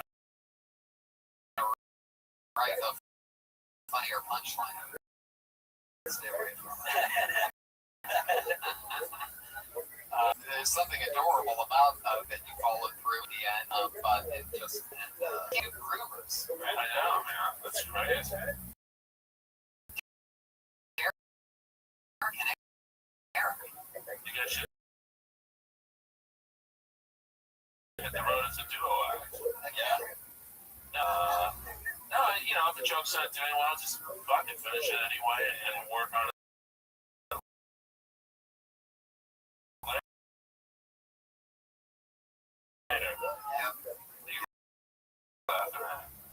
Yeah, there's a lot of jokes you rewrote because I thought of, you know, new things to do. Like, there's a couple jokes my acting without theories. Is what I was just trying to get the funny out of something that really happened, trying to do a one-liner. Should happen in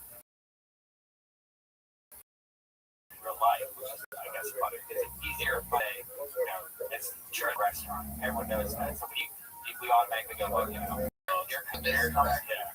I thought it was going to be like a Snoop Dogg walk, like, oh, this is jeez. But luckily he didn't go there either.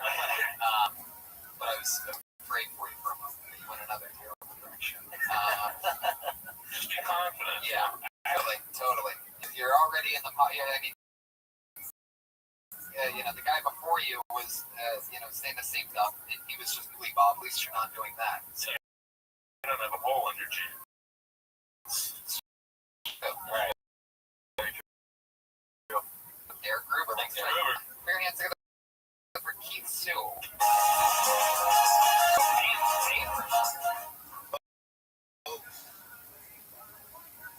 Black comics talking about racism. But I grew up in Florida, so then Trayvon Martin case get closed. So after the verdict, one of my other Florida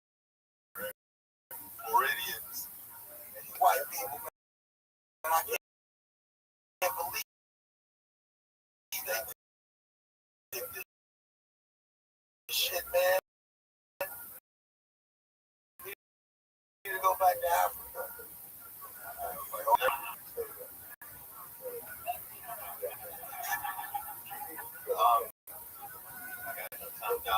I need help with wording.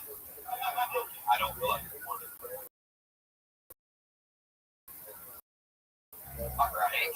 Everybody, first of all, that's funny. I'm pretty sure there's a double joke in there when you said that he's a white guy, right?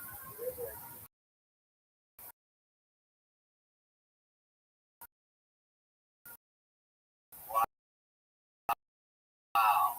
Yeah, pretty much there. The genuine that I would give is exactly what you're asking for. We need to figure out a way to let the first part breathe. Yeah, about the Malcolm X sticker. Yeah, and it's very, very funny. And it would have like a laugh within a laugh. But first, you could have gotten a bigger laugh without the double laugh on the first, and you just ended it without bringing it. I'm saying there needs to be space for if you have the ordering right. The wording's correct. It's pacing actually. The end of that. Really, it's they're like, oh yeah, because it's from the Snickers thing. And then he turned that into, that however you want to say it, because it's like really down to your voice. But, just pacing. Right, Earl? Yeah, it would just be like a group. Be more confident and assertive. It just seemed like I will pick up on that. You act like everything you're saying is the word of God. Not cocky. No, not cockily, but you have to hey, it's a great joke. You're gonna like it. And it is a funny joke. And definitely, your joke is great. Yeah, there you go. I love it. We're flying through.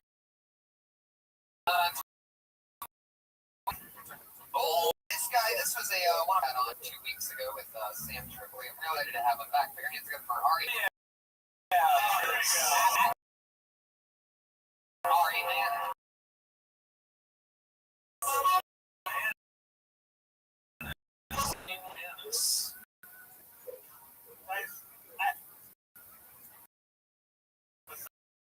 Sometimes I feel like part of me is a little racist. I went on a beautiful laugh.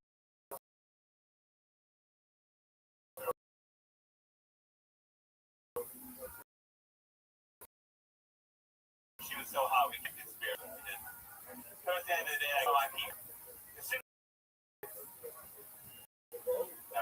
Holy shit. I love that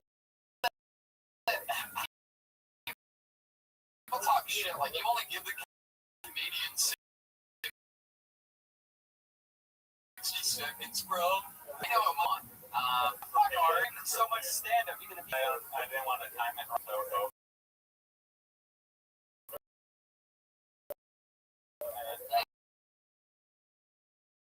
a little bit. Have talk from the comic picture. Comic picture. You can give them some something deep to think about.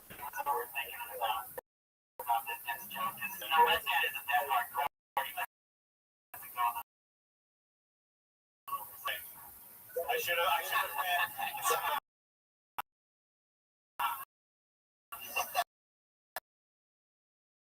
It's pretty hardcore. I watch him at the time, and that cat sounds at 60 patrons going on. There's a couple times where here I'll let it go or a couple. You gotta throw in the bear horror. Then you're like deep on the thoughts. You have anything for Ari? No. What do we have? Any cue cards there for you? Like you're like philosophical. This is showing us what consciousness. I guess I joined you at the wrong time. I think it was last episode before you were talking about that date that went wrong. Have you contacted her again and tried to do a new date with her? You guys up real quick. Harry went on the date. Wait, what was the original? Yeah, instead super hot chick, like Playboy chick, wanted to hang out. What do you say? Smoke some pot and out at hear something on TV. Basically, they were both asleep in like no time. And blew it, which is something he's good at. Because took her there because he wanted to look cool. There you go, Patriot. No need to read yourself. I've tried hitting her up a few times, and she kind of gave me the friendly 50 a time. I bet she's busy. Yeah. It's a black. Yeah. Holy shit. This hell yes came On the next one. No, don't give up. Every other day, like 5, a dog. You shouldn't respond, just keep doing it. All right, a minute. Why aren't you responding? I'm worried about it. Yeah.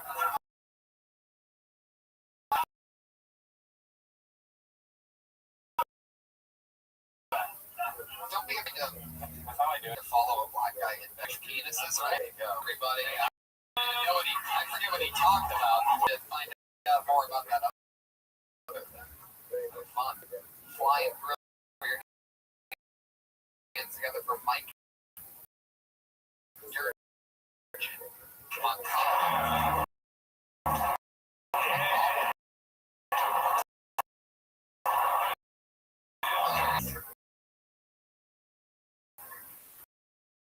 Yo, that nigga hilarious. Yikes. For you guys that don't know, I am East Indian. Right about that. But no, I'll say with the hood on my head, I look like Trayvon Martin. Got soul trials, got me crazy. Black people. Praise the Lord. What I will say is that it's fun. You know, like, I gotta say that, you know, it's crazy. So many people put you on the stage to be Indian. They want you. That's the step for them. They're like, hey, we want to put you on the step. We're sorry for it. You go over it. Like, all right, whatever. I'll give it a try. And a bunch of them came up to me and they said, Lord, I can't believe it. You started the show today. You're an Indian guy on the show. What is your name? My name is Bobby. I was like, what are you like? My name's Mike. Like, Lord, Michael. What's your name, Michael? Don't you realize you're Indian? I don't realize They're very angry. That's coming. blacklisted. Wow. I feel like there was a lot of things wrong. I had to do it. That said, brand new stuff. It's my favorite thing when the nice guy on my panel, you get to see good cop turn into bad cop once in a while. That's one of those I moments. held back a little bit for this Okay, so I'm gonna have to let I'll have to let it I go. feel like it's on the slice his head off with this fake sword.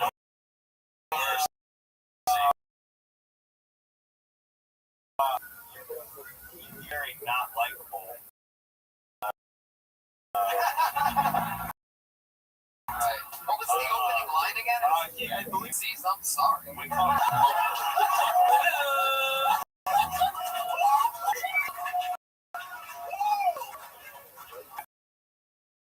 Yes.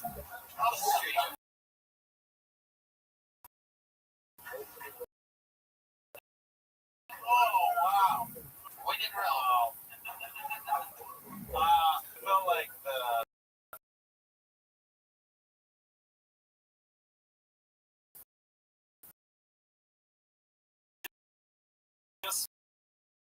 just joke pacing was really off.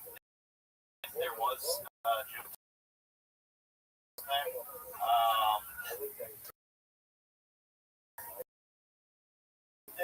It was like I've never gone for women and said, yeah, I was just doing it.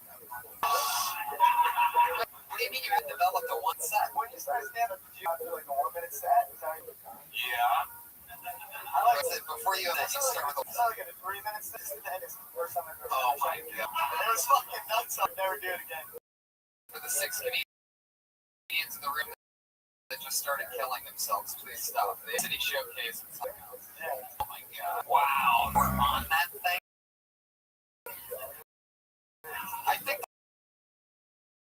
that's enough information to finally end that show.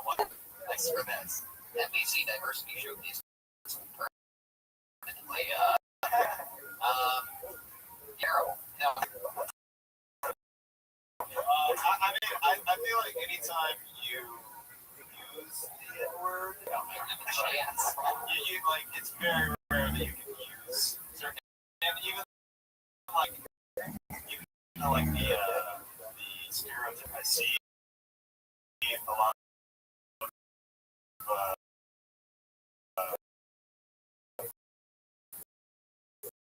more comics.